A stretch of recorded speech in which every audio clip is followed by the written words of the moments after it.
合欢宗，上凌峰，嫩芽破土，新绿攀枝。许青州在初春之际迎来自己的筑基难关，从他开始突破，已经过去6个时辰。玉涵，耽误不得了，为了我徒儿能晋级，只能让你当他炉鼎了。素洁小屋内，裴玉涵看着手里的传讯符，一阵目瞪口呆。我可是青州的师娘，怎能如此行事？穆青也太荒谬了，自己身为其道侣，居然让我给青州当炉鼎。裴玉涵玉手攥紧传讯符，红着俏丽脸蛋，一时分外为难。他满头银发微微飘荡，身穿一袭绣有云纹的白袍，娇躯温软起伏，衣襟随着紊乱的呼吸轻轻颤动。山峦堆雪，一线深壑。许青州盘坐在床榻，混乱的灵气四溢，黑发飘扬，剑眉深皱。他此时俊逸的脸颊隐现痛苦神情。裴玉涵见此微微蹙眉，白皙如玉的绝色脸颊布满忧虑。青州，这可如何是好？裴玉涵低声喃喃，莲步轻移，走到床沿，微微躬身，将玉手贴在他的脸颊。好烫！许青州感觉到一股柔腻清凉，功法本能的驱使之下，不由自主地将脸颊贴在其上。裴玉涵轻咬诱人红唇，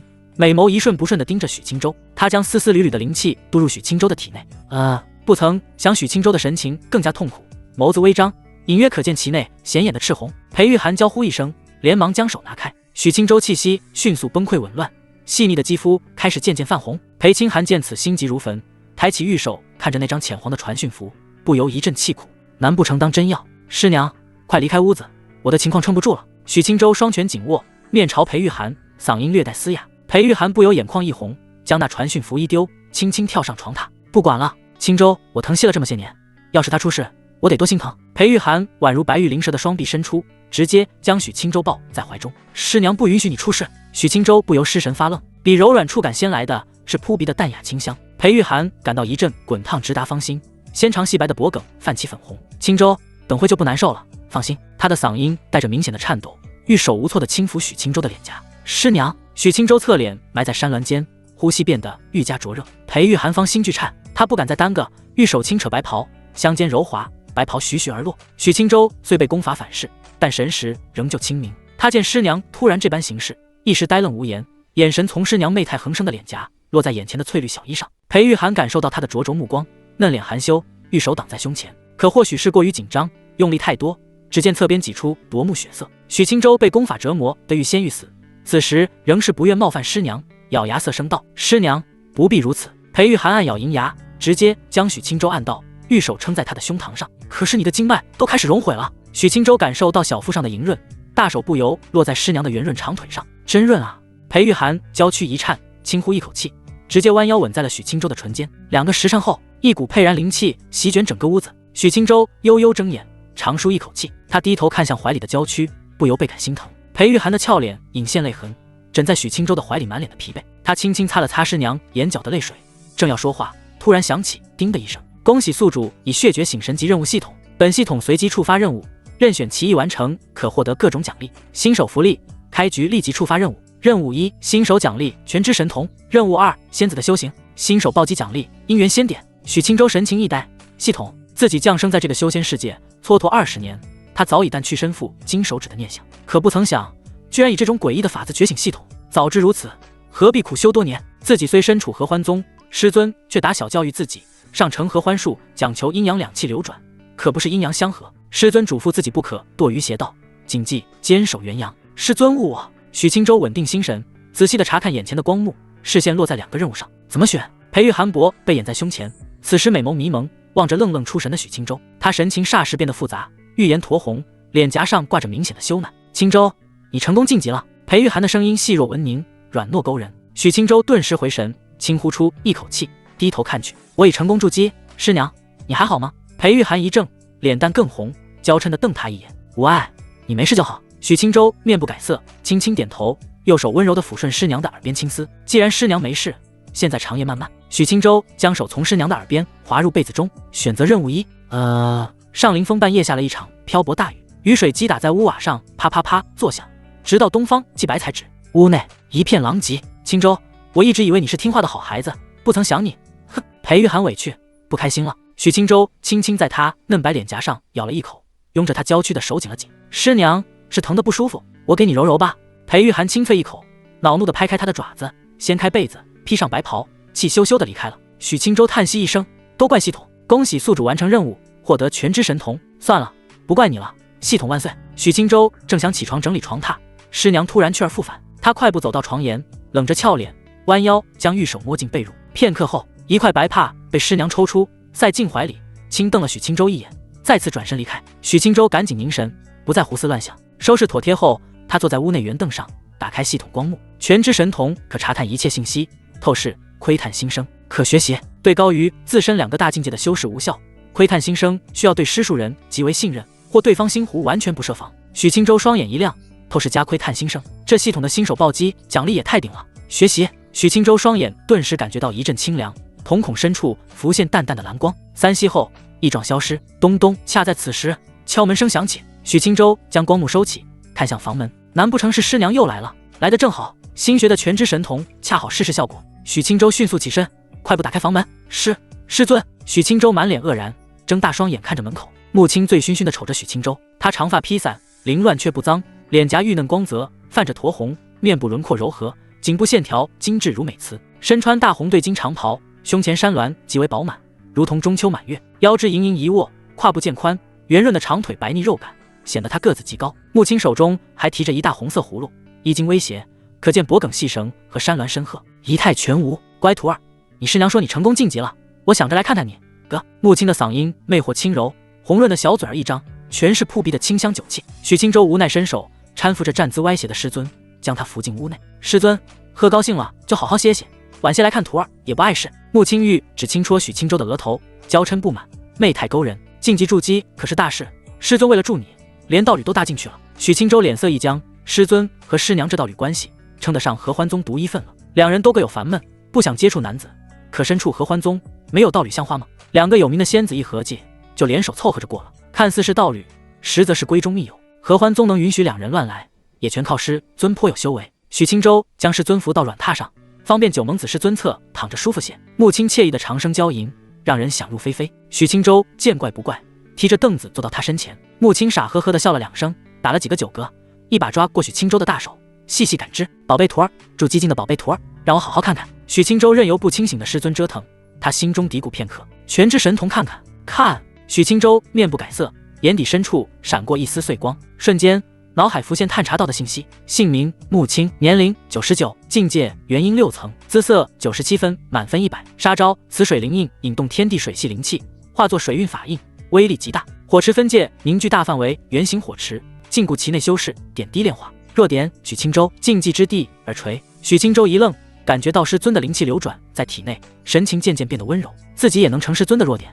而且这个禁忌之地有点说法。他抬头瞄向师尊的晶莹耳垂，白嫩精致。呼，穆青轻吐一口气，美眸盈盈盯着许青州，娇媚浅笑。成功晋级，并无纰漏，宝贝徒儿成了筑基境修士，师尊我放心多了。哥，有点困了。心中无忧，迷迷糊糊的穆青娇躯软软的倒下，心声传入脑海，全知神童还开着。许青州老脸一红，小时候我不记得。穆青瞥了许青州一眼，慢慢躺在软榻上，轻声哼唧着，美眸微闭，衣衫凌乱。许青州关闭全知神童，压下心中波澜，默默起身，不打扰师尊歇息。许青州无声离开屋子，关闭房门，站在檐下廊道，一时心情激荡。全知神童太好用了，他呼吸着清新的空气，瞭望蔚蓝长空许久，才压下杂乱的心思。许青州缓步离开自己的小院子，来到上林峰半山腰的石台上，他望着无垠云海，仙鹤盘旋，不由回想起曾经自己降生在这个世界时，身处大魏凉州的偏远小村。出生2年后，小村突然来了一位炼魂老道，挥手间黑雾漫天，村子100来人魂体全被夺走。或许是自己穿越原因，魂体强大，硬生生坚持到最后。炼魂老道察觉到他，正当许青州以为这一世也要 GG 的时候，师尊如神女降世，将炼魂老道斩杀，救下自己。从此2岁成了他徒弟，被带进合欢宗中。至于为何不吃，2岁年龄不小了，而且他有一个成熟的灵魂。许青州害羞，也正是因为灵魂成熟，自小懂事，长得又好看。许青州即讨穆青和裴玉涵的欢心，穆青很满意许青州，唯一的遗憾就是他资质太差，才3系杂灵根，这等资质只能说可以修行，前途注定渺茫。咕，仙鹤长鸣，将许青州惊醒。他脸色平静，过往已定，既然身怀系统，他一定要给师娘和师尊一个美好的未来。许青州知晓，上林峰3人住着看似平静，其实已经有不少麻烦。师尊独自扛着非常辛苦，前一峰的峰主一直打着坏主意，老不死的，许青州非得整死他。静心片刻，许青州回到山顶庭院，打算给师娘做些好吃的灵膳，如有必要，他乐意灵气消肿。许青州厨艺极佳，干净的食材经由他烹饪，立即变得色香味俱全。他将5碟小菜和鲜汤装进食盒，浅笑着走入师娘的小院，一路来到熟悉的屋门外，轻轻一推，无声而开。许青州探头看去，师娘正侧坐在床榻，斜眼看来，银色的发丝垂至翘臀，裙摆之下可见细嫩玉足。许青州默默关门，将食盒放在褐色方桌上。师娘，我准备了你爱吃的灵膳，来尝2口。裴玉涵俏脸面无表情，侧坐在床榻，无动于衷。许青州侧头看去，思量片刻，先以全知神童看一遍。姓名裴玉涵，年龄88，境界筑基圆满，姿色97，杀招大圆鳞甲，凝聚归文气罩，可抵抗金丹初期1级。末影凝聚黑色能量分身，实力相当于本体，持续1刻钟。弱点许青州，他端起一碗灵兽汤，鲜嫩可口。许青州走到床沿坐下，提起勺子轻轻吹了吹，递到师娘的红唇边。师娘，现在吃滋味最佳，凉了就不好吃了。裴玉涵闻着诱人清香，美眸瞟向许青州，心中委屈淡去大半。昨日青州虽不知轻重，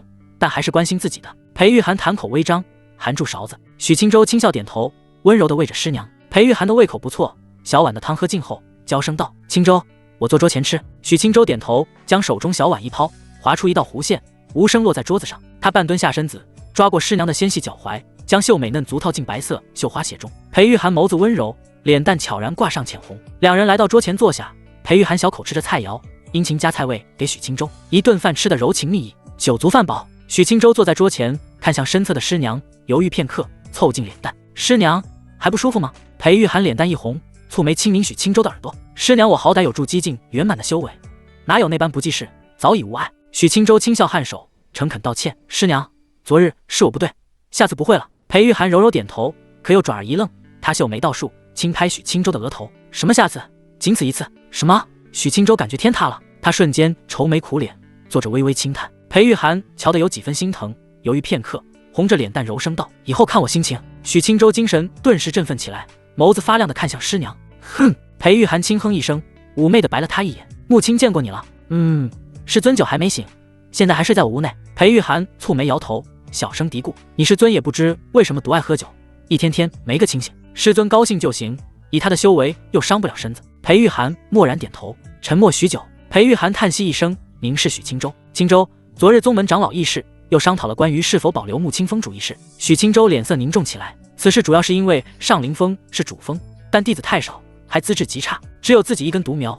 师尊和师娘不再接收任何人，其他长老就颇有微词。上灵峰这么大一块风水宝地，需要的是积极培养有潜力的弟子，发展宗门实力。而穆青却当自己的小家，守着裴玉涵和没前途的许青州，其他事是一概不做。而资源还没少拿，时间长了，宗主也觉得不像话。前一峰峰主就直接提议，既然穆长老无心培养优秀弟子，那就分个册封给他当家，再以长老之身去管理灵药园，身兼之事。至于上灵峰就腾出来给愿意做事的人。穆青环不好反驳，此事他确实没理。他不愿意离开上灵峰，主要是为了足够的资源、浓郁的灵气养许青州，要不然就以他的性子，山脚搭个草窝都能住得开心。许青州心中难受，还是怪自己没有出息。要是自己天赋足够，实力够高，即使只培养自己一个人，也没这么多破事。自己曾劝师尊一家3人离开算了，被他不满地抽了一顿屁股。师娘，师尊还是没答应。裴玉涵轻轻点头，他昨日以你即将晋级筑基挡了回去，但是宗主给出了条件，你1年内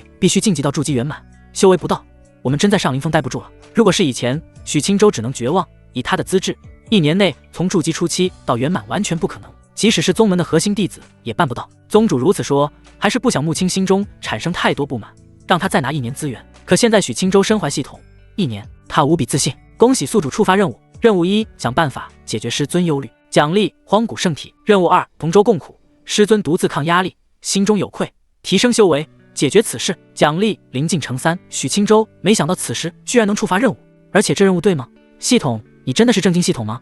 许青州思忖片刻，默默选择任务2。任务1这难度颇高，当下办不了。许青州神情变得平静，看向风娇水媚的师娘：“师娘，你放心，1年之内我一定能做到。”裴玉涵一愣，欣慰浅笑，玉手摸了摸许青州的脸颊：“尽力即可，青州你别有太大压力。”许青州面不改色，将脸颊上的玉手握到掌心：“师娘，压力不能说没有，但有师娘帮我，一切都不是问题。”裴玉涵玉白脸颊稍显疑惑，不过还是浅笑点头：“虽然我不知道怎么帮你，但是我愿意做一切。”许青州点点头，含笑看着他片刻。裴玉涵羞恼地瞪他，果然青州还是不知轻重。许青州轻捏师娘的玉洁下巴，轻轻抬起，俊逸的脸颊浮现浅笑。穆青醒酒后，迷糊地眨了眨眸子，从软榻上起身，美眸扫视一圈，都入夜了。他甩甩头，好奇宝贝徒儿怎么夜里还不回房。穆青穿上红袖鞋，来到桌前，大口喝了几杯水，才缓步离开屋子。冷月高悬，四周寂静。穆青行走在青石小道上，月辉如纱披在他身上，红裙飘飘间，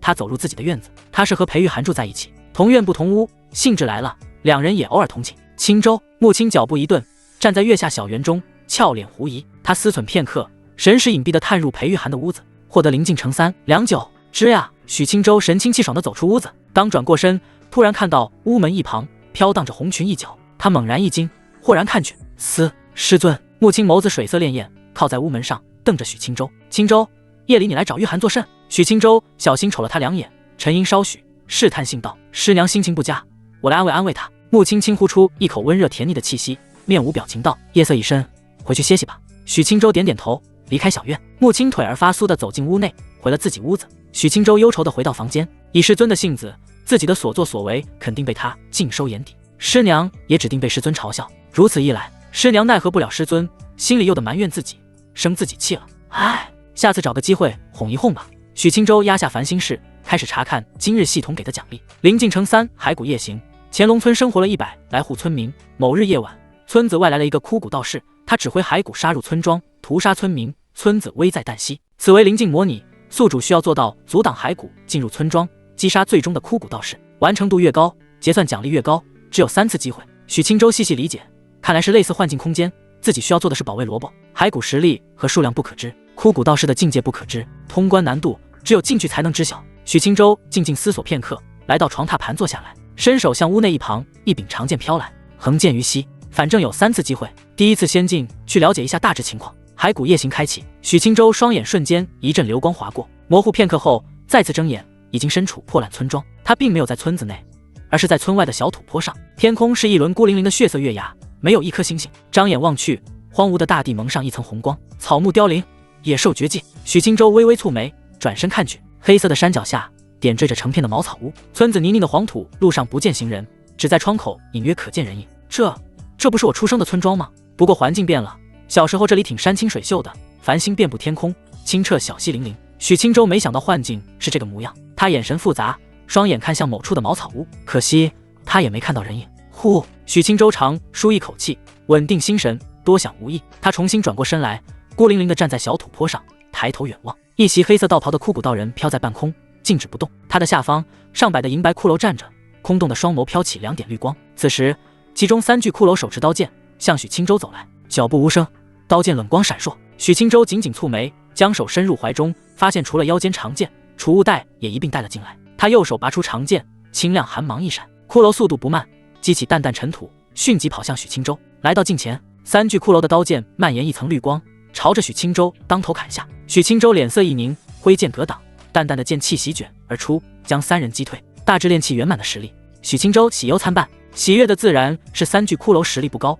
但总量上百，以他的实力，上百的炼气圆满骷髅应对起来可并不容易。许青州静心凝神，先不想太多，竭力杀敌。长剑涌动3寸寒芒，御剑迅捷而去，一线银光直直刺在一具骷髅的眉心，灵气迸发，骷髅头颅炸碎，双目绿火转瞬熄灭，骷髅直接散架倒地。另2具骷髅无动于衷，口中哒哒作响，半月绿芒展出。许青州凝神躲避，双拳凝聚灵气，欺身而上。许青州侧身躲过刀芒，快步上前，大手钳住另一只骷髅的手臂，一腿踢出，骷髅倒飞躺地，他的胸口直接被踹出一个窟窿。御剑而回，长剑直接钉入骷髅的眉心，再次解决一只。许青州身后的骷髅动作丝毫不慢，一步跃出10几米远，古剑之上的绿光愈加璀璨，锋锐的剑尖直刺许青州的后背。叮！许青州心念一动，佩剑欲回，剑尖准确无误地抵住古剑。他御风向前，沉着脸一脚踢碎骷髅头，3只骷髅彻底解决。许青州重新握剑在手心，心中稍安。力量上虽有炼气圆满的程度，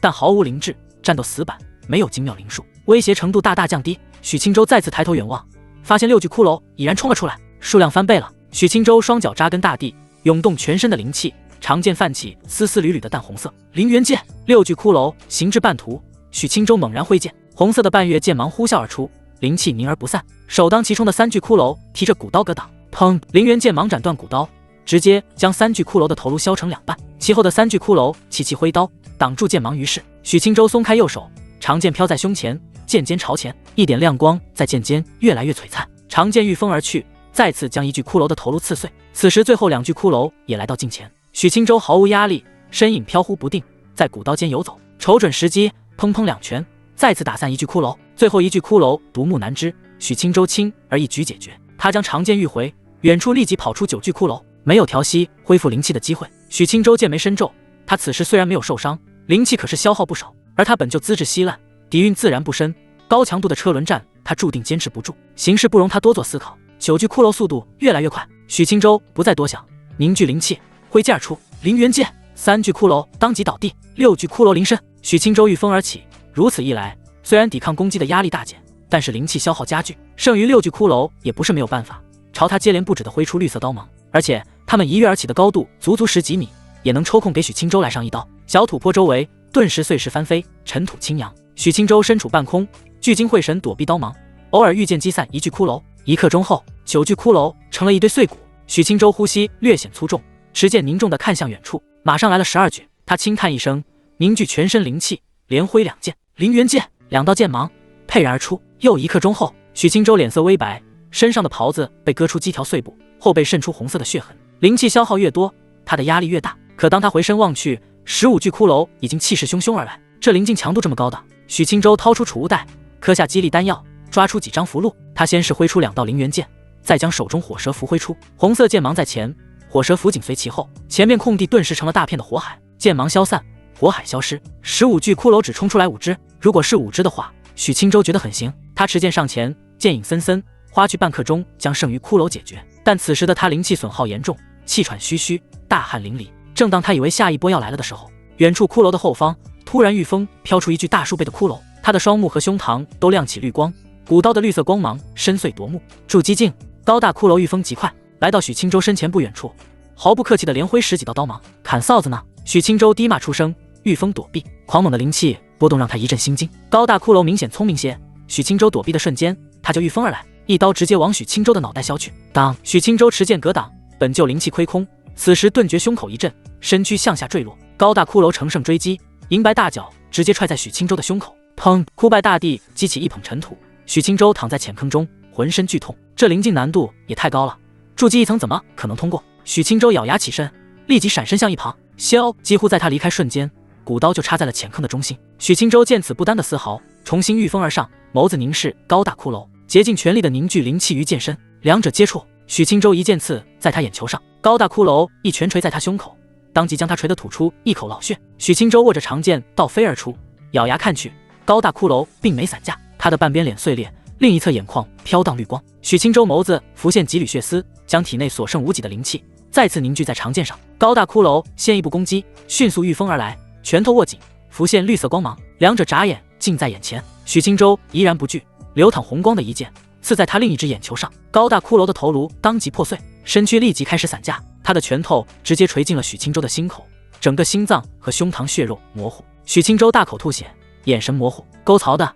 一拳将我打完结了。本次灵境模拟结束，失败，共杀敌炼气圆满骷髅45具，筑基境骷髅1具，奖励精纯灵气1份。一阵流光闪过，世界迅速陷入模糊。屋内，许青州豁然睁眼，他立即摸了摸胸口，长舒一口气，这灵境也太真实了，要是在现实，当真就死了。许青州平静内心，开始回忆灵境的过程，自己竭尽全力，大致斩杀一半小骷髅，剩余多少筑基境骷髅未知，枯骨道人实力未知。许青州的脸色略微难看，如此看来，自己甚至一半完成度都不到。片刻后，他将注意力放到奖励上，精纯灵气可使用。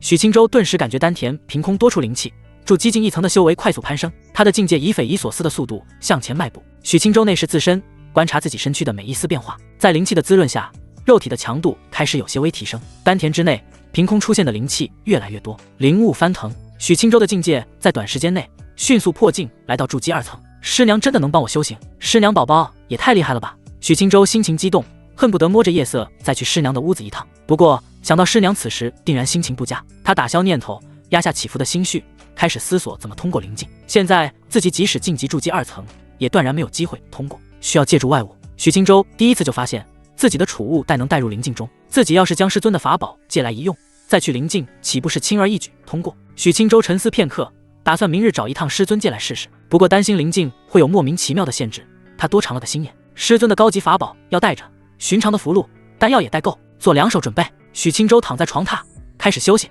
天色刚亮，许清舟翻身而起，坐在床沿，蹙眉看着自己的储物袋，零食没多少了，才100来枚，这点零食可不够买多少符箓和丹药。算了，找师娘借点吧。许清舟离开小院子，无声前行。片刻后，许清舟站在裴玉涵屋外，轻轻推开雕花木门，回身关上，缓步前行，来到床沿。只见裴玉涵美眸圆瞪，秀美玉足就已经踹了过来。许清舟抓住白皙角裸，无辜地看向师娘：“师娘，你作甚？”裴玉涵羞怒咬牙道：“你大早上来我房里作甚？”许清舟不动声色，坐在床沿：“师娘，我是想找你借点零食。”裴玉涵脸色恼怒：“你先松手！”不松。裴玉涵坐起身子：“清舟，你越来越过分了。”许清舟俊逸的脸蛋浮现浅笑：“师娘真好看。”裴玉涵眸子一恼，轻拍他的胸膛：“清舟，都怪你，害得我被穆青嘲笑。”许清舟眨眨眼睛，老脸一红，回想昨日：“可，师娘不碍事，都是自家人。”裴玉涵秀眉蹙起，气呼呼的转头不搭理他：“师娘，我找你有正事呢，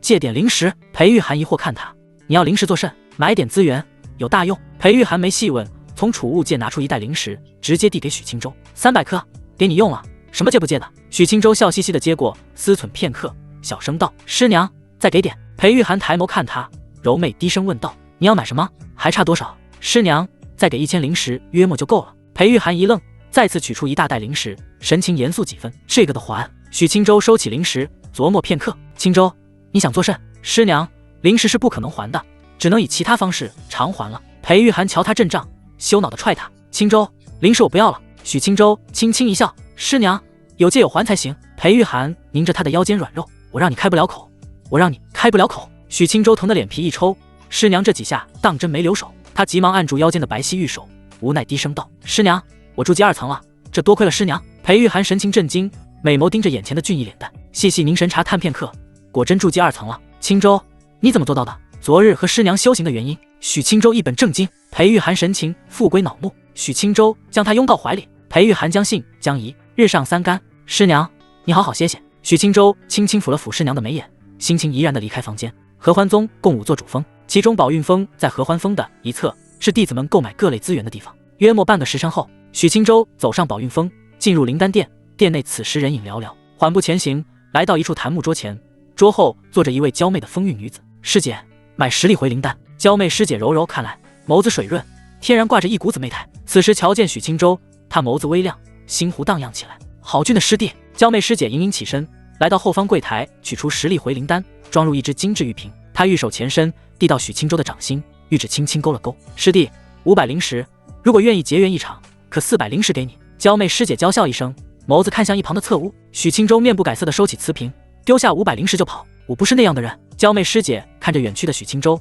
俏脸一僵，郁闷地收起零食，走出灵丹殿。许清舟轻轻叹息：合欢宗还是太乱了，哪有自家上灵峰那么和谐正经？灵符殿距离灵丹殿不远，许清舟特意找了一名男师兄买符箓，花去900零食，买了10张玄剑符，8张火蛇符。玄剑符引动可以凝聚3道灵气长剑，威力相当于筑基初期一级。有这10张符箓，对付筑基骷髅也没什么压力。火蛇符主要对付小骷髅，此次花费巨资，现身师娘还款，准备如此充分，也不知通过灵境能获得什么奖励。许清舟回到上灵峰，直奔师尊的房间。吱呀，房内仅有缕缕碎光从窗棂照入，光线略暗，空气中布满浓重的酒气。许清舟打量一眼，师尊正4仰8叉地躺在床榻，白腻肉腿搭在床沿，俏脸酡红，侧头看向自己：“徒儿，找师尊作甚？”许清舟瞄了2眼，走到近前，含笑道：“师尊，找你借一样东西。”穆青疑惑地眨眨眼，红唇水润，扯起一抹妩媚的笑容：“什么东西？”“你的借火葫芦。”许清舟视线从血色长腿移开，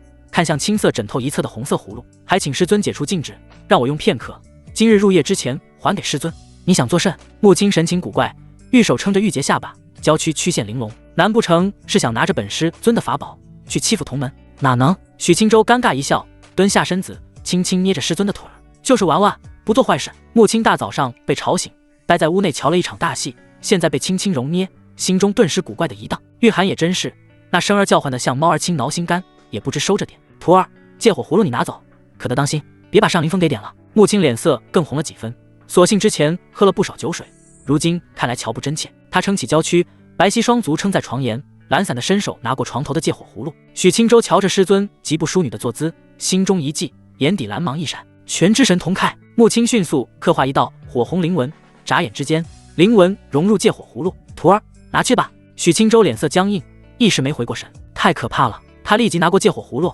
转身就走。穆青愣了愣，脸蛋复归懒散魅惑，轻轻摩挲了一下仙长玉腿，重新回到自己小院。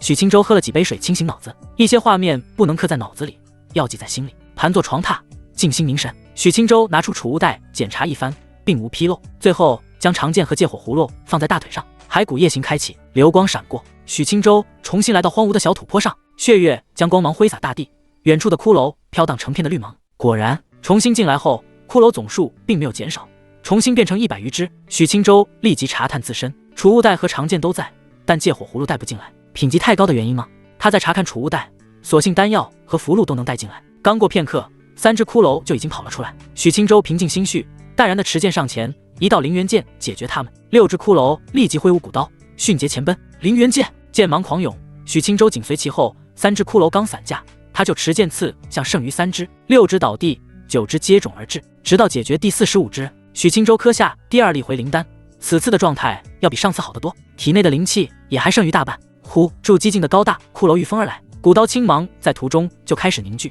刚接近稍许，10数道青色刀芒斩击而下。许青州早有防备，提前一步闪身，避过刀芒。他回身看去，取出一张黄纸符箓，捏在双指，灵气凝聚于指尖。玄剑符，去！黄纸符箓符文一闪，飘到半空，符箓燃起细碎灵火，3道银白灵气剑漂浮在空中。灵气剑受到许青州牵引，带起一抹尾光，迅速朝高大骷髅刺去。嗡，一道宽厚的青色刀芒浮现，显然高大骷髅想凭此抵挡灵气剑。凌元剑，许青州先行挥剑，凝聚而出的剑芒将刀芒击碎。3道灵气剑迅速前行，2柄成功刺入高大骷髅的双眼，1柄刺入他胸口。轰，灵气剑炸开，高大骷髅也随之破碎。许青州心中一喜，立即看向骷髅群，18只骷髅立即跑了出来。许青州稳定心神，取出火蛇符，距离足够后，一条火焰长蛇扑向骷髅群。他再挥出几道剑芒，再御剑杀向冲出来的8只骷髅。将要近身时，只剩5只骷髅。许青州持剑一番腾挪，顺利解决他们。呼呼，2只柱击进骷髅御风而来。许青州心中一沉，怎么是一次2只？他顿时感觉压力大了起来。刀芒呼啸间，许青州御风而起，他立即取出2张灵剑符，引燃符箓，6道灵气剑成型。柱击进骷髅还是愚蠢，面对灵气劲，还是挥出厚重刀芒抵挡。许青州先行以剑芒抵消，2只柱击进骷髅，成功被灵气剑击碎，毫不停歇。21只骷髅浩浩荡荡而来，许青州依旧火蛇符做第1道屏障，凌元剑紧随其后。半个时辰后，许青州呼吸粗重几分，吃下第7粒回灵丹。此时他已经解决最后一波小骷髅，共27只。接下来登场的是4只柱击进骷髅。许青州早有预料，根据规律，出现第1只柱击进骷髅后3波柱击进骷髅都会增加1只。他不敢待在地面，立即御风来到空中。双方尚未近身，几十道密密麻麻的刀芒先踢了过来。许青州头皮发麻，凝聚心神，竭尽全力的躲避，可刀芒实在过于密集，他还是不慎被砍中几刀，身上出现几条血痕。许青州拿出剩下的最后4张玄剑符，直接一同引动，12道灵气剑浮现，迅猛刺向4巨柱击进骷髅。远处面对12道灵气剑，一道璀璨青芒融合而成。许青州咬牙御风而去，丝毫不顾及灵气消耗，凌元剑一剑接一剑的劈在巨大剑芒上，一声轰鸣，空中爆发散乱的灵气。许青州成功提前击溃青色刀芒，4只柱击进骷髅，直接隐恨在玄剑符之下。此次停歇时间稍久，许青州赶紧服下回灵丹。呵呵，古怪难听的笑声传来，枯骨道人长袍飘荡而来，他的空洞双目飘荡红光，手持一杆大帆，黑雾缭绕。年轻人，入我魂幡归极乐。阴风阵阵袭来，天上的血色月牙诡异的变成满月。魂开，枯骨道人挥动大帆，包裹白骨的黑袍燃起红焰，幽冥阴司，拘魂所破，狂风烈烈，大帆迎风招展，绿芒环绕大帆之上。许青州神情谨慎，当空站立，一道淡红色气罩包裹自身。枯骨道人单手轻挥，一道凝实的灰白魂体浮现，刹那间，灰白魂体迅如疾雷，眨眼来到许青州的眼前。滋滋，魂体面孔扭曲狰狞，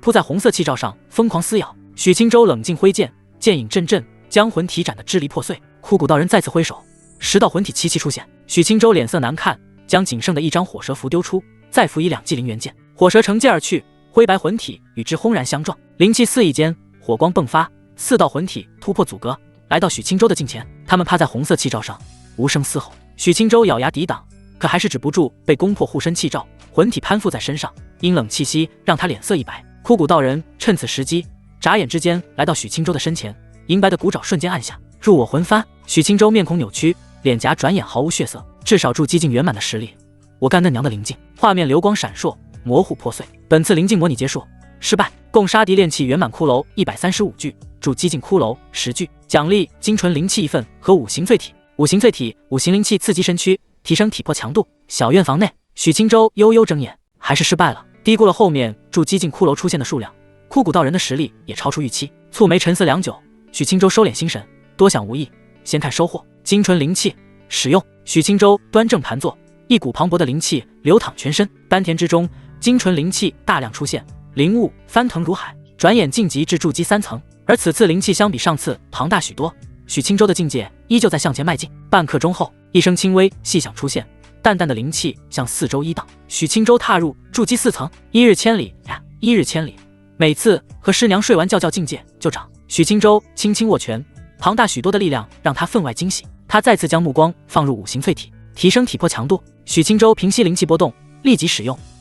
5色灵气刚在血肉间游动，一股剧痛猛然出现。许清舟身躯微微颤抖，死死咬牙忍耐，感觉血肉在遭受炙烤，经脉在寸寸断裂。可他能明显感觉到自己的身躯变得愈加坚韧。时间流逝，许清舟的身躯渗出点点鲜血，鲜血混杂着黑色的杂质，一股难闻的恶臭传出。5行淬体足足持续半个时辰才结束，疼痛消退。许清舟睁开眼睛，大口呼吸，脸色立即一绿，好臭！他扫了眼自身，一脸的嫌弃恶心。许清舟轻盈地离开床榻，快步走向隔间，立即脱下衣裳，灵纹闪烁，银水束刷刷浮现。清理干净后，他看了眼身躯，肌肉匀称，健壮而又极具美感，身材变得好太多了。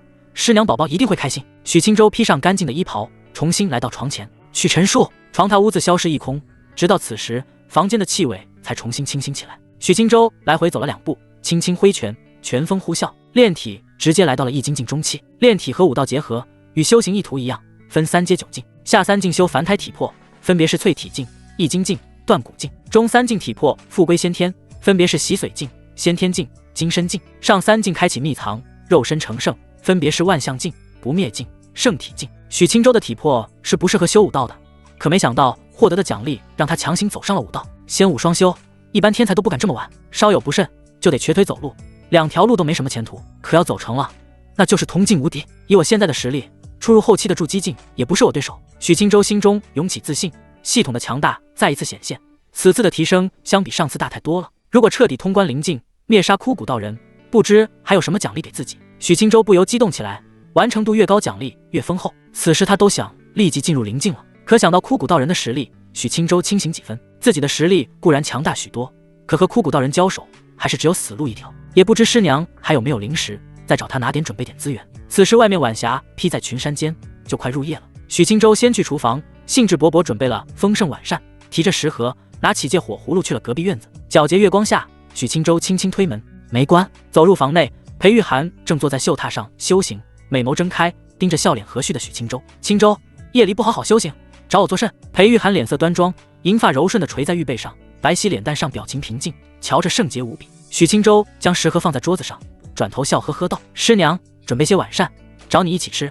我去叫师尊。”“不用了，我自己来了。”穆青无声无息地出现在门口，娇躯靠着木门，美眸静疑不定地看着许清舟。“师尊。”许清舟轻笑打招呼，上前几步将借火葫芦递出。“借火葫芦还你。”穆青瞄了眼许清舟，借火葫芦红光一闪，挂在腰间。两人走向桌前，穆青立即伸出玉手，一把抓住许清舟的手腕。灵气流转间，他谈口微张，失声道：“竟然真是筑基4层。”裴玉涵闻言脸色一变，不再端着正经脸色，快步走了过来，一番细致查探。“早上还是筑基2层，清舟你怎么做到的？”裴玉涵神情震惊。许清舟左右扫了眼，家人分列两侧，淡淡馨香让人流连。此事还得从早上和师娘修行说起。穆青神情怪异，裴玉涵俏脸含羞。许清舟瞄了眼妖娆师尊，正色道：“师尊，你说有没有可能，我和师娘快乐修行就能晋级？”裴玉涵脸蛋羞恼，啪的一下拍在许清舟的后脑勺：“胡说什么呢？”穆青古怪地瞥了瞥两人，继续探查片刻，柔媚低声道：“可你易精进的武道修为怎么解释？”许清舟面不改色，一本正经胡说八道：“可能师娘有特殊体质。”裴玉涵狐疑瞧了瞧自己，哪有什么特殊体质，肯定是清舟在胡说八道。可清舟的境界怎么解释？穆青摇摇头，神情变得漫不经心，懒散地坐在圆凳上。反正是提升实力，我也瞧不出有异常，随你怎么知道。许清舟轻笑点头，将食盒的菜肴一碟一碟的取出。三人围坐在桌前，开始安静吃晚膳。裴玉涵小口抿着汤，一时坐立难安，心尖儿发颤。诡异的氛围中，晚膳结束，穆青却不离开，走向绣榻，盘坐下来，饱含深意地看向裴玉涵。许清舟脸色一僵，侧头看了眼师尊，小声说道：“师尊，你不回房间歇息吗？今夜我就待在这。”穆青嗓音柔媚勾人，许清舟老脸绷不住了：“呸，我才不要！穆青你不离开，我去你屋子睡。”裴玉涵红着脸蛋转身就逃，穆青轻轻挥手，裴玉涵娇躯停止不动，在他一声娇呼中落入床榻上。青舟，为了你的修行，我倒要看看是你的原因还是玉涵的原因。师尊，这不合适。裴玉涵躺在床榻羞怒骂道：“穆青，你过分了！”穆青直接挥手，让许清舟也飞入床榻上。他盈盈起身，走到床沿，目光灼灼地盯着两人。来，开始！床榻上的两人目瞪口呆，僵立不动。穆青娇媚的脸蛋隐现不悦，秀眉蹙起。玉涵，我这不是想观察青舟怎么提升的实力吗？不要，你出去！裴玉涵羞怒交翅，扯过一旁的被子裹紧自己，踹了踹许清舟：“你也一起出去！”穆青一阵无语，娇媚的翻了个白眼，弯腰轻抿裴玉涵的脸蛋：“我离开就是，赶青舟走作甚？”言罢，他瞄了眼许清舟，缓缓转身，扭着细腰离开屋子。红烛柔光跳动，房内只剩两人。裴玉涵的脸颊此时更加娇艳。许清舟偷瞧了师娘一眼，满脸正经地坐近了些许，一番拉扯，天色大亮。许清舟离开温柔乡，并趁师娘迷糊糊间忽悠走他3000灵石。今日需要再备一些资源，彻底通过灵境。轻松舒适地离开上灵峰后，许清舟快步赶往宝运峰，来到灵丹殿，先购买20粒回灵丹，花去1000灵石。再次来到灵符殿，许清舟思忖许久，购买了10张玄剑符，花去500灵石。最后斥巨资，用剩余的1500灵石买了1张渊灵符，2张紫阳符。渊灵符箓可用来凝聚护罩，抵挡魂体攻势；紫阳符箓注重于灭杀阴魂，是对付枯骨道人的利器。许清舟此时信心满满，如此多的资源加上自己的实力，对付枯骨道人想必不会像上次那么绝望。他不再耽搁，迅速回到自己的小院后，走入房间。许清舟凝神盘坐在床榻，骸骨夜行启动。许清舟站在土坡上，脸色淡然，主动前行一段距离。远处的骷髅走出3只，奔跑而来。许清舟不消耗一丝灵气，纯粹以肉体力量前冲，以蛮横的拳招击杀小骷髅，直到解决第45只，他才拔出长剑，御风对阵飞来的筑基境骷髅。而此时的他消耗近乎没有。高空之上，许清舟游刃有余地躲过刀芒，持剑冷静向前，使出精妙剑技，挥出道道寒芒。筑基境骷髅格挡乏力，浑身骨骼被斩出刺目火星，交手半刻钟不到，许清舟面无表情，一剑削飞他的头颅。士别3日，此时的他对付筑基境骷髅毫无压力，再也没有被一拳锤破心脏的可能性。下一波小骷髅迅速前来，许清舟收剑入鞘，挥拳而去。一阵噼啪作响，银白骨骼四处飞溅，狂猛的劲气激起漫天尘土。小骷髅不是许清舟的一合之敌。半个时辰后，许清舟仅仅用去2道玄剑符，1粒回灵丹，便将枯骨道人之外的骷髅灭杀。刺耳难听的笑声响起，远处的枯骨道人迟发而来，阴冷刺骨的气息席卷四方。许清舟神情凝重，长剑吞吐3尺寒芒，严阵以待。魂归极乐，嘶哑的声音悠悠传出，凝实的魂体冲出大幡，狰狞扑来。许清舟立即取出1张符箓，捏在双指之间，灵光闪烁，渊灵符。灵气丝丝缕缕从符箓流转，白光一闪，一道白羽飘荡的虚影浮现，虚影盘旋一圈，凝聚成一轮白色气罩，包裹许清舟。淡淡的霞光，圣洁无比，温暖如春。扑来的魂体瞬间扭曲，刚接触到白色气罩，魂体就一阵暗淡，直至无声无息的消失。许清舟不敢耽的时间，渊灵符固然强大，可无法长久支撑，得速战速决。他冷静御风向前，劈出2道灵元剑开路。枯骨道人双目红芒璀璨，黑袍大袖一扬，涌出铺天盖地的黑雾。许清舟靠着渊灵符护体，怡然不惧地冲入黑雾。唰！许清舟虽然成功冲出了黑雾，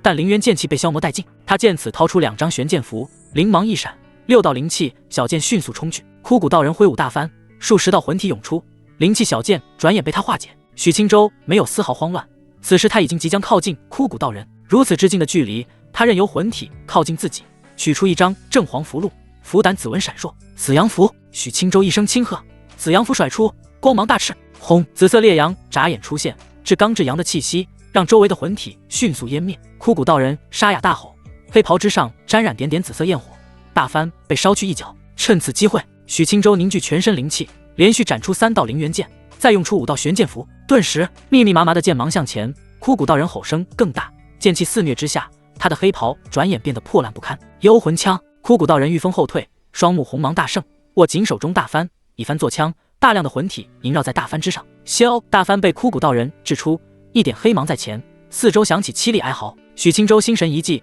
灵气和真元通通涌入长剑，剑气流淌，剑身微微嗡鸣。去！许清舟选择直接御剑抵抗大幡，他手持最后1张紫阳符，双眸凝视着枯骨道人，御风冲去，长剑和大幡相撞，灵气涟漪激荡四周。许清舟淌过阴冷混乱的空间，来到枯骨道人的身前，紫阳符直接拍在他额头，紫纹闪烁。枯骨道人的双爪瞬间攥紧许清舟的手臂，倘若紫阳符就此炸开，两人都得身受重创。许清舟迅速做出决断，以另一只手做刀，硬生生砍断自己的手，鲜血挥洒，独臂离去。反正是灵境，通关之后一切都是值得的。不过是真疼啊！许清舟脸色苍白，疼得呲牙咧嘴。轰！紫阳符炸开，紫色的火焰包裹枯骨道人，一瞬间，他的凄厉叫声犹如幽冥厉鬼。紫焰腾腾间，枯骨道人双目红芒不灭，阴冷的灵气流转不定。还活着！许清舟额头冒汗，咬牙欲回佩剑，凌元剑、玄剑符。许清舟双眼布满血丝，调动全身灵气，独臂持剑前冲。冷冽的剑气落在枯骨道人身上，再次留下大片伤痕，雪上加霜。许清舟来到他近前，长剑横抹，斩入他的脖颈。给我死！灵气激起他的长发，全身的肌肉瞬间绷紧。枯骨道人身躯一僵，头颅飞出。许清舟一脚将他的身躯踹散架，御风向前，一剑前刺，银白的头颅被长剑刺穿。直至此时，枯骨道人的双目红芒才开始消退，一同消退的还有天上的血月。乌云退散，阳光挥洒大地，草木生出嫩芽，溪水复归流淌，整个世界顿时变得生机勃勃。许清舟愣神片刻，转头看向远处高山，再看向山下的小村庄，100余村民走出，齐齐望向这边。许清舟的视线落在一处茅草屋外，一对普通夫妇浅笑站在门口，神情温和。爹娘，许清舟低声喃喃。本次灵境模拟结束，成功通过，共杀敌炼气圆满骷髅135具，筑基境骷髅10具，筑基境圆满1具。奖励天息术和仙灵之气。天息术隐藏修为和自身气息，和体境之下不可看穿。仙灵之气纯净仙元净化灵根，提升灵根资质。世界陷入模糊，许清舟从自己的屋内睁开眸子，他愣愣失神片刻，收敛情绪，总算通过灵境了。许清舟细细查看奖励，先将天息术学了。片刻后，一股繁杂的知识出现在脑海，天息术彻底掌握。许清舟尝试运用天息术，将自身的修为显露在筑基一层。至于屏蔽气息，想来以后也能有大用。他立即开始使用第二个奖励仙灵之气，提升资质。这简直是逆天奖励，根骨天生，要后天提升比登天还难。使用后，淡淡的白雾瞬间浮现，包裹许清舟的身躯。白雾涌入体内，他只觉得通体温暖。持续半刻钟后，许清舟微微睁眼，一脸迷茫，好像没什么特殊，找师尊看看去。离开朴素小院，许清舟走到师尊的屋门前，打开看去，却没人。平常这个时候，师尊不是在睡大觉，就是喝美酒，现在这是去哪了？他疑惑摇摇头，走到另一旁的屋门，轻轻打开。丰盈绝美的师娘盘坐在蒲团，静静修行，神情出尘，白衣轻拂。许清舟已经不是曾经的菜鸡，现在眼力高很多。仔细观察片刻，心中不由泛起惊喜。没想到师娘有了晋级的迹象，师娘倘若成功晋级金丹，那便有了成为执事的资格。裴玉涵凝神静心，灵气在丹田翻腾，灵液如海，激荡不止。此时底蕴确实可以考虑结金丹。片刻后，还是有点勉强。裴玉涵缓缓睁眼，修长睫毛轻颤，眸子显出几分忧愁。他瞧见来到近前的许清舟，瞥了他一眼，没兴致搭理他。一天天的，每次找自己都是为了那档子事，像话吗？师娘，许清舟笑嘻嘻的上前，抓过另一只蒲团坐下，接着道：我观师娘气象，已经到了结丹的时候，哪有那般容易？裴玉涵蹙眉摇头，轻叹一声，发愁道：我资质本就一般，此时底蕴虽然尚可，但直接结丹失败的几率过高。许清舟一愣，想起自己当初晋级筑基境的时候，当时的自己积累尚可，但因为资质稀烂，晋级时直接烧成了红皮大虾。要不是师娘现身压火，自己不死也是经脉尽废的结果。师娘，如果你还是完璧之身，如今结丹成功率无疑要高很多。许清舟心中不免产生愧疚。裴玉涵娇媚地瞪了眼他，伸手轻拍他头顶，柔声道：我结丹哪有你重要？许清舟心中泛起感动，朝着师娘温和一笑：恭喜宿主触发任务。任务1，师娘宝宝我来养，努力挣资源帮他晋级，奖励武神宝典第1卷。任务2，不担责，当做无事发生，奖励减1寸。许清舟呆了一瞬，果断地选择了任务1。任务2是人选的，师娘，你帮我晋级筑基境，我会想办法帮你晋级金丹境的。许清舟握着师娘的玉手，盯着她双眸，自信开口。裴玉涵轻柔一笑，眸子弯弯，俏脸浮现喜色。你有什么办法？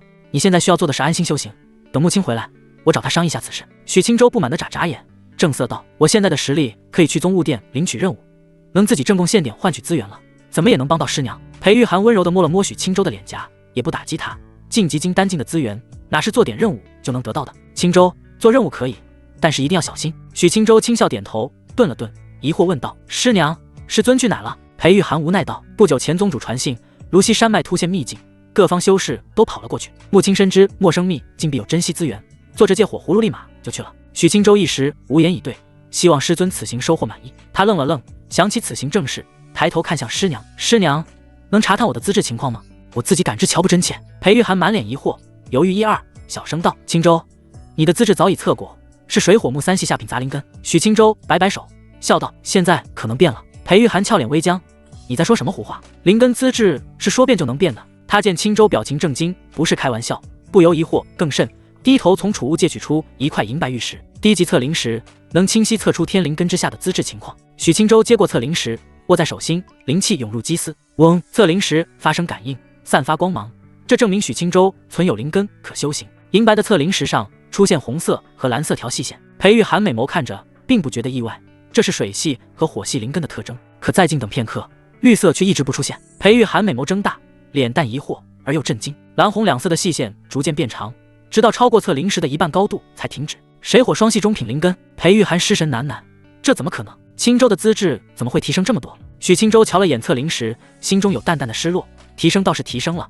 但是不多。他还以为能一步到位成为天灵根。关于灵根区分较多，常见的天才一般是五行单一天灵根，纯度越高，天赋越妖孽，以下中上三级区分纯度。次一些的是真灵根，两系杂糅，纯度到达中品以上。最垃圾的是多系杂灵根，越杂越垃圾，修炼困难，吸收灵气速度慢。最关键的是纯度9成9都是下品。如果有修士身负上品杂灵根，还是五行俱全的，那叫混沌灵根，整个世界都难找出一个。除此之外，还有极少修士身负特殊的变异灵根，风雷阴阳光暗等。这些灵根未必比五行天灵根强，但是修行之路肯定一帆风顺，种种神通特殊诡异。裴玉涵眸子微颤地看向测灵石，震惊开口：青舟，这怎么回事？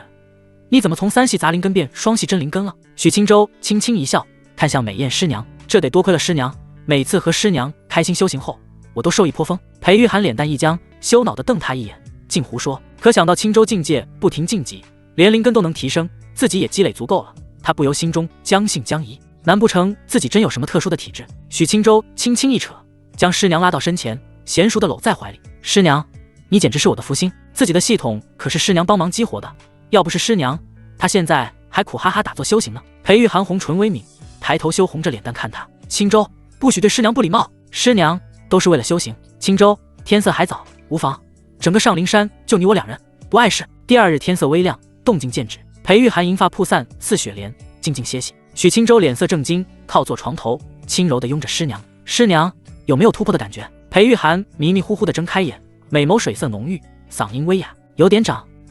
许青舟无言以对，看来凭自己现身，无法让师娘晋级。既然如此，只能努力挣资源了。他早有听闻，灵丹殿售卖着一种珍贵丹药，名金灵玄丹，只要有此丹，师娘服下后晋级便十拿九稳。可问题是金灵玄丹价格极贵，需要10万贡献点或者10万灵石。许青舟一番思量，觉得不能继续快乐修行，得起来干正事了。师娘，你先歇歇，我去宗务殿看看。裴玉涵尚在回味，脸蛋痴痴的发愣。许青舟无语，轻柔的将师娘平躺好，起身帮她掖好被子，穿上衣裳后离开房间。外面天色晴朗，凉风习习。许青舟径直离开上林峰，御剑穿行在云海之上，只觉天高云阔。合欢宗占地极广，以5大主峰为主，各峰或奇峻或雄伟，总体实力尚可，是大魏王朝颇有名望的宗门，但名声不佳。宗务殿在5大主峰之外的正阳峰，一条青石小道蜿蜒至山顶。许青舟来到宗务殿时，同门络绎不绝，俊男靓女扎堆出现。合欢宗选择弟子特殊，考虑资质的同时，还对容貌有要求。他卡言。许青舟对此种规定不知作何评价，只觉得万分养眼。宗务殿的任务五花八门，难度不一，越是棘手，收获越丰厚。接任务也不能乱接，需要根据自身实力合理接任务，有专门的执事对这方面进行评估。根据自身实力，伤亡率超过30%，那就不许做这个任务。许青舟还是第一次来宗务殿，他以前有师尊师娘宠着，资源不愁，练气境的修为也挣不了几个币子。此时许青舟好奇张望片刻，走入宗务殿，正想往里前行，浏览竹签找任务，视线突然被一位绝色女子吸引。她娇躯玲珑起伏，即使身穿代表内门弟子的宽大白袍，也遮掩不住那份丰盈。脸蛋白净如雪，红唇纤薄，模样显得魅惑，神情却冷淡。许青舟自然不是被女色吸引，而是被她头顶一行灵气文字引起注意。寻找同门做任务，保底获得5000灵石，要求午休至少1精进。5000灵石，许青舟心中一动，这可不少了。一般驻激进弟子外出做任务一趟，能获得2000左右灵石，就是不小的收获。他缓步走到女子的身前，瞧了她一眼，和善笑道：师姐，我想与你一起做这个任务。江静辉妖媚的眸子看来面无表情，淡声道：“你是哪峰的内门弟子？具体修为如何？”许青州闻言神情微愣，颇显古怪。娃娃音，你这剑魔不应该是一开口就让人联想到意吗？此时听来声音却甜得腻人。许青州立即回神，含笑道：“上林峰内门弟子许青州，易经境中期，筑基一层。”江敬辉美眸睁大几分，表情出现几分变化。你就是内门弟子支持许青州？会不会说话？许青州嘴角一抽，自己趴在上灵山修行，在外名声已经这么烂了吗？师姐何出此言？宗内一直传言你资质极差，长久练气境、晋级筑基境都难，你能成为内门弟子，主要得益于早拜师穆长老，不然你只能当外门弟子。江敬辉说话耿直，一点都不拐弯抹角。许青州一阵蹙眉，自己少有出门，没想到自己一个小透明也能引起同门注意力。师姐，外界传言不可信，我已是筑基境，更是仙武双修，一般内门弟子都不是我对手。江敬辉愣了愣，点点头，伸出白嫩小手。许青州眨眨眼，摸了上去，顿时一股庞大力量过来。许青州心中一跳，立即加大力度，两人暗暗决力，气劲交互片刻，江敬辉力量开始减弱。不错，确实有着易经境中期的武道境界，你可以与我一同做任务。许青州轻笑点头，多谢师姐。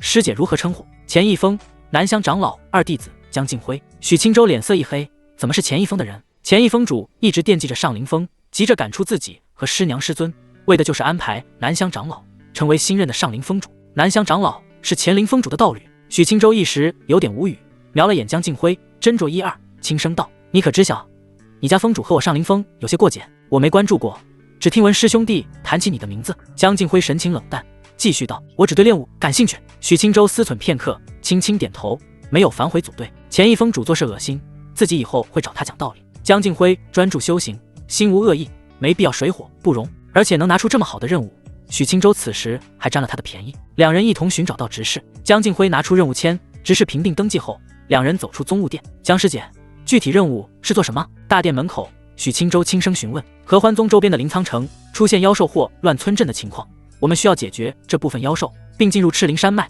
探究出现此种情况的根源。江敬辉甜腻腻的声音刚落，抬头看了眼天色，继续道：“我们立即出发，早日解决此事。”许青州没有异议，正要御剑而起，身侧的江敬辉轻轻一跃，跑出数百米，再一眨眼，已经冲出去1里地。腿着去啊！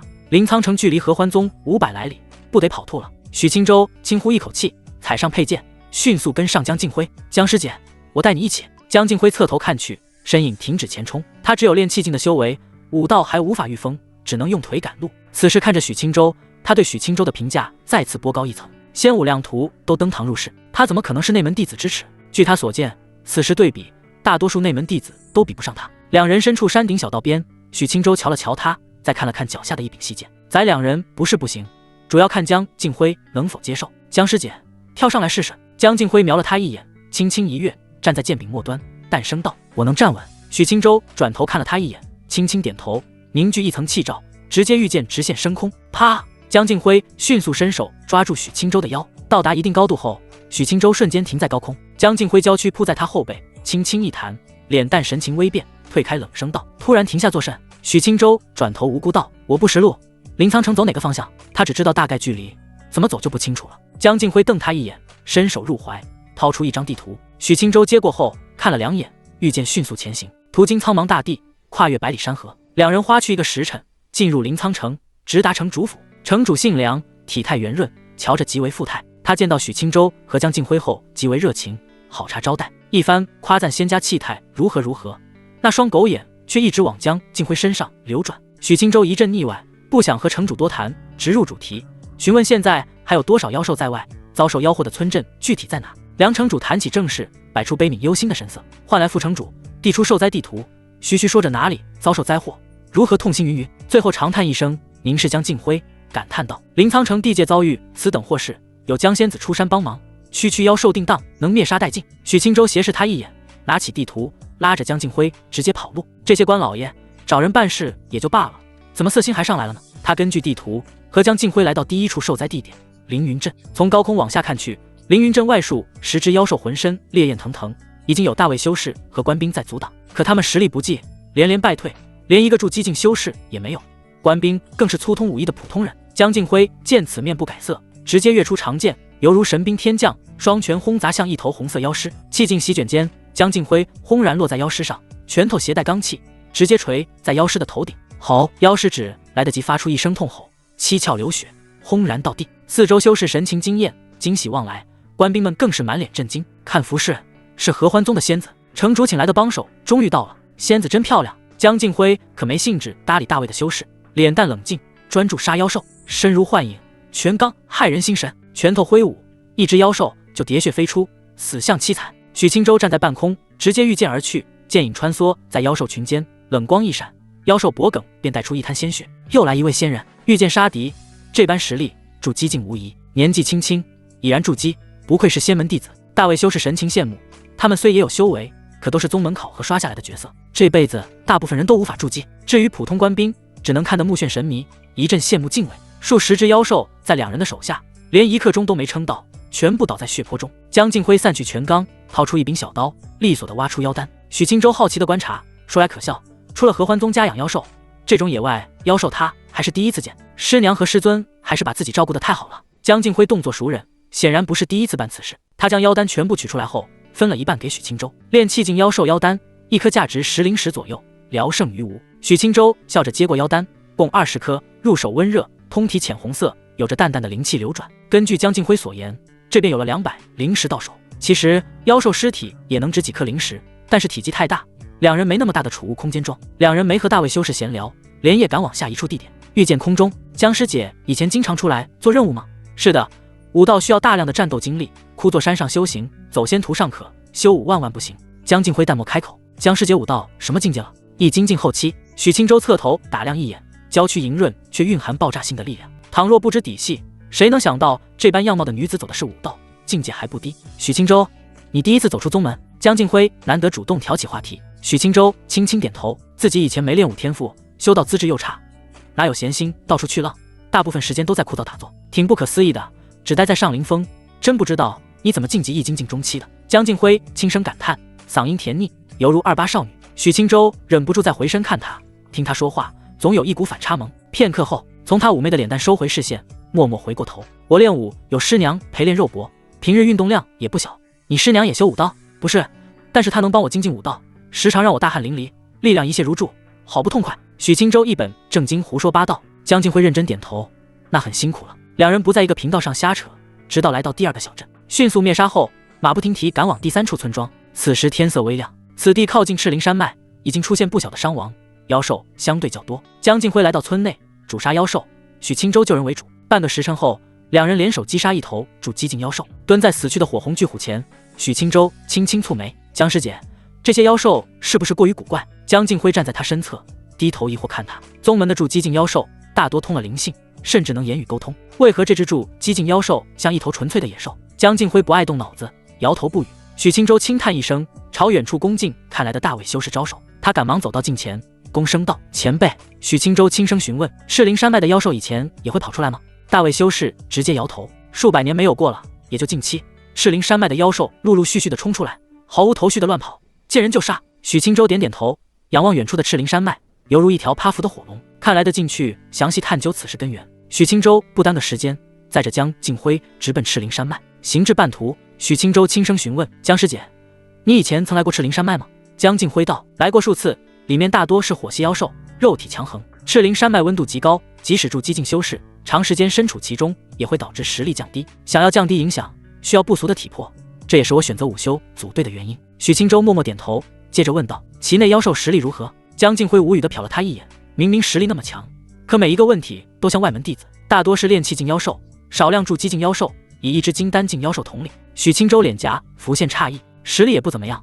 那只金丹境妖兽守得住赤灵山脉？江敬辉低声解释，那只金丹境妖兽已经初步化形，在赤灵山脉建有一座赤灵宫，它是大魏王朝登记在册的势力，帮着管理赤灵山脉，属于有一层官家身份，没人闲着没事会找他麻烦。不过此次出了这档子事，他肯定要被大魏高进修士问责。许青州疯狂了解新知识，至于大魏王朝，他倒是熟悉，囊括庞大疆域的大王朝，整体实力比合欢宗强得多。葛路仙门待在大魏境内，偶尔有些小灾情，葛城主都能就近请求帮忙。如此一来，宗门获得历练任务，大魏也能更完善地维持王朝稳定。一般宗门都不会拒绝城主请求帮忙恢复灵石，就如这次梁城主族足给1万灵石，请求解决赤灵山脉此事。许青州御剑来到赤灵山脉前，没有停留，直接冲了进去。刚前行片刻，他就感觉空气燥热，温度惊人的高。不过两人都不是常人，脸色不变，观察四周。赤灵山脉地下有大量的岩云石，持续散发热气，导致整个山脉热得吓人。岩云石除了用来点火，没什么用处。一般这种环境，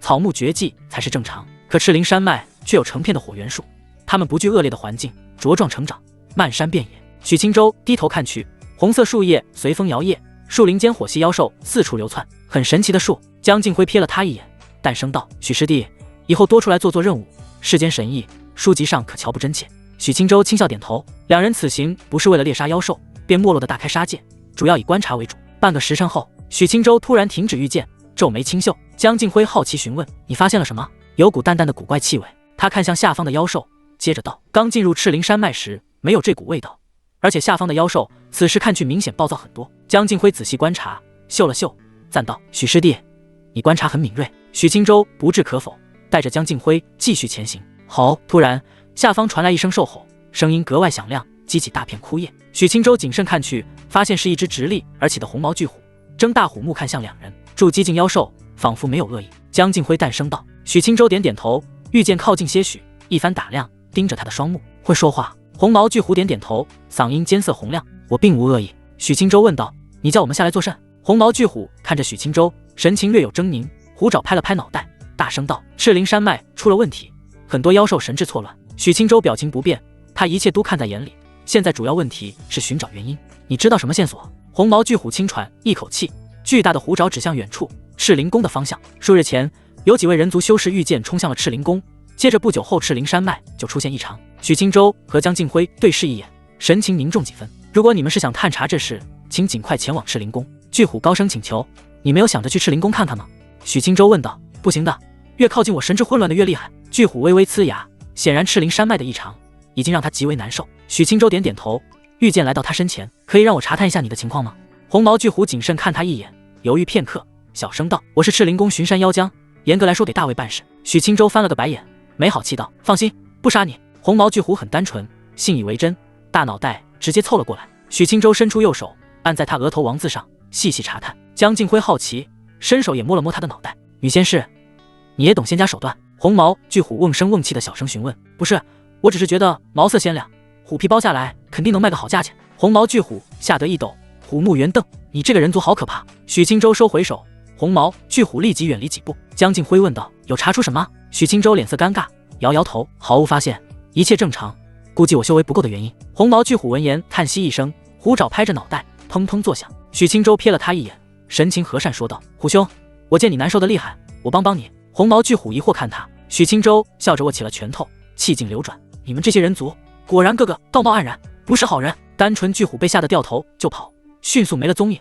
许青州轻笑，御剑离开此地，直奔赤灵宫。我还以为你真要锤死他呢。没必要，妖族通了灵性，便不能单纯以兽视之，见面就生死相向，谁才存有兽心？许青州脸色平静，淡淡开口。江静辉默然无语。当今世界人族和妖族如何相处，一直是个纷争不断的难题。修为不俗的妖族和人无异，甚至在大魏做了高官。各仙门也有妖族护山神兽，寻常修士无理由杀害通灵妖族，一直是不被允许的，除非抓到对方加害人族的把柄。实际情况，两族大多井水不犯河水，就如赤灵山脉，全由妖族管辖，一个人族也没有。许青州目标明确，直奔赤灵宫。半天后，一座红色的巍峨高山映入眼帘，山间以火原木建有亭台楼阁，一座红色宫殿矗立山顶，山下是洞口，一只失了智的筑基境妖兽横冲直撞，追杀着一群炼气境妖兽。许青州瞄了一眼，不想理会。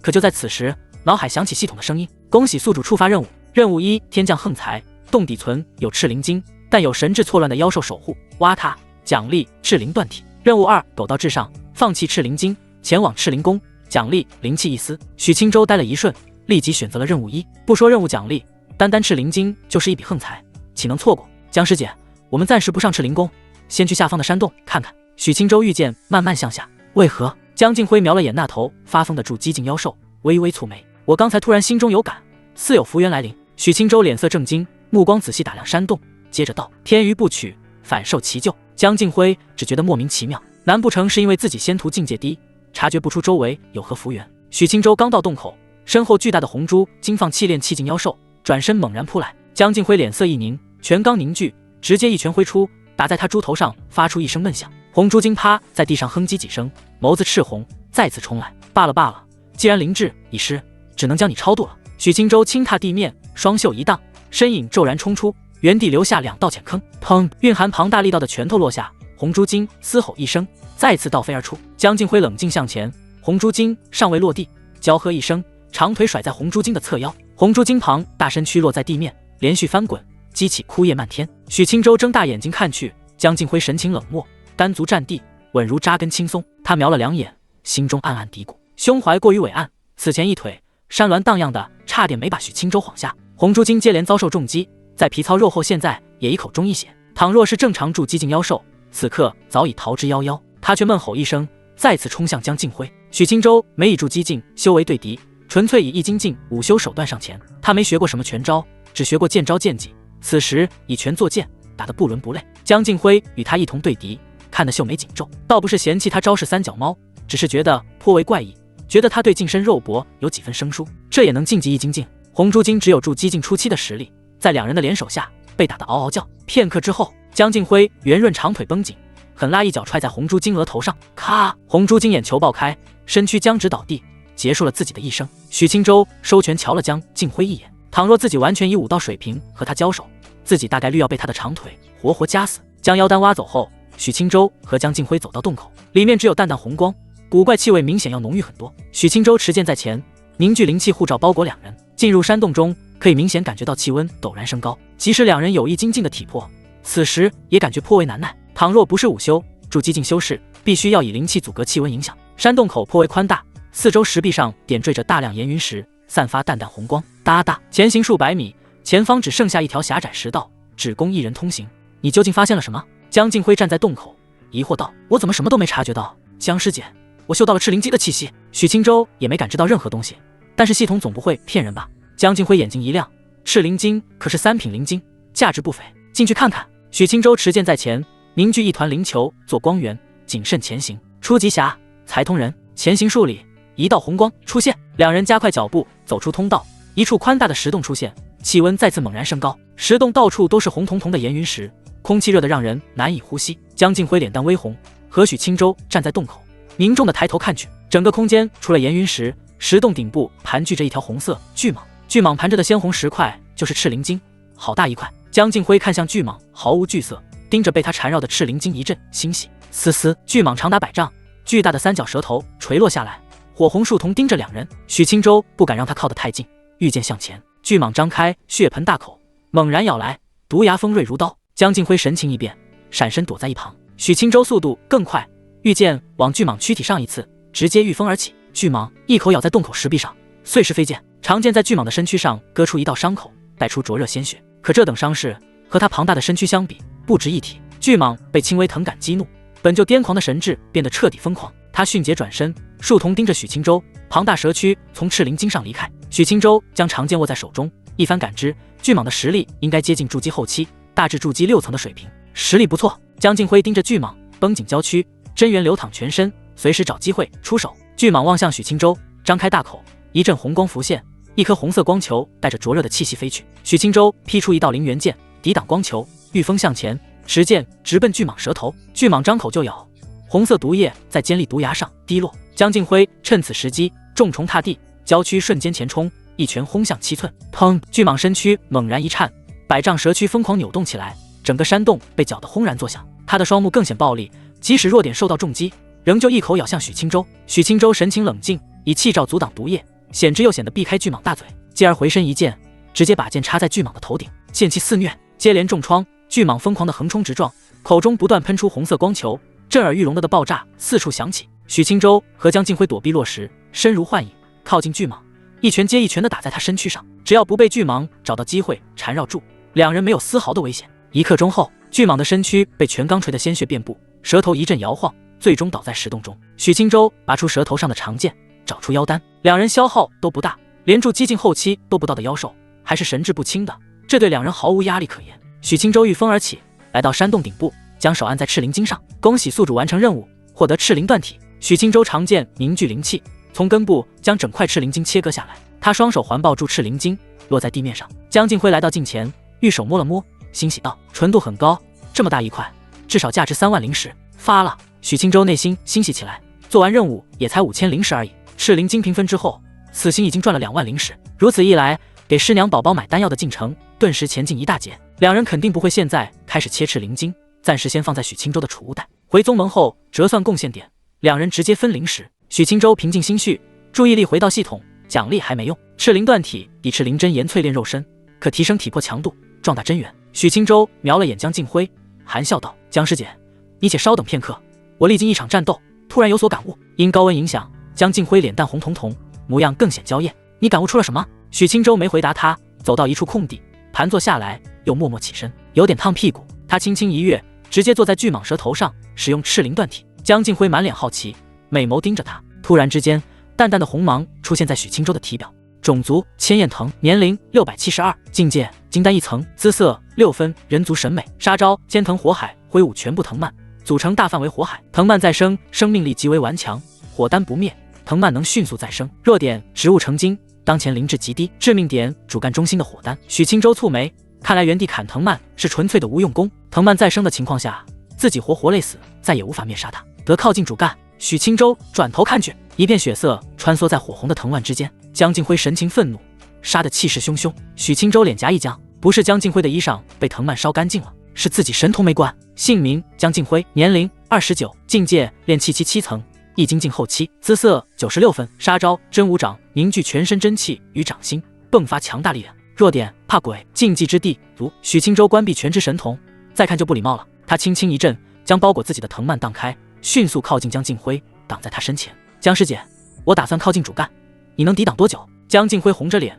局促地挡住自己暴露的春光，最多1刻钟。许青州瞥了他一眼，面不改色，浑身上下我哪里没看过？江师姐，足够了，我上前去击碎他主干。江静辉点头。许青州不再耽搁，持剑上前，躲避为主。江静辉为了许青州能顺利靠近，飞身而起，刻意将攻击范围扩大，吸引千焰藤的注意力。许青州以千息术法屏蔽自身气息，也不主动攻击，慢慢摸着上前。如此一来，千焰藤本就灵智低微，注意力彻底被江静辉吸引，数百道红色藤蔓齐向他卷去。江静辉吓得唇瓣发白，这要抵挡不住，还不得瞬间被包干净。他紧咬银牙，边退边战，竭力抵挡千焰藤的攻势。衣袍时常被卷去一角，一条白皙大腿已经裸露而出。江静辉气得娇喝连连，指甲打得好不体面。许青州回头瞧了一眼，加快脚步，御风飘在红色水池上，他凝聚全身灵气汇聚在长剑之上，真元流淌全身。眨眼之间，许青州来到鲜红躯干前，一剑狠狠扎了进去，灵气轰然炸开。千焰藤巨大的躯干裂出一个大口子，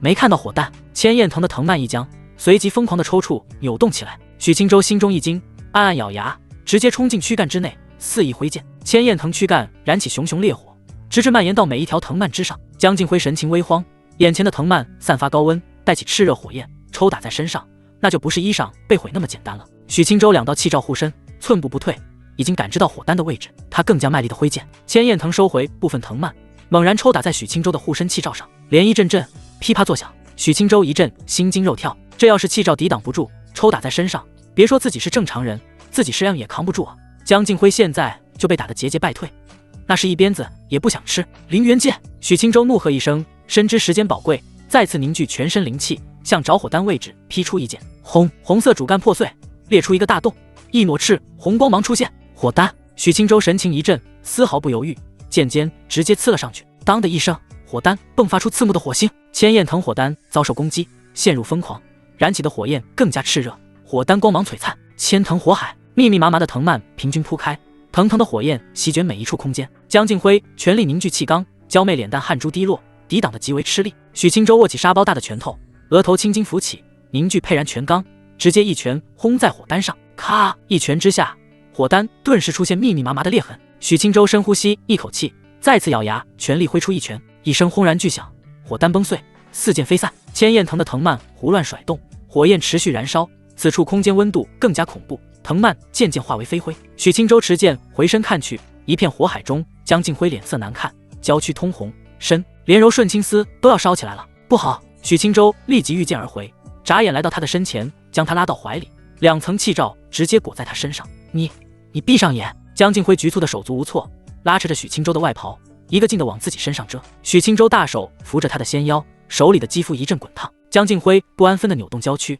让他脸色僵硬。嗖！千焰藤刚焚毁殆尽，长剑之上的江静辉就身影一闪，躲在了角落里。许青州瞄了一眼，见他从储物戒指取出了衣服，缩进了更阴暗的角落，他默默收回目光。这一场历练，处处是凶险，处处是风光。江师姐的身材不愧是修武道的，实在太霸道了。江静辉穿好衣裳，半天之后才磨磨蹭蹭地走出来。他抬头瞟了眼许青州，将手上的白袍丢给他，犹豫一二，红着脸闭嘴不言。许青州神情正经，将外袍穿上，沉默片刻，小声道：“江师姐，我什么也没看到。”江静辉呼吸一滞，羞恼地瞪他一眼，甜腻腻地娇喝道：“你还说都是你要进这破山洞？”他一阵气苦，自己的身子何曾被人如此看过，此行当真损失大了。许青州尴尬一笑，默不作声。江师姐放心，此事就你知我知。江静辉沉着脸冷哼一声，盯着许青州，通通在脑子里忘掉。许青州连忙点头，那些东西他都刻在心里，不放在脑海里的。两人沉默片刻，心思各异。许青州轻咳一声，含笑道：“江师姐，一同去看看魂焰灵花。”江静辉轻轻点头。两人飘过红色水池，站在千叶藤残区上，眼前就是魂焰灵花，5朵花瓣轻轻飘荡，火焰覆盖其上，一条红色的枝干延伸至水池之下。江师姐，魂焰灵花为何导致妖兽神志不清？许青州观察着花瓣，轻声发问。魂焰灵花的气味会影响神魂，金丹境之下妖族灵智不完善，长时间的影响下，使海生出幻觉，继而陷入混乱，进入野兽本能的状态。江静辉的娃娃音传荡在这片空间。许青州默默点头，思绪却落到了别处。这个声音假如和师娘一样娇声，静心凝神，不能再想了。许青州将手靠近花瓣，微微蹙眉，感觉犹如触摸真实的火焰。江师姐，我们怎么取走它？直接拔走会损坏吗？江静辉眸子亮晶晶的，脸蛋重新浮现获得宝物的喜悦。枝干无用，让它留在这，几百年后还能再开一朵。我们直接将花放入玉盒，能妥善保存好。许青州点点头，看来此行回去自己得好好看些书。江静辉取出大小合适的玉盒，钢器一卷，直接折断枝干，将魂焰灵花轻柔放入玉盒中。许师弟，5叶魂焰灵花价值在12万灵石左右，我们发财了。许青州心情激动，师娘宝宝的丹药已然近在咫尺。江师姐，魂焰灵花你带着，回宗门咱们分灵石。江静辉浅笑点头，侧头看着许青州，开玩笑道：“你就不怕我带着魂焰灵花躲进钱一封，然后独吞？”许青州脸色一肃，凝视江静辉，一丝不苟道：“倘若如此，我就画下刚才的江师姐，夜夜欣赏。”江静辉脸蛋嫣红，羞恼道：“你无耻！”许青州轻声呵呵一笑：“江师姐，我不相信你是那样的人。”江静辉冷哼一声，不开心地站起身来。许青州御剑而起，笑着看向他。江静辉瞄了他一眼，默默跳了上去。两人穿过水池，扫视周围，山洞顶部有一道类似石门一样的东西。许青州御剑上前拍了拍，尝试砸一拳，不由摇摇头：“以我实力无法蛮横打开，此处空间应该是人为开辟的，不会是赤灵公养的魂焰灵花吧？”江静辉一愣，蹙眉轻声道：“赶紧离开，万一真是赤灵公主养的，石门突然打开，我们岂不是被抓了个现行？”轰！石门颤动，缓缓向两边打开。许青州，这么巧？石门之后，一位白裙女子脸色惨白，怀里抱着一颗银白元蛋，神情疲惫地望来。她的身后还跟着一位黑袍大汉，面容粗犷，满脸虬髯，手中提着一柄雪亮长刀。许青州和他们对视，互相都是一惊，迅速向后退去。“你是谁？”白衣女子轻声怒喝。她闪身走入石洞，眸子看向水池，顿时娇躯一颤。黑袍大汉持刀警视而来，瞟了眼许青州，再阴冷地看着白衣女子。“赤灵公主，魂焰灵花呢？”赤灵公主收回视线，美眸望向远处的许青州：“你将魂焰灵花拿走了？”许青州护在江静辉的身前，平静开口：“被别人拿走了，我刚进来。”黑袍大汉长刀一扬，直指许青州：“你骗鬼呢？不交出来，我马上将你剁碎！”白衣女子和黑袍大汉拉开一段距离，美眸在许青州的衣袍上打转。她认出这是合欢宗弟子的服饰，看来因为魂焰灵花的影响，已经将合欢宗弟子吸引了过来。她更用力抱住自己怀里的银白元蛋。许青州谨慎地看着黑袍大汉，眼底蓝芒一闪。姓名：杨峰，年龄172，境界金丹2层，容貌20，杀招御灵刀、虎灵附身长刀，一刀挥出，威力极大，瞬身术灵气相引，短距离快速移动。弱点：灵气已经消耗一半，腰子存有暗伤。致命点：神识薄弱。许青州再看向白衣女子，姓名：白凤，年龄470，境界金丹3层，姿色92，杀招绝灵凤鸣，透亮鸟鸣震荡石海，剑灵飞羽，发丝化为白羽，丝丝缕缕可当凛然剑气。弱点：当下弹，状态下滑极为严重。致命点：精力战斗，灵气枯竭严重，气海几近崩碎。许青州收回目光，对两人情况做到心里有数，心中安定几分。原来是2个金丹境伤员，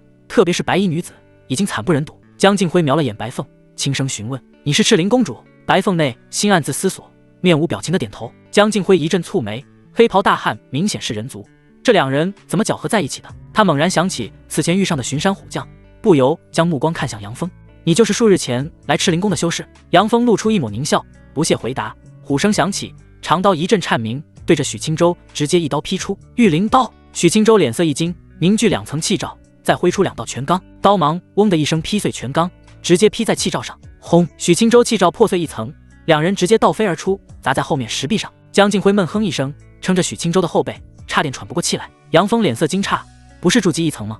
我金丹2层一刀下去，护身气罩砍不碎。许青州背后有软乎乎的靠垫顶着，没有受伤，连忙御剑向前几分。他御剑横空，丹凤眸子冷冽地看向黑袍大汉，神情谨慎。白凤心中一惊，美眸盯着许青州，心中大定。没想到前来的合欢宗弟子如此不俗，表面才筑基境1层的实力，却能抵挡金丹境的攻击。他思忖片刻，身影一闪，奔向许青州，还请合欢宗修士助我。许青州可不敢让他靠得太近，拉远一点距离。赤灵公主，你这话什么意思？白凤气息虚弱，满脸哀求。我5日前诞下孩子，此贼带着数人突然上门，不知如何得知魂焰灵火的消息，来到赤灵宫布下阵法，大打出手。我实力下滑严重，赤灵宫内的妖将抵挡艰难，一时无法外逃报信，直至坚持到今日。我为了保住孩子，只能将其带入此地，想借着千焰藤继续拖延时间。杨峰脸色阴沉，怒视白凤，早知就在赤灵宫剁了你这娘呢。许青州看了眼江靖辉，低声询问：可信吗？江靖辉瞅了眼白凤，再看向他怀里的蛋，轻轻点头。白凤早就管理着赤灵山脉，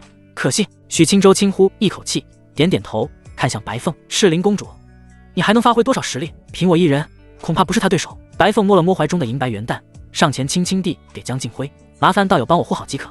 江靖辉默默接过。杨峰脸色难看，灵气腾腾而起，长刀颤鸣不止。此行兄弟们都折损了，10拿9稳的魂焰灵草再拿不到，那就真亏到姥姥家了。他双目阴森地盯着许青州，大喝一声，不信邪的再劈出一刀。清亮刀芒一闪，冰寒的刀意席卷四周。白凤长裙飘荡，玉手前伸，一团银白光芒冲出，抵在刀芒之上。轰！灵气涟漪向四周激荡，石壁出现细密沟壑。江靖辉抱着蛋退到一旁，许青州持剑劈出半月剑芒，直指杨峰。刺骨剑气狂涌而去，杨峰尚未自大到能无视的地步。他挥刀格挡，再睁眼看去，许青州已经来到近前，卯足了劲一拳砸向他的心口。杨峰咬牙握拳，直接对撞而去。闷哼响起，两人的脸色都疼得一僵。杨峰只觉得难以置信，眼前这小子的肉体居然如此强悍。许青州心中感叹，不愧是金丹境，实力确实不是虚的。杨峰心中涌起怒气，正想提刀削了眼前小子的脑袋，一声刺耳鸟鸣响起，音波化为实质，传荡四面八方。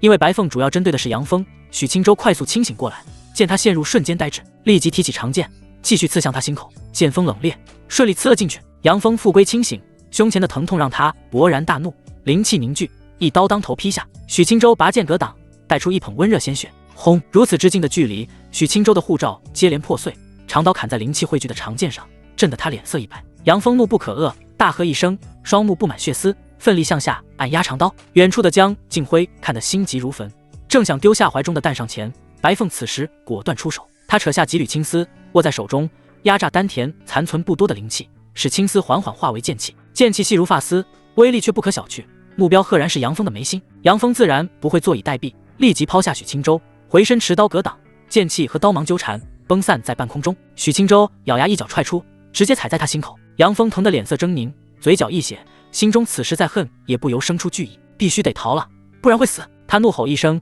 刀意流淌全身，发丝狂舞，大片的刀芒四散飞溅。许青州急忙后撤，挥舞长剑，叮当作响。当他再次抬头望去，杨峰已经手托长刀，冲入上方的食道中。白凤犹豫一二，直接现出真身，一只银白大鸟浮现，长鸣一声，直接追了上去。许青州紧随其后，江靖挥手里捧着蛋，落在最后面，食道笔直向上，没有多余的空间。半刻钟后，许青州就已经能看见刺目白光冲出食道，周围是一片狭窄密殿中。杨峰衣襟流淌大片鲜血，没有丝毫回头的意思，直接冲出密殿大门。白凤鸟身挥舞翅膀，迅疾地追了上去。许青州直接御剑前冲，江靖辉还在爬食道的路上。密殿之外，烈阳高挂，亭台楼阁间可见战斗的痕迹，人族的尸体和妖族的尸体躺在各处。杨峰御风而起，冲入高空。白凤拼命压榨潜能，宛如一线白影，迅速接近杨峰，身上白羽窜出细密剑气。杨峰没办法，只能停止逃跑，回身防御。许青州也趁此时机冲了上来，果断持剑斩下2道灵元剑。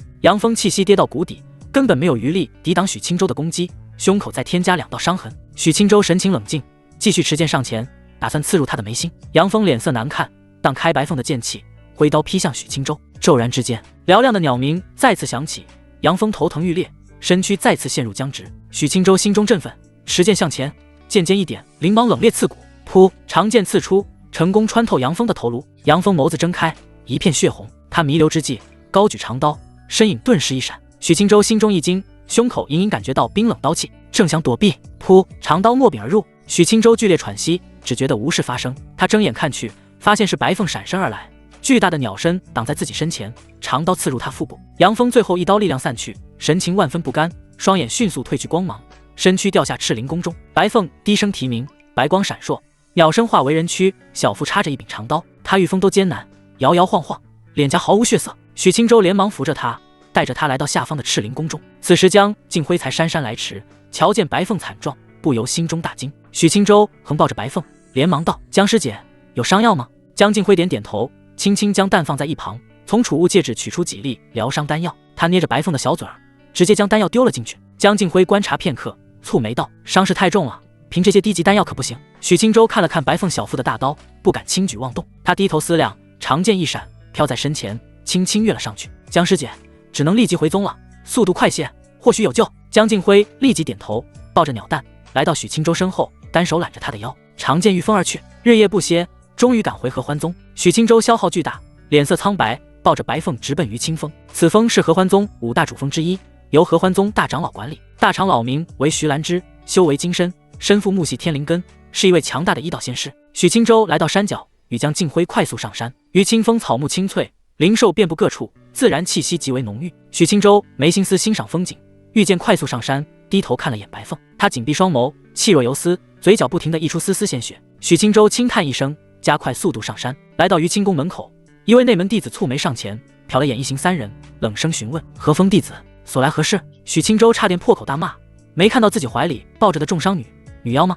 许清舟深呼吸一口气，急声道：“上林峰许清舟，有急事求见徐长老。”内门弟子神情一愣，古怪地瞟了眼许清舟。江静辉见他原地不动，蹙眉瞪着他，低声轻喝：“愣着作甚？”内门弟子看了眼他，淡声道：“稍等。”他转身走进于清宫内，不久之后就立马走了出来。“徐长老在修炼室，你们随我来。”3人走入于清宫，其内极为典雅古朴，通体以名贵木材布置，雕刻精美图文。一行人直上2楼，雕花木门敞开，徐兰芝身穿绿色长袍，盘坐在蒲团上，脸蛋白皙如玉，娇躯窈窕丰盈。她柔和似水的眸子落在白凤身上，秀眉不由轻轻蹙起。许清舟抱着白凤走入其中，脸色恭敬：“见过徐长老，弟子有一事相求。”徐兰芝摆摆手，玉手一挥，白凤直接漂浮而起，来到他近前。许清舟一愣，没想到徐长老这般热心。徐兰芝玉指轻触白凤的额头，丝丝缕缕的绿色光芒涌入其内。许清舟心中稍安，轻轻呼出一口气。江静挥手里捧着蛋，美眸看了他一眼，心中不由增加几分好感。白凤遭受这种九死一生的重创，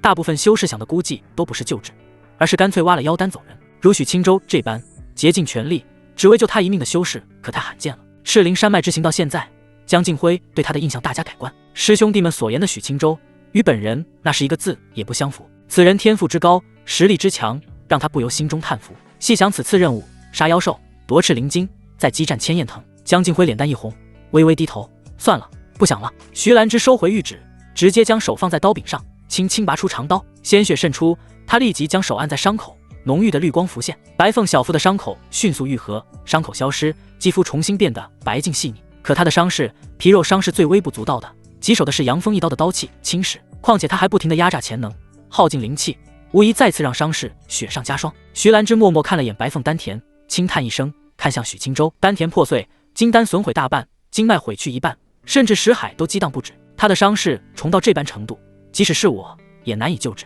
许清舟心中一沉，连大长老都救不了，整个合欢宗也没人能救白凤了。徐长老，当真一丝一毫的机会也没有了吗？徐兰芝沉默片刻，玉手出现一枚绿色木丸，温柔说道：“木灵珠可以暂时稳定他的伤势。”许清舟脸颊重新浮现喜色：“多谢徐长老。”徐兰芝瞟了他一眼，嗓音依旧温柔：“3万灵石啊，这要给钱啊？”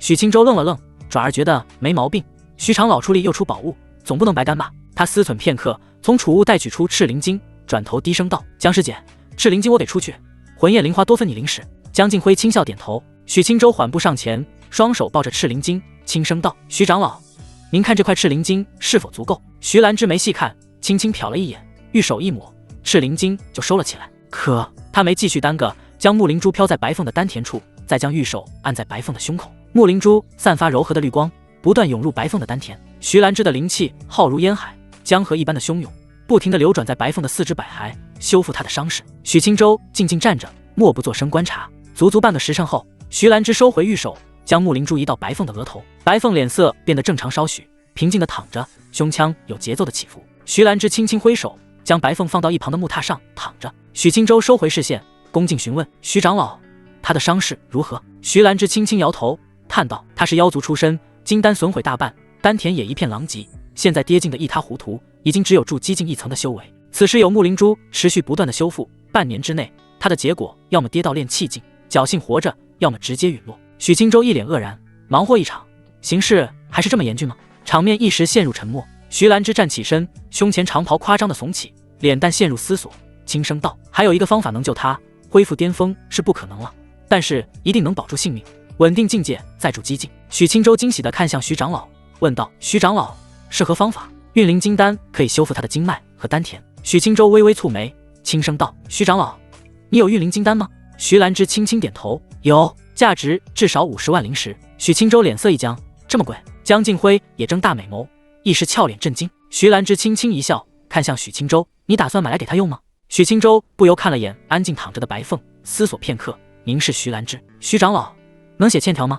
江静辉愣愣地看着他，这么大的代价你也愿意付出？徐兰芝神情平静，仔细看着许青州，直接摇头：3个月之内我能保他无事，你可以想办法3个月内拿50万灵石来找我。许青州轻轻点头。恰在此时，恭喜宿主触发任务，任务1：救命之恩，想办法赚钱买运灵金丹，奖励先天剑胎。任务2：无动于衷，搏一搏，白凤跌进到炼气境无妨，不死即可，奖励5。许青州毫不犹豫地选择了任务1，3个月50万灵石，并不是毫无希望。徐兰芝柔媚的脸蛋浮现一丝笑意，朝许青州浅笑点头：既然如此，他就先待在我这，等你拿来50万灵石，我再继续救治他。许青州轻轻点头，郑重施礼：多谢徐长老。徐兰芝轻笑颔首。江静辉上前一步，双手捧着银白鸟蛋，递到徐兰芝身前：徐长老，这颗蛋您能看出什么吗？徐兰芝将蛋接到手中，一番打量，白灵鸟蛋。他沉吟稍许，轻移莲步，将蛋放在白凤的身旁。目前蛋还未孵化，先放在这只白凤鸟身边。许青州和江静辉齐齐点头，看着白凤腰侧银白的蛋，许青州此时不由一愣，剑眉微皱：妖族化为人形，也还是下蛋的吗？哪里下出来的？他摇摇头，觉得自己想差了。白凤能化为本体，估计是以本体下蛋的。许青州和江静辉没多留，缓步离开了玉清宫。徐兰芝待在修炼室内，丰盈翘臀坐在软椅上，平静沉思了会，喃喃道：没想到上林峰唯一的弟子如此不俗，品性也极佳，究竟是谁传出他只是一个资质稀烂的废物？徐兰芝红唇微抿，轻笑摇头：也不知玉涵和他关系如何，前日我去见他，给他送金灵玄丹都不要，死丫头只会赌气。徐兰芝轻叹一声，站起身，来到木榻前，美眸盈盈地看着白凤。他犹豫片刻，还是玉手一翻，取出一个精致木盒。木盒打开，一颗银白丹丸散发柔和光芒，运灵金丹。徐兰芝脸色平静，轻捏白凤的脸蛋，将运灵金丹喂了进去。入口即化，他轻轻蹙眉，叹息轻喃：也不知那小子能否给灵石回来，万一给不出，我就亏大了。徐兰芝红润小嘴儿嘀嘀咕咕，手上却不闲着，温柔地帮着白凤梳理经脉气海。于清风半山腰，许青州神情忧愁：怎么整50万灵石？此次任务好不容易赚了大几万灵石，回来之后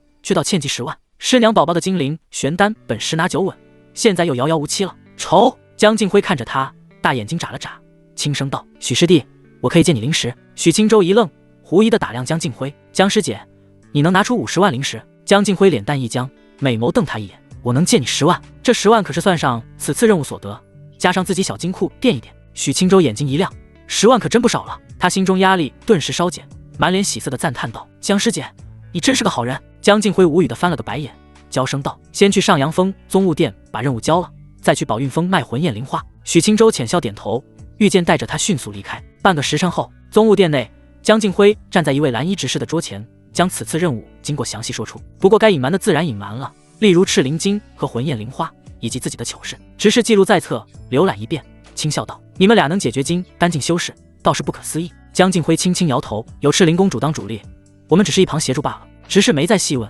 含笑道：此次任务特殊，而且难度明显比预料的高，我会传信给梁城主，让他多付一笔灵石，你过2日来领即可。江静辉心中惊喜，轻轻点头。许青州默默站着不作声，一起和江静辉离开宗物殿，立即去了宝运峰，进入灵草殿。两人找到执事，说出此行目的。颇显老太的蓝衣执事满脸惊讶，神情郑重。你且将魂焰灵花取出来看看。江静辉从储物界拿出玉盒，轻轻打开，灼热的气息立即扑来，5朵花瓣焰火腾腾。老执事凑近几分，仔细观察，神情更加惊讶。刚开花不久的魂焰灵花，品质极佳。他将玉盒盖上，看向江静辉和许青州，温声道：“可以折算成13万贡献点或者灵石，你们可同意？”许青州心中一动，没想到价值比江静辉估算的多1万，看来是因为品质原因，刚开花就采摘下来。江静辉轻声道：“折算成灵石。”老执事轻笑颔首，收起玉盒。片刻后，他清点出一大袋灵石递给2人。江静辉接过，直接递给了许青州：“这13万灵石你拿着，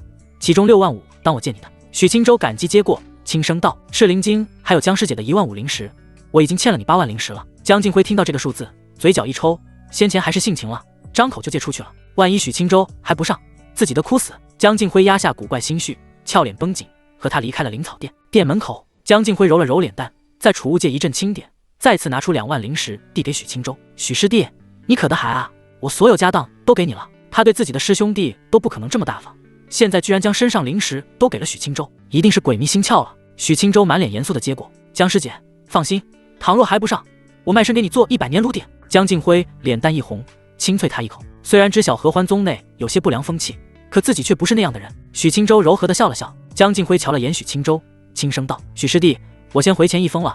倘若3月之内你没办法赚够50万灵石，我尝试找师尊帮你借一笔。”话刚出口，他立马脸蛋僵硬，又性情了。许青州满脸感动，肃声道：“江师姐，你真是一个好人。”江静辉默然无语，郁闷的转身走了。许青州储物袋装有15万灵石，心中顿时压力一减，看来3个月赚够50万不是难事，借钱也是赚。他深呼吸一口气，看着远处秀丽山水，蹙眉思索如何赚灵石。恰在此时，恭喜宿主触发任务。许青州一愣，现在还2个任务砸手里呢，再来一个3花聚顶了。系统发任务没点限制的吗？任务1：合欢宗炉鼎，凭你的姿色实力，一次1000灵石，每天10次，50天能赚50万灵石，奖励预防盛典。任务2：凭借自身能力、合理手段赚够50万灵石，奖励通玄剑气。许青州满脸无语，默默选择了任务2。卖是不可能卖的，这辈子都不可能卖的。他查看脑海任务列表，第一个是帮师娘买精灵玄丹，奖励武神秘典第1卷；第2个是赚钱买运灵金丹，奖励先天剑台；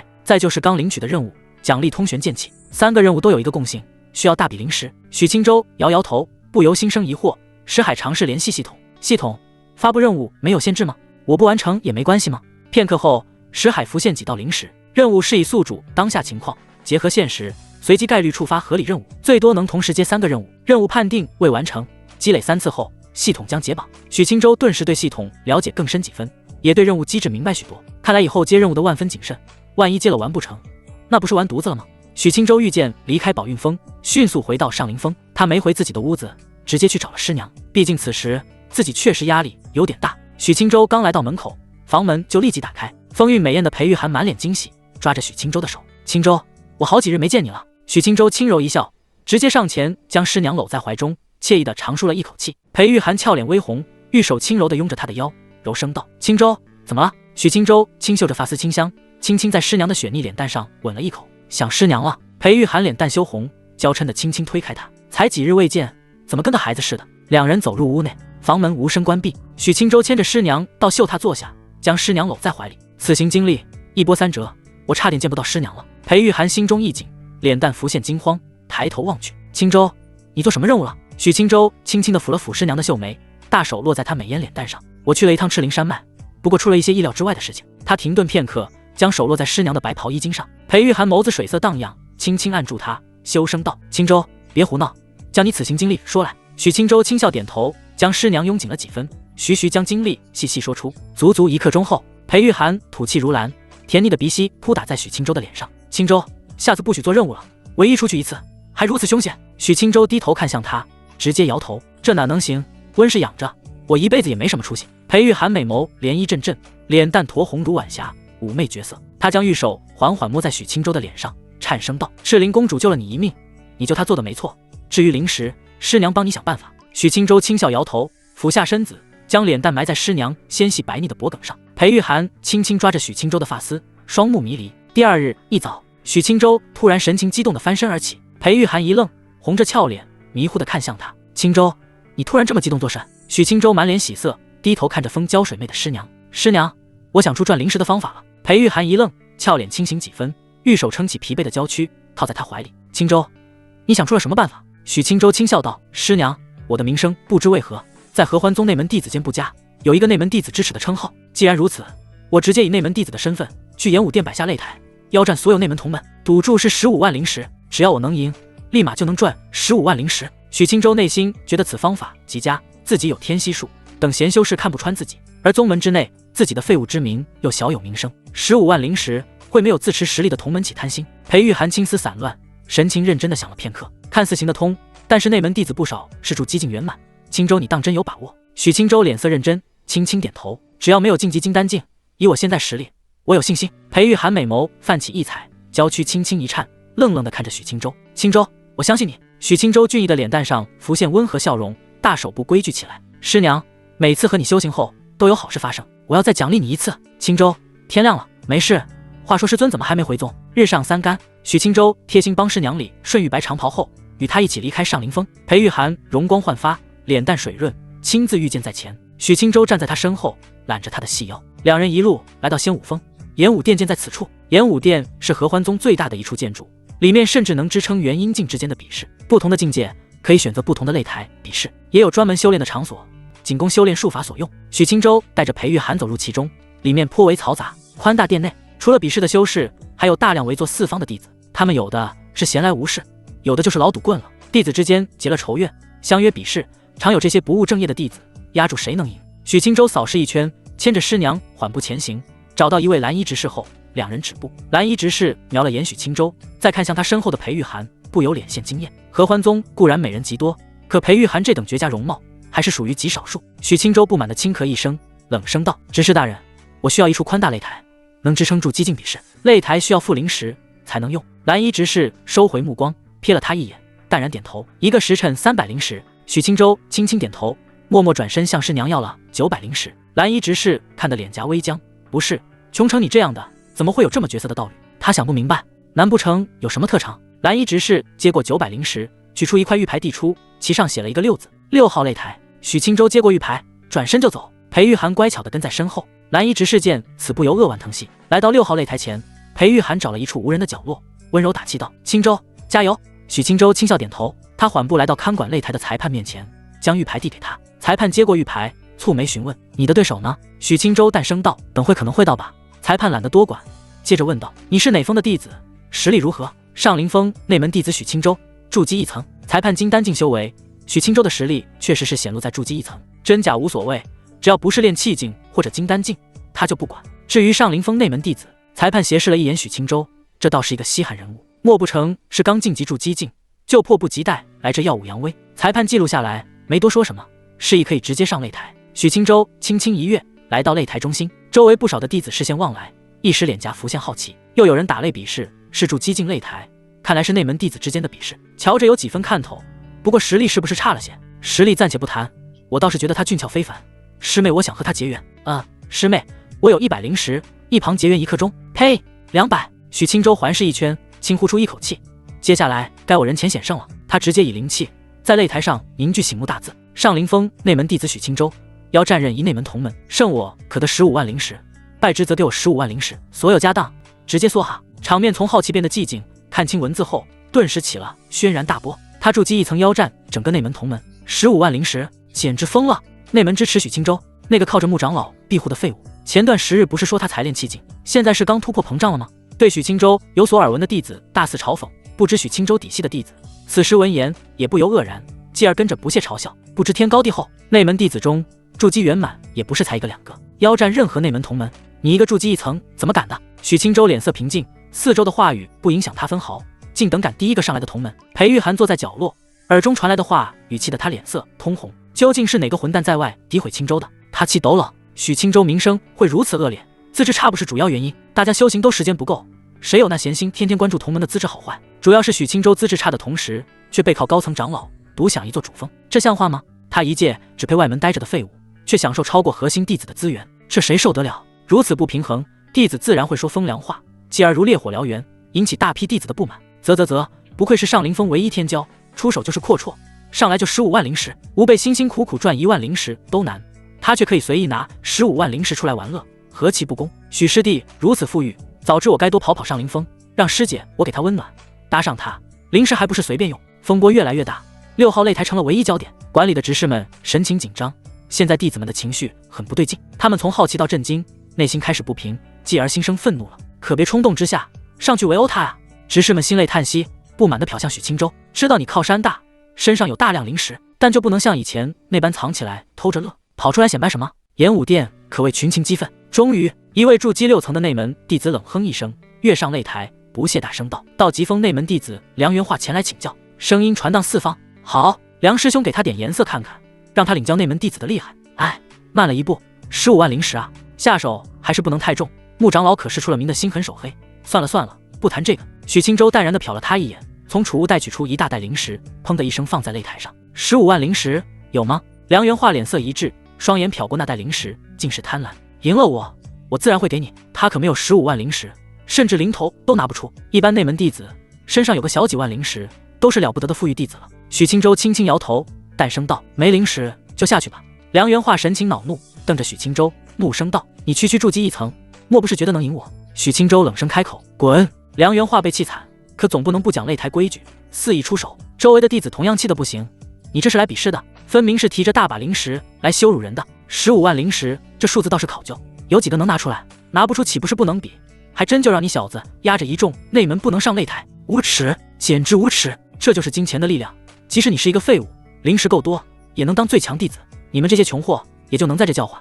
我倒觉得许师弟勾人的很，刚才一大袋灵石一甩，师姐心尖都颤得不行。妈的，你个骚货哪个疯的？我给你200灵石，现在就堵住你的嘴！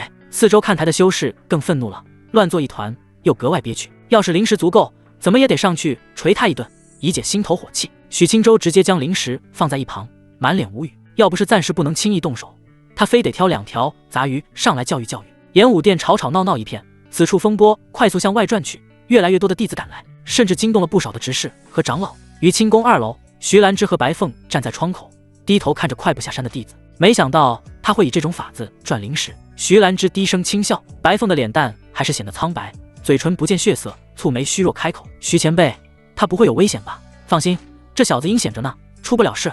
我给你遮掩一下，我们也去看看热闹。”前一峰，江敬辉正在青石广场上练拳，远处突然跑来一位同门师弟，他在广场上扫视一圈，大声道：“师兄师姐们，演武殿有大消息！”广场众人不由停下修行，目光好奇地望来。白袍师弟大声笑道：“上灵峰那个废物弟子许青州，在演武殿挑战任何内门弟子，赢了他能得到15万灵石。”弟子们一时脸露震惊。许青州是何人，他们自然知晓，可明显15万灵石更吸引人。弟子们都没心思修行了，快步离开广场，齐齐往先武峰的演武殿而去。江敬辉俏脸神情呆滞，心中古怪而又忐忑，这就是他的赚钱法子，可别输了呀！混蛋！江敬辉气恼地咬着银牙，如一阵清风，迅速冲出了前一峰。先武峰，演武殿。将近1个时辰过去，没有任何内门弟子再上台，不是不敢，是灵石真不够。现在已经有3、3、2、2的弟子凑在一起，想着大家凑一凑，凑足了15万灵石，挑一个实力最强的上去。可即使如此，一时半会也凑不齐。演武殿此时人声鼎沸，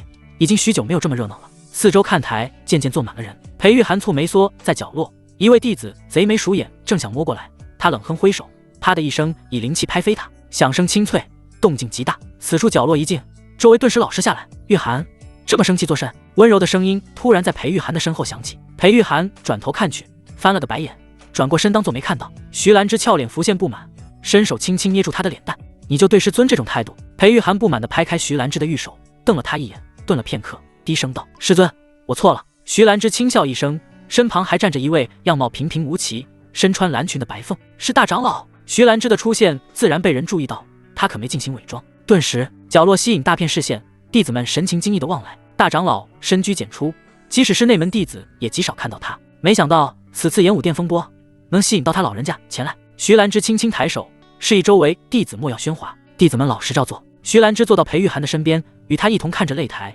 轻声笑道：“当初你厌烦宗门风气，一气之下和穆青凑到一起，在上灵山过得还舒心。”裴玉涵红唇抿了抿，轻轻点头。他和许青州一样，是在贫苦村子出生，年幼时也曾听闻世上有神仙，可始终见不到。小时候第一次看见天上神仙，是2位筑基境修士结仇，2人一场短暂交手，整个村子都被余波毁去一半。裴玉涵当时年幼，小小的一团，缩在屋子一角，侥幸活了下来。可家人却没那么幸运了。余波过后，他害怕地跑到父母的尸体旁，哭得眼泪啪嗒。所幸村子的人并不是全死干净了，活下来的长辈帮他安葬了父母，带着他生活了一段时间。当时才4岁，仅仅过去1年，愿意收留他的长辈也去世了。从此5岁的他时常吃不饱饭，因为裴玉涵天生白发，父母和收留他的人又接连死去，他因此被村子的其余人嫌弃，认为他不干净，会惹来晦气。小小5岁的他待在村子里，不受任何人待见，他能干什么呢？他只能离开村子，也不知道去哪。一双小短腿漫无目的走着，淌过河，爬过山，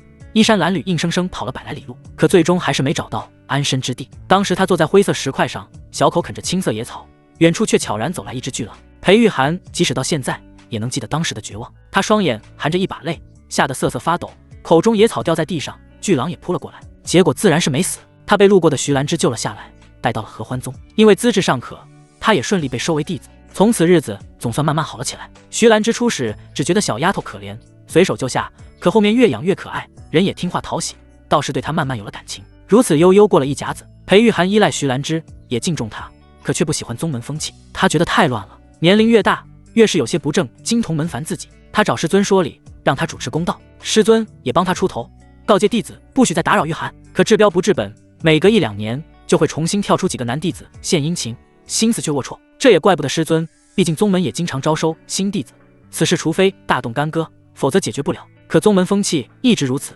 裴玉涵才是不正常的。裴玉涵不喜，其他弟子可不觉得自己做错了，毕竟他们可没动手动脚，凑上来聊天都不准。徐兰芝也愁合欢宗功法本就容易导致弟子心生情欲，他还好奇玉涵怎么能一直清心寡欲呢？裴玉涵对此没办法，在20多年前和同样魂不吝的穆青凑在了一起。徐兰芝当时听闻此事满脸愕然，倒也没拦着，由得他去了。上林峰清静倒是确实适合玉涵，从此裴玉涵待在了上林峰，每隔一段时间都会去于清宫安静坐会，两人也没什么话聊。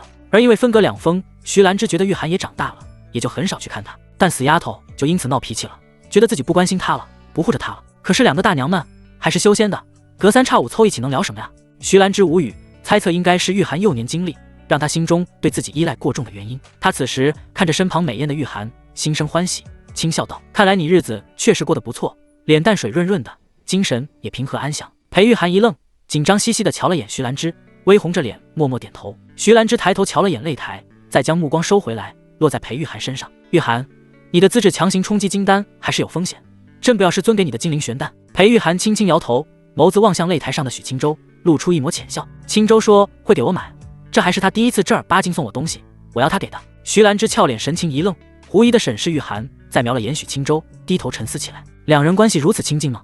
江静辉来到演武殿时，弟子多的寻找一个落脚地都难。他一番打量许久，慢慢走到后方座位，睁大眼睛看着6号擂台。他看到许青州依旧独自一人站着，身旁放着一大袋零食，鼓囊囊的，里面有我的10万。江静辉环视一圈，心中暗暗忐忑。地榜高手千万别凑热闹啊！演武殿内并不是只有内门弟子，也来了数位身穿紫衣的核心弟子，这些人个个如众星捧月，姿态高傲。核心弟子是各峰最杰出的一小撮人，实力至少在金丹境，他们显然是因为15万灵石吸引来的，而不是他们眼中的跳梁小丑许青州。即使是他们，15万灵石也是一笔不小的财富。合欢宗核心弟子有天榜排名，榜上10人都是长老候选人，相应的内门弟子也有地榜排名，榜单前10的实力，突破金丹10拿9稳。这也证明的榜前10日后成为核心弟子几乎是板上钉钉的事情。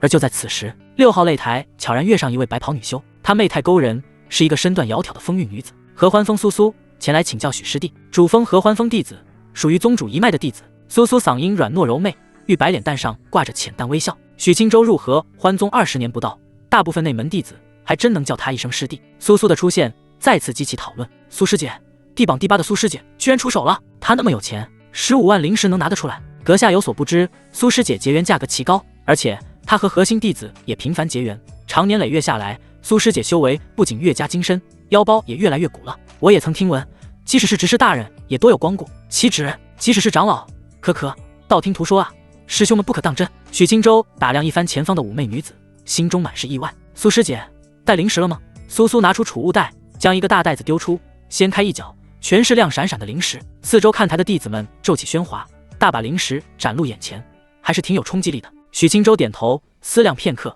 轻声笑道：苏师姐，既然决定上台比试，我们的灵石就先交给裁判保管，胜负分出后再决定归属。苏苏心中陷入犹豫，自己再能挣钱，这15万灵石也挣得苦逼，交给裁判，他还真担心有风险。徐兰芝瞧见这一幕，心中一动，淡声开口：“灵石可放我这暂存。”温柔的嗓音传出，吸引大批人注意。众人一看是大长老，心中皆是意外。苏苏美眸望去，心中一松，倘若是放在大长老身上，他就没有顾虑了。许青州侧头看去，略微愕然：徐长老这是来看热闹，还是看自己帮他挣灵石？他没多想，默默将大袋灵石轻轻一抛，直接飘到徐兰芝身前。苏苏懂事些，身影一闪，双手递了过去，再反身回擂台。徐兰芝脸蛋浮现温和笑意，直接将灵石收入袖中。50万能不能拿到先不管，30万先落袋为安。进行伪装的白凤坐在一侧，眸子复杂地望着许青州。他如此卖力挣灵石，为的可都是帮自己活命。灵石已代管，至此气氛开始热烈起来，弟子们都在交头接耳，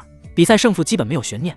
大家谈论的都是许青州能坚持多久，1刻钟、半刻钟，还是一招下场。江敬辉睁大眼睛看去，如果是苏苏的话，他地榜记录是筑基9层的境界，许青州大概率能赢。他将要赢取15万灵石。江敬辉心中砰砰跳，扫视一圈，突然计上心头，他要开盘。众人一致认为毫无悬念的比赛，他不选择压住，他要开盘通吃。当他用甜腻腻的声音小范围宣布此事，并表明自己是南乡长老的亲传弟子，周围闻言的弟子转头看去，像看疯子。他这是什么？大撒币？他不远处的一位内门弟子小声询问：“江师姐，赔率如何？”苏苏赢1赔1.1，许青州赢1赔50，1.1有点少，但是多少能赚点。周围的部分老赌棍忍不住率先上来压住，清一色压住苏苏赢，数额都在小几千灵石上下，赚的少，但也够结缘几次师姐了，不赚白不赚。全程以留影实记录压住过程。江敬辉转眼收了2万灵石，他眸子亮晶晶的，发了：许青州一定要赢啊，不然自己要被害惨。因为江敬辉没有大肆宣扬，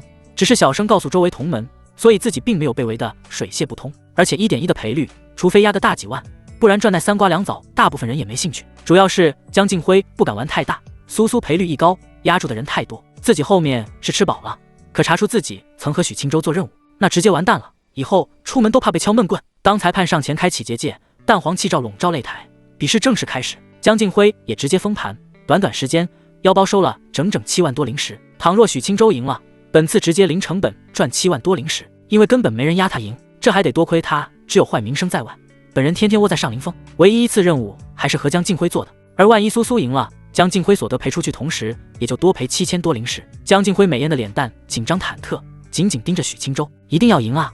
擂台上，裁判左右看了一眼，淡淡开口：“比试开始。”全场目光汇聚，苏苏可不敢大意，这不是寻常切磋，他不允许出现一丝一毫的意外发生。他眸子凝视许青州，直接掏出一根紫色长鞭，灵气腾起，长鞭微微颤动。狮子搏兔，苏师姐看来极为谨慎，即使许青州再弱，他也打算竭尽全力。整整15万灵石，苏师姐岂敢有一丝的大意？哈哈，看来许青州要被一招退场了。四周的弟子们都是摇头失笑。苏苏如此行事，他们觉得意外又不意外。啪！苏苏娇喝一声，长鞭一甩，一声清脆骤响传出，紫色长鞭携带浓郁紫光，化身灵气长蛇，抽向许青州。猛烈的劲风席卷，擂台灰尘轻扬。许青州脸色不变，淡然摆出一个拳架，真元沸腾，拳罡如排山倒海，猛然向前。一声轰鸣巨响，紫色灵蛇崩碎，拳罡四处飞溅，不分伯仲，全场瞠目结舌。他是午休还是境界奇高的午休？这他妈，这小子在扮猪吃虎。擂台之上，青石冰冷，四周看台却热浪翻天。道道目光凝聚，落在坦然收拳的许青州身上。他身形挺拔如松，周身并无灵气澎湃迹象，只有一股沉凝如山的真元在隐隐蒸腾。苏苏潭口微张，惊得娇躯猛然一抖，脸色立即难看起来。可恶，所有人都被他骗了，他居然是仙武双修，筑基1层可能是真的，但他武道境界明显高于仙道一途。苏苏心中难免产生惊怒，他怕自己真可能输了，万一落败，可是足足15万灵石的损失，自己绝不能输。苏苏握紧紫色长鞭，鞭身流光暗转，长鞭似活物般在他周身缓缓游走，透着森然寒意。他并无多言，暗咬银牙，皓腕倏然一抖，萧尖笑声刺破空气，紫色长鞭如同毒蛇出动，下一瞬已撕裂数十步距离，鞭梢直抽许青州的丹田，狠辣凌厉，力求一击让他丧失战斗力。四周看台惊呼骤起，裴玉涵紧张地捏着裙摆，担忧地望着许青州。面对南巡的鞭影轨迹，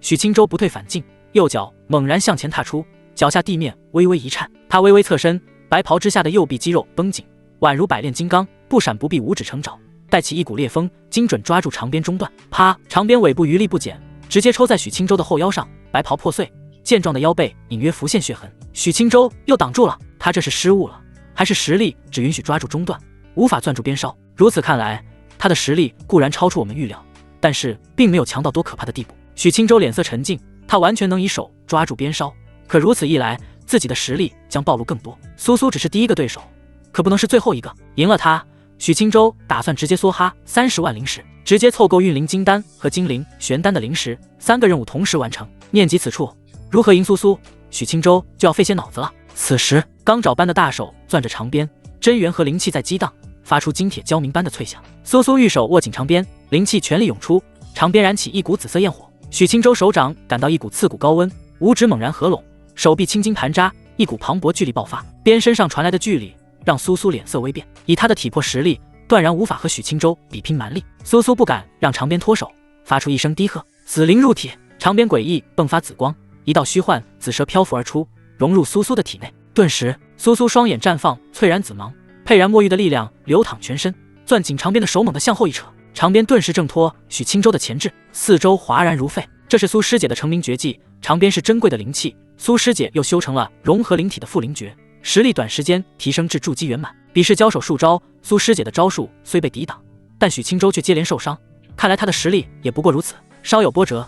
不过许青州还是败路一条。苏苏紫灵入体时间有限，不敢担的分毫，长鞭刚扯出，身影如离弦之箭，居然主动御风上前。他轻盈的身姿漂浮在许青州的5丈外，灵气灌注长鞭，双目紫芒骤然一闪，长鞭呼啸甩出。明明鞭子只有一条，鞭影却密密麻麻足有上百道，如一张紫色密网。许青州真元外放，周身涌动一层圆形罡气，紫鞭抽在罡气上，噼啪作响，涟漪阵阵。他原地抵挡，不能走动分毫，只能被动挨打。许青州瞥了眼上空，无动于衷。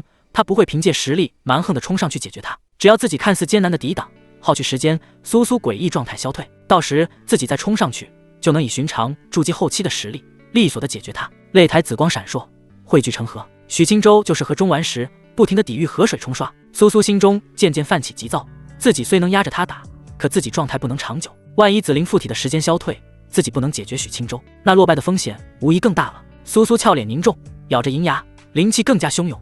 紫鞭骤然一指，许青州一愣，抬头看去，流光丝丝缕缕地环绕苏苏，他身上的灵光忽明忽暗，手上的紫鞭却光芒大炽。仅仅片刻，紫鞭末梢凝聚一团浓郁紫光，宛如一团紫阳。苏苏轻喝一声，挥动长鞭，末梢紫阳直接轰在许青州的护身罡气上，砰！紫阳炸开，罡气直接破碎，凌厉的长鞭啪的一声抽在许青州的胸口。许青州疼得嘴角一抽，胸口衣衫褴褛，一条鞭痕出现在胸膛，顿时浮现赤红痕迹。江静辉眸子圆瞪，瞧着这一幕，咬着银牙，心中暗骂：这一击的威力，也就和当初全力辉腾的千焰藤类似。当初许青州2层气罩护体，抵挡1、2不难，可现在罡气一鞭就破，他难不成在演我？许青州可没空多想其他，苏苏已然陷入疯狂，罡气一破，他立即挥鞭如影。密集鞭影下，许青州顿时身中数鞭，健壮腰身再添几道红痕。裴玉涵瞧得一脸心疼，青州从小到大什么时候吃过这种苦？许青州干脆将上半身破烂的衣袍扯尽，露出肌肉匀称、红痕遍布的上半身。健壮的身材配上猩红的伤口，倒是让大片女弟子眸子大亮。许师弟不愧是修武道的，这身材太诱人了。确实，合欢宗少有修武道的，许师弟长得好看，身材又好，是绝佳的双修对象。比试结果如何我不管，但以后我非得多去上林峰逛一逛。许青州在长鞭下躲得险象环生，身上虽抽的鞭痕遍布，可却无一道致命伤。半刻钟后，啪！许青州后背再添一道鞭痕，苏苏的双目紫光也迅速消退。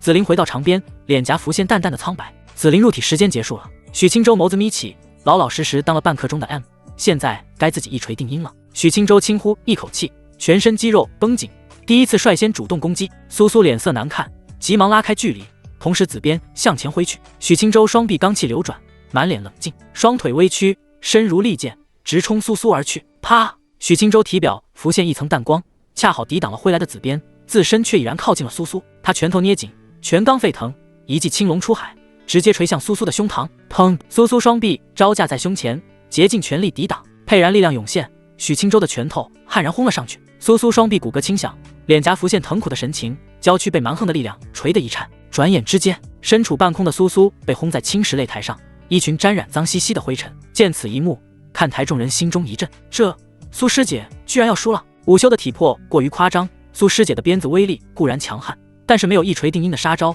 持续的攻击无法彻底击溃许青州。如果苏师姐用的是剑，以剑气破午休体魄，无疑要顺利许多。可惜是鞭子。比试发展到现在，无疑让大批人失神恍惚。谁能想到许青州能在苏苏的攻势下坚持下来，甚至能翻身进攻？到了此时，一个让人难以置信的结果渐渐开始明了：许青州要赢了。虽然他伤痕累累，但确实赢面极大。嗡！擂台之上，拳罡再起，许青州线条遒劲的肌肉棱角分明，如山川起伏，如雕如刻。裴玉涵眸光盈盈，此时居然生出丝丝的醋意，将桃子丢掉作甚？这身子本是自己独享，岂能给其余女子看去？裴玉涵不满地皱起秀眉，眸子却死死盯在许青州的身上，内心胡思乱想。青州确实不一样了，尝过的他更是深刻的知晓这巨身躯下的爆发力，令人如痴如醉，宛若登仙。徐兰芝看着擂台，眨巴着大眼睛，收回目光，斜视一眼莫名脸红起来的裴玉涵。这是害羞？徐兰芝一时摸不着头脑，光看看也如此羞涩吗？都甲子高龄了，怎么还和一个小姑娘似的？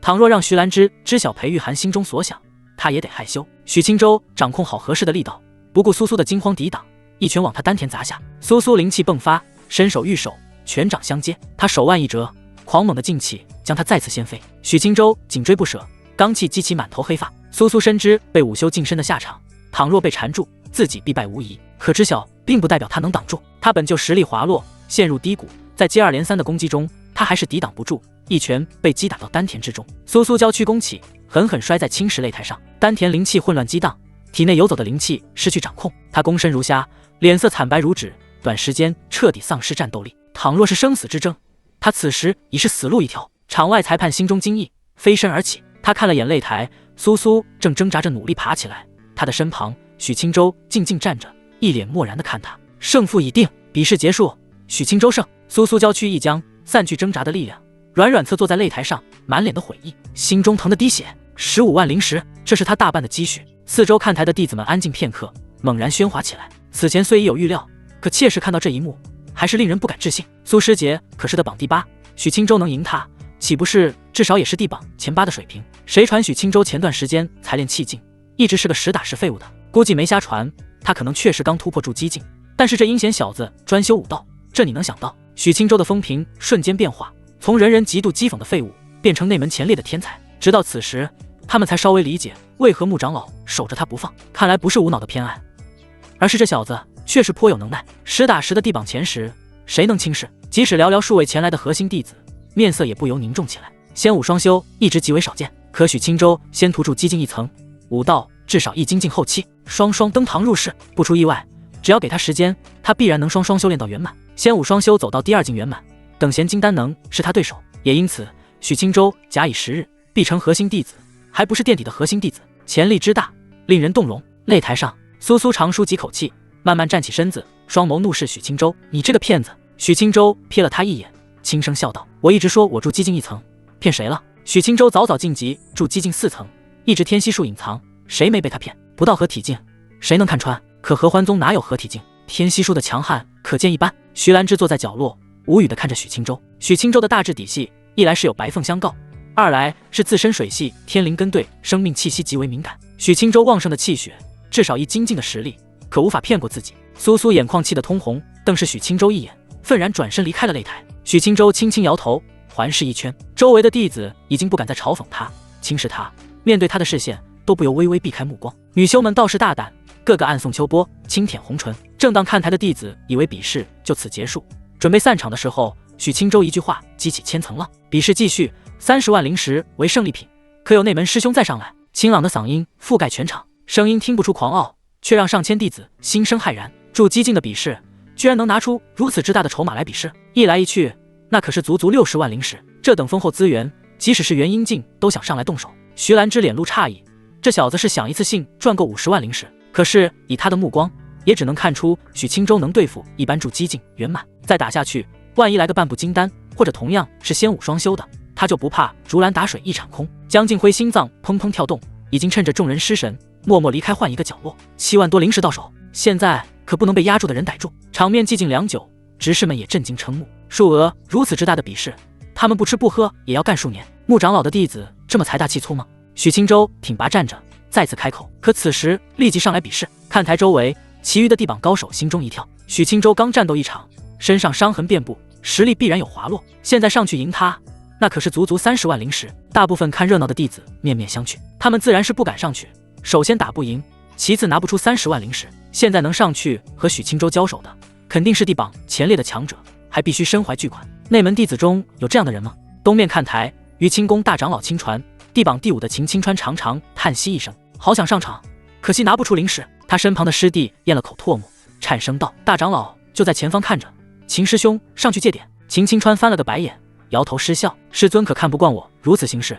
再说师尊也不见，没必要上去挨骂。”小师弟失望叹息。西面看台，合欢峰宗主6弟子骆云亭，地榜第3的高手，坐着一时犹豫不决。他沉默思索，是否要去赚这一笔。自己倒是灵石足够，实力表面看去也足够，可骆云亭出了名的生性谨慎。许青州以前那么大的骂名在外，可他愣是窝在上林峰练武，人都见不到，如此隐忍，能是自大狂妄的蠢货。他此时高调出现，能扮猪吃虎一次，就不能故技重施。骆云亭资质绝佳，修行刻苦，可走在仙途上，他始终心中谨记，修仙靠的是脑子。9成9的弟子们都停止讨论，四顾张望，视线落在那寥寥几个地榜高手身上。秦青川已经放弃，依然坐着看热闹。骆云亭脸色复归平静，已经决定不上场。许青州的师尊是穆长老，而穆长老是出了名的心黑手狠，只因前一封核心弟子骂了许青州几句，堂堂长老能敲他闷棍，他的弟子能是心思单纯的，不可莽撞。气氛诡异起来，貌似没人想着上去赚这30万灵石。陆师兄，你！一道人影突然慢慢站了起来，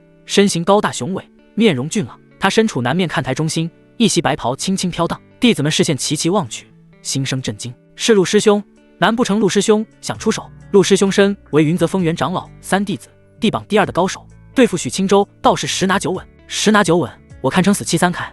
我是再也不信你们这些人的鬼话。就是，先前你们狂骂许青州废物，我压住苏师姐营，直接输了几千灵石。你在谁那压住了？南乡长老亲传弟子江师姐，哎，怎么不见了？陆林安御风而起，轻飘飘地落到擂台上。主峰云泽峰陆林安，半步金丹境，还望许师弟赐教。陆林安温和轻笑，接着道：“许师弟，我对你并无恶意，可财帛动人心。你拿出那么丰厚的灵石，实在让人很难不心动。”许青州浅笑颔首：“陆师兄，既然上了擂台，想必你知道规矩。”陆林安轻笑点头，从储物戒指一番清点，一个巨大的袋子取了出来，咚，沉甸甸的灵石放在擂台上。哗！弟子们视线看去，亮闪闪的灵石直接蒙蔽了他们的双眼。30万灵石，完全足够一个普通资质的弟子一路修行到金丹境了。许师弟，说来惭愧，这是我修行数十年好不容易积攒下来的，倘若此次一输，我可真就一贫如洗了。陆林安轻声一叹：“陆师兄，看你性情颇为恬淡，怎么忍不住孤注一掷来赚这30万灵石？难不成是觉得胜我轻而易举，不赚白不赚？”许青州确实颇为好奇，我极为看重许师弟，没有丝毫轻视。陆林安神情严肃，顿了顿，无奈道：“可我身边还有数十位道侣，他们都得修行，养一大家子，没足够灵石真不行。”许青州嘴角抽搐，原来是郑鱼堂养料来了。陆师兄，你就不怕输了全家揭不开锅？陆林安轻笑摇头：“输了是命，灵石没了我就不再沉淀，立马晋级金丹境，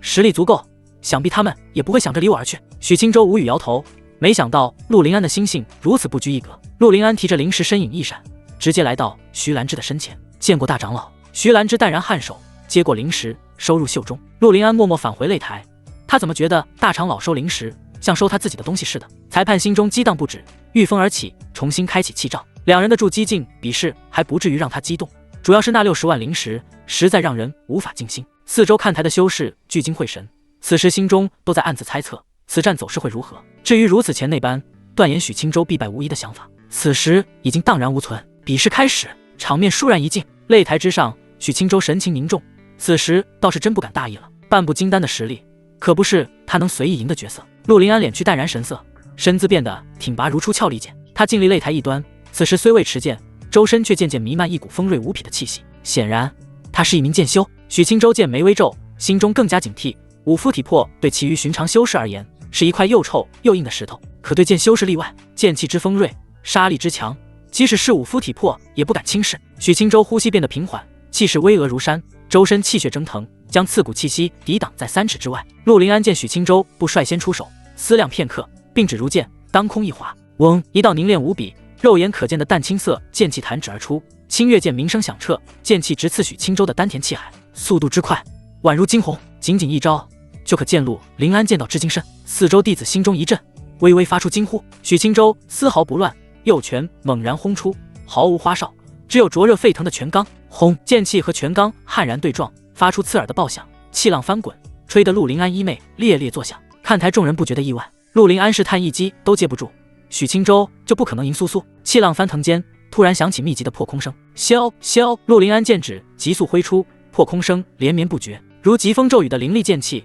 从四面八方笼罩许青州，每一道剑气都刺骨森寒。许青州长舒一口气，眼中金芒一闪，赢了此战，那便不需藏拙。既然如此，他气血沸腾如大江奔涌，易筋境后期的实力全开。除此之外，浓郁灵气蒸腾而起，灵气隐含剑芒。陆林安的双眼蓦然一颤，一脸的不可思议。筑基中期的灵气水准似乎还是剑修，妈的，我也被他骗了。在全场震惊的目光中，许青州深呼吸一口气，双腿如铁柱扎根在大地，他身形在小范围内急速闪转腾挪，每一拳都含着沛然巨力，精准击散每一道袭来的剑气。砰砰，爆鸣声如雨打芭蕉，密集响起，剑气不断被轰碎，炸开的气劲在青石擂台画出无数深浅不一的白痕，石粉簌簌而下。片刻之间，许青州将剑气尽数挡下，他眼神沉静，双腿一蹬，青石地面猛然碎裂，身形如幻影，主动朝陆林安冲去。贴身肉搏才是武道修士最强领域，陆林安岂能坐以待毙？右手握住腰侧青钢剑，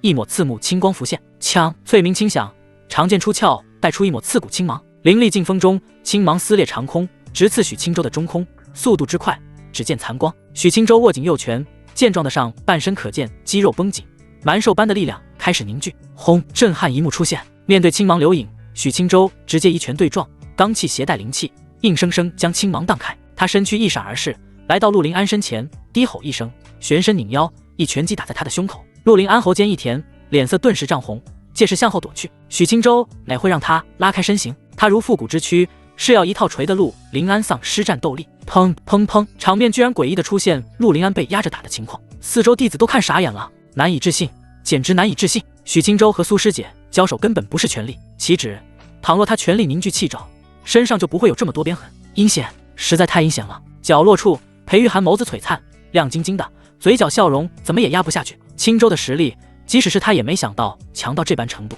徐兰芝都看得愣愣出神，他已经足够高看许青州了，可不曾想还是低估了。远处角落的江静辉抿着红润小嘴儿，失神地看着许青州。虽曾并肩作战过，可当时战斗自己都自顾不暇。许青州出手又干脆利落，直指千燕腾弱点。他虽知晓许青州实力强悍，可却不清楚究竟强到什么程度。此时一看，心肝儿都不由剧烈跳动起来。秦青川坐姿端正，一脸害怕地看着擂台，低声喃喃：“幸亏我灵识不够。”洛青州凝视许青州，脸色不变，内心暗自庆幸，出来混仙途，果然要有脑子。陆林安实力比我强又如何？没脑子一样白搭。擂台之上，陆林安心中苦涩，调动全身灵气，脚下剑纹一闪，他身形飘忽后撤，如柳絮随风，摆脱许青州的纠缠。远处，陆林安凝重看着前方，别无他法，直接使出最强杀招。他紧握长剑，3尺青光骤然浮现，嗡，剑身流光熠熠，嗡鸣不止，锐气甚至强到撕裂他自身的白袍。一剑青龙，陆林安眼眸青光闪现，咬牙一剑递出，袖袍如碎布般破裂，长剑剑尖一颗狰狞龙头涌出，龙躯蜿蜒出现，鳞甲森寒。青石擂台地面砰然作响，青龙所过之处，地面离出一条沟壑，碎石四处飞溅。场外裁判脸色凝重，御风在上空，随时准备干预意外情况。青龙在前，许青州避无可避，他周身罡气流转，灵气全力涌出，块垒分明的肌肉隐隐轻颤，沸腾的气血让他的身躯更加坚韧。许青州加持2层护罩，闷头握拳冲了上去，龙头撞击在气罩之上，爆发轰鸣巨响，下方擂台骤然碎开一个深坑，环形的灵气荡向四周，浅黄的气罩出现阵阵涟漪，许青州的气罩瞬间破裂一层，龙头也隐显裂痕。他不管不顾，挥拳如雷鸣，将青色龙头全力轰碎。砰！他那层罡气也直接碎裂，青色剑气直接轰在他的身上。许青州咬牙前冲，在龙躯之内迅速前行，剑气在他的身上割出细密伤痕。轰！许青州浑身带血，蛮横地冲出横空青龙，眼神冷冷来到陆林安的身前。等会！陆林安脸色微白，急声开口。砰！许青州直接一拳轰在他的小腹上，陆林安一口血忍不住，直接喷了出来。他竭力一剑被破，再被武夫许青州近身，此时一丝一毫的翻身之机都没有，狂猛的拳罡一道接着一道，陆林安疼得浑身发抖。仙家修士灵气耗尽会极为棘手，可武夫只要肉身不崩溃，就能一直猛干。许青州沉着脸，扯着陆林安的衣襟，拳头如雨点落下。弟子们看得脸色苍白，太残暴了，武夫打架太粗鄙了，还不住手吗？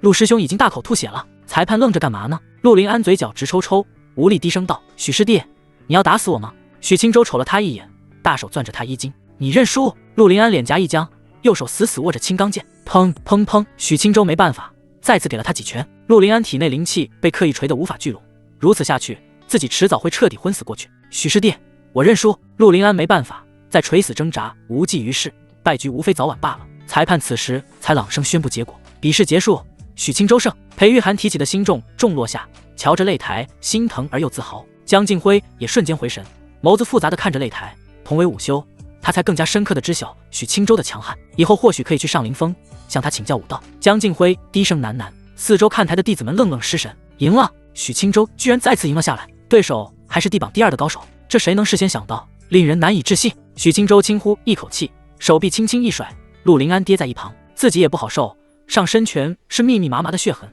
整个人瞧着血水中躺了一趟似的，所幸都是皮外伤，未伤及内里，休养一段时间即可。陆林安颤颤巍巍地站起身，满脸幽怨地看着许青州，你这个骗子！许青州斜视他一眼，怎么输得跟个娘们似的？陆林安如苏苏当初一般，现在心疼的难以呼吸，自己输的可是30万，天塌了！媳妇们不会真跑路吧？恭喜宿主完成任务，获得通玄剑气。许青州心中浮现欣喜，第3个任务完成了，前2个任务自然也即将完成，自己只需要将灵石花出去就行。陆林安心中难受，瞅了几眼许青州，小声道：许师弟，我们的比试能是有意切磋，不涉及肮脏的灵石交易吗？许青州回过神来，瞥了他一眼，淡声道：陆师兄什么意思？把灵石还我！陆林安面不改色，许青州鄙夷地看他一眼，没好气道：陆师兄，你要脸吗？陆林安呼吸一滞，尴尬笑道：不用了，我自己有。他长叹一声，不想和阴险小人多聊，萧瑟地离开了擂台。看台上的苏苏心中好受几分，愣愣地看着陆林安，不由小步凑了上去，两人交谈1、2，结伴离开。对于今日遭遇，两人或许有一些深入浅出的交流。许青州看向四周，温和笑道：多谢诸位同门捧场，今日比试到此结束。看台上的弟子们见风使舵贼快，发出真诚的夸赞声，不愧是上林峰第1天才，实力之强，当是我辈楷模。此言深得我心。穆长老何等人物，作为他唯一亲传，自当有此超绝实力。每念起往日同门恶意重伤许师弟，我不由心生愤然。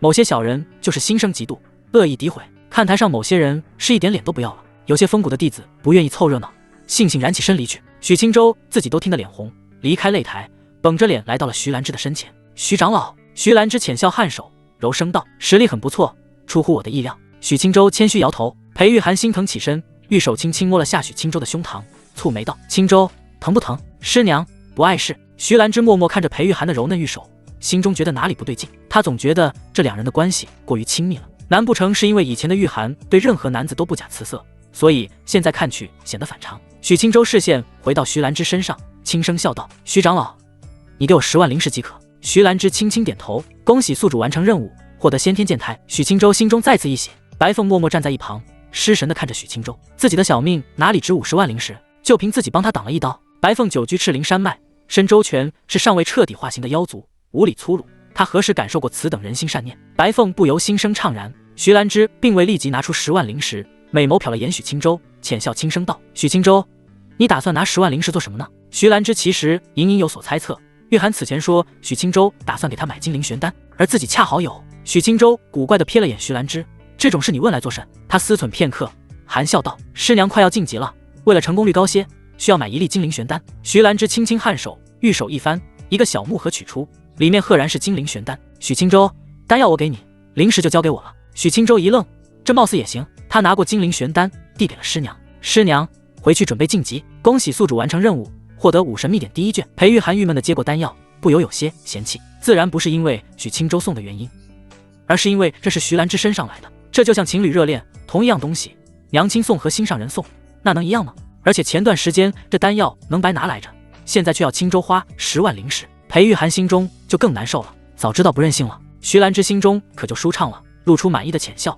瞟了眼裴玉涵，心中暗骂：让你这死丫头跟我犟！他看了眼身侧的白凤，直接轻挥玉手，一阵流光闪过，现出她的真容。许青州，我已经将她治好，保住了性命，境界却只有筑基1层了，你领到上灵山疗伤去吧。许青州神情愕然，打量一番，确实是白凤。没想到在没保证自己能拿出灵石时，徐长老已经先出手救治了。如此看来，徐长老真是一个心地善良的好人。谢过许道友，徐长老的救命之恩。白凤虚弱的盈盈施礼。许青州轻轻含笑摆手：该是我谢你，倘若你不帮我挡那一刀，我还不知能否活下来。裴玉涵闻言顿时心生感激，对白凤充满好感。徐兰芝没继续待着，身影一闪，直接离开。此时演武殿也走了不少弟子，只有少部分弟子还待在原地，望着这边，心思各异，女弟子居多。裴玉涵见师尊离开，动作轻密许多，玉手一个劲地往许青州腰身摸去，点点鲜血，让他秀眉皱得更深。青州，我们赶紧回上林峰。许青州轻轻点头，三人慢慢离开演武殿。一路上莺莺燕燕，招呼声不断。许青州都轻笑的搪塞过去，裴玉涵的脸色却渐渐冰冷。来到殿外，青州，你以后就在上林峰安心修行，外面的女弟子都不知检点，我怕你沾上不干净的东西。裴玉涵淡声开口。许青州小心看他一眼，默默点头。白凤瞧得好笑，裴玉涵也不嫌弃许青州满身鲜血，拥着他轻轻跃上长剑。白凤无比虚弱，站在原地，一时有点尴尬。许青州瞅了眼，直接将他横抱而起。裴玉涵美眸微眯，瞥了眼，心中又复归平静。白凤救了青州，现在身体虚弱，自己要理解。长剑御空而去，白凤脸蛋红红的，默不作声。回到上林峰后，白凤暂时安置在裴玉涵旁边的屋子，让他安心养伤。许青州被裴玉涵拉进房间，开始处理伤口。见其割出的伤势不易愈合，裴玉涵思忖良久，取来灵液和干净毛巾，让许青州坐好，弯下腰身细细擦拭。许青州心神彻底放松下来，师娘的动作轻柔体贴，处理伤口没有丝毫疼感，反而感觉痒痒的。看着看着，他心也痒痒的。许青州凑上前，温柔地含了上去。裴玉涵娇躯一颤。分开后，裴玉涵娇媚地瞪他一眼，娇嗔道：“青州都受伤了，安分些。”许青州不听话，直接搂住师娘的纤腰，让她坐在自己的怀里。青州，不许闹了！裴玉涵脸蛋羞红，媚眼如丝。许青州凑过脸颊，点了点她的红唇，柔声道：“这样擦，不碍事。”裴玉涵眸子运起水光。次日一早，许青州疲惫尽消，他的半步金丹可不寻常，要不是为了等武道境界跟上来，他早已晋级金丹境。既然如此，你今日约战许青州，我不需要你赢，只需要你竭力打残他，能废了最好，不能也要将他打得躺在床上几年。温灵君没问为什么，轻轻点头。师尊，为什么由头约战他呢？左近一阵蹙眉，冷声道：“你自己想，3日内我要看到结果。”温灵君躬身应是，办事去吧。温灵君默默退出玉白大殿，左近独自一人盘坐，满脸的冰冷。你和穆青都该死。上林峰，裴玉涵静心打坐，已过去1个时辰，外界灵气丝丝缕缕的汇聚而来，屋内的灵气愈加浓厚。白凤心生好奇，走出屋子，坐在小院中，却不敢去旁屋一探究竟，担心看到一些不得体的东西。许青州凝视美艳出尘的师娘，心头微松，结丹已成，并无波折。裴玉涵持续不断运行功法，体内的灵气愈加浓厚，身上的气势节节攀升。半个时辰后，裴玉涵悠悠睁眼，境界彻底稳固，成功晋级至金丹1层。师娘，恭喜结丹！许青州站在一侧，含笑开口。裴玉涵眸子闪过喜色，轻呼一口气，轻笑道：“境界停滞10几年，总算晋级了。”许青州点点头，上前2步，在师娘身侧坐下来。自从师娘帮我晋级住激境，可谓福源不断。裴玉涵脸蛋涨红，万分羞赧地怒视他：“青州，不许胡说！”许青州怕师娘真的生气，轻笑颔首，不再多言一些春闺密事。裴玉涵银丝垂在腰后，丰盈翘臀盘坐，蒲团微微凹陷，脸蛋红润不退，正微微低头，神情羞恼。许青州眸子温和地看他，心情恬淡。裴玉涵微微抬头，美眸落在许青州的脸上，心中恼怒渐渐消退，红唇扯起淡淡的弧度，妩媚的浅笑似初春的第一抹嫩芽，极美。青州，你既然已有先天剑台，可前往剑魁峰万剑阁取得一柄新的佩剑。许青州闻言微愣，这茬自己倒是忘了，万剑阁是合欢宗重地，只有极少数的剑修可以去，里面放着不俗的灵剑，只要能让灵剑择主，可任由取走。许青州当下的佩剑只是普通凡剑，连玄剑都不是。如今剑胎已成，再用此剑多少有点不合适，确实的考虑去取一柄灵剑回来。师娘说的有道理，青州立即就去万剑阁，反正无事，总不能不分昼夜的和师娘修行。许青州站起身来，就要离开屋子。青州，先养好伤再去吧。裴玉涵玉手攥住他：“师娘，我这点伤不碍事，我去就回。师娘帮青州做点灵膳，想吃师娘做的玉莲凝肉羹了。”裴玉涵见此轻轻点头，温和笑道：“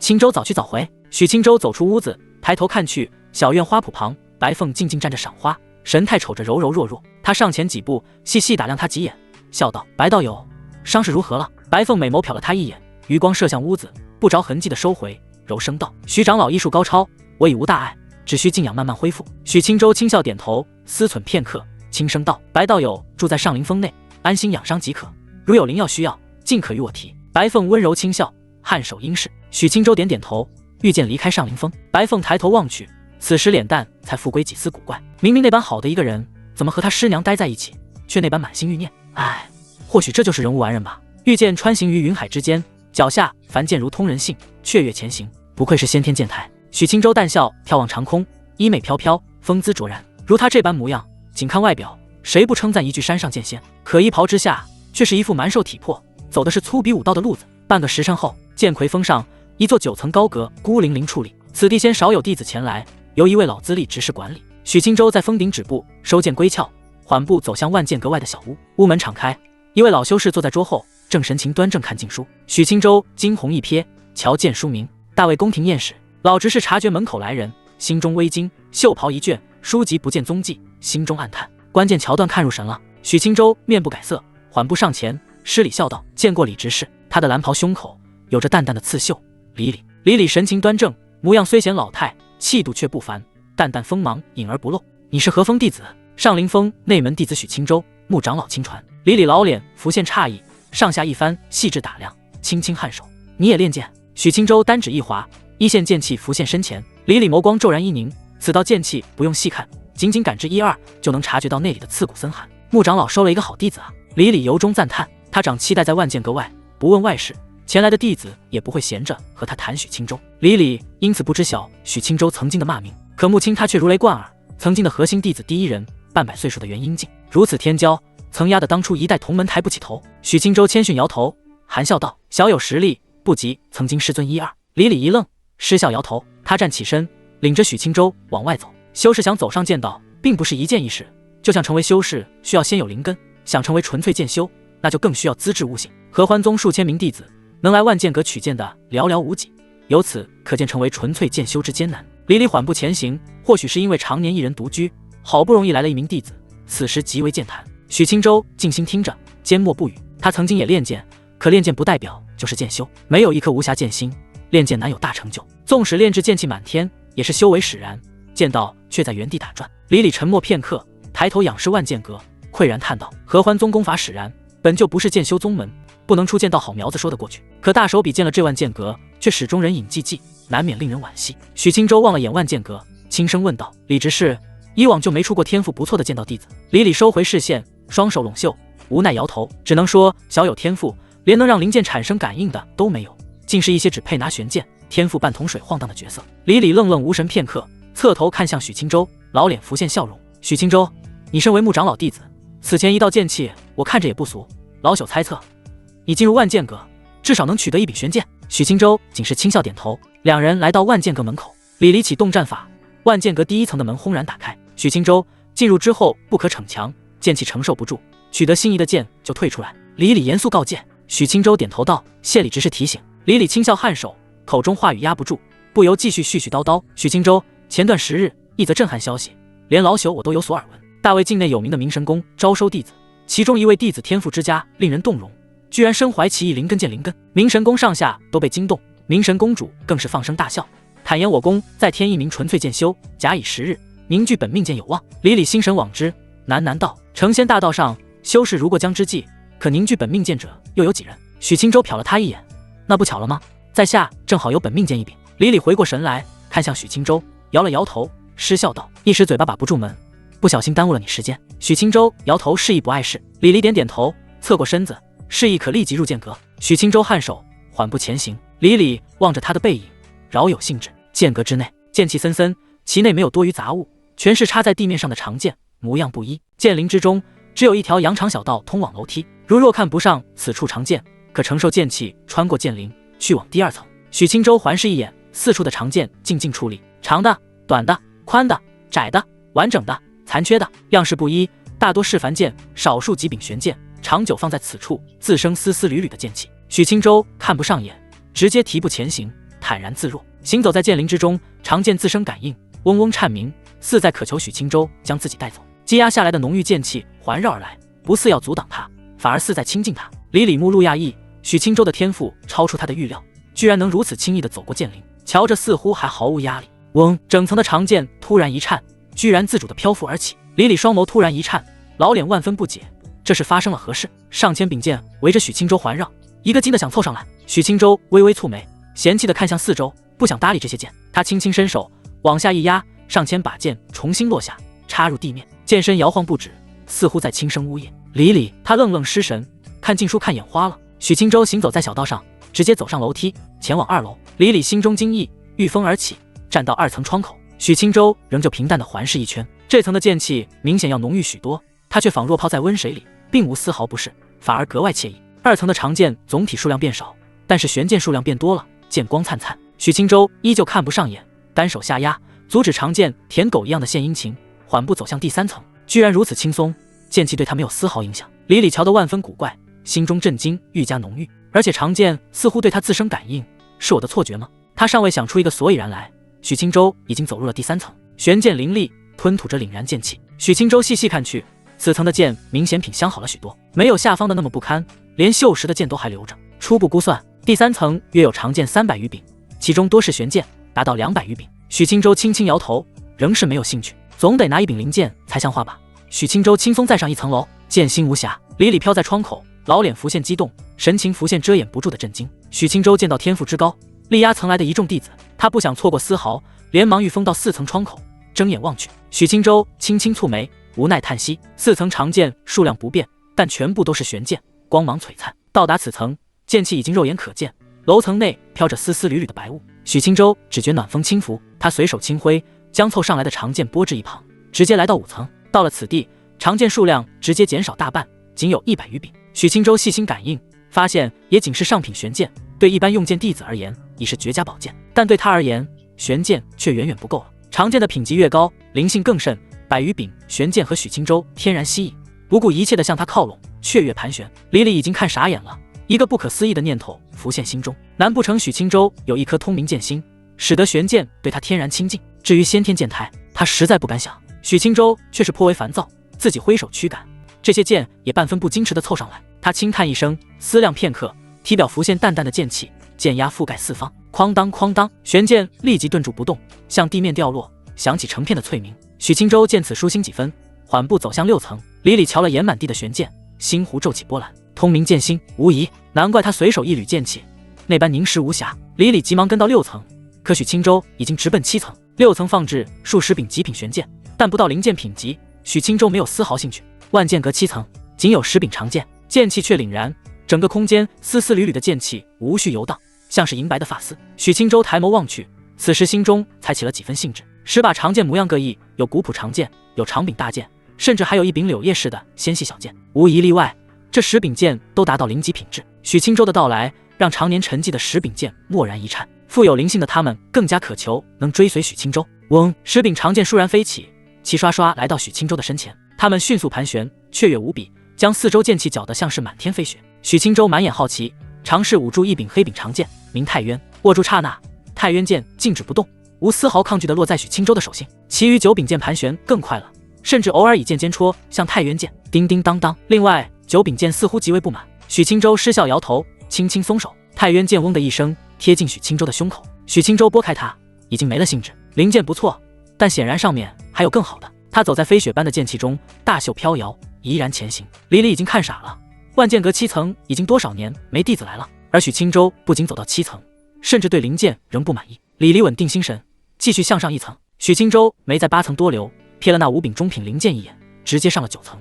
万剑阁顶层只有3柄剑，绝光、墨影、惊鸿。许青州缓步前行，如雾般的剑气自动为他分开一条道路。3柄剑的架子还没大到许青州来到近前，他们主动齐齐飞出，在半途就停在许青州的眼前，都是上品灵剑。许青州左右打量，沉思着挑哪一柄合适。李李飘在窗口，双目失神地看着雾气中的许青州，他总有种感觉，这远远不是他的极限，这点剑气根本无法让他产生丝毫压力。许青州能走到9层，只是因为万剑阁只有9层。穆长老的眼光当真让人叹服，自身天赋极佳也就罢了，挑选弟子的目光也如此不俗。此等剑道天赋和明神谷那位弟子相比，又何曾差了？李李能看出许青州剑道天赋极高，但具体高到什么程度，他却瞧不出来了。但许青州能走到万剑阁顶层，已经是数百年来的弟子第一人。假以时日，合欢宗也能出一位声名不俗的剑仙。阁内，许青州思索良久，视线落在一柄清亮长剑上，剑身仙掌，清亮如雪，惊鸿剑。许青州直接伸手握剑，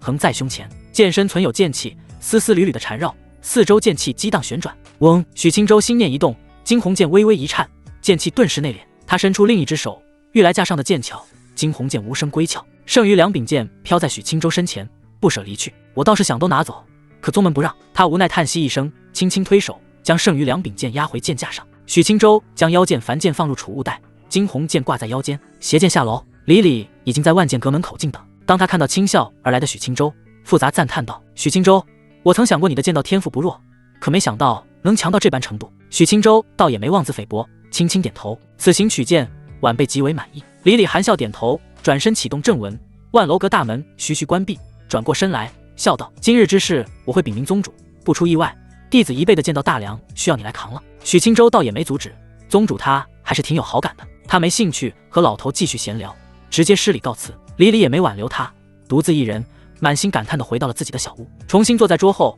他取出大卫宫廷验史，却看不进去了。罢了，换一本。他端正坐姿，取出另一本杂书，摊在桌上。剑仙烈焰录，上林峰。许青州刚回到小院，师娘站在石亭之中，娇笑着朝他挥手。他走到近前，发现白凤也坐在石亭内，石桌上已经摆满了菜肴，色香味俱全，让人食欲大动。青州，去万剑阁可还顺利？许青州拍了拍腰间惊鸿剑，轻笑道：“上品灵剑一柄，可惜没有法宝品级的长剑。”裴玉涵美眸一亮，瞧了眼惊鸿剑，上品灵剑可价值不菲。可他转而听到许青州想着要法宝，不由翻了个白眼。我们整个上林峰，也就你师尊的借火葫芦是法宝，法剑你也真胆小。许青州轻轻一笑，没再多聊此事，走到桌前低头看了眼，赞道：“师娘的手艺越发精湛了。”裴玉涵脸蛋笑颜妩媚，柔声道：“等了你好一会儿，这其中还有白凤做的菜呢。”许青州目露讶异，瞄了眼白凤，轻声笑道：“这我倒是真要尝尝。”裴玉涵玉手拉着他坐下，美眸看向白凤。白凤应该是自学厨艺多年，做灵膳的手法极为娴熟，我远远不如。白凤露出一抹柔和浅笑，眸子眨了眨，轻声道：“赤灵山脉大多妖兽茹毛饮血，我既已经化为人形，自然吃不惯，只能自学厨艺，时日一久，也就愈发纯熟了。”许青州理解的点点头，拿起筷子率先尝了起来。白道友，你这手艺确实不错，就如这地灵菇土腥味尽数驱除，只留厚重精华，辅以清新草调和滋味绝佳，滋养丹田。许道友，这是裴道友做的啊？哦，都一样，都一样。三人巧笑地围坐在一起，温馨怡然。三人吃完灵膳，许青州一时无所事事，系统没有新任务，他一时不知道该做什么。打坐修行，我都有系统开挂了，还要打坐练气，那我挂岂不是白开了？许青州心中轻叹，回过神来，他瞄了眼一旁的白凤，师娘已经离开，收拾残羹冷炙去了。石亭凉风习习，白凤脸色仍旧透着明显的苍白。白道友，你的蛋呢？白凤神情一愣，脸蛋微微泛红，小声说道：“放屋子里呢。”许青州点点头，暗自思量，看着他好奇询问：“白道友，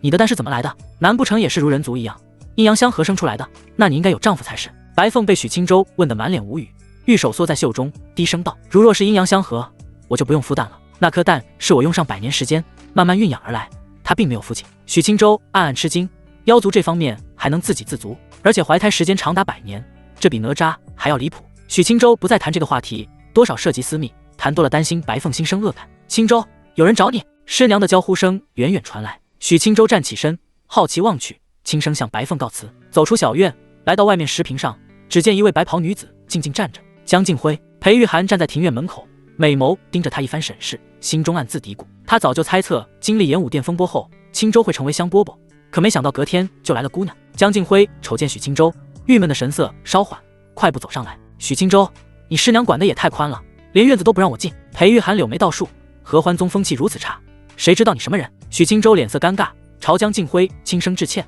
向师娘介绍道：“师娘，她就是上次和我一起做任务的师姐江静辉。”裴玉涵不满的神情渐渐敛去，记起她是何人，端庄站着，欠声道：“江师妹，你也知合欢宗多有不知检点的女子，我担心贸然让青州接触，脏了她的身子。”江静辉目瞪口呆，脸蛋红红的无语凝噎。谁要脏她的身子？许青州脸色更加尴尬，轻扯了扯师娘的袖袍，低声道：“师娘，江师姐是正经人。”裴玉涵瞟了他一眼，不置可否。许青州轻咳一声，岔开话题，看向江静辉，笑着询问：“江师姐，你前来寻我是有何事？”江静辉瞄了瞄裴玉涵，抿着红唇沉吟1、2，轻声道：“寻你练武来着。”裴玉涵美眸再次看向他，细细观察，确实是一个练武的皮实小姑娘。他想了想，没再多管两人，只要青州不和不干净的女子勾勾搭搭，他不想多加管着她。青州，既然江师妹与你相识，你陪着她便是，我先回屋修行了。他转身离去。许青州，江静辉眸子望着转身而去的风余身影，心中古怪：“许师弟，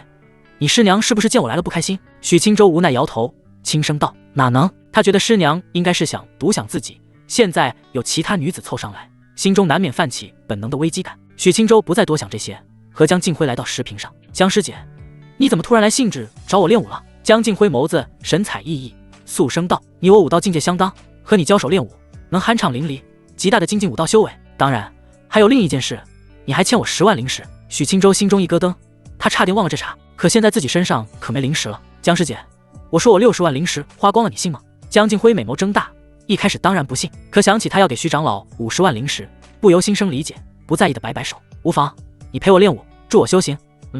一天当你还了1000灵石。江静辉靠着开盘穴赚7万多灵石，这多亏了许清舟，所以那10万灵石真没着落了，他也只会小小的心疼一会儿。许清舟闻言神情严肃起来，满脸认真。既然江师姐如此说了，我一些浅薄的武道见解自会倾囊相授。江静辉轻笑点头，两人分列10平两端，清风吹动两人的衣袍下摆。许师弟，我们先不以真元加持肉身，仅靠武术交手，1、2。江静辉知晓许清舟武术稀巴烂，或者说根本没学过像样的招式，因此打算先以武术教育他一顿。许清舟瞥了他一眼，脸上不动声色。看来小玉姐是想以武术逞威，自己没学武神秘点之前还真不敢见。至于现在，等会别哭。江师姐，我并无异议，修炼武道，武术极为重要。我这有一套招式，想让师姐讨教1、2。江静辉点点头，摆出一个拳架，严阵以待。许清舟见他让自己先出手，便遂了他的愿。他一步踏出，石板微震，白袍飘荡，右掌直冲中宫，简单直接，带着身躯本身沛然墨玉的力量。江静辉身形如风中柔柳，微微一晃，避开正面锋芒，右掌顺势贴上他的手腕，轻轻一搭一引，将他的力道引向空处。许清舟掌势不收，借着一引之力，身体微旋，回身一掌拍在他后丘丰盈。啪！江静辉娇躯一颤，美眸微微颤动，一时忘了接招。许清舟翩然远去，轻声笑道：“江师姐，发呆作甚？”江静辉脖梗染上粉红，羞恼地瞪视他，握紧粉拳，迅即冲了上去。许清舟，我要锤死你！他的身影迅即靠前，踏步紧逼，拳掌腿膝如狂风骤雨般攻去，招式紧凑连绵。许清舟脸色平静，淡淡地看着他气羞羞的脸蛋，闲适的一一搁挡。江师姐，你这点招式哪学的？实在粗陋的令人难以直视。江静辉被调侃得更加愤怒，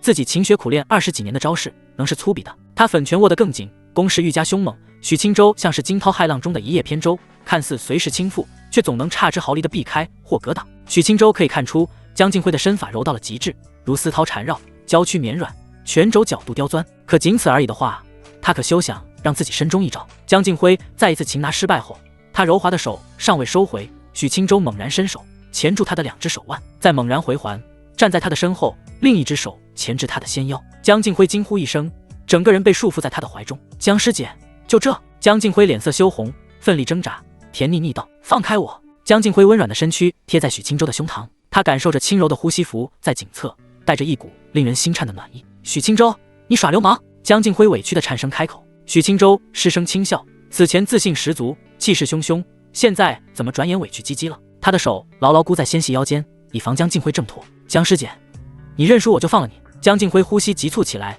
带着一股甜腻馨香，脸颊早已悄然浮起波红。我才没输，只是不小心被你捉住了。许清舟见他还敢嘴硬，手掌细细在他腰间一捏。英明！江静辉心肝儿一颤，腿儿都有点发软，感受着身后胸膛有力的心跳，他脸蛋更加涨红。许清舟，你什么东西顶到我了？江静辉的眸子泛起罕见的水色，荡漾起捉摸不透的细微涟漪。许清舟心中一惊，我没有。他低头望去，原来是惊鸿剑。许清舟心中微松，轻轻放开他的手腕，将他的娇躯推离怀中。江静辉呼吸带着不易察觉的微喘，转身看去，那股灼人的热度仿佛还停留在背上。哼！江静辉轻咬红唇，不满地瞪他。许清舟瞥了他一眼，此时的他那股魅惑妩媚的美态才彻底荡漾开来。江师姐，还想练武吗？江静辉蹙起眉头，竭力压下羞涩，惊疑不定地审视许清舟。你的身手何时如此不俗了？许清舟估摸是江静辉被打怕了，不敢再挑衅自己，此时陷入怀疑人生的阶段。江师姐，我一直如此强悍，以前都是藏拙罢了。许清舟撒起谎来也是面不改色。江静辉瞥了他几眼，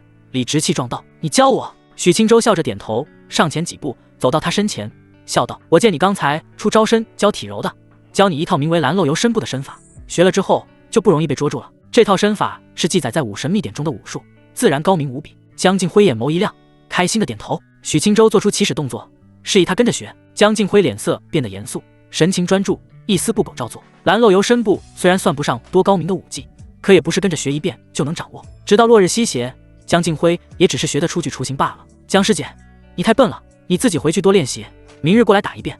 如果还是这般稀烂，我就拿惊鸿剑打你屁股。许清舟恨铁不成钢。江静辉委屈地收回腿，陷入自我怀疑，难不成自己的练武资质真的差？可师尊一直夸赞自己是难得的练武奇才啊。他看了许清舟一眼，虽然心中委屈，但还是老老实实的轻声致谢。多谢许师弟教导。许青州含笑点头。江静辉转过身，轻轻一跃，身披着夕阳霞光，腿着回前一疯了。许青州轻呼一口气，转身回庭院，发现师娘正靠在门口，平静地看着自己。他心中一跳，眼珠子一转，小跑着来到师娘身前。师娘怎么不在屋子里修行？裴玉涵瞥了他一眼，淡淡道：做了一桌子灵膳，想着叫你和江师妹吃饭呢。你和他搂搂抱抱一整天，也不知道邀请江师妹进院子。许青州听得脸颊倏然一僵，瞄了眼师娘平静的脸色，尴尬笑道：师娘练武磕磕碰碰在所难免。裴玉涵微微蹙眉，娇媚脸蛋隐现不悦。难不成我这也不知晓？你与我解释作甚？难不成青州是觉得师娘在暗自不满？许青州被问得心累，低头小声道：师娘是青州多嘴了。裴玉涵见他这般模样，心中淡淡的醋意倒是消散大半，玉手摸了摸他的脸颊，柔声道：吃饭。许青州轻笑颔首，两人走入石亭，白凤已经在静静等待。三人吃完灵膳后，夜色降临，小院复归寂静。裴玉涵的屋内，隔间哗啦呼啦，隔壁的白凤怀中抱蛋，双目圆瞪。这么早就开始了？他咬着银牙，细细微微的动静让他一阵羞涩。自己虽然有个蛋，是个母亲，但也是个黄花大闺女，哪受得了天天被这样折腾？白凤抚了抚怀中的银白圆蛋，俏脸羞红。这样孵出来的蛋会不会变得很奇怪啊？他一阵蹙眉，掀开被子，将娇躯裹在厚实的被子里。宝宝不许听。次日一早，江静辉早就来了。许青州爬出华腻的温柔香，来到庭院外的石坪上。江静辉瞅了他一眼，嗅了嗅，狐疑道：你身上怎么有那么重的女子幽香？许青州顿时回神，面不改色解释道：衣上的香味，也不知师娘怎么洗衣裳的。江静辉想凑上前闻一闻，许青州直接按着他的脸蛋推开。江师姐，你怎么像个小狗似的？江静辉大怒，脆声怒骂：你才是小狗！许青州成功扯开话题，心中微松，直接开口：江师姐，别浪费时间，蓝漏由身部打一遍看看。江静辉气呼呼地来到石坪中心，平静心绪片刻，开始走起了蓝漏由身部。许青州好整以暇地看着，视线在他的身法上流转。江师姐，你也太笨了，怎么感觉和昨天没区别？你是不是昨晚回去偷懒没有练？江静辉停下身形，娃娃应带着不满：我练了大半宿。许青州无语摇头，走到他身前，摆出蓝露由身部起手势。江静辉重新平静心绪，照做。许青州慢慢演练，江静辉认真学习。几个动作后，江师姐，你瞧瞧你，照着学都能出错。江静辉愕然，低头瞅了瞅自己的身形，哪里出错了？许青州见他蠢蠢的，蹙眉走过去，大手直接按在他的大腿内侧，轻轻移了1寸。江静辉一口气绷不住，娇躯直接软了下来，身形直接垮掉。江师姐，别骚不愣登的，教你就好好学。江静辉红着脸蛋，羞恼地瞪着他：哪有你这样教的？许师弟，我是女子。许青州审视他一眼：怎么少条腿很得意？江静辉疑惑眨眼，不解其意。许青州瞟了他一眼，没有解释，严肃道：继续学武术，练至巅峰才能对武道有所精进。武术动作差之毫厘，效果谬以千里。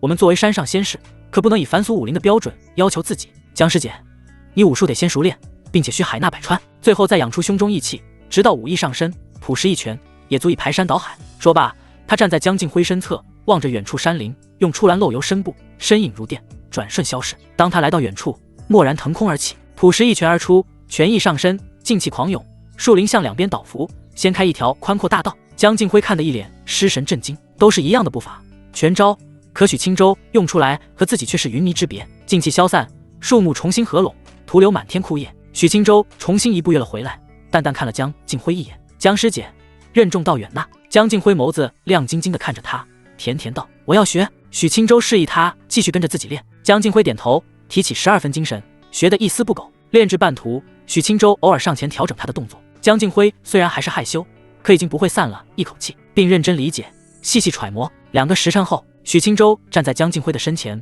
一手抓着他的手臂，一手按在他的腰间，手臂动作弯曲幅度大些，小腹绷紧，一口气不可过于绵软。江静辉红着脸蛋，细细照做。许青州神情平静，牵引着他做下一步动作。经脉真元游走大有讲究，时停时缓，是一鼓作气，还是镇守某处窍穴，都有说法。真元化劲，拳意带动劲气，凝聚拳刚而出，威力当可开山断河。江师姐，你也就躯体练得还凑合，挺皮实，可哪有意的影子？倘若当你晋级断骨境，仍旧无法拳意上身，这辈子晋级先天境无望。他身子凑得较近，话语说出口，淡淡的鼻息打在江静辉脸颊上，无疑让他的学习难度升高稍许。下一步动作继续牵引，许青州维持他一口气不坠，牵引他如何行气，流转周身，大手从腰腹慢慢上移，那口气随着他的动作慢慢上涌。江静辉暗咬银牙，差点一口气直接散了。片刻后，许青州，你那里没有行气路线？许青州一呆，默默把爪子从山峦上移开，淡淡道：“情不自禁。”江靖辉红着脸怒视他，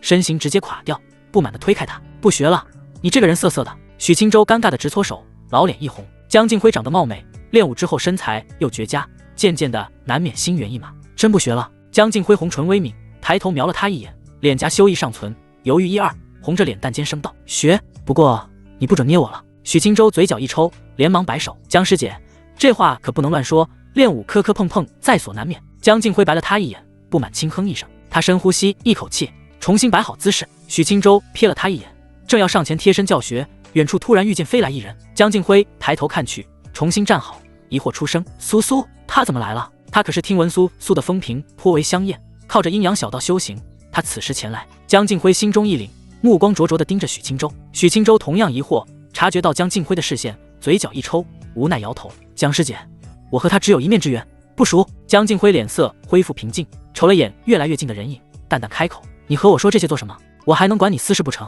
许青州轻轻摇头，蹙眉看去。苏苏转眼来到石屏上空，他扫了眼两人，视线落到许青州身上。“许师弟。”许青州对专门做硬件软化工程的不感冒，直接开门见山：“苏师姐，你来寻我是有何事？”苏苏沉吟片刻，剑光一闪，落到许青州的身前。他美眸盈盈地凝视许青州，媚声道：“前日与许师弟交手一番，身中数拳，当时疼得难受，可回去细细品味，倒是感觉颇有一番滋味。”许青州古怪地打量他，这是把他某些奇怪属性都打出来了。江靖辉听着都脸红，厚颜无耻。许青州脸色复归冷淡，淡声道：“苏师姐，所以你是找打来了？”苏苏脸色一黑：“那倒不是，许师弟，我此行是来给你传几句话。”许青州此时是真好奇了，示意他继续说。苏苏整理思绪片刻，神情端正几分，轻声道：“我和钱一峰温师兄早早相识，有几段流连忘返的缘分。”许青州瞥了他一眼：“你和你顾客的事与我说作甚？”“前日我落败之后，输掉大笔灵石被他知晓，引起他的不满，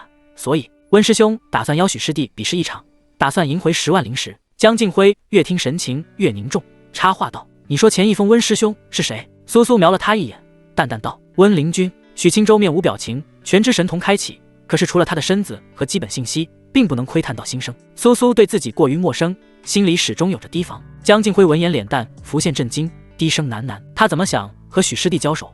他的性格也不愿意为苏苏出头才对。”许青州侧头看去，低声问道：“江师姐，温灵君你认识？”江靖辉回过神来，无奈地瞥他一眼：“内门弟子谁不认识他？地榜第一，钱一峰主的3弟子。”许青州轻轻点头，多瞄了江靖辉几眼，收回视线。“地榜第一？什么土鸡挖狗？”江靖辉思索片刻，看着苏苏，满脸怀疑：“温师兄是出了名只顾修行，不问外事，他能主动为你出头？”苏苏心里一咯噔，自己也意外，当时自己还在结缘，温师兄就破门而入。男弟子被赶跑后，他还以为温师兄来了兴致，可却只是冷着脸让自己来传话：“温师兄和我有几分缘分，你又怎能断定他不会为我出头？”江靖辉脸色一滞，摇摇头，他也只是道听途说温灵君的事迹，背地里如何，他还真不知晓。许青州听得脑壳疼，思忖片刻，正想拒绝，恭喜宿主触发任务。任务1：求锤的锤，前去迎战，将其击败，奖励临近千锤百炼星号3。任务2：地榜第一，不是浪得虚名，苟到成胜，小心为上，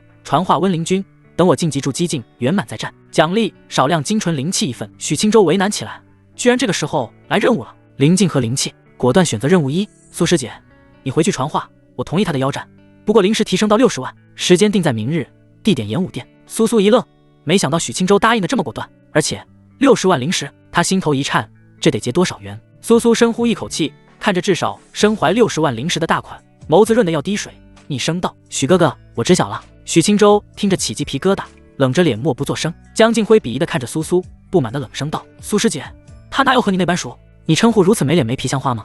苏苏瞄了他一眼，没好气道：“关你屁事！”江靖辉大怒，上前就要给这不要脸的女人几拳。许青州急忙揽着他的细腰，真动手打起来。江靖辉还真不是他对手。许青州，你还护着他？江师姐，我哪是护着他，我是怕你吃亏。许青州瞪了眼苏苏，直接挥手：“苏师姐，赶紧回去传话。”苏苏看着搂在一起的两人，看向江靖辉的眼神从含有恼怒到羡慕。他轻叹一声，估摸勾搭许青州是指定没希望了，也就没强求，直接御剑离去。许青州，你这种色胚，迟早要被他那种坏女人害。江靖辉满脸不悦。许青州无奈摇头，轻声道：“我也没和他多说几句话啊。”江靖辉一愣，脸上神情稍缓，将他的爪子从自己的纤腰上拍开：“许青州，你为何答应要和温灵君交手？他早就能晋级金丹境，迈入核心弟子，他的地榜第一和地榜第二相比，一名之隔，实力却差距极大。江静辉脸颊有几分忧色，觉得许青州过于自信莽撞了。江师姐，你知道我的实力极限在哪？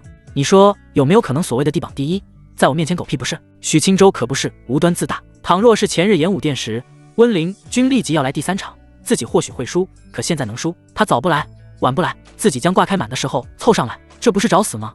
江静辉皱眉审视他，上下打量。前日你和陆林安的交手，可以看出你的实力大致水准。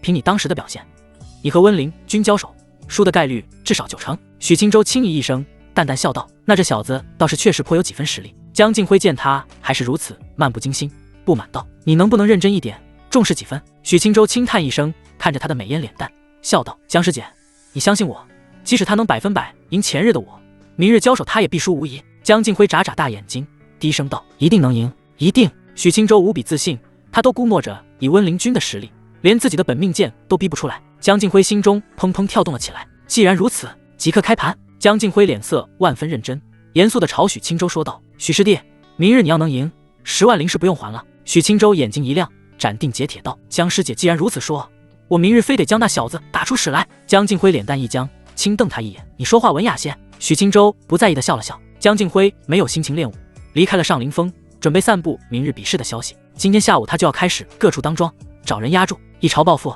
在此一举。许青州瞧着兴冲冲离去的江静辉，摇了摇头，不明白他又想整什么幺蛾子。此时正值正午，阳光明媚，他转身返回院子，途经师尊的房间，不由轻轻皱眉。师尊前往芦溪山脉有一段时间了，也不知现在如何了。许青州心中难免泛起担忧。师尊年纪轻轻，不到100岁的年龄，已达到合欢宗长老的层次，天赋固然极佳，可与那些老帮子相比，自然缺少了几分先徒历练。芦溪山脉秘境所在，不乏各路高手，个个老谋深算，师尊别被暗算才是。过几日，倘若师尊还无消息，以我的实力过去看看，应该不至于死路一条。许青州压下心中忧虑，思忖一二，来到白凤屋前。咚咚，房内传来轻柔的脚步声，咯吱一声，白裙如雪的白凤出现在眼前。许道友，白凤眸子泛着好奇，盈盈望去。许青州脸颊泛起一抹浅笑，轻声道：“闲来无事，想着帮白道友治愈一番伤势。”白凤青丝有几分凌乱，似乎是刚从床榻起身，脸蛋透着久病初愈般的苍白。许道友，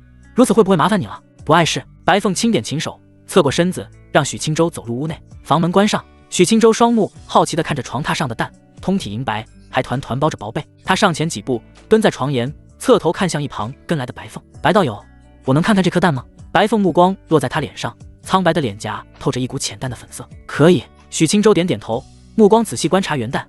他还是第一次看到人形妖族还能下蛋的，蛋壳无甚特殊，纯白一片，无丝毫杂色，头颅大小的椭圆形。他近看瞧不出端倪，不由伸手轻轻放在了蛋的身上，有一股尚未散去的温热。白凤轻咬红唇，眸子看向眼前的背影，脸颊泛着莫名其妙的羞意。恭喜宿主触发任务，许青州。任务1：白灵鸟蛋，品质极佳，其内白灵鸟身负天生混沌灵根，破壳之日自主进化成血黄云君，与白凤坦言当血黄云君义父。奖励：青帝长生术第1卷。任务2：将白凤除之后快，独自蕴养血黄云君，成为他唯一至亲，并长期对血黄云君施展控魂秘术。奖励：道天补缺法。什么邪修系统？许青州只是好奇一个蛋，没想到这颗蛋这么有来历。2个任务的奖励看着都极佳，但是任务2多少有点不当人。选择任务1。许青州收回僵硬的手，心湖波澜渐渐平息。他站起身，转身看向微微低头的白凤，瞅着他那股我见犹怜的美态，一时神情微僵，不知如何开口。白凤抬起头来，玉手叠在腰间，虽是妖族出身，可姿态娴静温婉，似是大家闺秀。许道友，他见许青州盯着自己愣愣无神，不由泛起淡淡的羞恼。孤男寡女共处一室，你这般直勾勾看人，委实失了礼数。许青州尴尬地收回思绪，低头思索，瞄了一眼白凤，暗暗咬牙，直接说道：“白道友，他还需要多久孵化出来？”大概半年左右。许青州轻轻颔首，转身瞄了眼蛋，心中下定决心，直接厚着脸皮，神情认真道：“白道友，我有一事相求，不知你是否答应？”白凤愈加好奇，美眸扑闪，柔声道：“许道友直说便是，我想当他的义父。”许青州清朗的声音压低，抬手指向被子包裹的血黄云君。白凤倏然俏脸呆住，脖梗迅速染上一层粉红，美眸睁大，圆滚滚瞪着许青州。许青州神情愈加尴尬，人家大姑娘刚有孩子，自己凑上来想当干爹，怎么有股孟德遗风的味道？白凤心思杂乱，白灵鸟并不是什么珍稀异兽，甚至可以说极为平常。可许青州仅看了我的蛋片刻，就想当他的义父，显然不是冲着白灵鸟去的。既然不是冲着白灵鸟去的，那岂不是冲着我来的？疯犊子！白凤脸蛋上的羞意愈浓，一时轻咬红唇，暗暗恼怒。许道友什么都好，就是人色色的。许清舟被他整得愈加不好意思，尴尬的甩了甩长袍。既然已经开口，自然不会半途放弃。白道友，我是认真的。白凤娇躯一颤，事情过于古怪，巨大的冲击引动他的伤势，令他不由娇躯一软，缓缓倒地。许清舟一惊，连忙上前拥着他的身子，让他靠在自己的怀中。白凤玉手搭在他的胸膛，呼吸都开始紊乱起来。许道友，你怎么能这样？嗓音细细微微，带着淡淡的委屈和失望。即使自己对他颇有好感，可自己才住了2日，许清舟就耐不住性子，露出这般模样。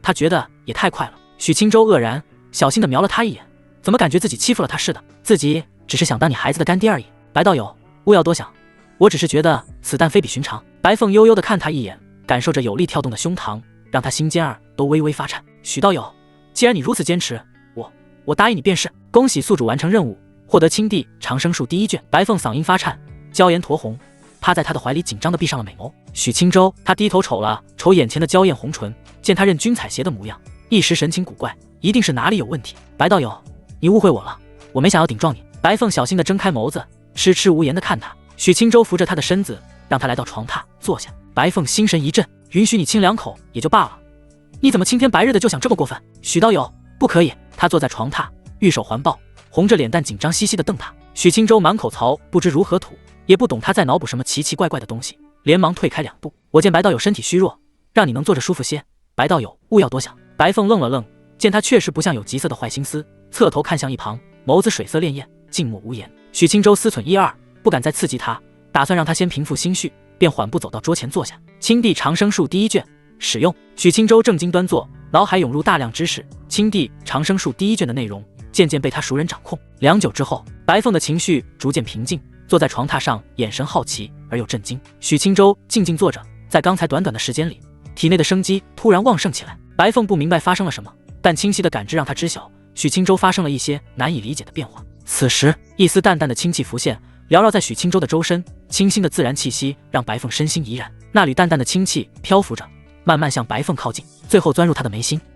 白凤发出一声舒爽的低吟，身躯像是被灵气洗涤一遍，微微泛疼的经脉似被春风拂过，娇躯轻松怡然，飘飘忽忽。许清舟缓缓睁眼，心中大为讶异。青帝长生术不是战斗仙法，着重于生机和治愈，能以仙术牵引天地间极为浅淡的先天之气。一缕先天之气要比灵气珍贵万分，具有恢复伤势、增强体魄的效果。根据青帝长生术的前言，传说炼制大成，体内生机似春神，可不死不灭，万古永生。许清舟此时仅是学习了第1卷，自身的生机旺盛了几分，并领悟了一招归云运灵。此法可抽丝剥茧提取先天之气，至于先天之气用处就繁多了，温养自身体魄，修复伤势，排除体内杂质，提升己身的吸引力。许清舟缓缓睁眼，双眸淡淡，青芒一闪而逝。又开一卦，他无奈叹息，这下真的从内而外拉满了，自己又能打又能奶，五夫体魄有多硬，简直不敢想象。许清舟能明显感觉到身上的浅淡剑伤，在学了青帝长生术后，剑痕迅速变淡，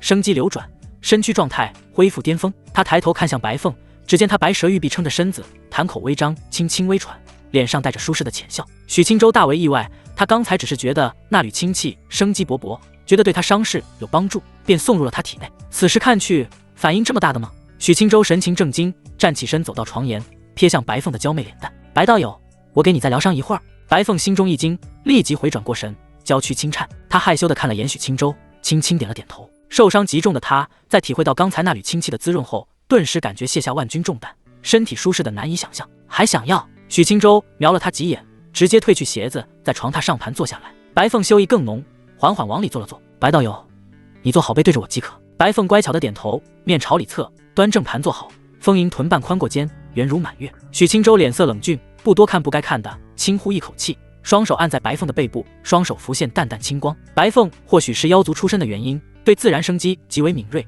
青光刚入体片刻，他就娇躯颤栗起来。许清舟绷着脸，眼观比比关心，一心助他恢复伤势。白凤苍白的脸蛋变成明显的嫣红，紧咬银牙，接受着青光一波接一波的滋润。他细细感受着怀里的温热滑腻，没有多待，扶着他躺下，轻轻给他盖上了被子。白道友，你先歇息片刻，改日我再来为你疗伤。白凤美眸眨了眨，害羞的点点头，抱紧自己的蛋，默默地转过身子。许清舟保持冷峻神色，穿好鞋子离开房间。清舟刚一出门口，淡淡的声音从旁边传来。许清舟神情一惊，心底旖旎迅速冲散，侧头看去，师娘正靠在门口，美眸盯着自己。师娘，许清舟尴尬地笑了笑，缓步走上前。我是给白道友疗伤呢。裴玉涵轻轻点头，美艳脸蛋浮现心疼，玉手摸了摸许清舟的脸蛋，柔声道：清舟，一整个下午累坏了吧？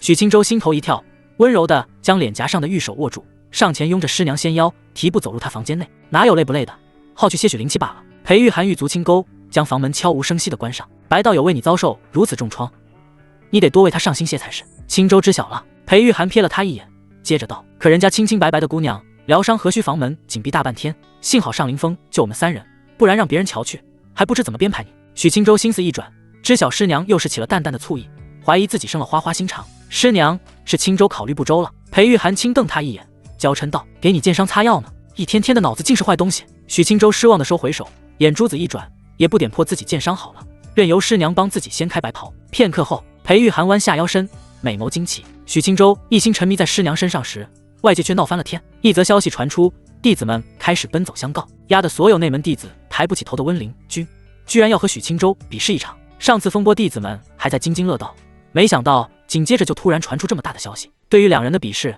弟子们激烈讨论，9成的人都觉得许青州没有赢的可能，并不是上次许青州2场比试不够震撼，而是温灵君实在极为慎重，他的实力早已不是等闲内门弟子可以对付，甚至曾经传言一位核心弟子和他交手，温灵君都能战而胜之。此等人物早该晋级金丹境，当核心弟子去了，赖在地榜第1完全没道理可言。即使是陆林安听闻此事，也传出话语，许青州实力固然不弱，但他能打赢2个我吗？显然他也不看好许青州能赢。也正是因此，开盘的江敬辉把温灵君的赔率直接拉到1比2，许青州更是1比20。即使如此，也仅有寥寥几个缠许青州身子的女修压住他赢，其余人都压住温灵君，觉得他赢定了。当然还有一个原因是腰战的是温灵君，倘若下战书的是许青州，还真会让大部分人不敢压。热烈讨论一整夜，江敬辉怀揣约30万临时回屋子，他内心激动而又忐忑，此次自己拉高赔率，可谓将内门弟子的3瓜2枣吸干净了。只要许青州能赢，往后10年的修炼资源都不愁了。江敬辉压下激荡的心情，乔装稍许，戴上一副面具，快步跑向演武殿。自己圈了这么多灵石，易容还是有必要的。许青州一赢，自己方便跑路。演武殿人声鼎沸，坐着的弟子比上次还要多，裁判更是换成了老资历执事，金丹圆满的修为，4周也有多位执事管理秩序。而这次不仅徐兰芝来了，左近也来了，甚至宗主都来了，这让弟子们大为意外。徐兰芝来看热闹，有上次先例，不意外。左近是温灵君的师尊，也说得过去，但宗主前来就让人震惊了。此次比试终归只是内门弟子之间的较量，怎么会惊动他老人家？高空一张奢华绣榻漂浮，谢青瓷和徐兰芝坐在一起，2人美貌绝伦，可弟子们愣是不敢多瞧一眼。徐兰芝瞥了眼擂台上独自站着的温灵君，视线落到身旁的紫裙美人身上。宗主，你怎么有了来看这种比试的兴致？谢青瓷靠坐在榻上，鸢尾紫裙贴合周身曲线，身形丰腴，雍容曼丽，似一株正值花期的盛放牡丹。她莹润的鹅蛋脸挂着浅笑，自有一股温软甜美的风情。看看穆青的弟子，谢青瓷嗓音软糯，唇瓣丰润，不点而珠。徐兰芝不解地眨眨眼，谢青瓷也没解释，他自然是收到了李李的汇报，传讯符上可谓大肆赞美，将许青州的剑道天赋夸得天花乱坠。谢青瓷一番揣摩，抛去李李花团锦簇的描绘，仅看一句他直上万剑阁第9层，心中就已觉得此子乱然不俗。合欢宗已经许久没出过顶级天赋的弟子了，上一个还是穆青，他恰好有闲心，听闻今日沸沸扬扬的消息，便悄悄凑了过来。这小子架子忒大，数千名弟子，数位长老，甚至我这个宗主都在静等他大驾。谢青瓷玉颊挂着粉晕，美目含情，言语却稍显不满。徐兰芝温柔浅笑，眼眸流转似春水横波，这不是来了吗？谢青瓷轻手微侧，美眸间瞳孔黑亮，倒映着店门口的白袍身影。哟，这小子皮囊倒是极佳。演武殿门口，随着许青州的跨门而入，喧哗顿止，视线齐齐望来。江静辉缩在门口一角，凝视着他，双手握拳，暗暗打气，一定要赢啊！许青州没想到人多得这么夸张，他迟了些时辰，主要是师娘首次感受到先天之气的滋润，忍不住和他来了一次晨练。哎，师娘过世。他脸色冷峻，轻轻一跃，飘然来到擂台前。哼，许青州实力固然强，可晾着大家等他一人，实在不像话。就是，我们也就罢了，长老们和宗主被怠慢，那可真是万万不该。许青州年纪轻轻，一时扬名，难免骄纵。此战温师兄教训他一顿，他自然就知晓如何为人了。显然，因为姗姗来迟的原因，许青州确实引起不少人的不满。擂台上空的老执事瞄了他一眼，打开阵法，气照掀起一角，许青州钻入其中。温灵君一直脸色冷漠，直到许青州上台仍旧如此。左近飘在空中，坐在玉台上，淡淡看着许清舟，内心不起丝毫涟漪。宗主就在对面空中秀榻上坐着，被其察觉心狐异样，可不好解释。许清舟瞥了眼温灵君，淡声道：“60万灵石。”温灵君没有废话，直接拿出一个小型储物袋，整整60万。他的嗓音和神情一致，带着一股生人勿近的冷意。给徐长老查看。许清舟仅看袋子哪能知晓真有假有。温灵君御风而起，直接来到徐兰芝的身前，躬身递出储物袋。接袋子的却是谢青瓷，他神识一探，挥手淡淡道：“数量无误。”他自然地将储物袋放入紫裙大袖中。徐兰芝不满，小手伸入他的袖口。谢青瓷不动声色地捏住他的玉手。温灵君自然看不出两人的暗地交锋，默默回到了擂台。许清舟无动于衷，自己可没有60万灵石，600都拿不出。他瞄了眼远处那位紫裙美人，小娘皮长得真润，可他能和徐长老坐在一起，估计也是宗门的大人物。他暗暗记下容貌，等会赢了得把灵石拿回来。内门弟子中，连宗主也不认识的，估计也就只有许清舟了。许清舟收敛思绪，抬头看去，执事大人，准备开始吧。温灵君轻轻皱眉，首次出现神情波动。他拿出60万灵石，师尊可没资助，自己不仅将全部家底掏出来，还借了几十万，所以此次比试，他对灵石还是较为看重的。你的灵石呢？许清舟瞪他一眼。温师兄，我前2日刚赢60万，你怀疑我没灵石？温灵君一阵无语，顿了片刻，还是没有纠结此事。毕竟此次比试主要目的不是灵石。他看向执事，示意可以开始。老执事轻轻颔首，将护照彻底关闭，淡声宣布：“比试开始。”四周顿时安静下来，目光齐刷刷望着擂台。许清舟静静不动，淡然看着温灵君。他的平静不是装腔作势，是胜券在握。别说温灵君是什么最强半步金丹，就算你是金丹境又如何？许清舟之所以来此，本就是任务原因，要不然他可没兴趣虐菜。温灵君提起12分精神，紧紧握拳，气势陡然爆发，拳意流淌，赤红灵气蒸腾而起。他率先发动，右脚猛踏地面，脚下青石瞬间碎裂下陷，整个人如一张拉满的强弓，爆射而出。转眼之间，温灵君毫无花哨的冲拳直击许清舟的丹田，拳风所过，发出刺耳爆鸣，似有一座山峦撞来。砰！气浪席卷，许清舟单掌格挡，可却被一拳轰飞，身体撞在气罩上，泛起阵阵涟漪。全场一静。就这，刚才看许清舟自信淡然，还以为深藏底牌，居然一拳都挡不住。真不知道许清舟信心哪里来的，莫非是赢了陆师兄，便觉得自己在内门弟子间天下无敌了？温师兄威武！许清舟表情不变，身上青光一闪，激荡的气血瞬间平复。他轻轻撑在气罩上，御风向前稍许，失望的摇摇头。如果这就是他全力的话，那可太弱了。温师兄，你这武道修为可真是差到令人没眼看。许清舟的话语让看台弟子满头黑线。你挨打的怎么还装上了？徐兰芝的神情却极为凝重，目光灼灼地盯着许清舟。兰芝，你发现了？谢青瓷淡笑询问。生命力旺盛的生机。谢青瓷眸光愈加好奇，柔声笑道：“真好奇，他怎么做到的？午休气血强，大可以理解，可前期时生机比修士要弱才对。”徐兰芝沉默片刻，轻声道：“上次他没有这股生机，可能是近2日才学的秘法。这生机可瞧着不简单，2日能学会？”徐兰芝默默摇头，他也不明白。许清舟瞥了温灵君一眼，心神一动，体内浮现丝丝缕缕的血丝，血丝迅速勾勒，4道神兽血影环绕他的周身。苍龙威严，巨虎凶厉，玄龟厚重，朱雀高贵，4神印。温灵君望去心中惊异，瞧不出名堂，可总不能任由许清舟施法。他迅速上前，许清舟轻声一笑，4神印融入体内，全身气血瞬间奔腾如江河，武道修为直接来到一精进大圆满，离断古境只有1线之隔。沛然墨玉的力量让许清舟格外享受。他面对冲来的温灵君，精妙地躲过右拳，一道鞭腿狠辣地抽在他的胸膛。轰！温灵君的身躯像是一道幻影，轰然砸在擂台之上，宽阔的擂台出现一道深坑，他躺在底部，嘴角溢血，神情惊骇。弟子们豁然睁眼，不由站起身，震惊看去。这许清舟刚才用的是什么术法？怎么实力提升这么多？像是复灵之术，午休也能复灵？没听说过呀。左近眼底深处浮现震怒，他不知晓许清舟用的什么武技，但是能感知到许清舟的实力在什么水准。温灵君此前胜算姑且能有90%，现在2人交手能5-5开，都是高看了温灵君。毕竟他武道境界只有1精进初期而已，到了此时，他别说打残许清舟，能否打赢都还是未知。谢青瓷也一阵愕然，即使以他的阅历，也看不明白刚才许清舟的武技底细。兰芝，上次他就是凭这武技赢的。徐兰芝愣愣摇头，低声道：“上次他没有使用这道武技，估计是这2天新学的。”谢青瓷不悦地瞪他一眼，嗔道：“兰芝，你竟胡说！不管是此前的生机仙术，还是这道4灵武技，能是1-2天学会的？能1-2年学会，都是资质绝佳。”徐兰芝无言以对。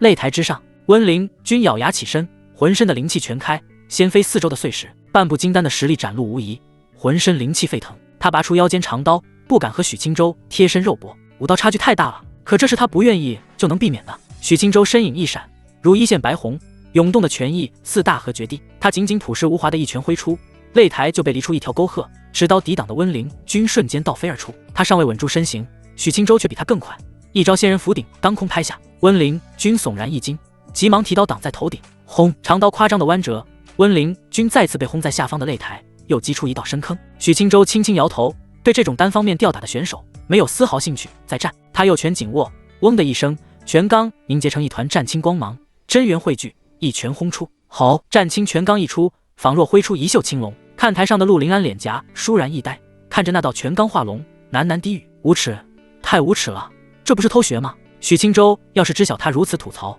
肯定不乐意。我以拳意挥出的招式能和你一样？青龙将温灵均重新压回坑底，老执事看得胆颤心惊，生怕救援不及。轰！此次的巨响格外猛烈，拳罡将大半擂台掀起，气罩止不住的出现阵阵波纹。江靖辉都看傻了，大家不是一起练拳吗？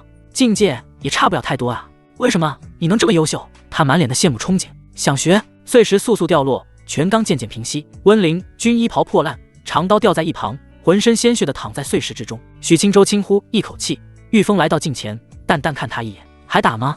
全场寂静。许青州的一拳不仅将温灵均打得怀疑人生，还将弟子们打得瞠目结舌。他们总感觉似曾相识。上次许青州和苏苏交手，他们觉得许青州必败无疑，然后被打脸。可上次是不知道许青州的底细，现在明明大致估摸出他的实力，可交手之后为什么还是被光速打脸？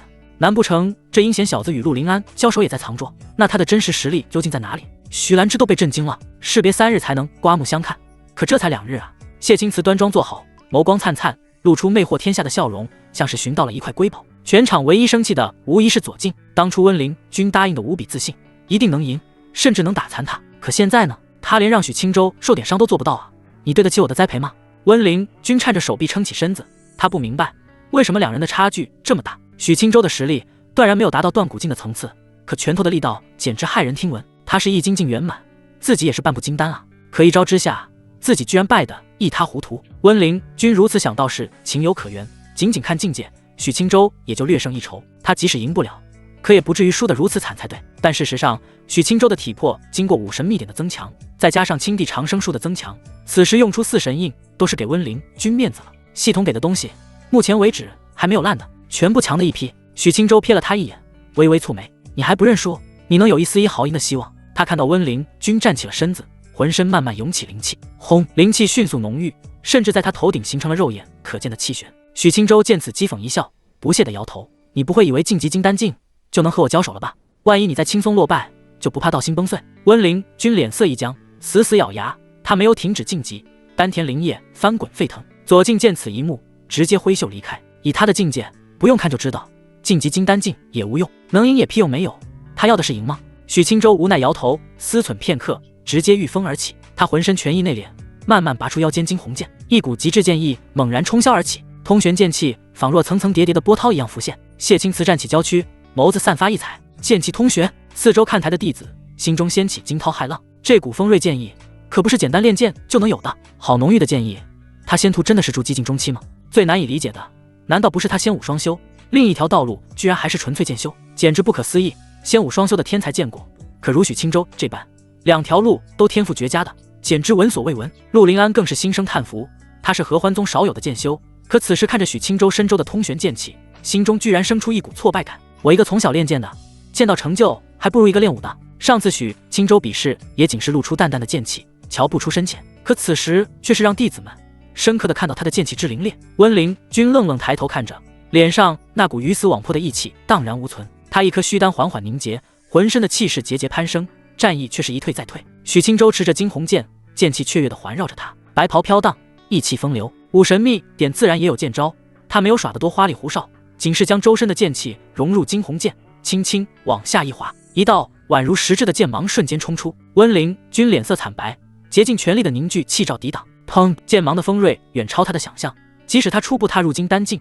浅黄气罩还是转眼破碎，剑芒于是不减。温灵均在横刀格挡，一声刺耳炸响，剑芒推着他撞击在擂台气罩上。轰！温灵均后背贴在气罩上，口中喷出一大口鲜血，支撑长刀的双手一阵颤抖。许清舟御风向前，来到他的身前，心念一动，挥出的剑芒居然如一轮月牙返回，半月剑芒飘在他的身侧，凝而不散。通玄剑气的诡异展露无遗。温灵君身子软软的倒地，战意彻底崩溃。打不过，真的打不过。许清舟瞥了眼身侧剑芒，心念牵引，操纵他仿若是操纵自己的手臂一样自然。可外界别说弟子们，连谢青瓷都看呆了。李夸的好像真有道理，那是一点水分也没有啊！这份剑气掌控简直不可思议。徐兰芝喃喃低声，谢青瓷长呼出一口气，心中暗自嘀咕：以往许清舟此人，他一直听说资质不行，穆青养他纯粹浪费资源，而穆青也从不反驳。现在看来，他那是不反驳，分别是捂着藏着，生怕被别人知晓他弟子的强悍。可事实是，穆青以前对这种话真没办法反驳，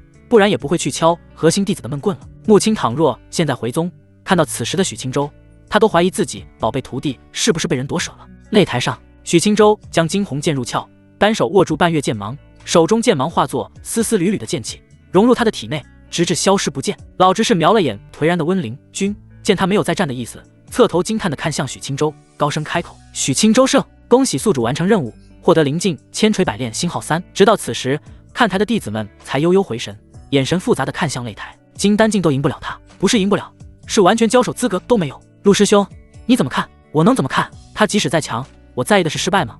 我在意的是30万灵石。许清舟瞥了眼温灵君，不想搭理这个为海鲜商人出头的蠢货，他直接御风离开了擂台，奔向谢青瓷。高空之上，谢青瓷恢复平和婉约的模样。许清舟来到他的身前，仔细瞧了瞧，一时不知如何称呼。许清舟，他是我们宗主谢青瓷。徐兰芝在一旁古怪的介绍，穆青是怎么养徒弟的？宗主都不告诉他是谁吗？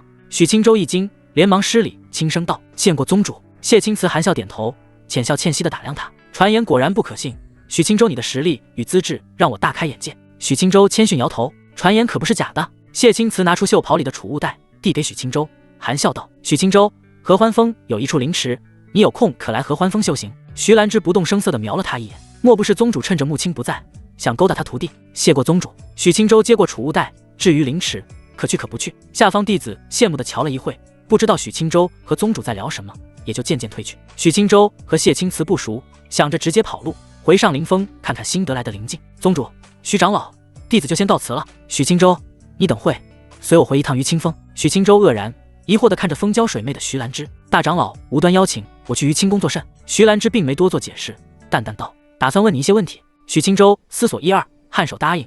经过上次的接触，他对徐兰芝印象极佳，她是一个温柔善良的大姐姐。谢青瓷没跟着凑热闹，柔声激励许清舟几句后，紫裙一荡，人影转眼消失不见。离开演武殿，两人回到典雅的于清宫，走入布置素洁古朴的2楼。徐兰芝关上雕花木门，身姿娉婷地在前领路，身形如细柳扶风。许清舟默默跟在身后。徐兰芝在雅致软椅前止步，盈盈转身，裙裾绽若流云。许清舟，上前来坐下。他先一步坐在软椅上，笑意温柔。许清舟听话地坐到他的对面，清秀幽兰暗香，看向眼前的丰腴美人。徐长老，你让弟子前来是有何事要问？徐兰芝示意不及谈话，她躬身向前，身姿更显婀娜，饱满胸脯似硕果倒垂。她轻挽起袖子，露出白生生的手腕，手指捏着小木勺，如绣花一样轻巧，将茶叶沙沙落进茶壶。茶案放置着晶莹的灵泉，只见她轻轻一抚，灵泉腾腾冒着热气，玉指牵引，灵泉拉成透亮的细线，哗啦冲进茶壶中，灵气氤氲。徐兰芝泡茶没有过多的繁琐讲究，茶香飘出，她便拿出2个青瓷杯，倒入泡好灵茶。许清舟，尝尝。她嗓音脆里透糯，温柔而又绵软。许清舟受宠若惊，大长老亲自动手泡茶，合欢宗内可没几个人能尝到。他轻提瓷杯，小抿一口，甘甜微涩的茶水确实好喝，想夸赞1、2，可又不知从何处着手。好喝。徐兰芝扑哧一笑，似微风拂去乌云，露出皎皎圆月，动人美态顿时妩媚起来。许清舟不动声色收回视线。许清舟，我此次邀你过来，只是对你今日比试时展露的生机秘术感兴趣。我是木系天灵根，所以更能感知到你身躯内的不凡。见你如见春草破土，枯木逢春。许清舟瞄了他一眼，一时沉默下来。青地长生术可不是能随意透露的，品级之高，合欢宗都拿不出相比肩的术法。徐兰芝玉手拿起青瓷茶杯，红唇抿着灵茶，美眸透过薄薄雾气看他一眼，是不方便透露1、2。徐兰芝将茶杯放入桌上，嗓音柔和。许清舟凝视着他，欠声道：徐长老，此术确实不便透露。徐兰芝倒也没心生不满，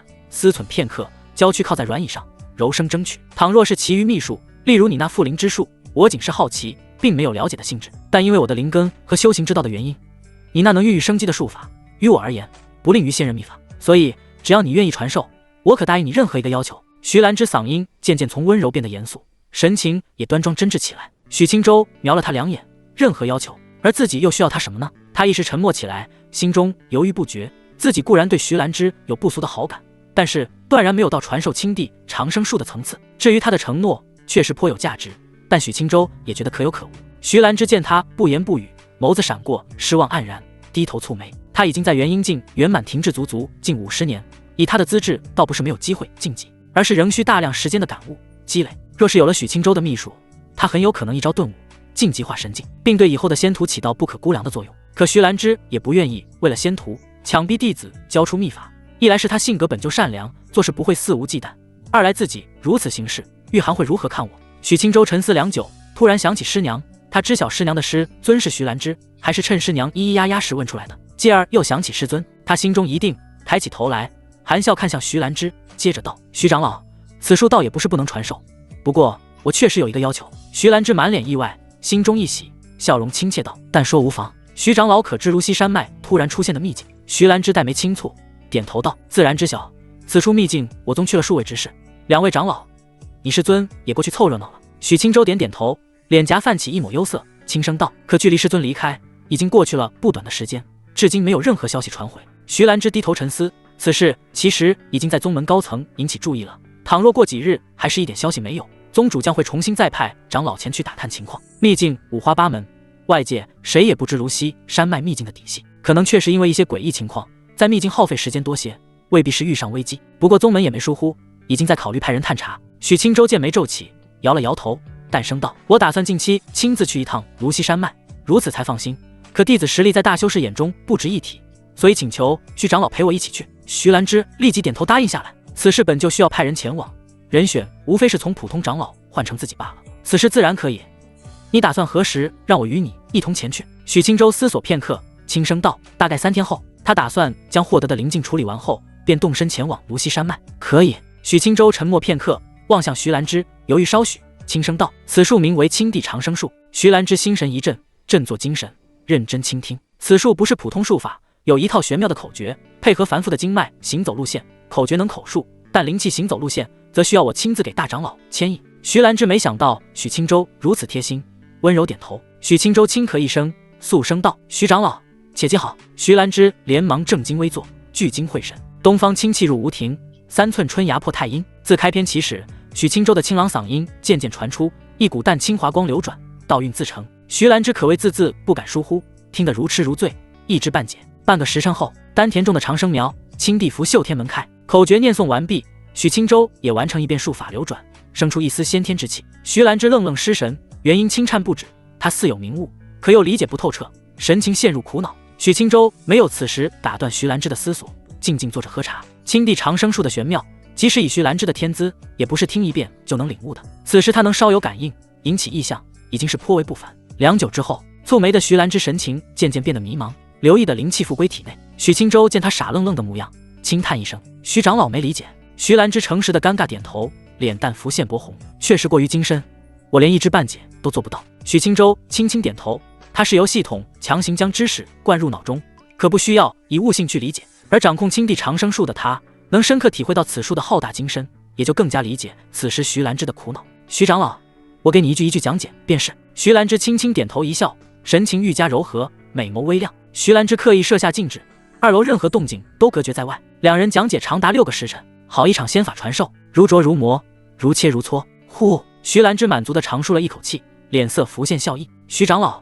青舟讲解的可还满意？妙极！徐兰芝满心愉悦。随着许清舟的讲解，自己感悟愈加深入，元婴瓶颈像是一层薄膜，在持续的冲击下将破未破。青舟，此术仿佛并不完整。可以看出，徐兰芝对许清舟好感提升极多，连称呼都亲切不少。是的，青帝长生术目前我只会第1卷。许清舟轻笑答道：“不可思议，仅仅第1卷就如此不俗，完整的青帝长生术定然是顶级的长生仙法。”徐兰芝叹为观止，他没怀疑许清舟藏私，也没询问为何只有1卷。此时夜色早已浓重，窗外可见淡淡月色。徐兰芝看向窗口，美艳脸蛋浮现歉意，柔声道：“清舟，是我愚钝，耽误了你不少时间。”许清舟仅是轻轻摇头。徐兰芝接着道：“此法不是我一朝一夕就能学会的，即使有你的细致讲解，我此时也一程度没领悟，来日方长，以后我们慢慢学习即可。徐兰芝泛起淡淡的难为情，身为长老，弟子能学会的术法，自己却领悟如此之慢，难免有几分丢人。徐长老，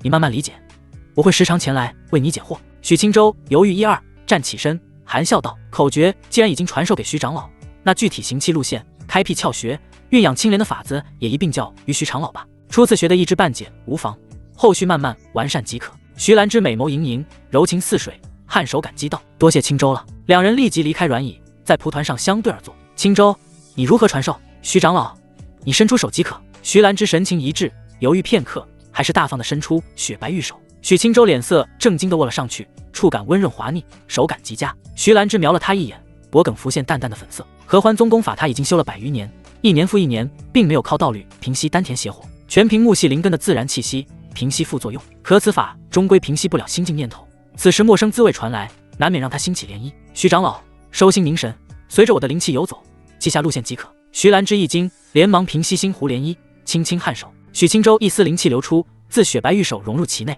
徐兰芝细细感知，内视已深，路线并不难记，难的是开辟心窍穴，最后在丹田灵池运养青莲，成为青地长生树的根本。徐兰芝悟性极佳，路线转眼就学会，心窍穴的开辟他也毫无压力，毕竟不用自行探索，只需随着许青州的指引，一个接一个开辟。2个时辰后，天色渐亮，徐兰芝娇躯轻颤不止，脸上挂着难以遮掩的晕红。她的丹田之中灵液沸腾，一丝淡淡的青光猝然显现，青光引起她周身的经脉一颤，灵气酣畅的抚过。合欢功法的副作用难以压制，而因为她身负木系天灵根的原因，生机沸腾。徐兰芝不由轻蹙秀眉。许青州看着她的模样，一时剑眉微皱，神情疑惑而又古怪。此时刚大功告成，她的丹田凝聚一点青光，只需慢慢酝养才对。怎么青光浮现后，徐长老变得怪怪的？许青州修习10几年合欢功法，心性就已经变得涩涩的，最近更是一有空就找裴玉涵修行合欢宗功法，那点副作用，那是一点冒头的机会都没有。他哪能理解徐兰芝憋了100多年的邪火沉积？许青州犹豫片刻，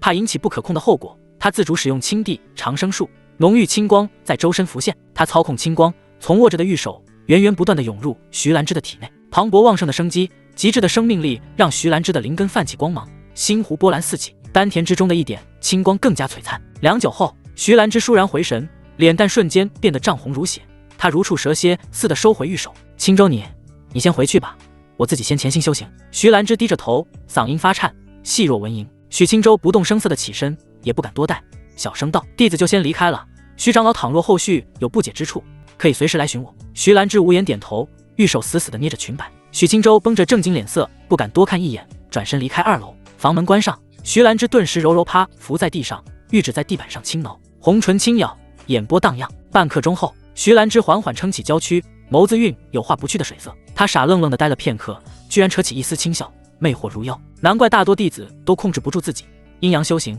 此前我不知，现在确实能理解几分，滋味确实。她话语一顿，脸蛋酡红，不再多说。徐兰芝微喘几口气，瞄向对面的蒲团，脸蛋浮现浓重的羞意。不曾想首次平息功法副作用，是因为你。徐兰芝红着脸蛋，神识内是自身，黛眉紧皱。怎么裙子都？她咬着红唇，拢着裙子，赶紧起身，转头看去，红着脸一并将蒲团拿上，娇躯一闪，她瞬间来到于清宫的3楼灵池，长裙徐徐褪去，一抹血色落入灵池间。徐兰芝靠在灵池边沿，只见精致锁骨，脸蛋上的媚态渐渐平息。许青州胡思乱想着回到了上林峰，整个上林峰只见有一座四四方方的庭院，没有多余建筑，庭院也不显得仙家气派，和凡俗富裕府邸差不多。庭院中轴对称，大门进去共分南院和北院，连像样的正厅和前厅都没有，显得不伦不类。许青州一直是独自住在北院，师娘和师尊住在南院。此时因为大白天，自己也需要了解新得手的灵境，他便没去找师娘，直接穿过庭院花圃，奔向自己的房间。刚到院门口，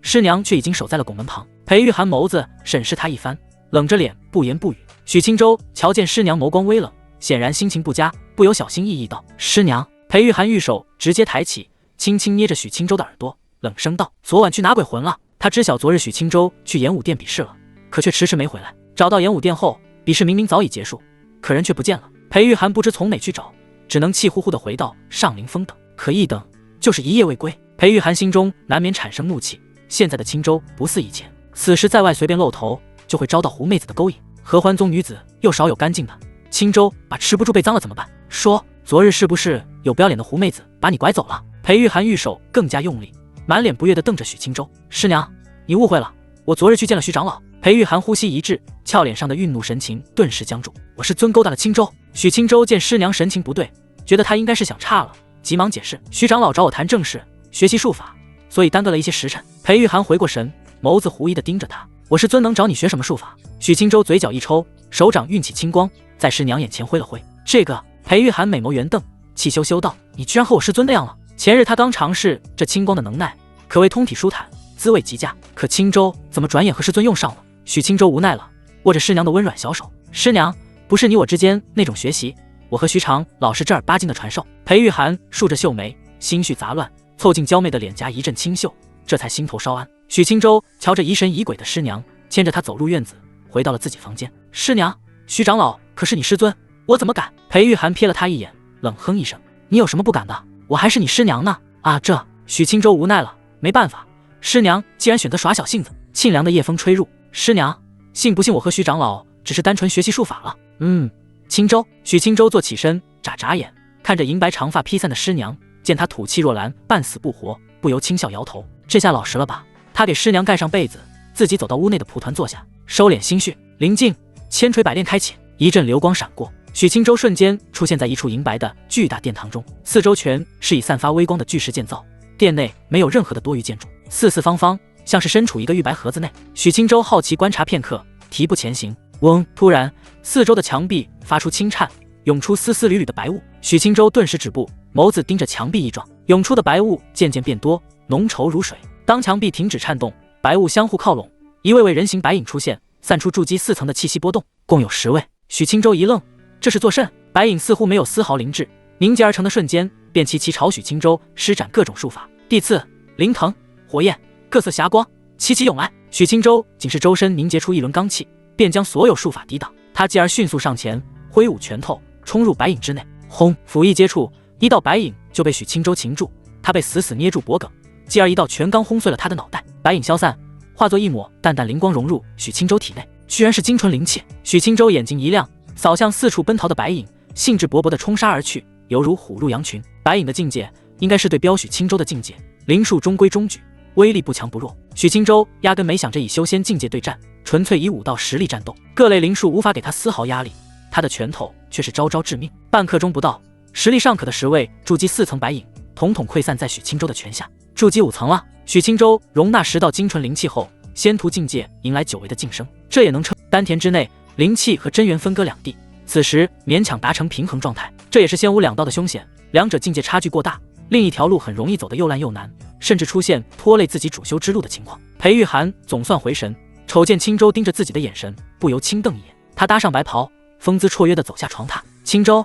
你的修为怎么回事？青州，别闹，这才刚歇一会儿。许青州轻笑一声，此时刚结束修行不久，他也没多强烈继续的心思。他轻轻揽着细腰，望着窗外夜色，柔声道：师娘，我们如此修行，你的修为有更快提升吗？裴玉涵闻言俏脸一红，微微点头，自然是有的。许青州低头瞅他一眼，轻轻在他红唇上一触即退。可修行速度还是太慢了，我们合欢宗的修行功法有问题，虽可以称为顶级功法，但副作用也不小。师娘，难道你没发现，自从你帮我晋级筑基后，你就一发不可收拾了吗？裴玉涵抬起头来，脸颊涌上羞恼，玉手轻拍他的胸膛。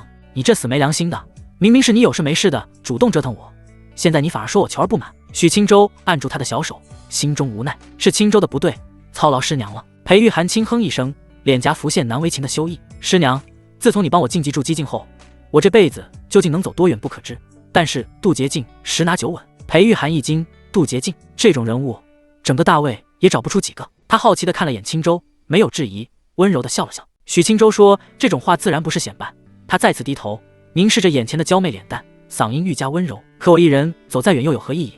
我需要的是和师娘师尊一起长长久久。可师娘你的资质一般，合欢宗功法又有缺陷，实在难以走远。裴玉涵脸色微变，轻咬红唇，眸子浮现浓重的黯然。许青州心疼地伸出手掌，抚在师娘滑腻的脸蛋上，将她的娇躯搂紧几分。所以我会想尽办法带师娘一起走在仙途大道上，资质不行我就给师娘去抢顶级仙宝改善资质，功法不行我就去搜寻顶级功法。裴玉涵愣愣抬头凝视着他，笑颜明媚，眼眶微微泛红。许青州低头一笑，轻轻抚着师娘的银白发丝。况且我还有师娘助我修行，可能某一天我拥着师娘睁开眼，自然就得到了适合师娘的资源。他说的自然是系统，青地长生术都能教人，以后难保不能得到其他的古怪的宝物。不知不觉，长夜过去，蒲团周围长袍凌乱，裴玉涵被许清舟抱在怀里。许清舟侧头瞧了瞧，见师娘搂着自己，美眸清和，他轻叹一声，将她抱向床榻。师娘，松松，悉悉嗦嗦。裴玉涵无力地躺在床榻，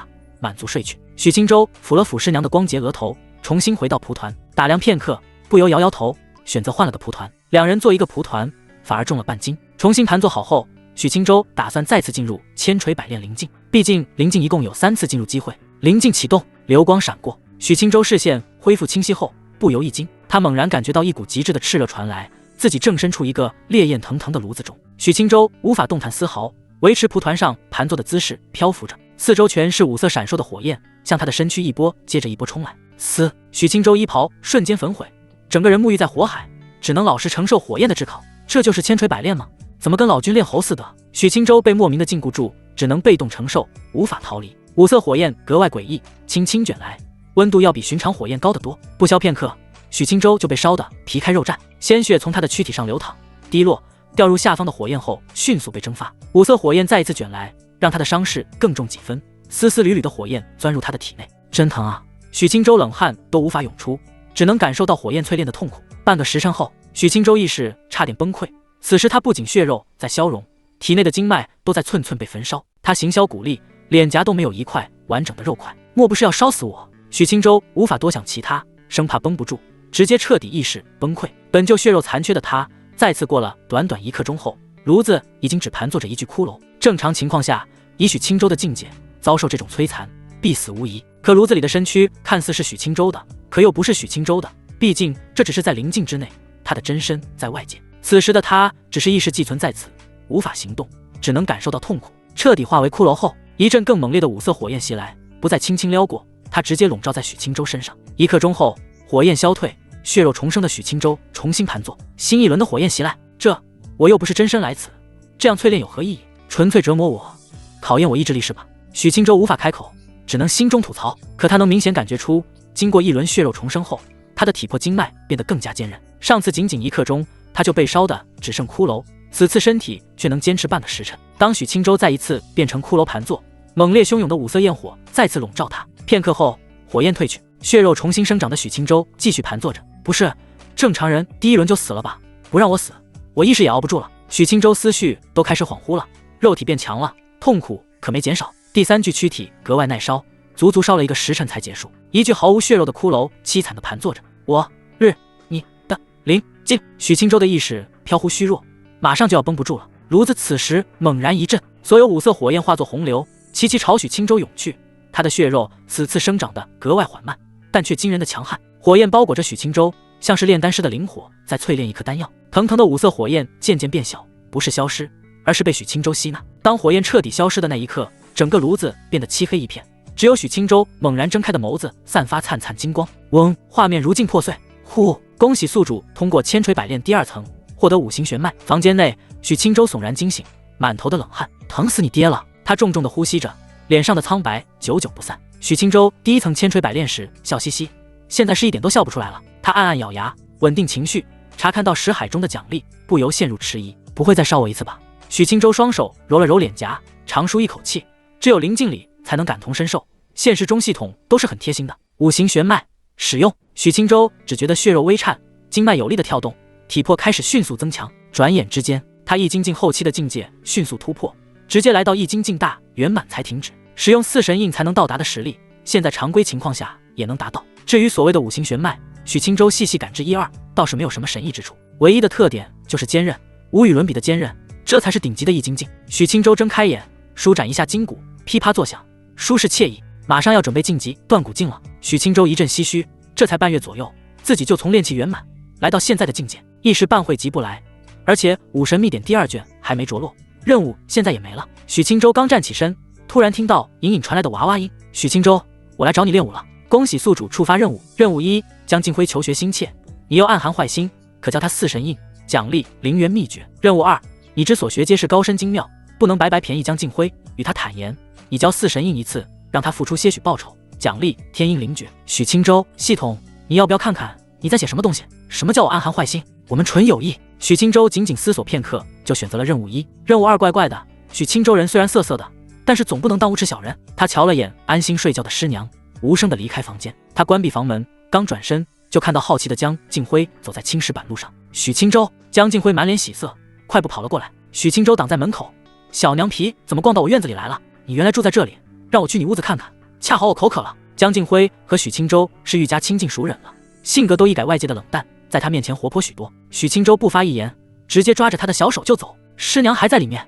此时模样让你看到，那还得了。江静辉右手被攥紧，长腿迈动，蹙眉跟着快步离开，脸蛋上神情莫名其妙。许青州，你怎么房间都不让我进？你看看你，一个姑娘家家的，一个劲往我房间里钻，如此不腼腆矜持，你觉得合适吗？许青州神情冷峻，江静辉美眸瞄向他，并没因此画脸红，只是暗自嘀咕许青州房间必有古怪，他是什么色胚，自己已经一清二楚，这副正人君子的模样装给谁看？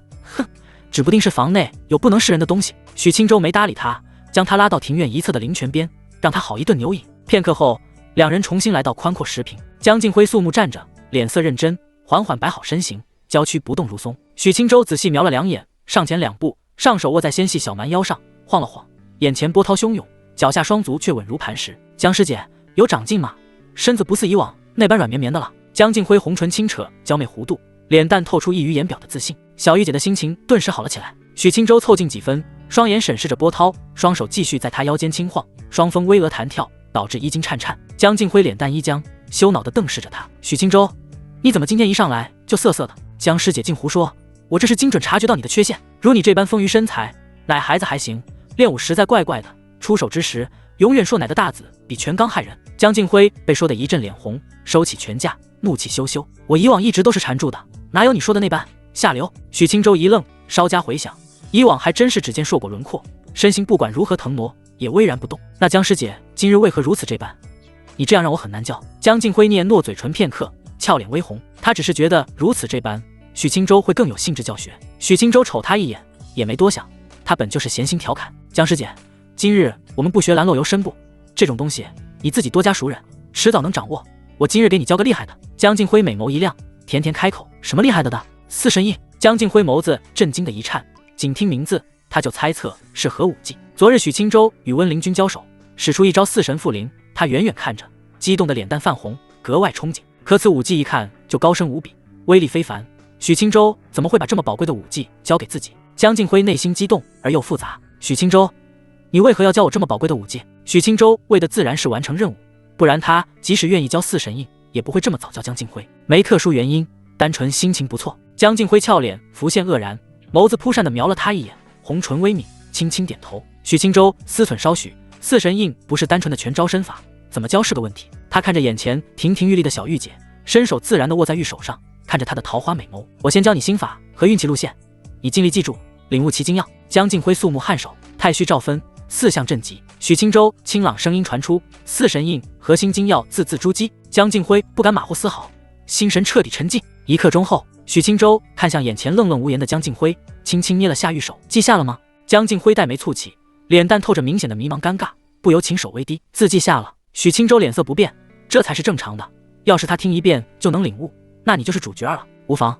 核心精要慢慢领悟即可，后续我将四神印拆碎慢慢教你，后续你自然能明悟几分。江静辉大眼睛亮亮的，柔声开口，多谢许师弟了。许青州轻轻颔首，一丝真元从手中流出，涌入江静辉体内。我先教你青龙破雀印，你记下青龙破雀印的行气路线，此后配合星诀尝试结印。江静辉紧张的额头冒汗，认真点头。1刻钟后，许青州站在江静辉的身侧，负手而立，淡淡血丝自指间飘出，一道青龙血影转眼浮现，青龙盘旋冲进他体内，气血沸腾，武道境界险些直接冲到断骨境。一旁的江静辉看得一脸羡慕，他尝试结青龙破雀印，只能凝结出一道纤细蚯蚓，四神印更是遥遥无期。许青州侧头看他一眼，扬起浅淡笑容，江师姐，我因为对四神印无比熟悉，所以心念一动自可迅速结印，而你不行，双手虚阴身位扣悬殊，左青右白，引苍龙素气。江静辉玉手抬起，一丝不苟结印，根据青龙破雀印心法，周身行走真元，一丝血线自他结印双手出现，缓缓向前飘荡。可片刻之后，血线一顿，顷刻消散一空。他顿时有些泄气，神情自责。明明许青州已经讲解很详细了，许青州倒没嫌弃或心烦，系统出品的秘法等闲之人都没资格学，能领悟稍许，哪个不是资质不俗？他走到江静辉的身前，轻轻捏了捏他的白腻脸蛋，见他灰心模样，失声轻笑：“你见我能轻松施展，可不代表你能轻易学会。此法本就玄妙晦涩，江师姐可不能自我怀疑，心生急躁。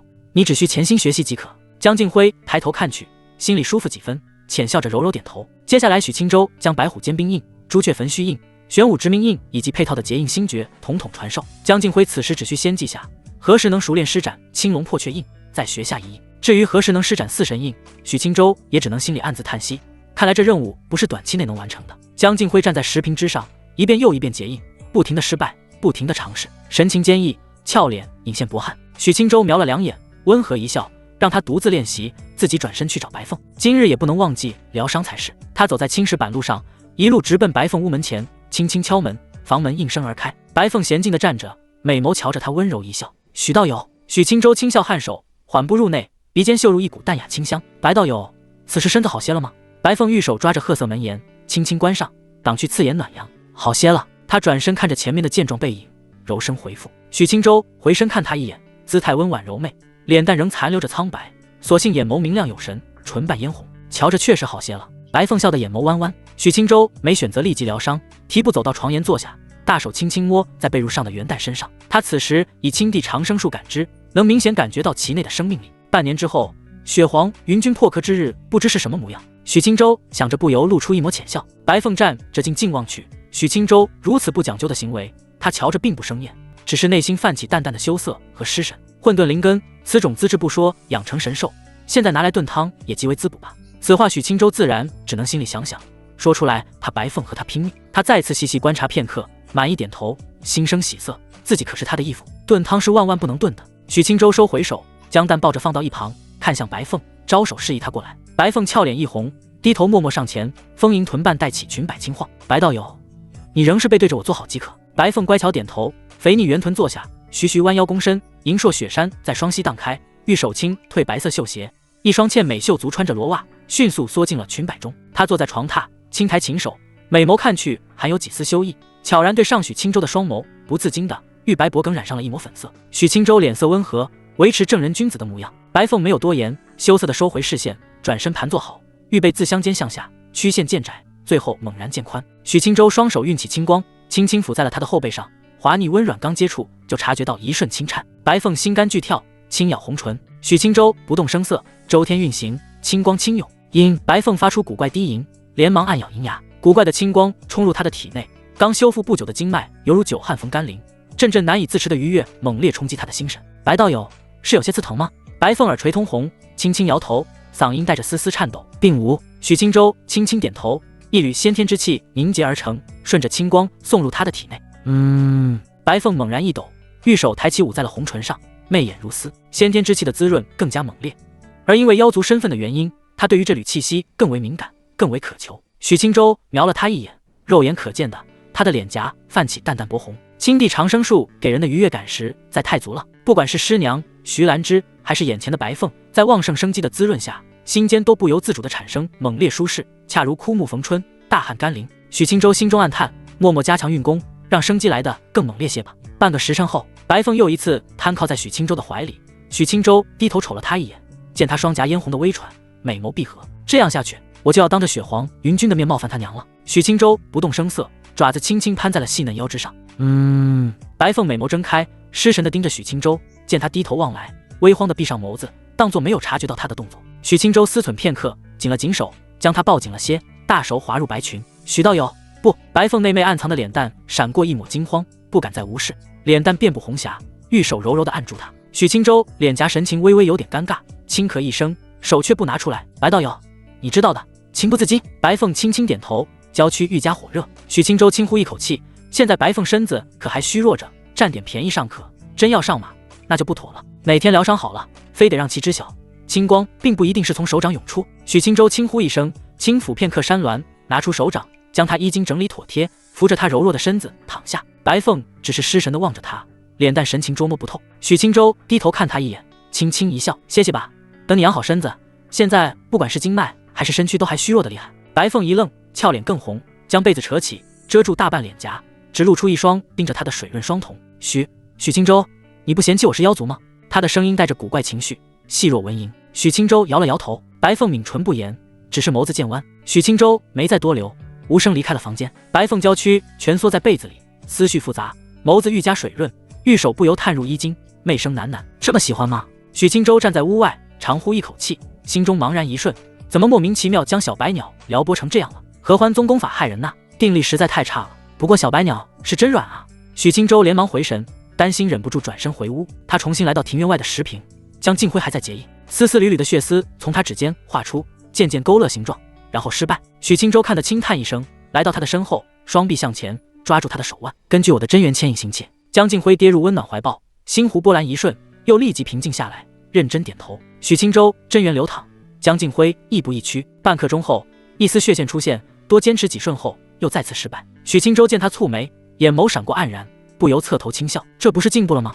又不是需要你一步成功，再来。江静辉轻轻点头，再次行气。许清舟大手随着真元的行走，流转在他的周身各处窍穴。半个时辰后，江师姐，你老实分析，你的爪子老是放在一些奇怪的地方，这不是与你讲解行气技巧吗？江静辉被浇得满脸骚红，一阵郁闷。许清舟，再来，但行气归行气，你不能掐人家。行吧行吧。月上枝头，庭院石坪外。许清舟，我得回去了啊。哦，好的，你爪子拿开，别捏了。许清舟老脸一红，大手从丰腴山峦移开，从江静辉的身后退开2步。江静辉羞红着脸蛋，转身瞪他一眼，练习了一天的青龙破雀印，把腿都练酥麻了。许清舟瞄了他一眼，大手缩入袖中，脸颊含笑：“江师姐，回去也别疏忽了，勤加练习。”江静辉水色潋滟的眸子瞥他一眼，颔首不语。他低头瞅瞅自己，玉手里了理衣襟，再次不满抬头，幽怨地瞪了眼许清舟：“你是不是故意这样教的？我早就知道了，你就是对我居心不轨。”许清舟嘴角一抽，白眼轻翻：“你也没拒绝。”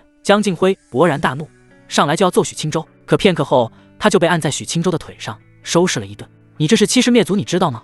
还敢对我出手！”江静辉小腿扑腾着，羞恼地直挠他。片刻后，江静辉脸蛋羞红，轻踹了许清舟一脚，委屈唧唧地跑了。许清舟轻笑一声，望着他腾跃远去的倩影。回到自己房间后，师娘正嘴角含笑地打扫屋子。许清舟见此，默默关上房门。清舟，江师妹回去了。裴玉涵刚铺好洁净被褥，从床沿站起身，美眸盈盈地转身望去。许清舟轻笑点头，走到桌前，倒了一杯灵茶，咕咚咕咚喝下。裴玉涵缓步走到他身侧坐下，银发飘荡，神情温和。“江师妹对你挺有好感的。”许清舟持杯的手一顿，小心瞄了师娘一眼，轻轻放下茶杯。“或许吧。”裴玉涵见他模样，捂唇轻笑一声，美眸娇媚地横他一眼：“你怕我会吃醋生气？”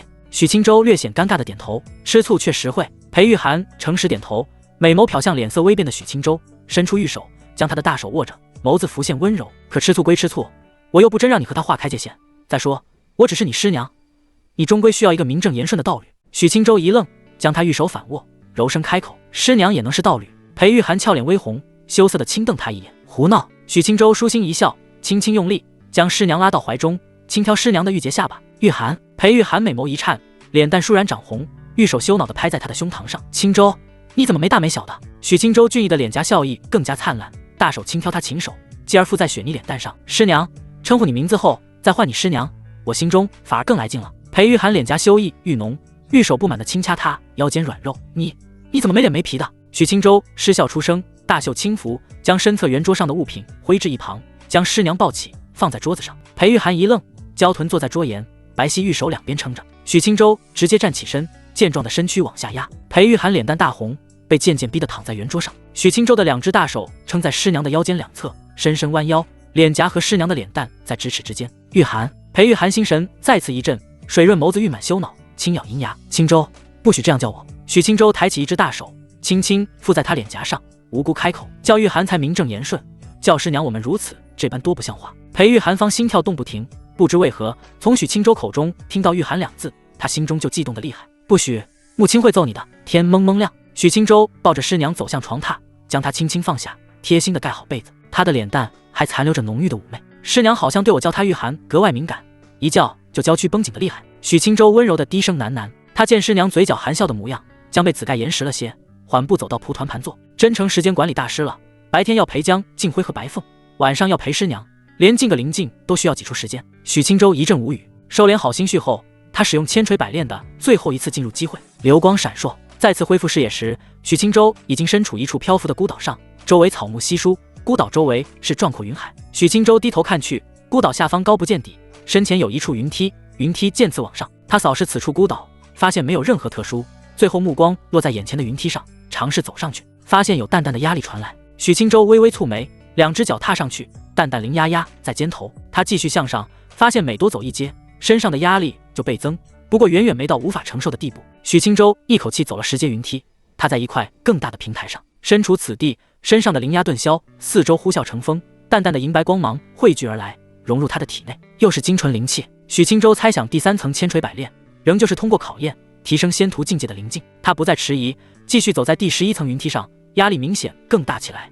前行一步如身负玄铁，而这种程度，凭许清舟的实力，仍旧感觉不到太大的压力，脚步不快，但极稳。到达第20层云梯，他浑身压力一松，精纯灵气涌来，冲入他的体内。许清舟摸清规律，挑战下一个第10层，可刚踏入第21层云梯，他身躯猛然一垮，直接弯下腰来，恐怖的灵压让他仿若肩扛高山。恐怖的重压之下，许清舟艰难站起身，缓缓向前跨出一步。当走到第22层云梯时，更猛烈的灵压袭来，许清舟咬着牙，捏紧双拳，继续向上而去。咔咔，云海波涛，云梯不知有无尽头。许清舟寸寸前行，身上骨骼发出刺耳脆响，前行格外艰难，每上一层台阶，身上的压力都会更大。可许清舟始终没有被压垮，因此掉落下云梯。他攀升速度虽慢，可还是大汗淋漓的来到了第30层。呼，许清舟几乎是蠕动到第30层的，压力消失的瞬间，他就平躺在云梯上，重重的喘息着，四周银白的光芒的更加璀璨，化为一条纤细银流，融入许清舟的体内。歇息片刻后，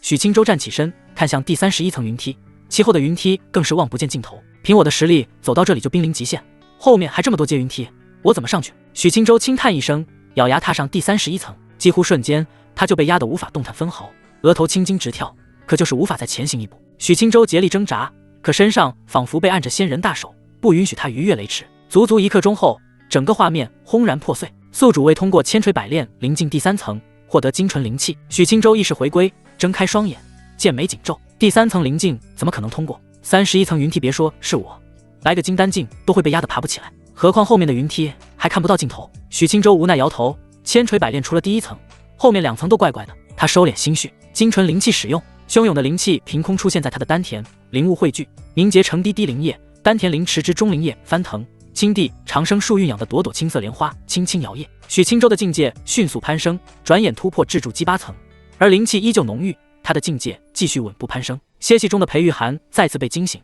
他迷糊着看向灵气滚滚迅速突破的许清舟，脸色呆滞，怎么又开始突破了？他傻愣愣的思绪凌乱，难不成和我修行后，清舟真能迅速提升修为不成？裴玉涵玉手摸了摸自己的雪白娇躯，一阵惊疑不定。许清舟溢散而出的灵气愈加浓郁，境界也来到了筑基9层，甚至最后到筑基圆满才止步。云梯内吸收了3次灵气，恰好突破3层小境界。许清舟徐徐睁眼，心中暗自猜测，他将灵气内敛，压下磅礴的气势，以天息术变成筑基1层的翩翩家公子。记得约莫半月之前，师尊去议事带回消息，只要我1年内晋级筑基圆满，上灵峰就能不用交出去了。不曾想如今别说1年，1个月都没过去，自己就完成了目标。许清舟轻呼一口气，见师娘又躺了下去，侧着头大眼睛惊异地瞧着自己。他上前走到床沿，低头轻轻咬了口她红唇，淡淡笑道：“师娘在想什么？”裴玉寒薄被搭在香肩上，晕红着脸蛋，玉手伸出捏了捏她脸颊，有点不真实。许清舟感觉好笑，将脸颊上的玉手握住。每次和师娘修行后，我的修为就提升得格外快。裴玉涵他默默收回手，红着脸蛋颔首。许清舟也没想着和师娘晨练，思忖1、2，凝视她美眸。师娘，我打算和徐长老去一趟芦溪山脉，去找找师尊。裴玉涵黛眉蹙起，立即开口：“我陪着一起。”许清舟摇摇头，轻轻抚平他皱起的眉头：“太危险了，我都得捎上徐长老，师娘在上灵峰等着就好。”裴玉涵眸子泛起委屈，低声开口：“我也有金丹境，不弱了。”许清舟还是摇头，轻捏他白腻脸蛋。芦溪山脉的秘境去的都是各路高手，师娘这点修为真不够看。裴玉涵暗暗恼怒，樱桃小嘴轻轻咬在他的手上。许清舟无奈，既然柔声沟通哄不好，那只能以其他方法让师娘懂事了。他掀开被子，将师娘哄安分后，已经日上3竿。许清舟离开屋子，走向了白凤的房间。咚咚，房门打开，白凤今日的打扮明显精致几分，换上了一袭颇为雅致的长裙，脸蛋略施粉黛。许清舟瞧着眼前一亮，口中却不满：“你还受着伤，安心养伤即可，描眉敷粉作甚？”白凤脸颊浮现淡淡的委屈，脸色显得憔悴，不好看。许清舟一愣，牵着他的小手走入屋内，坐在圆凳上，自然地将他拥在怀里。以前也是好看的，娇娇弱弱的，别有一股韵味。白凤轻嗯一声，脸颊染上几丝羞意，坐在他腿上，屁股蛋都不敢坐实了。许清舟见他微微绷着身子，大手不客气在他腰间挠了一下。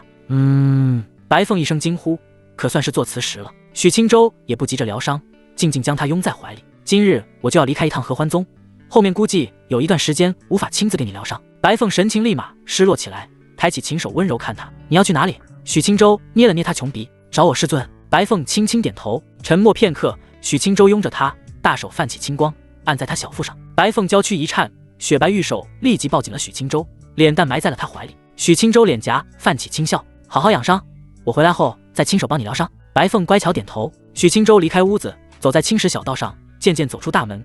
江静辉已经在刻苦练习青龙破雀印了。许清舟远远瞅着，轻叹一声，鱼塘的鱼儿越来越多了，挨个陪一遍还真挺费时间。许清舟走到石屏一侧，看着他神情肃穆的结印，红线丝丝缕缕的飘出，从龙头开始勾勒青龙虚影，一切稳定进行。可在勾勒龙须时，却突然出了意外，血丝一颤，整个虚影开始崩散。江静辉小声轻叹，瞥了许清舟一眼，脸蛋微红，浮现苦恼。许清舟走上前，安慰笑道：“没事，慢慢来。”江静辉默默点头，瞄了他一眼，伸出双手做结印状。片刻后，他站着见许清舟无动于衷，不过来贴身教学，不由蹙眉疑惑看他。许清舟察觉到目光，微微一愣，猜测到其意思，神情不由露出几分古怪。他走上前，来到他的身后，双手前环。江静辉娇躯一激灵，拍开他的爪子，羞恼地转头瞪他：“你怎么一上来就涩涩的？”许清舟眨眨眼，盯着他的娇艳脸蛋：“你要的不就是这个吗？”江静辉预备轻靠，将他顶开，转头气羞羞道：“呸！你根本不想用心教我，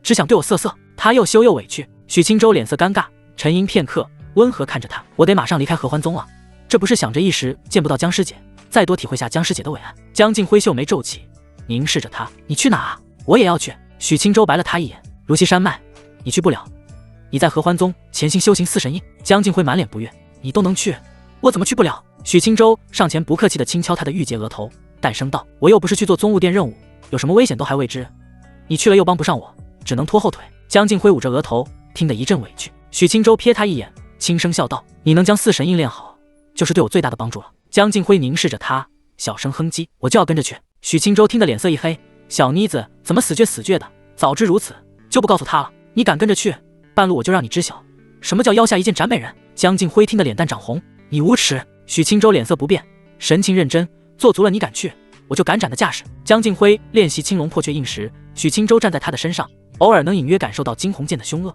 万一许清舟真敢半路耍剑，那般险恶凶器，江静辉小脸怕怕的。许清舟见他老实下来，轻轻颔首：“回去吧，好好练习四神印，记得找个隐蔽点的地方学，别被人偷学去了。”江静辉心里空落落的，默默点头，可却没转身离开。许清舟犹豫片刻，上前2步，将他抱在了怀里。江静辉心中一震，咬着红唇轻轻挣扎：“许清舟，你又对我色色，你身上哪里我没碰过？抱一下不碍事，你还说你这个色胚。”许清舟感受着怀里的绵软，长舒一口气，大手抚着腰间，鼻尖是独属于江静辉的淡雅清香。“江师姐，你心跳的好剧烈。”江静辉玉手环着他的腰，美眸泛着诱人的水色，轻轻一口咬在他的脖颈。许清舟只感觉到丝丝的痒意。江静辉抬起头，羞赧望他：“放开我，我要练武技了。”1刻钟后：“江师姐，要不是现在我们身处这石屏上，我都想埋手尝尝了。”江静辉听得目瞪口呆，怎么会有这么没脸没皮的人？他脖颈泛着迟迟不消退的粉色，看着许清舟羞得哑口无言。许清舟上前几步，做事真要尝一尝。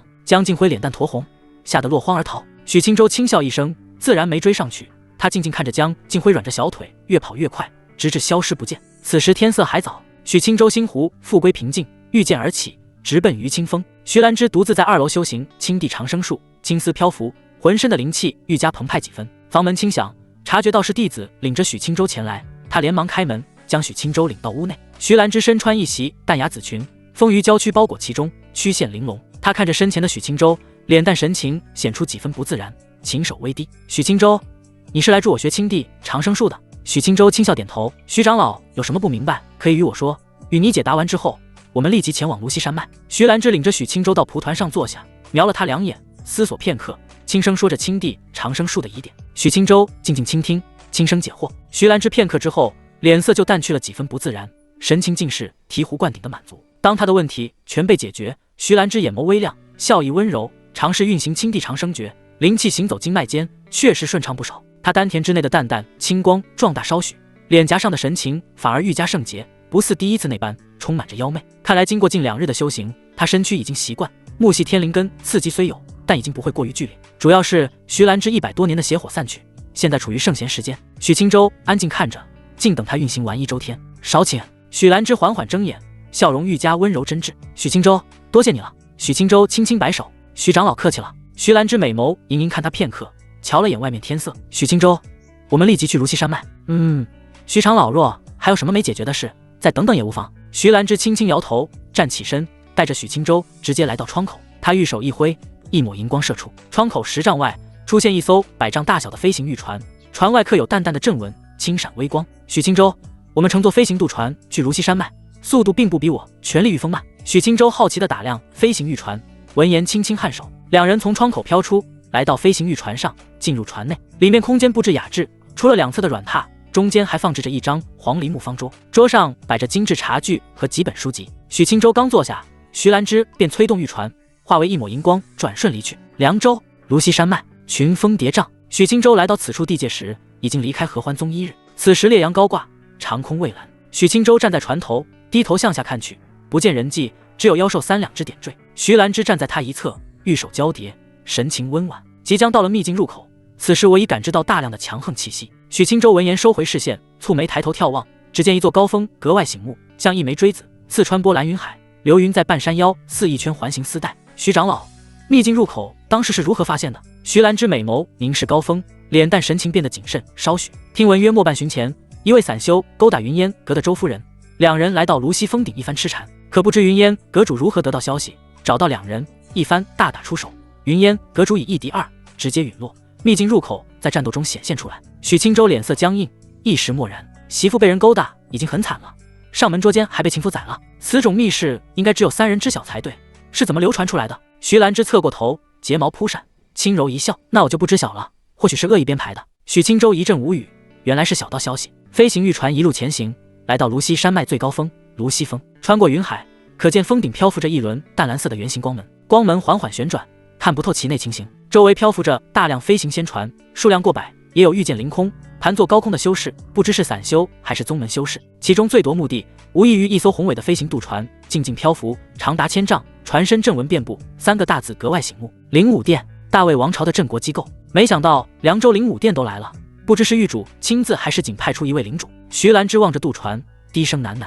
许青州对灵武殿也只是偶有耳闻，此时亲眼所见，不由疑惑询问：徐长老，灵武殿具体是怎样的一个机构？徐兰芝轻声答道：大魏12州，灵武殿总部在京城，由殿主镇守，其余11州也建有灵武殿，主要由一位狱主统领，所做之事自然是为了境内安稳。倘若有强大邪修犯事，境内山上仙家不老实，灵武殿会立即出手解决。许青州轻轻颔首。徐兰芝操纵飞行玉船放慢速度，缓缓靠近圆形光门，两人的到来引起众多视线，大多一飘而过。徐兰芝黛眉微蹙，淡淡扫视一圈，能大致知晓周围的修士具体属于何宗门，其中势力最拔尖的自然是灵武殿，除此之外，凌霄云谷、千象阁、明神宫是次一级的势力。至于再次一级的宗门，实力和合欢宗一般无二，处在一州中等水平。因秘境处在凉州，这些宗门自然也是凉州宗门。至于那些御剑凌空的散修，则未必是凉州的修士，可能是从大魏其他大州听闻消息，特意前来寻求机缘。许青州视线望向凌霄云谷，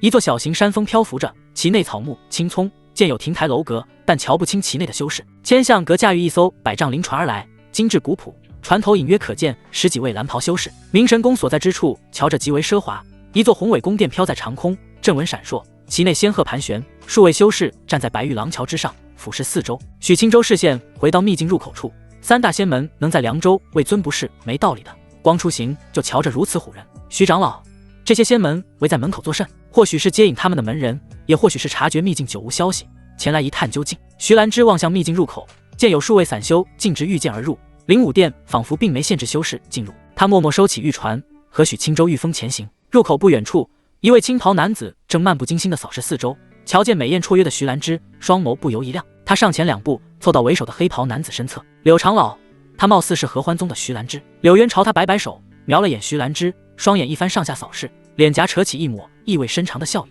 合欢宗女子作风如何另说，样貌可谓1等1的绝佳。他再看向许青州，见其身躯健壮，样貌极佳，不由脸上讥讽愈浓。不愧是合欢宗的女修，连出门探秘境都得随身带着炉鼎。柳渊视线重新落在徐兰芝身上，凝视着她的娇美脸蛋、窈窕身姿，眼底浮现的欲望渐浓，心头泛起火热。你合欢宗女子凭阴阳大道修行，想必徐兰芝能一路到元阴境圆满，床位不知爬上多少男子。他们可以，我又岂能不行？柳渊扯起一抹淡淡笑意。我元阴巅峰的修为，许你徐兰芝一探阴阳大道，想必你求之不得吧？柳渊因秘境诡异，心存忌惮，不敢进入，便待在秘境周围多日。毕竟他又不是那些散修愣头青。此时见到渐渐靠近的徐兰芝，本就无聊烦闷的他，心中难免升起别样的心思。柳渊不再耽搁，转身看了眼身后的5名弟子，你们且静静稍等。青袍男子为首的弟子们一愣，恭敬点头。柳渊身影一闪，瞬间消失。远处，徐兰芝正低调前行，秀眉突然一皱，与许青州瞬间止步。徐长老幸会。许青州正心生疑惑，听到淡淡的嗓音，心中一凛，瞧见来到近处的黑袍男子，神情顿时严肃起来。柳渊虽未将元阴巅峰实力全展露，可淡淡的威压还是让他心生压抑。远处的青袍弟子见双方相会，不由邪气一笑，朝柳渊露出一个羡慕的眼神。合欢宗女子虽不干净，但景乔美貌确实是诱人的很呐。他眸子一动，死死地凝视徐兰芝，心头火热，也不知柳长老享受后，弟子们是否也能分一杯羹。徐兰芝虽为合欢宗长老，可根据外界流传的合欢宗风评，他或许对我们这些弟子也来者不拒吧。青袍男子念及此处，只求被他采捕的更狠几分才是。高空之上，徐兰芝神情凝重，挡在许青州身前，淡漠开口：柳长老，敢问有何事？柳渊笑容温和，眸子肆无忌惮地欣赏徐兰芝的美貌，嗓音不疾不徐：徐长老，我玉灵宗曾收集到一卷道家房中术，极为玄妙高深，本座前来自然是想着徐长老能指点我一二。徐兰芝脸色立即阴沉下来，眸中杀机隐现。他尚未开口，许青州御风向前一步，站在他身侧，眸子冰寒地看向柳渊，淡声冷笑：吾日如母。柳渊挂在脸上的温和笑容一僵，眸子瞬间阴森起来。哼！砰！徐兰芝伸出玉手，一道强横的神识被阻隔，周围空间微微一荡。柳渊！徐兰芝灵气勃发，满脸怒意的冷声怒喝。柳渊脸上的神情不复和善，瞥了眼许青州，区区一个炉鼎，出门在外如此出言不逊，自己找死。徐长老莫不成，还怪本座不成？他浑身灵气汹涌，嗓音愈加不屑：本座杀他都嫌脏了手。许青州何曾受过这种气？他右手紧握惊鸿剑，眉心太出颤鸣不止。徐兰芝大袖一甩，一根绿色的长条圆木落在手中，二话不说，圆木轻挥，6道绿芒直指柳渊身躯的各处，致命窍穴。他又何曾是好脾气？柳渊大手一按，空间嗡鸣一声，一道灵气巨手直接将绿芒纳入手心。远处柳渊带来的5位弟子见此齐齐一惊，迅速御风而来。此处短暂的交手顿时吸引众多视线，饶有兴致地望了过来。貌似是合欢宗徐兰芝和玉灵宗柳渊，他们怎么打起来了？不知。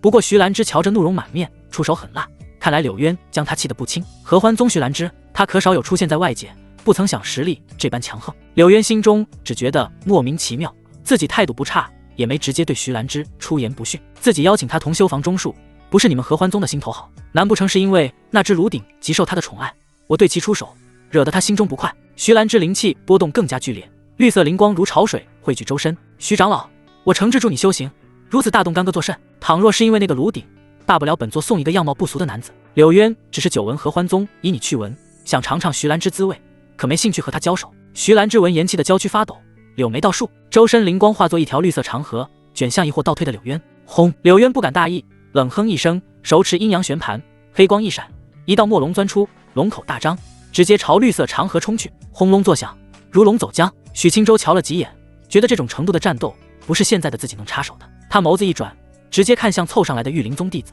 他们身上有和柳渊身上衣袍一样的标识。许青州白袍一荡，惊鸿剑枪啷出鞘，刹那之间，通玄剑气流转周身，长空闪过1道银芒。许青州持剑御风而去，身影犹如飞梭白影，沿途劲风席卷。玉灵宗5位弟子怡然不惧，他们个个至少经丹境修为，都是玉灵宗重中之重的核心弟子。许青州气势固然瞧着骇人，可境界瞅着居然只有筑基1层，此时一头扎来，找死不成？5人皆是满脸冷笑，打算出手将他瞬杀。青袍男子最为不屑，他跃重而出，手指掐诀，身前凝结成无数细碎的冰晶，散发透骨寒意。手指轻点，冰晶骤然激射，并非直来直去，而是画出无数玄奥轨迹，交织一道巨网。冰晶罗网所过之处，空气凝滞，朝许青州团团笼罩。许青州脸色漠然，不闪不避，周身环绕的通玄灵气轻轻旋转，滋啦，寒冰眨眼崩碎成绚烂的灵光。青袍男子眸子猛然睁大，未曾想许青州实力完全超出他的预料。萧许青州身形携带漫天灵芒，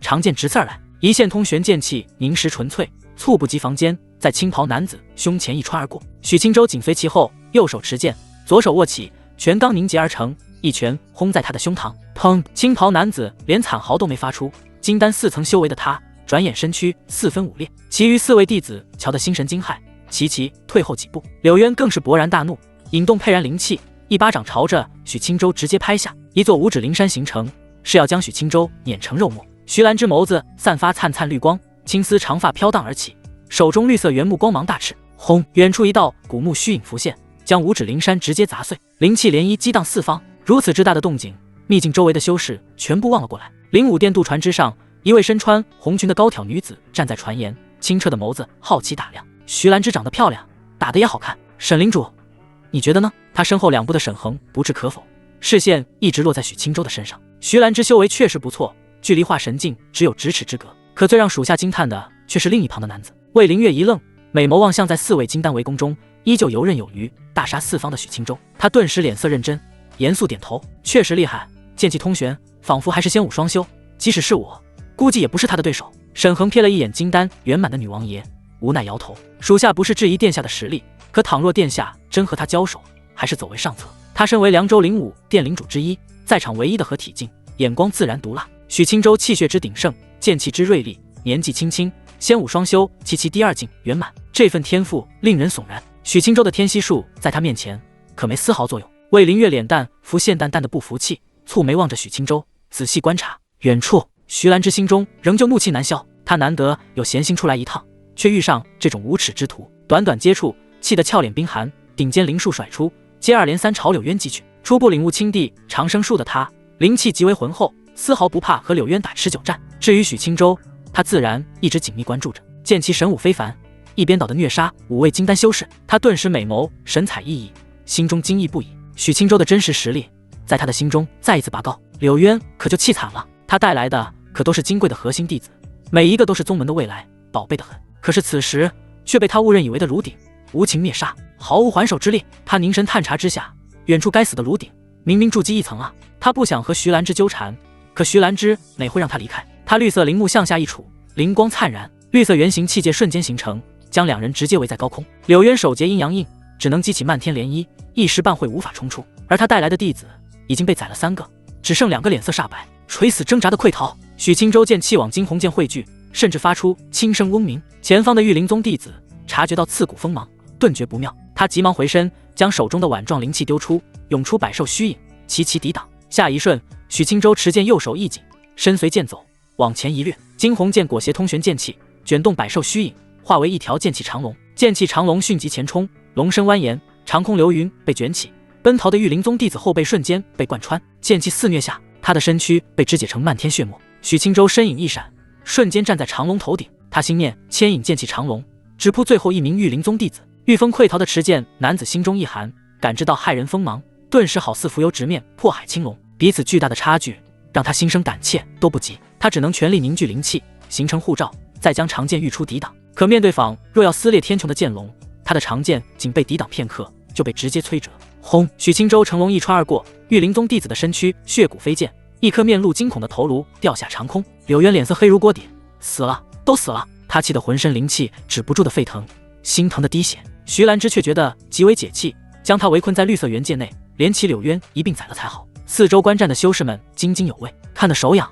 你是想和徐兰之交手不成？你是奔着打架去的吗？父亲，我是想着见识那位白袍男子，实力当真惊人的很，剑气也极为古怪，居然宛如活物。凌霄云谷的苍翠山峰静静漂浮，半空出现大片人影，数位执事神情惊异的观战，身后弟子皆是兴致勃勃。柳红锦彩裙飘飞，玉峰站在首位，美眸盯着许青州，好强的剑气掌控力，他失神的低声喃喃。即使柳红锦化神境圆满的修为，此时看见许青州爆发出来的战斗力，心中也万分惊叹。如此资质，于月儿也不遑多让了。柳红锦看着许青州身上的合欢棕衣袍，柔媚的脸蛋闪过复杂。可惜另一侧千象阁，灵船正文闪烁，船头站了数十位弟子，吵吵闹闹，讨论的自然是许青州。只因慕容长老的一句惊叹夸赞，慕容华独自一人飘在灵船之外，样貌儒雅。他眸子温和，视线在许青州身上打转，眼中的欣赏毫不掩饰。相比夺人眼目的剑道天赋，此子的气血之盛，武道天赋之强，更令他心生动容。慕容华轻轻挥袖，回到灵船内，一位紫袍执事上前笑问道：慕容长老，你可看出此子具体端倪？慕容华温和一笑，以他现在展露的天资，足以和凉州顶级年轻一辈相提并论。四周闻言的弟子一阵哗然。慕容华顿了顿，微微一叹，唯一可惜的就是境界低了些。高空另一处，明神宫自然也被惊动。漂浮的奢华宫殿内，不疑，你叹息什么呢？不瑶光闻言侧头看去，瞧着精雕细琢、小脸纯真的秦素素，柔和一笑，捏了捏她脸蛋。瞧一个和你天赋也不逞相让的男子。秦素素圆滚滚的大眼睛眨巴着，有点脸红，细声细气，不疑，你总说我天赋非凡，可我连篇剑诀都看不明白。不瑶光美眸含笑，将他揽入沉甸甸的怀里。那篇剑诀可是我宫至宝，你何时领悟透彻？何时已步入元婴？秦素素似懂非懂的点头。嗡嗡，徐兰芝玉手持着绿色原木两端，阵阵颤鸣诡异传出。霎时，绿色光华从原木涌出，眨眼形成一棵千丈巨树的虚影。千丈巨树横亘在柳渊和许青州之间。徐兰芝身影一晃，淡淡绿光闪烁，她的娇躯转瞬出现在巨树上空，神情冰冷地盯着柳渊。柳渊脸色难看，徐兰芝的实力之强，让他没占到丝毫的便宜，甚至他都怀疑两人死斗下去，自己都不是他的对手。柳渊面对挡在许青州身前的徐兰芝，此时毫无办法，心中在恨，此时也知晓奈何许青州不得。他正想后退，徐兰芝却不依不饶，巨树虚影窜出粗壮绿藤，朝着他狠狠抽去。砰砰！柳渊心中气急，急忙凝集黑白两色气罩，绿藤抽在上面，发出轰然震响。许青州驾驭通玄剑龙，缓缓来到巨树虚影一侧，他冷冷地瞥了眼柳渊，犹豫一二，深呼吸一口气。许青州将惊鸿剑归鞘，双指按在额头，剑气宛如洪流，疯狂涌入。他脚下的剑龙渐渐消失，白袍诡异的停止飘荡。许青州脸色沉寂，剑气全部复归太初，眸子刹那变得剑影森森，一点刺目白芒从他的额头闪现。本命太初蓄势待发。许青州知道，凭借现在的太初剑，即使全力出手，也斩不了元婴圆满的柳渊，可一定能在他身上穿个窟窿。仅仅一点白芒出现，芦溪峰上唯一能察觉到异常的，只有神情骤然惊骇的沈恒。他满脸凝重的跃出渡船，双目震惊地盯着许青州。恰在此时，轰轰，空间疯狂震颤起来。许青州一愣，即将祭出的太初剑缩了回去，惊疑不定地打量四周，自己周围震颤的尤其厉害。徐兰芝顾不得柳渊，身影一闪站到许青州身侧，玉手紧拉着他。嗡嗡，空间极为不稳定，波动不止。漂浮的秘境入口突然疯狂旋转，迸射出千百条细光，细光四处飞散，连接在众修士的头顶之上。众多修士出手截断，可毫无办法。全场唯一能阻挡细光的，唯有合体境的沈恒。他无暇关注许青州，闪身来到魏灵月的身侧。魏灵月正小手扒拉着头顶细绳，可接触不到，也感知不到。沈恒脸色沉重，周身环绕一个震字。他来到魏灵月身前，伸手握住细光，灵气迸发，滋滋，细光略微变淡，沈恒的手却散发淡淡的焦糊味。魏灵月看得心中惊骇，不可思议。沈恒不管不顾，正要捏碎细绳，又生一状，嗡，飞散的千百条细光一闪，猛然包裹牵引之人，瞬间收回到秘境之内。转眼之间，整个芦溪峰只留下神情呆滞的沈恒一人。沈恒，芦溪峰上漂浮大片的灵船，却不见人影。沈恒御风来到秘境入口，脸色阴沉，直接悍然前冲。嗡，强大的排斥力传来，沈恒无法寸进分毫，即使以他的境界，也无法强行闯进去。他深深皱眉，右手凝聚一团三色霞光，脸上神情犹豫不决。他想尝试以蛮力攻击秘境入口，强势轰出一个裂缝，可沈恒担心，万一如此行事，整个秘境空间紊乱，直接崩碎怎么办？殿下还在里面，他不敢冒一丝风险。沈恒忧愁叹息一声，在周围刻下禁制，留下神识印记。他身影一闪，打算回凉州灵武殿总部询问狱主大人，此事该如何解决。秘境之内，许青州意识恍惚片刻，瞬间恢复清醒。他睁大眼睛看向四周，发现自己身处一片半山腰处，草木葱葱，空气清新。林间隐隐传来兽吼鸟鸣。徐长老，他察觉自己是独自一人，不由朝着四周高喊一声，可并没任何回复。许青州剑眉皱起，注意力顿时被天空异象吸引。阴沉沉的天空没有月亮和繁星，乌云飘荡，唯一散发光源照亮整个大地的是两片光幕，其中一片光幕写着醒目的文字：欢迎来到清明秘境，所有修士修为最高维持在金丹境圆满或断体境圆满。秘境宝物遍地，至宝当属清明仙玉，可它已碎裂散落整个秘境，收集全部碎玉可获得仙品功法太极眼道诀。长亭城大块碎玉将显现，由长亭仙主镇守，存有半生灵宝仙灵元丹，提升灵根资质。许青州看得目瞪口呆，此秘境居然压制修为。他感知自身一二，发现仙徒和武道的修为没有丝毫变化。自己是住激境和易精境，那没事了。不过许青州立即明悟一个重要信息：仙武双修的修士在这里才是最强的。因秘境古怪规则，少数修士即使外界仙徒高到化神境，来了清明秘境也直接变金丹境，如此一来优势全无。而若是仙武双修的天才，境界分别达到金丹和断体双圆满，再来到清明秘境，那就太可怕了，堪称无敌。现在的许青州也得避其锋芒。随后许青州视线停留在太极眼道诀上，这应该就是秘境的最终至宝，居然是仙品功法。修仙界已经万年没人飞升成仙，所有仙品功法早已在万年前被不知缘由的毁去，谁也不知道具体原因。而此时居然有真实的仙品功法，倘若被外界的渡劫大能知晓，估计整个秘境都要被他们打碎，得想办法弄到手。仙品功法太珍贵了，总不能指望哪天系统会给。恭喜宿主触发任务，任务1：收集全部清明仙玉，奖励1黄羽1。任务2：待在原地挖个洞，静等其他人集合碎片，从而离开秘境，奖励归西玄宫。许青州一愣，毫不犹豫地选择了任务1。天降仙宝不去抢，待在原地当乌龟，那还来什么秘境？许青州视线最后停留在长亭城仙灵元丹身上。仙灵元丹，难不成和仙灵之气一样的效果？许青州心中思索，自己曾使用过仙灵之气改善过灵根，效果不错。如果仙灵元丹也是类似作用，这个也得争上一争。许青州心中做好决定，抬头观察另一块光幕，它像是一块详细的地图，标注山川河流以及少许城池村镇。这秘境这么大吗？许青州微微愕然。地图标注着大量的古怪白色光点，有的明亮，有的暗淡，唯有一粒光点是黑色。许青州盯着那粒黑色光点，稍加思索，观察一下周围后，御剑而起，从半山腰迅疾跃出。1刻钟后，黑点移动了稍许位置。许青州站在惊鸿剑上，抬头看天，轻轻颔首。黑点代表自己，那白点代表什么？肯定不是代表其他人，因为所有白点都纹丝不动。许青州思索片刻，猜测白点应该就是清明仙玉的碎片。光幕也颇为古怪，难不成每一个修士都只能看到自己黑点？是阵法还是古怪的术法神通？许青州一阵蹙眉，想不明白。他仔细看着地图，打算寻找一处最近的光点去看看。片刻后，他御剑划过长空，剑下是苍茫大地。许青州神识一直最大范围散开，打算寻找秘境中的其他人，可直至来到光点所在，他也没碰上其他的修士。许青州御剑停在一处山顶高峰，前方一位身穿金甲、浑身通体灿金色的高大男子盘坐在峰顶，他的身侧两端漂浮着2样物品，一个散发微光的青色碎片，一个是通体金黄的果子。战胜我，可取走清明神玉碎片和纯阳灵果。金甲神人淡漠无情的声音传出，从峰顶巨石上站了起来，巍峨健壮，通体金芒闪烁，宛如真神。许青州极为谨慎，御剑在半空凝神观察古怪的金甲神人，他能感知到金甲神人的实力，仙武双修都在第3境初期，金丹境和断骨境初期，此等实力许青州倒不会过于忌惮，但是金甲神人样貌实在过于古怪，不人不妖。金甲神人率先出手，金童瞧不出丝毫感情色彩，单手虚握，向前猛然投掷，嗡，一线纯粹金毛浮现，激起山峰碎石，气流疯狂激荡。许青州右拳握起，通玄剑气和拳罡交织，剑光微闪，直接一拳轰出，轰轰，金毛和拳罡齐齐破碎，金色细线和通玄剑气纠缠一起，渐渐湮灭。许青州心头微松，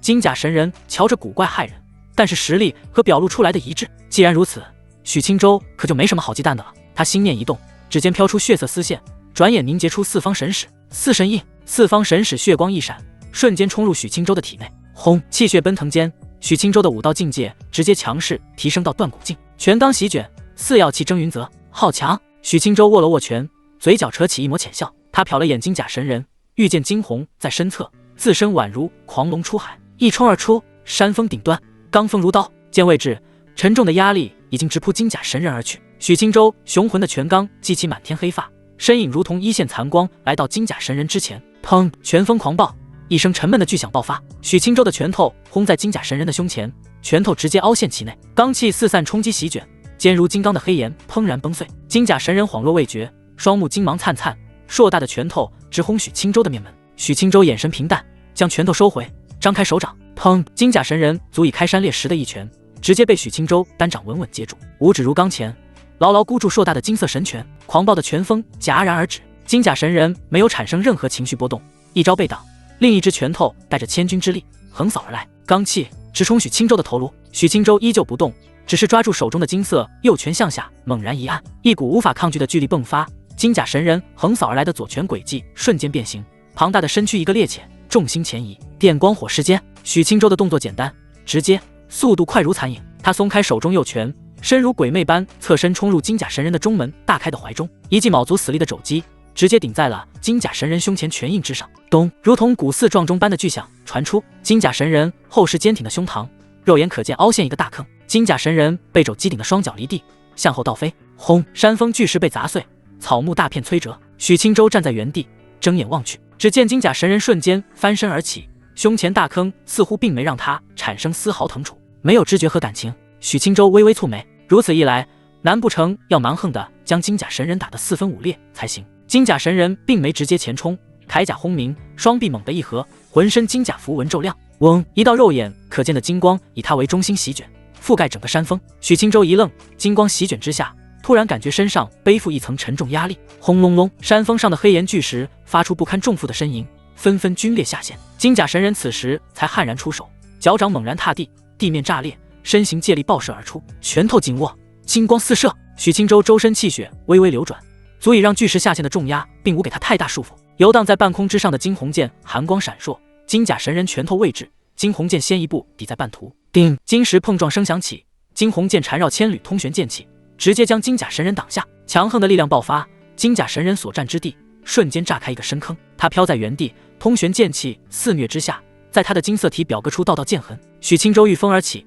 浑身剑意勃发，通玄剑气猝然涌现，他心念一动，通玄剑气相互融合，转眼之间，一柄百丈巨剑凝结而成。通玄巨剑盘旋飞舞，极致锋锐的剑尖亮起一抹微光。萧许青州直接操控巨剑向前，剑尖直指金甲神人的胸口，剑气卷起，山峰碎石，刺耳的尖笑声之后，通玄巨剑狠狠地扎进金甲神人的胸口，轰！巨剑爆开，金色碎片飞散。许青州低头看去，金甲神人的前胸已经爆开一个夸张大洞，惊鸿剑飘在他的身前，剑气愈加磅礴。许青州身上再次涌起拳罡，飞身而下，他来到金甲神人的身前，一拳直接锤在他的头颅上，轰！拳声低沉，金甲神人微微抬头，并无丝毫表情。他收起抵住惊鸿剑的拳头，一道鞭腿猝然甩向许青州，砰！青州架壁格挡，罡气一震，手臂传来微微刺疼。惊鸿剑此时微微一颤，化为一缕残光，直接刺向金甲神人的额头，寸寸而入。许青州瞥了眼他胸口的大洞，荡开他的鞭腿，伸手握住惊鸿剑，剑气瞬间凝如实质。许青州持剑猛然一按，直接将整把剑扎入他的脑袋，轰！随着剑气的炸裂，随之一同裂开的还有金甲神人的脑袋。直至此时，他的身躯才停止不动，浑身灿灿金光开始消散。许青州拔出惊鸿剑，蹙眉退后2步，金甲神人光芒退散之后，身躯都不复金色，直接变成灰色的岩石状，咔咔，最后连岩石都猛然碎裂，他的身躯散落一地。许青州无语的摇摇头，收剑归鞘。他不再管莫名其妙的金甲神人，视线投入远处漂浮的碎片上。玉风来到近前，许青州好奇看着所谓清明仙玉，通体青色，可只有一小片，带着纹路。他伸手将碎玉握在掌心，除了坚韧，没有其他任何特殊。许青州没再多看，将碎玉收入怀里。他看向另一旁的纯阳灵果，当外层淡淡的光照消失，纯阳灵果散发极为诱人的香味，浓郁的灵气四散开来。许青州眸子睁大几分，嗅着诱人清香，不由喉结微动。他伸手将纯阳灵果拿在手心，打量片刻，金色的灵果清香愈浓。咕咚！许青州口中生津，犹豫一二，直接将纯阳灵果放到唇边，轻轻咬了一口，极致的美味在舌尖绽放。许青州猛然眼光一亮，三两人直接将纯阳灵果吃干净。有什么用不知道，但是真的好吃。许青州擦擦嘴，极为满足。他感知一二，察觉体内灵气旺盛几分，朝着金丹境稳步前行。修为有点提升，但提升太少了。好吃归好吃，许青州对效果不甚满意。他轻叹一声，起身观察四周，察觉没有其他宝物后，直接御剑升空离开。大地看不到尽头，即使许青州全速御剑，天幕地图的黑点也移动缓慢。许青州此时坐在惊鸿剑上，倒不是很担心师尊和徐兰芝，他们都有元婴境界，即使压制到金丹圆满，也是强金丹，只要不遇上仙武双修的顶级怪胎，他们危险不大。可不担心归不担心，人还是一定要找的。半个时辰后，许青州剑眉紧皱，他感觉到有点丹田灵气乱窜，脑海止不住的出现师娘的面容，越想越火热，可又止不住的想不对劲。许青州瞬间重视起来，自己的身体出问题了。他呼出一口灼热的气息，就近到一处山峰停下，盘坐在山腰草地上，那是自身中和涣散了。什么时候的事？许青州只觉得莫名其妙呀！救命啊！就在此时，甜美又害怕的娇呼传来。许青州瞬间回神，神识散开，只见身后的密林之中，一个身穿如雪白裙的小姑娘跌坐在地，她白嫩的小脸浮现惊恐，纤细柳眉皱起，灵动双眸眼眶通红，吓得大颗眼泪滚落。此时，小姑娘的白嫩小腿上盘着一条黑纹遍布的大蛇，她小手颤抖着鼓起勇气去扒拉，可大蛇咬住她的细嫩小腿，死活不松开。她拽着蛇尾巴，娇躯簌簌颤抖，可怜又害怕。许青州没耽搁，身影瞬间一闪，冲入密林中，转眼之间，他就来到了小姑娘的身前。小姑娘哭泣声一顿，吓得发出一声惊呼。待她瞧见眼前俊逸非凡的男子，心中安定几分，神情可怜兮兮，害怕的颤声开口：“大哥哥，帮帮我！”许青州瞄了他一眼，伸出手直接捏住蛇头，灵气微微一震，黑蛇瞬间毙命。所幸只是一条普通毒蛇，要是小姑娘碰上妖兽，怕不是现在已经入了腹中。许青州瞥了她一眼，心中存有几分警惕。秘境之中能有普通人？他根据神识感知，能明确知晓，眼前的小姑娘确实是普通人，身上没丝毫修为，毫无灵气，也没修武道的痕迹，这就是很大的疑点。许青州多审视了她几眼，见她谈口微松，强忍着害怕，将小腿边的黑蛇丢开。谢谢大哥哥。他的嗓音略有沙哑，身上白裙脏兮兮的，有几分破烂，脸蛋还挂着泪珠。许青州犹豫一二，抬起头来，眼底光芒一闪。姓名秦素素，年龄18，境界无，姿色98，杀招无，弱点现为普通人，一捏就死。大哥哥，你流血了！秦素素的惊呼声惊醒了许青州，他瞬间回神，猛然一吸气，流血是正常的，自己现在的阳气之烈难以想象，受此刺激，此时不变狼都是他心性坚韧。许青州已经猜测到是纯阳灵果的原因，那玩意有毒，太补了。他连忙关闭全知神瞳，担心再看下去控制不住犯错误。许青州呼吸粗重几分，蹙眉看着他。秦素素，秦素素小脸一愣，浮现淡淡惊喜，小嘴儿微张，带着气音。大哥哥认识我？你也是明神宫弟子？许青州心中了然，看来确实是外界的人族，不是秘境的诡异存在。他暂时没多问，低头看向他的白腻小腿。黑蛇有毒，得尽快处理。秦素素怕地瞄了眼自己的腿，微微的刺疼感让他的眼眶更红几分。大哥哥，我不知道该怎么办。他手足无措，一脸无助。许青州轻叹一声，伸出手将他的小腿握在手中，一股滑腻荡向心田。秦素素娇躯一颤，贝齿咬着红唇，紧张兮兮地低头观看。许青州压下心湖波澜，使用青地长生术，淡淡清气浮现，缭绕在小腿的伤口处。毕竟只是简单的蛇毒，清气轻轻一转儿，毒素就消磨殆尽。许青州大手覆盖在伤口片刻，连牙印都消失无踪，肌肤重新变得白皙如玉。秦素素倍感惊奇，大眼睛滚落的泪珠总算是止住了，娇声赞叹：大哥哥真厉害。许青州绷着脸抬头看他一眼，默默放下滑腻小腿。你毫无修为，凑热闹来这秘境作甚？秦素素小脸一垮，浮现忧愁。我本是被不疑带着来见世面的，可谁曾想秘境突发异状，将我也扯了进来。你不疑是？秦素素眨巴大眼睛，低声回答：明神宫长老。他似乎意识到什么，大眼睛浮现疑惑：大哥哥，你不是明神宫的人？许青州摇摇头：我是合欢宗门人。秦素素似乎并不了解合欢宗，只是轻轻点头。他尝试站起身子，发现非常顺利，拍了拍身上的白裙，抬头看向许青州：大哥哥，你叫什么名字？许青州。哦。秦素素沉默片刻，白嫩脸蛋神情诚恳：许哥哥，你能带着我找到不疑吗？许青州心生无奈，自己现在的情况，带着这么个诱人小妮子，当真太考验意志力了。可不带着，毫无修为的他，大概率死路一条。许青州一路行来，妖兽的存在虽然说不上密集，可真不少见。秦素素能待这么久还不死，已经是运气不错了。行，不过我帮了你，我得找你不疑要点好处才行。许青州绝不是因为小妮子漂亮诱人，只是她有一颗善良的心。秦素素满脸感激，脆生生开口：谢谢大哥哥，我会请求让步一送你零食宝物。小姑娘信誓旦旦，小脸严肃。许青州一笑，轻轻点头。他拔出惊鸿剑，站在剑身上，弯腰伸手。秦素素一愣，小脸红红的握了上去。许青州轻轻一拉，将她拉到了剑身上。秦素素一脸紧张，站得歪歪扭扭。萧长剑御空而去。呀！秦素素惊呼一声，娇小的身子直接靠在了许青州的怀里，小手捏着他的衣袍。许哥哥，太快了，慢点。没事，等会就好了。片刻后，惊鸿剑在天上平稳飞行，秦素素心绪也平稳下来，红着脸蛋退开些距离。秦素素感觉有点害羞，许哥哥固然长得极为好看，但也不能如此亲密。许青州心中实在不敢多想其他，感觉身体已经明显发热。他盯着天上光幕，直奔长亭城。高空之上，许哥哥，我觉得你有一点点眼熟。芦溪峰上，我远远瞧见有人打架，不过我没修为，看不真切，只觉得与你有几分形似。那就是我啊！大哥哥真厉害，不疑也一直夸你，说与我一般厉害。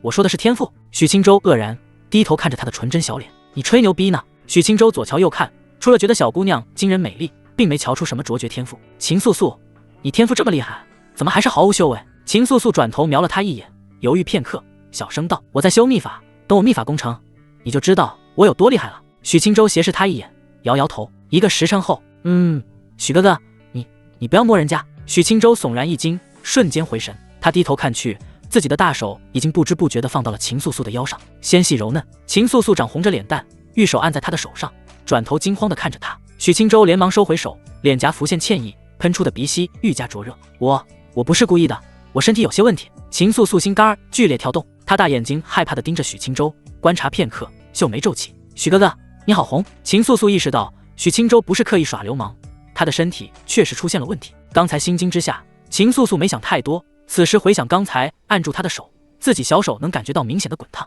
许清舟暗暗咬牙，眼中血丝多了几分，灵气疯狂压制，可用处几乎没有。最让他不理解的是，自己用青地长生术去压制，反而越火热。秦素素大眼睛浮现担忧，小手伸出，轻轻摸了摸许清舟额头，好烫！他发出一声娇呼，满脸无措。许清舟如被火上浇油，沁凉的小手让他心中产生阵阵悸动。秦素素正想收回小手，可在半途就被许清舟握住，细细揉捏。许哥哥，不要！秦素素方心俱颤，既羞涩又害怕。许清舟过了一把手椅，实在不敢多碰，多碰1秒就要爆炸。他直接转过身盘坐下来，全力压制心湖一样。秦素素站在惊鸿剑上，没许清舟站在身后。他看着千米高空，有点小腿发软，也随之坐了下来。许哥哥，你还好吗？你别管我，别出声。小姑娘甜美的声音让许清舟剑眉一颤。秦素素担忧更甚，根据许清舟的异常，猜测他可能中了情毒。秦素素小脸一红，这可怎么办？自己总不能以身帮他。可许哥哥瞧着那么难受。他瞧着瞧着，眼眶又急得红了起来。1刻钟后，许清舟御剑来到一处山间水潭旁，他让秦素素待在水潭等着，自己一头扎了进去。呲啦，宛如烧红的铁块掉入水潭，激起淡淡白烟。秦素素瞧得愈加揪心。许清舟身在潭底，气血沸腾得更加夸张，沁凉的潭水让他的神志清醒几分。静等许久，许清舟都没出来。秦素素蹲下身子，玉手探了探潭水，居然感到一股温热。他一脸的震惊，这身子该烫成什么样？良久后，许清舟理智逐渐丧失，秦素素娇躯猛然绷紧，死死按住他的手，小脸惨白，眼泪簌簌流淌。许清舟尝到淡淡的咸味，失神的理智恢复几分清明。许清舟满脸疼苦，将秦素素推开怀中，身影瞬间消失远去，一头撞在半山崖壁上，巨石滚滚，轰然震响。秦素素剧烈呼吸，娇躯无力地跌坐在地，双手环抱在胸前，低声呜咽。她哭花了小脸，愣愣抬头望着远处的半山腰，瞧着那道癫狂的白袍身影，害怕又自责。许哥哥，秦素素心绪混乱，面对这种事，她本能地产生抗拒。即使自己对他颇有好感，可毕竟两人只认识1天，而且他还年纪轻轻，心智都谈不上成熟，哪能突然上来就接受这么刺激的事情？秦素素也能看出，许清舟不是刻意冒犯他，他是真的身体出了问题，陷入自我失控的边缘。秦素素边哭边站起身子，白裙变得更加脏兮兮。她站着眺望片刻，远处半山腰轰鸣阵阵，碎石滚落得愈加猛烈。秦素素的脸蛋上眼泪啪嗒啪嗒，哭得更伤心了。片刻后，她抹了抹小脸，迈着长腿，沿着山道下山，打算去远处的半山腰看看。山路难行，她摔了一跤又一跤，路边荆棘在她小腿割出道道红痕，白裙染上丝丝鲜血。秦素素哪管得了这些，心情乱得一塌糊涂。如果因为自己的抗拒，许哥哥出了意外，那她将更加自责。如果最后实在没办法，就给了。秦素素念及此处，芳心一颤，死死咬住红唇，渗出鲜血，犹不自知。她心中暗自安慰自己，就当是报答救命之恩了。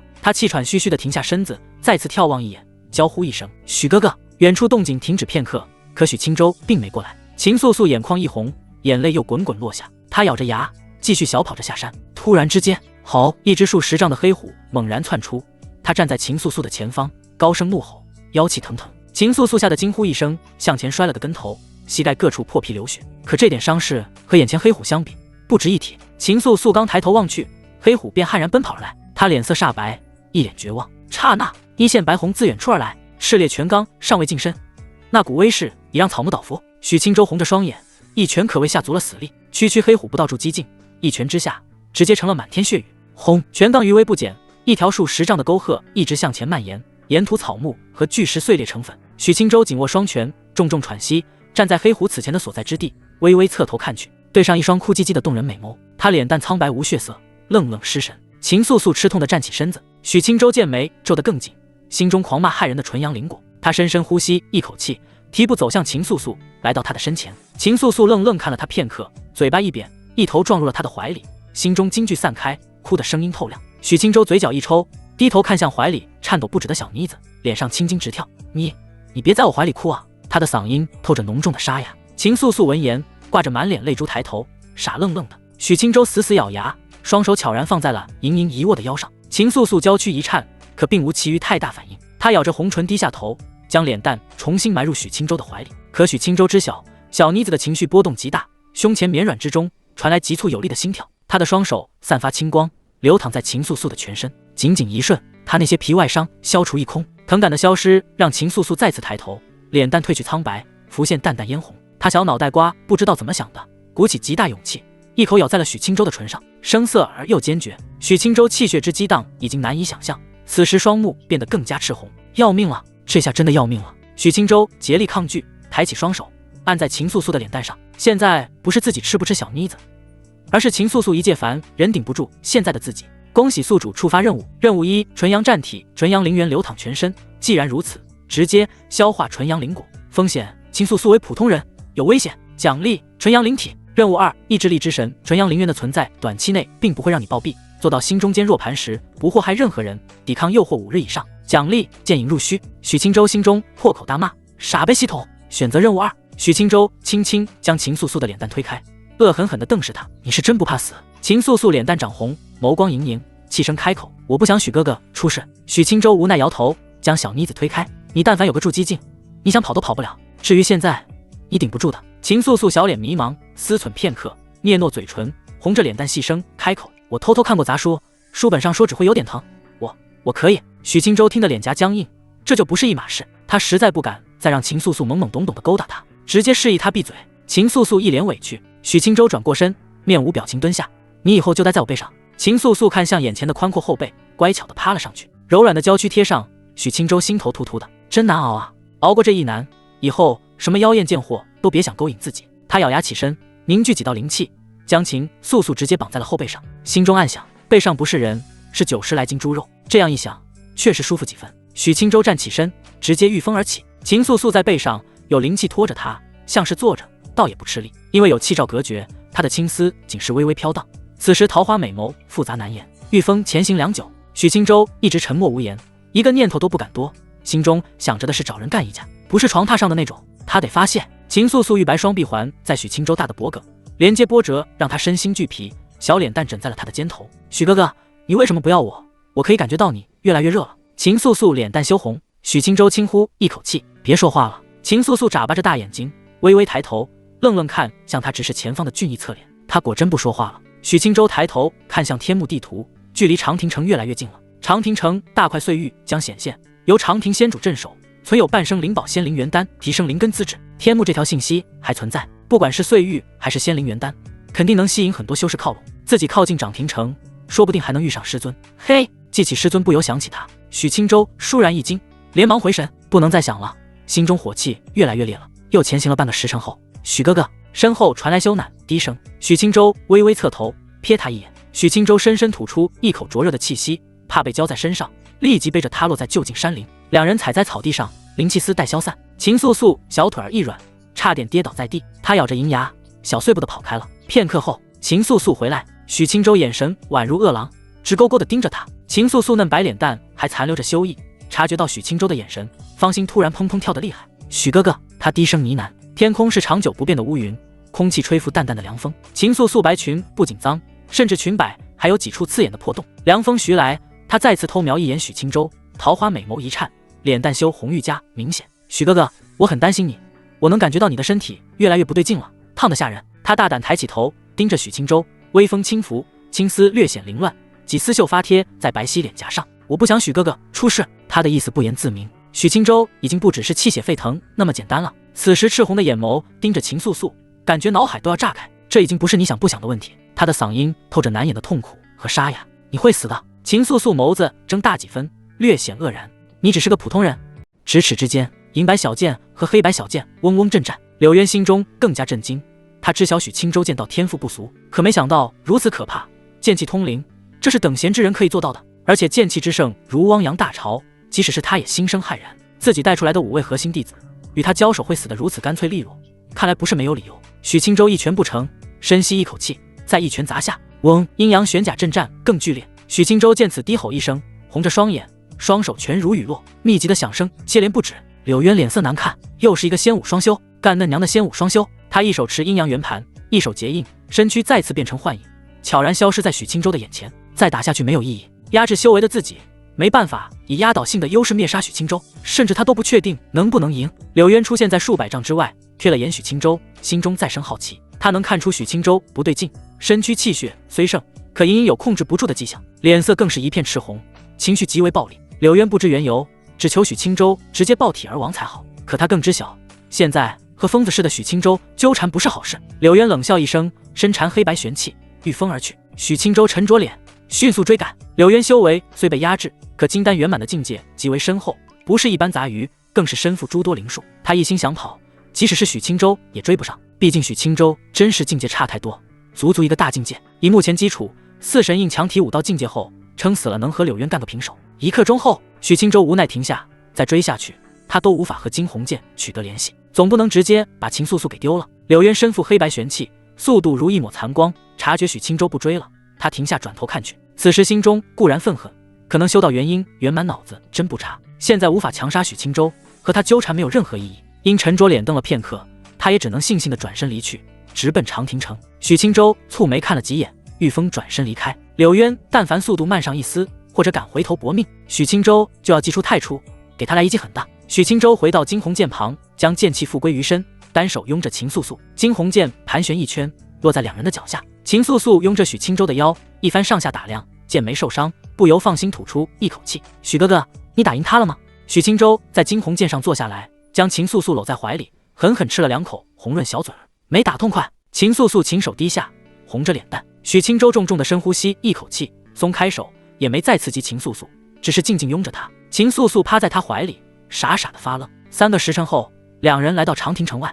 秦素素跟在许青州的身侧，小步前行。许青州皮肤通红，脸色却冷峻，他牵着秦素素走入城内，沿街两边店铺林立，游人如织，贩夫走卒沿街叫卖包子、冰糖葫芦。许青州蹙眉观察长亭城，以他的感知，察觉这些人是活人，且是毫无修为的凡人。可这里是秘境，这显然极为诡异。秦素素穷鼻嗅着香喷喷的气味，美眸转向包子摊位，肚子不争气的咕咕叫起来。许青州侧头看他一眼，秦素素脸红低头，小声开口：“我好久没吃东西了。”许青州翻了个白眼，他可不敢让秦素素吃这城里的东西，他直接伸出手，氢气涌入他的体内。好了，至少能让你10天不饿。秦素素拍了拍小肚子，一阵惊奇：“许哥哥，你把什么东西放入我肚子里了？”许青州：“灵气，别多想。”秦素素轻轻点头。许青州看了看天幕，长亭城大块碎玉将显现，由长亭仙主镇守，存有半生灵宝仙灵元丹，提升灵根资质。信息没变，但是进入长亭城并没有感知到碎玉所在何地，而且长亭仙主这名字，许青州觉得自己再自信也不可莽撞，先静观其变。两人缓步前行，路过一处医馆，一位风娇水媚的女医师突然娇媚出声：“优俊哥儿吃成外野果了。”许青州瞬间止步，顺着声音望去，医馆门口，丰腴医女靠在褐色木门上，眸子饶有兴致地盯着许青州：“俊哥儿，这果子可不好销售。”许青州审视他几眼，牵着秦素素上前几步，来到门口：“姑娘能看出我吃了什么果子？”医女轻轻颔首，痴痴一笑：“纯阳灵果，不是什么大事，好解决。”许青州心中一动，秦素素也浮现喜色：“姑娘，请问怎么解决纯阳灵果问题？”妩媚医女脸颊陡然浮现一股媚色，坏坏地瞥了眼秦素素：“俊哥儿带着小媳妇儿，这事就更简单了，睡觉100来次就好了。”秦素素闻言俏脸涨红，许青州脸颊一僵：“本地土著这么粗鲁的吗？而且这法子还要你说？”他狠狠地瞪了眼不正经医女，牵着秦素素直接转身离开。医女捂着红唇咯咯直笑。许青州简单转了2圈，倒是碰见几个修士，因为天幕存在，大家目标一致，而至宝只有1个，所以碰面都颇为谨慎。许青州根据衣袍无法判断他们身份，也没心思闲聊，完全不搭理。其余修士也多一事不如少一事，各自匆匆离去。许青州没在城内发现什么特殊神异，也没找到师尊和徐长老踪迹，思索片刻，带着秦素素住客栈去了。城内货币零食即可。许青州开了一间最好的上房，进入房内，瞧着雅致古朴，非常不错。秦素素心中微微紧张，荒郊野岭她还不觉得什么，此时孤男寡女共处一室，她心中却砰砰跳得厉害。许青州自然不是想对秦素素做什么，毕竟得有个落脚地，总不能站大街上干瞪眼。他在房内布下静止，走到窗口向远处看去，一片繁华。这城真古怪，长亭仙主莫不是就是城主？他远眺极远处的9层大殿，那是最醒目一处建筑，蹙眉喃喃，直接杀过去。可野外的金甲神人都是仙武双修的第3境高手，贸然去找长亭仙主，被直接打死了怎么办？许青州摇摇头，打算再等等看。此时系统任务已经过去1天半，再坚持3天半，完成任务就能大力开火了。到时要么找到师尊，要么凭借非凡样貌去勾搭貌美女修，而且还必须住机境以上的，练气境的都顶不住。秦素素不顶用，能找到他不疑就好了。我救了你，你帮我解决一下问题，很合理吧？许青州苦中作乐的暗自瞎想。秦素素瞄了窗口的许青州片刻，心绪平淡几分。此时身上白裙脏兮兮的，又破破烂烂，现在才感觉一阵难受。他眸子扫视四周，来到隔间，发现浴桶有一桶清澈温水，还飘荡着粉红花瓣。秦素素眼眸一亮，思忖片刻，在隔间侧过身子，小心瞅了眼许青州，脸蛋泛起薄红，又缩了回去。她玉手搭在腰间，轻解白裙系带。许青州在窗口头顶都冒热气了，发出一声无尽沧桑的叹息：“死丫头，这和你当面姐有什么区别？没你这样折磨人的。”秦素素没坐多久，娇躯就软软的倒在床榻上，眼皮子打架，可愣是不敢睡去，呆呆侧头看着许青州。许青州皱眉看他一眼，放心睡觉。秦素素眸子隐约浮现血丝，抿着小嘴儿，低头不语。许青州见眉皱得更深，犹豫一二，缓步走到床榻，他将秦素素拥起，靠在床上，被子盖住两人。秦素素，你根本不知道我对你忍耐了多少。许青州的嗓音既颤抖又沙哑。秦素素靠在许青州的胸前，玉手环住健壮腰身，沉默许久，羞声低喃：“我喜欢许哥哥。”许青州瞥了他一眼，收回视线：“是因为我把你伺候爽了吗？”秦素素美眸一颤，羞得脸蛋涨红，脆声声道：“许哥哥，你怎么说这么粗鄙的话？”他有点生气，就不抱他那么紧了。许青州可没心思和秦素素谈情说爱，越谈心里越煎熬。你少说两句，就是对我最好的报答。睡觉吧。秦素素桃花美眸柔柔看他一眼，乖巧点头，又抱紧几分。呼，许青州拥着他的纤腰，忍得脸蛋通红，嘴唇却发白了。造孽啊！秦素素睡了一个饱，足足5个时辰后才迷迷糊糊的起来。他的双手依旧牢牢抓着许青州的衣襟，胸膛有一小滩口水。他瞬间回神几分，难为情的用小手去搓。许青州无奈抓住他玉手，灵气一拂，所有痕迹消失无踪。许哥哥，你红得发黄了。秦素素抬头看向许青州的脸颊，豁然坐起，一惊一乍。许青州看了眼自己手臂，确实浮现淡淡浅黄。没事，他猜测是体内纯阳灵元积累越来越多的原因。秦素素眼眶转眼泛红，扑到许青州怀里，娇娇气气道：“许哥哥不许死！”许青州提着他后脖颈，没好气的将他扒拉开：“死不了！”许青州走下床榻，心泪叹息。秦素素愣了片刻，理了理歪歪扭扭的衣袍，也走下床榻，来到他身侧：“许哥哥，能和我详细说说你的情况吗？”许青州双手撑在窗口，眸子都隐现金黄。吃了一个果子，倒不是毒药，是大补药，补得想死。秦素素愕然，玉手摸了摸许青州，反而没有以前那么烫了，就是开始变色了。他蹙着眉，小脸忧愁：“对不起，许哥哥，是我没用。”许青州沙哑轻笑一声，直接点头：“是挺没用的。”秦素素一听，万分自责，眼泪刷衣下就下来了。轻轻呜咽：“小妮子水做的吗？动不动就掉小珍珠。”许青州颤抖着伸手抹去泪水，柔声道：“不怪你。”秦素素流着眼泪，抽泣着扑到他怀里。许青州低头瞅他一眼，脸色僵硬。小妮子是越来越粘人了，他现在还迷糊着，不知自己怎么将秦素素芳心拿下的，莫不是越冒犯他，他越来劲了。许青州浮起古怪笑意，轻轻拥着他。窗外一直是阴沉的天气，城内人流仿佛不知疲倦，日夜不歇的摆摊叫卖。许青州拥着秦素素看了片刻，远处的9层大殿突然绽放万丈霞光，长亭城内的百姓动作顿时停止，表情僵住，慢慢抬头远望。霞光笼罩整个长亭城，百姓突然化作微光，涌向9层大殿的顶端。许青州心中一紧，秦素素也惶恐地看向窗外。嗡，轻轻颤鸣声响起。首先天幕信息发生变化，长亭仙主显现，岁玉已出。极远处的9层大殿上空，一位身穿彩裙的丰腴女子出现，她脸色冷漠无情，眸子散发淡淡白光，身侧漂浮着一块碎玉和一粒丹药。许青州拥着秦素素从窗口出去，玉峰在高空，凝神往远处看去，看清那女子容貌，脸色瞬间一变，那不是医馆的医女吗？许青州看向四周，发现长亭城汇聚了数十位修士，此时大多都御风来到高空，望向9层大殿的顶端。秦素素缩在许青州怀里，小心地看向四周，诡异的情况让他心中不安。彩裙女子默默飘在大殿顶端，淡漠不动。许青州毕竟怀里还带着一个人，此时远远看着，谨慎打量，没有上前夺宝的念头。片刻后，总算有3位修士准备动手，联袂向前。许青州瞥了一眼，没去管。他在周围遥遥看到了柳渊，视线继续扫视，突然察觉一位女子死死盯着自己。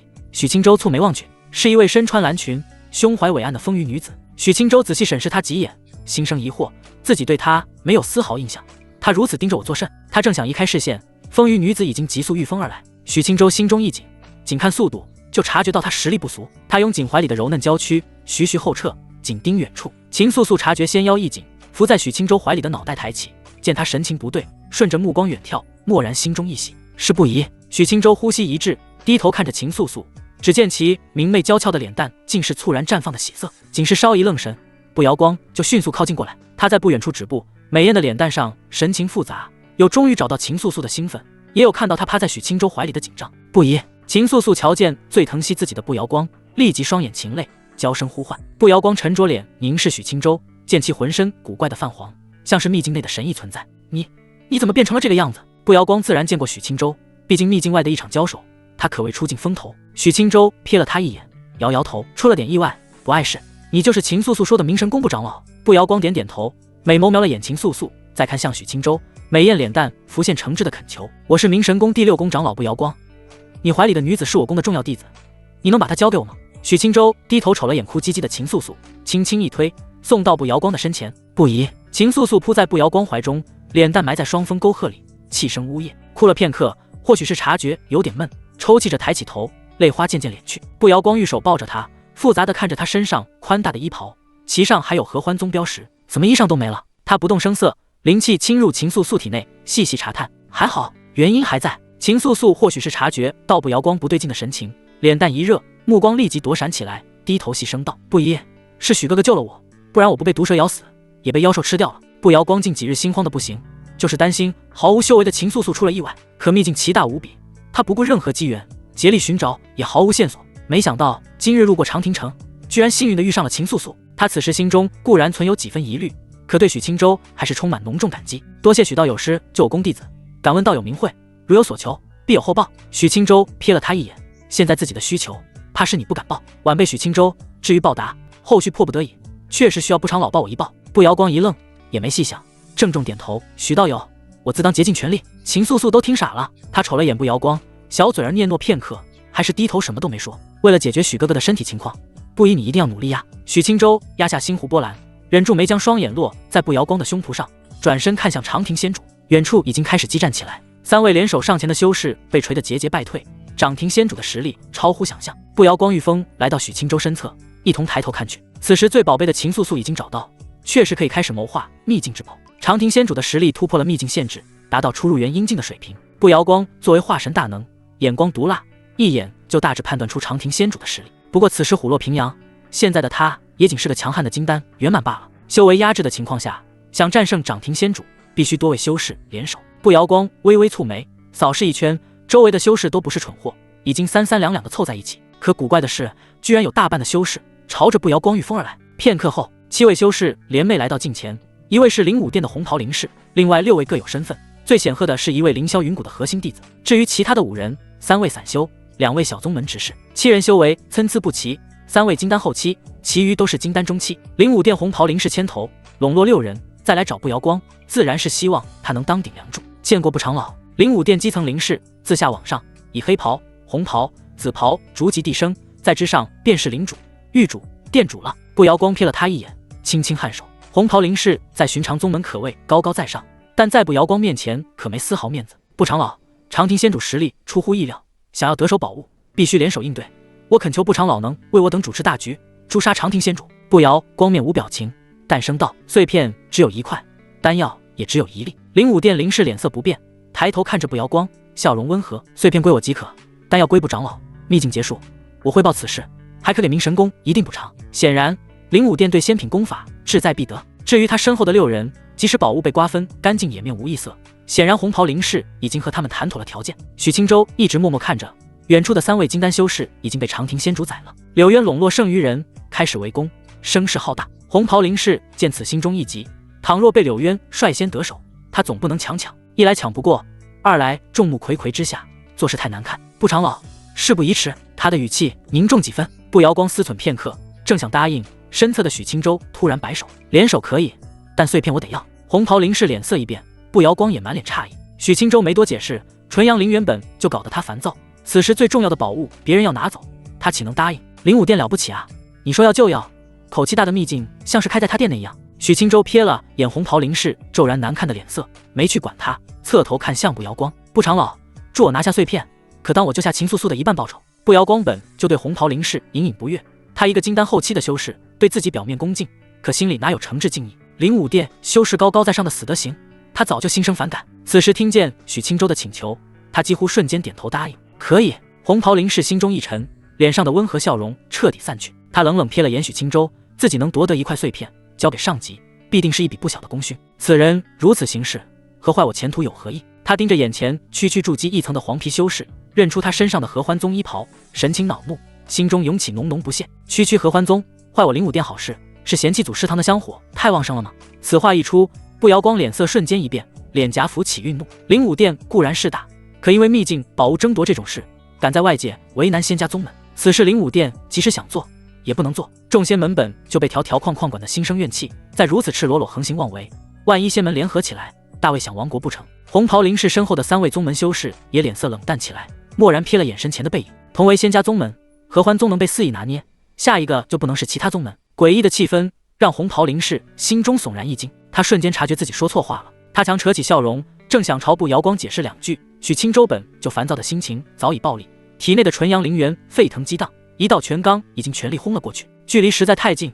红袍林氏没想到许青州居然敢动手，猝不及防下，他只来得及抬手格挡，灵气都尚未调用，砰！一拳之下，许青州砸碎红袍林氏的双手，单臂直接从他胸膛穿了过去。轰！罡气一震，刚才还傲气凌然的红袍林氏转眼死无全尸，全场震惊，即使步瑶光也满脸讶然，一位金丹后期居然连他一拳都挡不住，其余6人可就惊骇了。灵武殿修士能是说杀就杀的？秦素素只是担忧地看着许青州，他明显察觉到许青州的情绪更加没有耐心，更加暴躁了。步瑶光迅速稳定心神，思忖片刻，灵光一闪，本命飞剑掠出，寒光闪烁，直奔3位散修。突然的惊变让他们根本来不及反应，区区金丹中期还是散修，几乎惨叫都没发出，3颗脑袋就掉落长空。红袍林氏带来的修士仅剩凌霄云谷的核心弟子和其余2位小宗门执事，他们额头冒汗，心中惊惧不止，怎么还没联手对敌，仙内都杀起自己人来了？步瑶光脸色漠然，收起本命飞剑，冰冷美眸盯着剩余3人，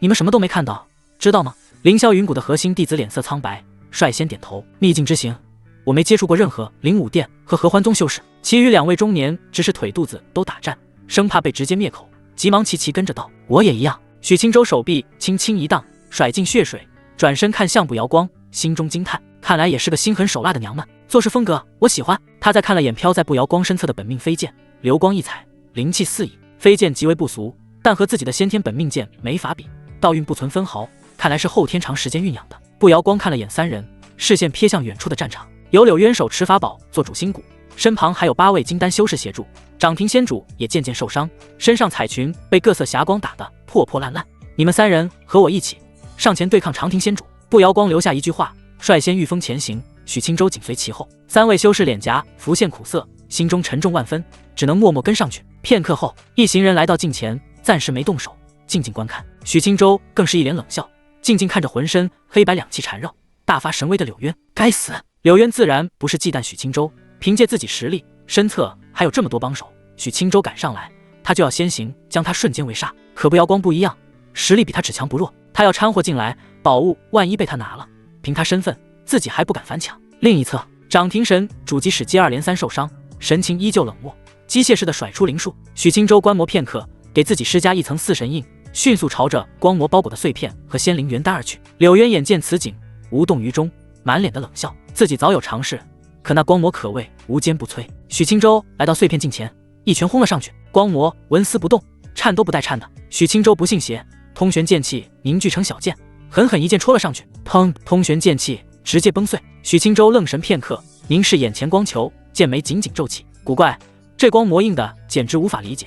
难不成不杀长庭仙主无法拿走宝物？不远处的长庭仙主也不搭理他，丝毫不担心宝物被夺。步瑶光黛眉轻蹙，御风来到许青州身前，玉手按在光魔上。片刻后，满脸迷茫。光魔没有丝毫灵气，他都不清楚用什么凝结的。柳渊虽然不担心宝贝被拿走，但是自己在这艰难对敌，宝物旁边却被其他人守着，他自然心生万分不满。他传音四周，带着众人慢慢靠近许青州。嗡！行至半途，一道墨龙比柳渊的身影更快，率先冲向许青州的背部。步瑶光剑光一闪，本命飞剑带着一线残光，直接将墨龙一分为2。柳渊脸颊一僵，心中忌惮更加浓重。再次靠近几分，柳渊态度尽量和蔼，传音步瑶光：步长老，宝物能者得知，我既然出了全力，宝物自然归我，你上来等着摘桃子，难免不妥，失了高人风范。要是其他修士，即使在外界和他同为元婴圆满，他也破口大骂了。可步瑶光身为明神宫的重要长老，他是真不敢骂。步瑶光丝毫不脸红，守在许青州身旁，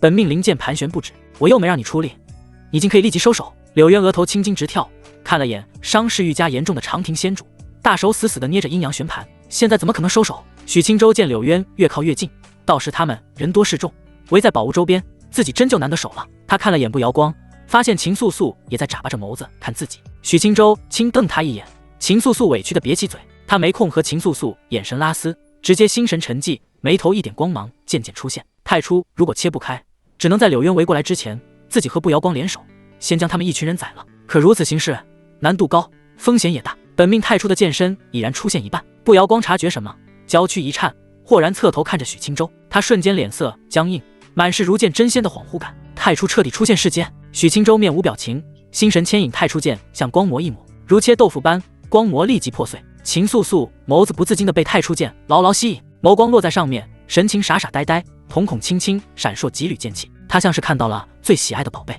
步瑶紧盯太初剑，美眸颤动，娇媚脸蛋尽是不可思议的神情。先天本命剑，这怎么可能？他的呢？男生轻不可闻，剑心都颤抖起来。真正学剑之人才能知晓先天本命剑的弥足珍贵。许青州低头看去，心中略感怪异。他并没有动用多大的力量，光魔却被轻轻划开，仿佛是因为太初剑对其先天克制，而不是因为力量。他将其内的碎片收好，再心念一动，操纵太初剑，将旁边光魔也轻轻割开。仙元灵丹徐徐漂浮，散发诱人丹香。许青州握住丹药，自然而然地放入储物袋。一直关注这边的柳渊都看傻了，他僵在原地，握着阴阳旋盘的大手簌簌抖动。宝物被夺尚在其次，本命剑的锋芒远远插入他的心底。他仙武双修也就罢了，还是顶级的纯粹剑修，更该死的是自己与他存有难以调和的死仇。长亭仙主停手了，柳渊身侧一位手持圆珠灵气的修士惊呼一声，他好像渐渐变成了石头。柳渊瞬间回神，转头看去，长亭仙主此时愣愣站在高空，他的身躯从裙摆开始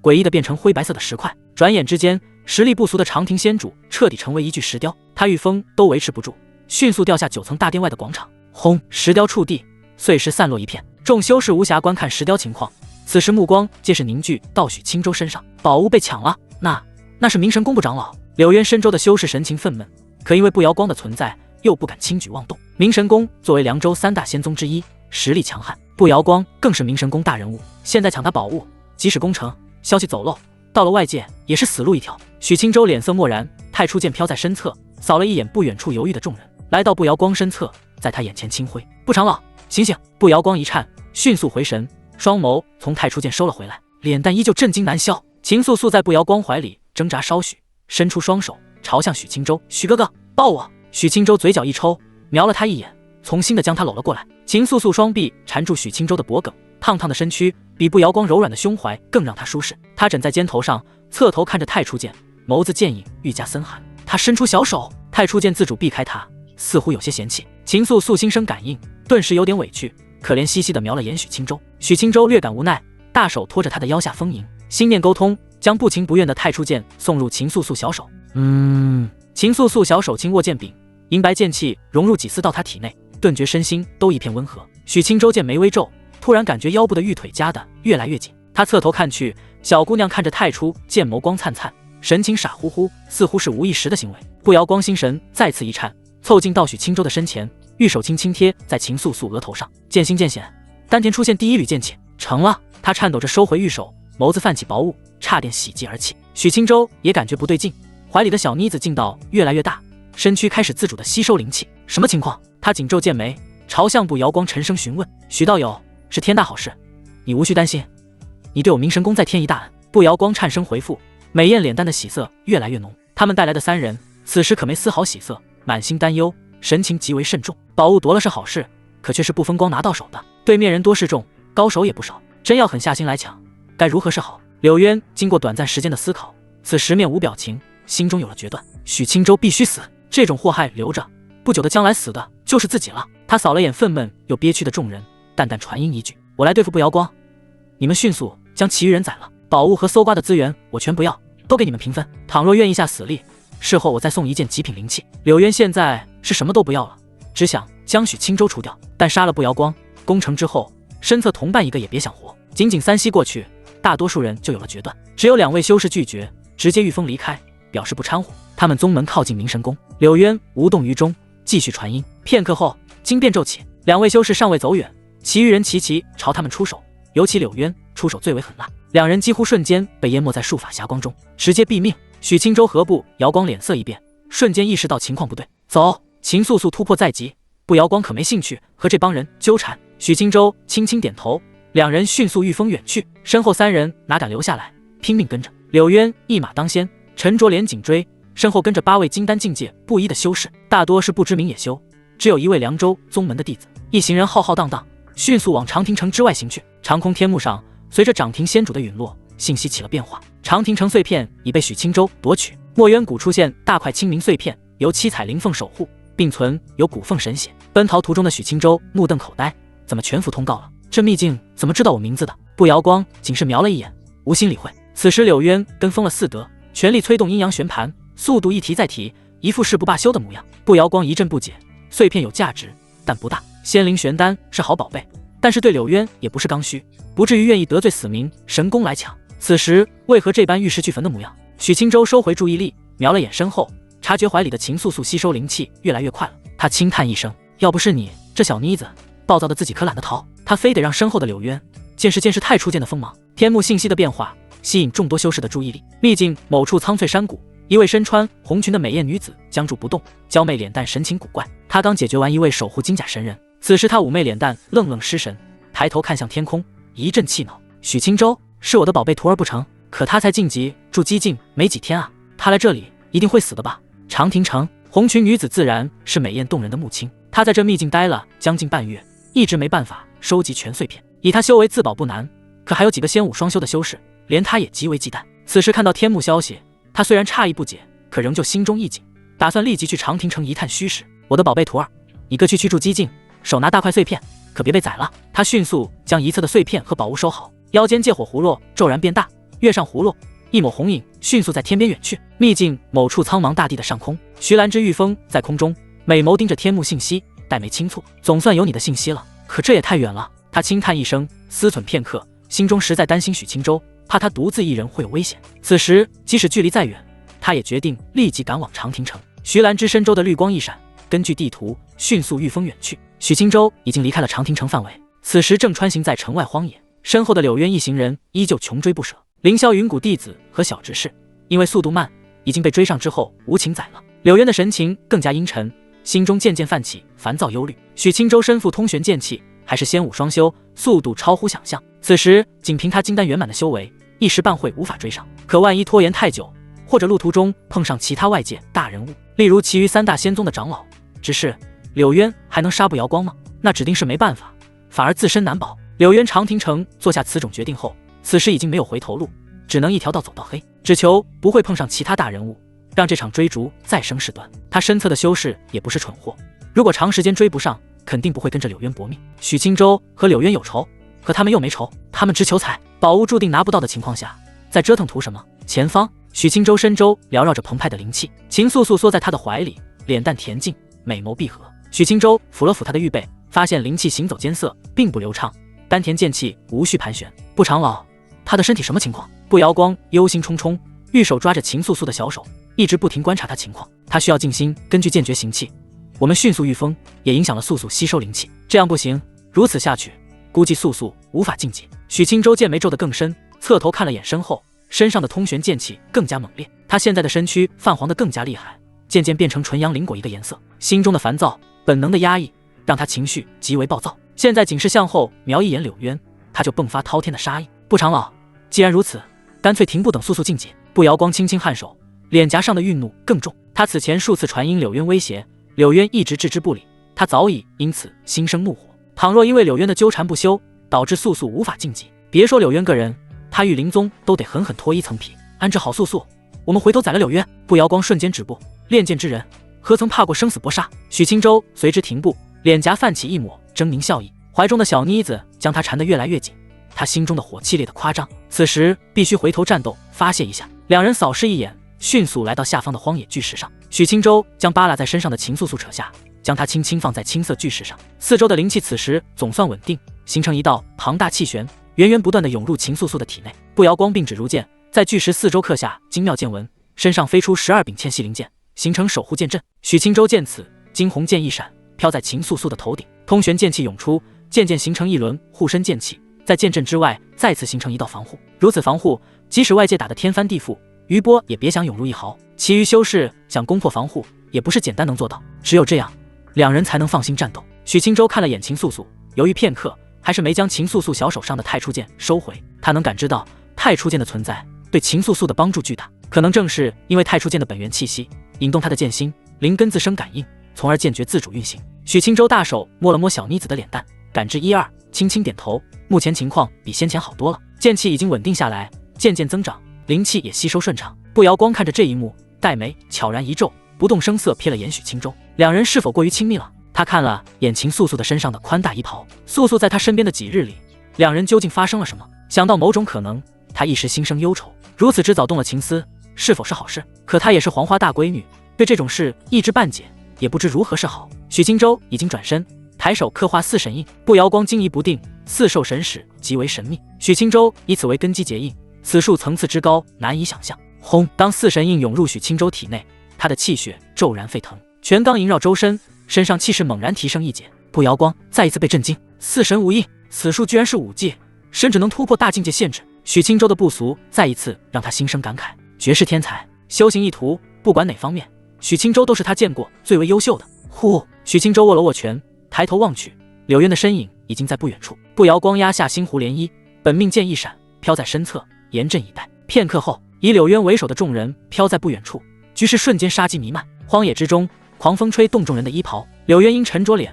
看了眼巨石上的秦素素，猜测这是导致两人停下的原因。动手！他不想浪费丝毫时间，率先凝聚一团黑白圆球，朝许清舟悍然而去。嗡华！刹那间，其余修士一同出手，五彩斑斓的霞光一同涌来。许清舟战意沸腾，浑身笼罩沛然全罡，直接迎着术法霞光冲了上去。步摇光美眸伏现杀机，剑气激起他满头秀发，身侧的本命剑迸发锋锐青芒，剑身一闪，本命剑划开黑白光球，半空猛然爆发剧烈的灵气波动。许清舟蛮横穿行在爆裂混乱的灵气之中，双目微微散发金芒，他径直冲向柳渊，一拳直接朝他头颅轰去。柳渊深知许清舟的武道实力可怕，手中阴阳旋盘直接飘到头顶，洒下浓郁白光。砰！拳头砸在浓郁白光之中，响起一声洪钟大吕，肉眼可见的涟漪荡向四周。其他8位修士识海一颤，心中皆骇然，好恐怖的武道全罡！他们咬牙忍住余波，施展各色术法，朝着许清舟砸去。步摇光闪身向前，彩裙飘飘，一块银白碎骨丢出，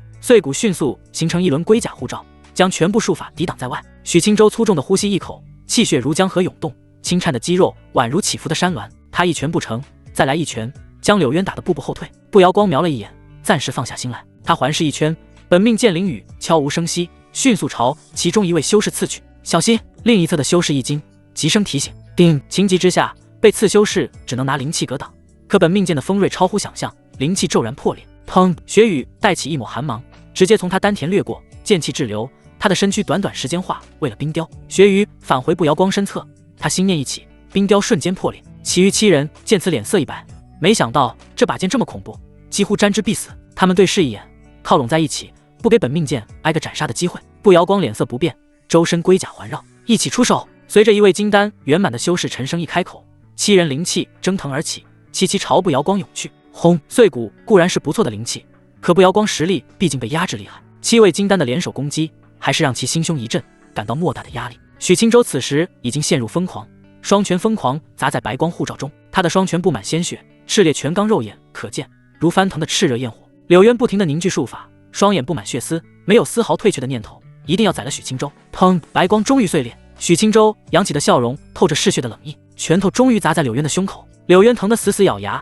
双目绽放凶光，掌心黑白两色缠绕，直接按在许清舟的胸口。砰！低沉闷响传出，许清舟的后背瞬间炸开，血肉模糊。步摇光见此一幕，心中一紧，正想上前，7位金丹修士齐齐拦截。许清舟脸色却不变丝毫，发出一声嘶哑的吼声，浑身的骨骼发出轻轻脆响，一拳再次轰然砸下。噗！柳渊脸色涨红，胸口凹陷，直接喷出一口嫣红鲜血。许清舟全罡一震，身上的袖袍瞬间撕裂，柳渊胸口的骨骼也寸寸断裂。战斗到此时，柳渊难免生出惧意，不应该和这疯子贴身，他完全拿命和自己交手，完全没有防护，一心只求快速锤死自己。柳渊左手伸出，握住许清舟的手臂，另一只手重新握住阴阳旋盘，黑白光芒一闪，他的身躯瞬间形成幻影，消失不见。许清舟捏着拳头，神识观察四周，立即锁定柳渊的位置。此时却突然传来轰然爆炸声，许清舟转身望去，独自对战中金丹的步摇光，他身周的龟甲砰然碎裂，狂猛的灵气继续向前，直接击打在他的丰腴娇躯上。步摇光青丝散乱飘飞，脸色猛然一白。许清舟皱眉，没去管柳渊，身如狂龙，直接冲向剩余的7位金丹修士。他的速度极快，带着刺耳尖笑，迅速来到他们的近前。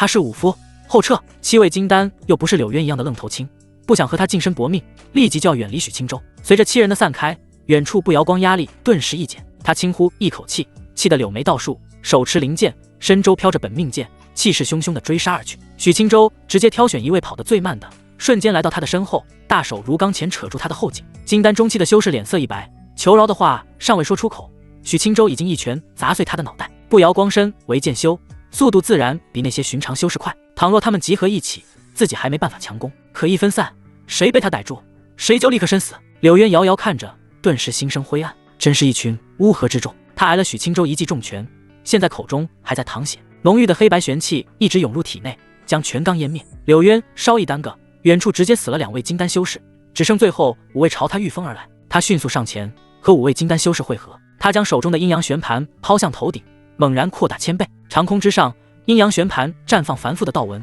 黑白两气浓稠如雾。柳渊飘在空中，脸色透着疯狂，身上黑袍猎猎作响。今日即使将这件蕴养100年的法宝毁了，也要将许青州挫骨扬灰。不摇光心中一惊，抬头看去，身侧血雨颤鸣不止，剑气冲霄。许青州风归风，但并不是没脑子，也停下身形，皱眉看着上空硕大的阴阳旋盘。柳渊沉声开口，灵气全部涌入旋盘之内。其余5人脸色略显泛白，脸颊还残留着惊惧。此时闻言愣了一瞬，立即照做，身上灵气如江河狂猛涌出。跑！不摇光极为明智，拉着许青州就跑路。即使是他也不敢硬抗此时阴阳旋盘的一击。柳渊不仅灵气在疯狂消耗，甚至燃烧了一部分寿元，他不仅要许青州死，也要不摇光一起去死。嗡！繁复道纹光芒愈加璀璨，一道黑白两气旋转的光球迅速壮大，恐怖的威势令人心惊。不摇光和许青州瞬间远去，柳渊仅是双目淡然盯着，飘荡的黑发渐渐多了几丝灰白。他扫了眼身侧的5位金丹修士，面无表情。死了3个，可惜了，不然阴阳玄珠下去，元婴也可一击必杀。我连法宝都敢舍弃，寿元都要献出，你们多奉献些也是应该的。他心中暗自默念，双目闪过一抹鬼光，天上的阴阳旋盘猛然一震，琢磨不透的道纹如珠帘垂下。5位金丹修士心中一寒，突然感觉自身灵气失控，正加快速度流失，完全不受自身控制。柳渊，你做了什么？唯一1位金丹圆满的修士大声质问。我动不了了。另一侧金丹7层的修士惊慌开口，我干你那娘的柳渊！其余几位脾气爆得已经开骂了。柳渊仅是看着前方，遥遥望着那块巨石上的女子，只要将阴阳玄珠丢在那里，就不怕许青州撤离。难不成他们愿意眼睁睁看着那小姑娘去死？柳渊冷笑一声，此举可谓孤注一掷，现在让他们跑了，自己注定活不了。与其如此，不如付出惨重代价，殊死一搏。他心念牵引阴阳旋盘，吸力更加猛烈，短短片刻，5位金丹就无力再骂。身处阴阳旋盘之下，法宝威能将他们牢牢束缚。灵气干涸后，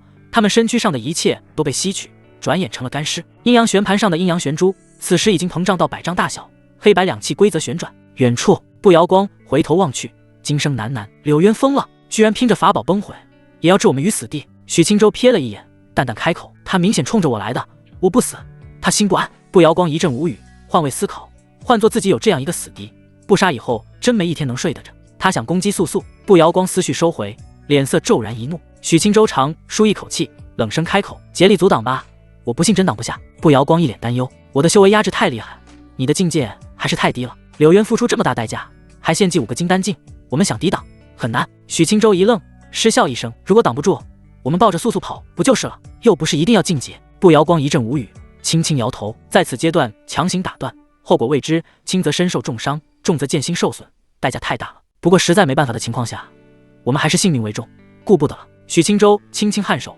两人迅速来到巨石之前。许青州上前2步，探查了一番，发现秦素素身上的灵气浓度已经达到金丹水准，甚至丹田金丹已成。他惊声开口，他要晋级到什么境界？不摇光不免露出淡淡骄傲，一步直达元婴境，晋级已经过半了，只等素素凝聚元婴。许青州一阵无语，捏了捏秦素素的素洁脸蛋，感叹道：小妮子没说谎，她的天赋确实吓人，和我比也就差一筹了。不摇光瞥他一眼，目光落在秦素素手中的太初剑上，差的可不止一筹。远处柳渊慢慢御风而来，许青州察觉这一幕，扒拉秦素素的小手，将太初剑取回。现在可不是帮你晋级的时候，只要挡下柳渊，大把的时间够他晋级。不摇光心念一动，血雨萦绕身前，剑气徐徐浓郁起来。他的本命剑威能和法宝相比也不遑多让，不过真要拼到本命剑崩碎，他还是一阵心疼。本命剑毁了，自己的仙途也渺茫了。早知道将玄天宝珠带着了，毁了法宝总比毁本命剑好。不摇光轻轻摇头，多想无益。许清舟浑身通玄，灵气涌出，质量虽高，但数量比不瑶光差了许多。他唯一的依仗是太初剑的锋芒，希望借此之威，直接将柳渊凝聚的圆球戳碎。力量溃散之下，固然浩大，可守住方寸之地并不难。柳渊冷着脸来到近前，死死盯着许清舟，将我逼到这种程度，你真是该死啊！想起自己付出的代价，他心疼的胸口伤势都加重几分。许清舟嗤笑出声，咎由自取，二弟犯错，大弟承担。当初要不是他自己心生邪念，自己都不会和他有交集，又岂能一步一步走到这般田地？柳渊脸色一黑，心中震怒之余，却是涌起深深的悔意。他冷着脸，缓缓握拳，阴阳玄盘直接崩碎，瞬间口中一血，崩碎的圆盘碎片融入到阴阳玄珠中，本就骇人的威势更上一层楼。疯子！不瑶光脸色难看的轻声低喃。柳渊如此行事，显然是不想出一丝意外，是要将许清舟灭杀。许清舟后背上在淌血，伤势不轻，此时脸色也瞬间凝重起来。不长老，有把握吗？不瑶光美艳脸蛋一僵，苦涩低声道：实在不行，抱着素素跑吧，挡不住大家一起完蛋。避其锋芒，撑死了受重伤，就是可惜了素素。许清舟长呼一口气，已经彻底化身小金人。纯阳灵果确实影响了他心智，此时闻言居然沙哑一笑：试试吧，我的可是先天本命剑，还挡不住他一个破法宝。不长老，你在外界可是化神大能，还能敌不过元婴圆满的柳渊。不瑶光心情更加沉重，太初剑再厉害，你的修为才是根本，至于自己压制的太厉害，实力差距本就不大了。柳渊再有5味金丹助力，自己即使能挡住，本命剑肯定没了，性命是否能剩半条都还另说。长空之上，阴阳玄珠已经膨胀到可怕的1000丈大小。柳渊满脸的疯狂，这招秘术他已钻研多年，可如此施展还是第一次，就是可惜了被压制修为。倘若是在外界，化神又有何惧？都去死吧！柳渊一声低沉大吼，正要丢出阴阳玄珠，一变突生，休伤我徒儿！一声娇喝，怒骂遥遥传来。远处一道1000丈火海汹涌而来，木青红裙飘荡，站在界火葫芦之上，妩媚脸蛋全被怒火笼罩。许清舟身躯一僵，抬头望着那条火焰长河，差点眼泪掉下来。见宝贝师尊站在界火葫芦上，打算直接硬刚阴阳玄珠，他顿时回神，焦急大喊：师尊，你蠢啊，这样冲上去会死的。木青此时哪还管得了那么多，自己的宝贝徒儿什么实力自己一清二楚，那么大颗阴阳玄珠砸下去，自己的徒儿岂不是一碰就死？木青想到这种可能，心中更加急切，界火葫芦喷出的天地灵焰愈加汹涌。柳渊被吸引注意力，神识查探过去，心中顿时大惊，又来一个金丹圆满，该死的是自己还认识。木青，当初凉州颇负盛名的天之娇女，法宝界火葫芦是她身份的象征。想起他刚才说出口的徒儿，柳渊顿时心中一片灰暗。陷入此刻情境，即使攻城衰弱无比的自己，还能斗得过木青？无力回天，必死无疑。罢了，事已至此，死也要拉上你。柳渊不再犹豫，神情彻底陷入癫狂，身躯迅速枯败下去，满头长发转眼成了白色。他头顶的阴阳玄珠再次壮大几分，威力让步，瑶光瞬间脸色泛白。这个疯子已经不是搏命了，现在把命都搭进去了。许清舟已经管不了太多了，深深呼吸一口气，身前的太初剑微微颤鸣，全部通玄剑气劲皆归于其内。柳渊身躯已经枯如朽木，脸颊皮肤褶皱苍老，露出最后一抹阴森笑意。都去死！随着刺耳的沙哑怒吼，阴阳玄珠悍然而下，木青脸色下的雪白，火赤分界，滔天火海彻底沸腾，一条烈焰长河瞬间前涌，界火葫芦在前，火海一分为二，如丝带般前行，向阴阳玄珠靠拢。师尊不要！许清舟心头一惊，师尊居然想以火赤分界束缚阴阳玄珠，独立承担滔天威能。不瑶光也一脸震撼，如此行事，木青岂有活路可言？少顷，火赤分界转眼成型，已然自成一方火箭。阴阳玄珠像一匹凶兽被困在其中，木青站在界火葫芦上，恐怖的威力传来，他脸色转眼涨红，娇躯颤抖不止。师尊！许清舟眼睛瞬间变得赤红如血，不管不顾御风向前。太初剑无声向前，似划破了空间，直接从柳渊的眉心穿过，继而直奔阴阳玄珠。柳渊最后看了一眼许清舟，心中充满无尽悔恨，阴阳玄珠居然被拦下来了，杀木青有何用？可他已经无法去想太多，意识迅速被剑气湮灭，残破的身躯掉落长空。许清舟路过之时，直接以身躯将他撞得四分五裂。阴阳玄珠近在眼前，黑白两色加速旋转，许清舟不顾一切向前，宛如飞蛾扑火。许清舟！不瑶光没想到许清舟这么冲动，他咬牙看了眼身后的秦素素，美艳脸颊陷入挣扎。片刻后，雪羽剑骤然变大100倍，一剑横亘长空，斩！太初剑刚刺入阴阳玄珠，雪羽剑带起满天流光，紧随着斩下。许清舟冲入火赤分界，瞬间来到木青的身旁，恐怖的压力让他身躯都缓缓皲裂。你这逆徒！木青显然对许清舟行为万分恼火。轰！阴阳玄珠的恐怖能量，火赤分界的崩溃，太初剑和雪羽剑的剑气，此时齐齐被引爆。噗！木青喷出一口鲜血，脸色眨眼苍白，无血色，脚下的借火葫芦寸寸碎裂，汇聚而来的能量实在过于恐怖。一团刺目白光亮起，恐怖爆裂的灵气席卷四方。许青州伸出双手，直接将师尊搂在怀里，背对身后的恐怖灵力。步摇光身影一闪再闪，来到两人的面前，雪羽剑挡在身前，身上彩裙外袍飘出，再贴一层防护。木青被搂得娇躯升腾，一个劲地推搡许青州，心中万分急切。可许青州劲道大得吓人，他居然挣脱不开。嗡，灵力彻底肆虐四方，宛如烈阳的光芒包裹三人。下方的大地被掀起，土石草木瞬间化为粉末。步摇光被压得靠在许青州的后背，眼见着自己的本命剑裂出一道缝隙，太初剑巍然不动，飘在雪羽剑之前。可他品级虽高，还是无法挡住所有的能量。震破耳膜的爆鸣声中，秦素素此时徐徐睁眼，她眸子一眯，眼前瞬间被刺目白光覆盖。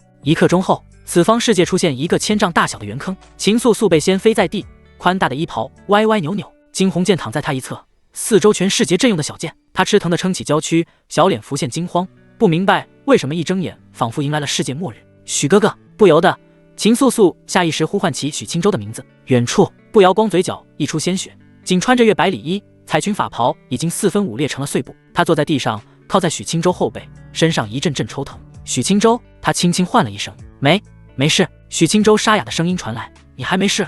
我打死你这个孽徒！脸蛋雪白的穆青气的大骂，红着双眼就要抽他。可他玉手刚高扬起，瞧见他浑身浴血的模样，还是心疼的轻轻抚着他的脸蛋。许青州后背本就遭受重创，此时即使有步摇光在前抵挡，后背的伤势还是进一步加重。此时岂止是血肉模糊，连白骨都隐约可见。许青州颤抖着手，轻松开怀里的师尊，气恼地拍了下他翘臀。啪！师尊，你知道那大圆球多恐怖的能量吗？你一个人怎么敢去拦的？穆青被抽得柳眉倒竖，怒气羞羞捏着他耳朵，你敢打我？许青州沉着脸再次抽了他2下，啪啪，肉浪阵阵，可谓用足了力气。打你怎么了？借火葫芦都毁了，有你心疼的？穆青俏脸一呆，低头瞧见脚下的碎片，瞬间心疼的难以呼吸。我的葫芦，我的酒！步摇光侧坐在地，转头嘴角抽搐的看着两人，这师徒俩绝对有问题。他心念一动，换回雪羽剑，美眸瞧见身上的一道裂缝，心肝也瞬间阵阵抽疼，亏麻了。秦素素瞧见远处3人，心中一喜，提着袍子卖力跑了起来，一步前踏，飞300米高。呀！许哥哥救我！许青州脸色一僵，无语的看着天上手舞足蹈的蠢姑娘。许青州顾不得蹲下捡碎片的师尊，心念牵引惊鸿剑。远处，惊鸿剑瞬间御空而去，一剑插入秦素素的长袍后领。秦素素一愣，娇小的身子顺流的从长袍中滑出，她仅仅穿着小衣小裤，又惊得哇哇叫起来。许青州修为对她而言真的有用吗？许青州身影一闪，先步摇光一步而去，半空体态玲珑的秦素素落在许青州怀里。步摇光刚站起身，僵硬着脸蛋看着这一幕，素素的屁股蛋都要露出来了呀！许青州即使重伤在身，此时搂着秦素素，也不忘在她腰下丰盈捏2把。许哥哥，你流了好多血！秦素素起初满脸心惊，大眼睛瞬间蕴满泪水，可察觉自己模样，转眼失措，害羞起来。衣裳，我的衣裳！秦素素小手东遮西捂，脸蛋羞得涨红。如果仅是2人，自己往许哥哥怀里一拱也就算了，可不宜在远处正直勾勾看着呢。穆青被吸引注意力，站起身紧盯远处半空，美眸瞬间细细眯起，心中泛起别样滋味。这蠢蠢的小娘皮是谁？明明有金丹圆满的修为，此时这般模样是故意勾引我徒儿不成？许青州低头瞅着羞赧不已的小姑娘，她上半身仅有一件雪白的小衣裳，银卧堆雪处绣着一朵淡雅雪莲，可此时正簌簌弹跳。许青州可还被纯阳灵果所折磨，现在一看，脑海瞬间浮起客栈时的记忆。小衣裳之下，他岂止是看过？不行，师尊还在！许青州瞬间强制性摆脱回忆，控制自己想作乱的大手。他操控惊鸿剑将衣袍送来，秦素素手忙脚乱地穿着，又变成衣袍内小小一只的模样。许青州拥着他御风前行，落到师尊的身前。步摇光玉手一扯秦素素，将他拉到身前，轻瞪他一眼：丢死人了！秦素素又羞又委屈，秦手低着不敢说话，可眼角余光看去，瞅见许青州后背的伤势，顿时心急起来，可怜巴巴地看着步摇光。不依，许哥哥受伤了，救救许哥哥！步摇光瞥了许青州一眼，心累的叹息一声：没事，他是练武的，死不了，让他疼一会儿。该死的色胚，刚才他作怪的大手让步摇光瞧着都面红耳赤。此时他都不敢想，此前2人独处的时候是什么模样，难怪找到素素的时候，连衣裳都能玩得不见了。穆青不动声色地瞄了眼秦素素，视线回到许青州身上，玉手悄无声息地捏上他的腰。不解释。许青州小心地瞅了眼师尊，秘境中救下的女子，挺可爱的。穆青听得丰满胸脯一颤，玉手狠狠捏着许青州，满脸冷意。他金丹圆满的修为要你救，他明明是要勾引你。许青州轻轻握住师尊的玉手，师尊，今日之前他没修为，只是个普通人。穆青闻言气的衣襟颤动不止，轻咬银牙，恨铁不成钢，你这色胚逆徒，这种鬼话你也说得出口？许青州他不想解释，脸颊适时露出痛苦神色，低声道：“师尊，我身子有点疼。”穆青转眼就心软了，满脸疼惜起来，暗自恼怒自己不分时候耍脾气。他坐在地面，将许青州按到圆润长腿上，让他趴着，自己躬身看着他后背伤势，越看越心疼。我的宝贝徒儿从小到大何时吃过这种苦？他眸子一红，性子坚毅的他差点掉眼泪。师尊，没事，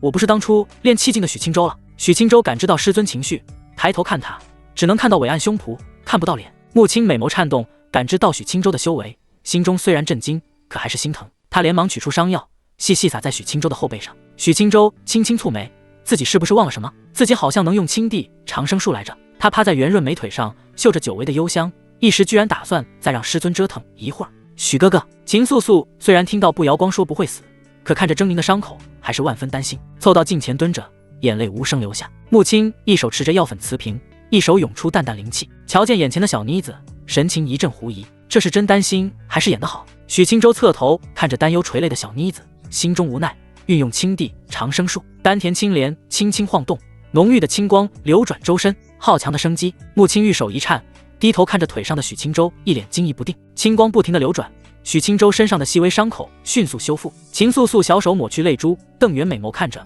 只见许青州后背的伤势迅速恢复，简直称得上白骨生肉。片刻后，青光散去，许青州伤势修复的七七八八，不是不想完全修复，而是灵气干了。他轻呼一口气，一个去沉树下去，身上结痂的血迹迅速消退，健壮的身躯出现在众人之前。后背之上只有3-5道较深的伤口还在，其余伤势全部恢复。皮肉伤恢复简单，主要现在内伤还颇重，即使许青州身负青地长生术，也不是一次能解决的。啪！穆青震惊过后，一巴掌不客气地拍在许青州屁股上。逆徒，有这种高深仙术不早用，戏耍为师是不是？秦素素看得小脸一颤，颇为不满地瞄了一眼穆青，细声开口：“许哥哥已经受伤了，姐姐怎么能再打他？”穆青美眸瞬间盯着他，凶巴巴道：“要你管！”秦素素被瞪得小脸一慌，不过还是鼓足勇气反瞪回去：“你不想照顾许哥哥，我可以照顾。”说完他就要去扒拉许青州起来。穆青直接伸手捏住秦素素的脸蛋，再挑衅连你一起打。秦素素秀眉一皱，气急地抓着穆青的手。穆青可不惯着他，玉手渐渐用力，他的白嫩脸蛋转眼就通红起来。秦素素疼的眸子泛起泪花，可怜兮兮地求助不瑶光：“穆青，别闹了。”不瑶光重新披上一件外袍，无奈地走到近前。许青州也爬起身来，将师尊的手拿开，轻轻揉了揉秦素素的脸蛋。可谁知秦素素转眼就扑到许青州怀里，嘤嘤嘤哭起来：“许哥哥，那个凶婆娘打我！”许青州脸颊僵硬：“你这样说话，等会挨打的就是我了。”穆青此前还只是逗逗小丫头，现在是真被气到了，妩媚脸蛋秀眉倒竖：“你说谁凶婆娘？”秦素素瞄了他一眼，什么都没说。穆青气恼上前，就要将秦素素从许青州怀里扯出来。不瑶光再次当和事佬，抓住穆青的手：“你都100来岁的人，别和18岁的小孩生气。”穆青听见此话更气，瞪了不瑶光一眼：“谁和你一样是300-500岁的老妖精？老娘年龄不过100。”不瑶光被说的脸色青红交替，咬着银牙怒视他：“你要脸吗？当我不认识你是吧？”穆青挺胸抬头：“老娘99，正是嫩的滴水的年纪。”不瑶光娇媚，脸蛋一带。穆青成名之时至少过去70年了，现在还没100岁吗？许青州怕3个娘们吵成一锅粥，不敢再继续看戏，他轻捏一把怀里秦素素的山峦，警告他老实点。秦素素轻轻娇吟一声，瞬间吸引穆青和不瑶光注意力，两人目光灼灼。“逆徒，你在做什么？”许青州：“对我宫弟子放尊重点。”秦素素脸蛋红红的低下头，谁能想到许哥哥冷不丁来这么一下？许青州面对2位美艳女子的目光，大手直接僵住。“纯阳灵果害我！”素素说她禁忌后胸口不舒服。不瑶光一把将秦素素拉回来，搂在怀里，美眸羞恼瞪着许青州：“呸，下流！”穆青脸蛋微微发烫，自己的徒儿怎么变成这个鬼样子？不仅行为黄黄的，人也黄黄的。不对，这颜色不对。穆青心绪再次回归正经事，轻蹙秀眉，抓起许青州的手，热热的，细细查看，气血沸腾不已。“徒儿，你这什么情况？”许青州心泪叹息，吃了一颗纯阳灵果。穆青美眸浮现疑惑，这玩意外界并没记载，他没听闻过，这就是你身子变得黄黄的原因？不瑶光也颇为好奇，此时的许青州比相遇之时颜色变得太多了，像个小金人。许青州轻轻颔首，眸子落在师尊的美艳脸蛋上，人变颜色问题还不大，主要这东西仿佛让人身中极致情毒。师尊，不瞒你说，现在我难受的想死。穆青脸蛋一红，这自己总不能。他眸子浮现几丝惬意，心慌之下将秦素素扒拉回来：“你反正喜欢勾搭我徒儿，你帮帮他。”秦素素脸蛋倏然通红。许青州瞄了他一眼，现在秦素素还真行。步摇光脸蛋一黑，气急败坏地将秦素素拉在身后，怒视穆青：谁喜欢勾搭你徒弟？你自己想办法。穆青美眸浮现恼怒，瞥了眼许青州，脸蛋一热：我是他师尊。步摇光可懒得管这破事，你这师尊一看就不正经，以身饲徒他都不意外。至于素素，她现在有大好前途，现在早失了原因，怎么行？秦素素担忧看了眼许青州，再看了眼穆青，他是当许哥哥师尊的，如此那般有伤风化。秦素素思忖一二，瞄了眼身前的不疑，稍加犹豫，小声开口：不疑，你帮许哥哥。步摇光娇躯一颤，脸蛋涨红如血，不可思议地瞪着秦素素。许青州都听傻了，如此大刀阔斧，你不疑愿意就见鬼了。果然，啪啪啪，秦素素心大之下的言语直接让他的翘臀挨了3下狠的。秦素素眼泪汪汪，捂着后丘，怒气羞羞：不疑你打我作甚？你不愿意我自己来，我一定要救许哥哥。步摇光一把拉住他，气急败坏，3、500岁的姑娘被逼着上刑场似的。穆青看得差点笑出声。许青州扫了眼3位姿色各有千秋的美人，没有幸福，只有心累。倘若只有一个娘们，即使是步摇光他都有办法拿下，可现在3个凑在一起，自己大概率一个也吃不上。造孽啊！先别吵这事了，再等1、2天看看。许青州直接沙哑开口，结束这场闹剧。自己意志力之神的任务还有1、2天，现在即使商量出结果，自己也不能上马。与其继续吵，不如安静下来，自己慢慢找机会。步摇光羞怒的神色稍缓，耳垂都红了。秦素素刚才口不择言，现在回想起来也难免阵阵脸红心跳。虽然是实话，可大庭广众的，自己刚满18说此话也太羞人了。穆青视线重新回到许青州身上，审视一番。如果没有女子帮你，有什么后果？许青州蹙眉思索，轻轻摇头：不知道。不过我现在极为难受，再忍几天的话，即使你是师尊，也必须得愿意。穆青脸蛋羞红，怒声开口：逆徒大胆！许青州目光火热盯着他。穆青心一慌，轻咬红唇，眼神闪躲的避开，柔声道：这2天再想想办法。4人重新安静下来，待在满目疮痍的圆坑中。步摇光都不敢瞅许青州，生怕要自己上去泄火，只能美眸盯着天幕。良久之后，先离开这里吧，慢慢往墨渊谷赶，路上顺便恢复伤势。步摇光提出建议。穆青和许青州都没异议，因为借火葫芦已经毁去，大家只能坐着步摇光的灵船离开。4人进入船内，灵船化作一抹流光，迅速远去。等会，我的剑还没回来。而此时的太初剑已经盘旋在灵船4周跟着，得亏他有灵，不然还非得被脑子迷糊的许青州丢了。许青州心念一动，太初剑直接划破护罩，冲入船内。许青州握在手中看了看，心中松了一口气。太初依旧莹润如玉，剑气被消耗一空，可没丝毫损坏。穆青在一旁瞧得一惊一乍，美眸圆瞪：徒儿，我怎么瞧着有点像本命剑？对面的步摇光好奇瞅他一眼：你自己徒儿什么情况不知道？许青州漫不经心将太初剑送到师尊眼前。太初先天本命剑。他心念一动，先天剑胎的气象展示，浑身剑意雄浑。前段10日觉醒先天剑胎，师尊你没想到我还有这造化吧？此时别说穆青看傻了，即使是步摇光都瞠目结舌，怎么还有先天剑胎啊？秦素素美眸亮亮的看着许青州，并不觉得震惊，只感觉许哥哥真厉害。穆青满脸不敢置信，忍不住再次伸手，灵气一寸寸的开始查探。这真的是我的宝贝徒儿？许青州翻了个白眼，反手握住师尊的白嫩小手：师尊别疑神疑鬼。穆青轻轻蹙眉，心中还是不真实的7上8下。许青州无奈思忖1、2，面不改色传音：师尊，3年前你喝醉酒，还让我帮你沐浴来着。穆青一愣，倏然回神，脖梗泛起粉红。这等密事，即使是玉涵都不知晓。好了，你不要说了。穆青红着脸，深呼吸一口气，他注意力重新回到太初剑上，伸手轻轻握住，玄妙莫测的道韵让他美眸一亮：至宝啊，徒儿，我们家发了。步摇光满脸羡慕，美眸直勾落在太初剑上。片刻后，穆青，给我也看看。穆青抬头瞥他一眼，扫过他丰腴的身子，淡声开口：帮我徒儿一次，给你看一次。步摇光听得羞怒，愤愤收回视线，娇哼一声：谁稀罕看？许青州没心思管美人们吵架，甚至他都不敢多看3人，多看一眼都是煎熬。许青州屏蔽无感，盘坐调息，一边恢复灵气，一边修复伤势。穆青摸了摸宝贝徒弟的额头，见他不会有大问题，也就放下心来，继续喜滋滋看着太初剑。步摇光气呼呼地坐着，瞅见一旁傻乎乎的秦素素，心中更气，空有修为还是个小废物。秦素素委屈地皱起秀眉，自己安静坐着怎么也挨骂。步摇光掏出一本书册，里面全是基础法术内容和如何掌控灵气的低级知识，显然是早有准备。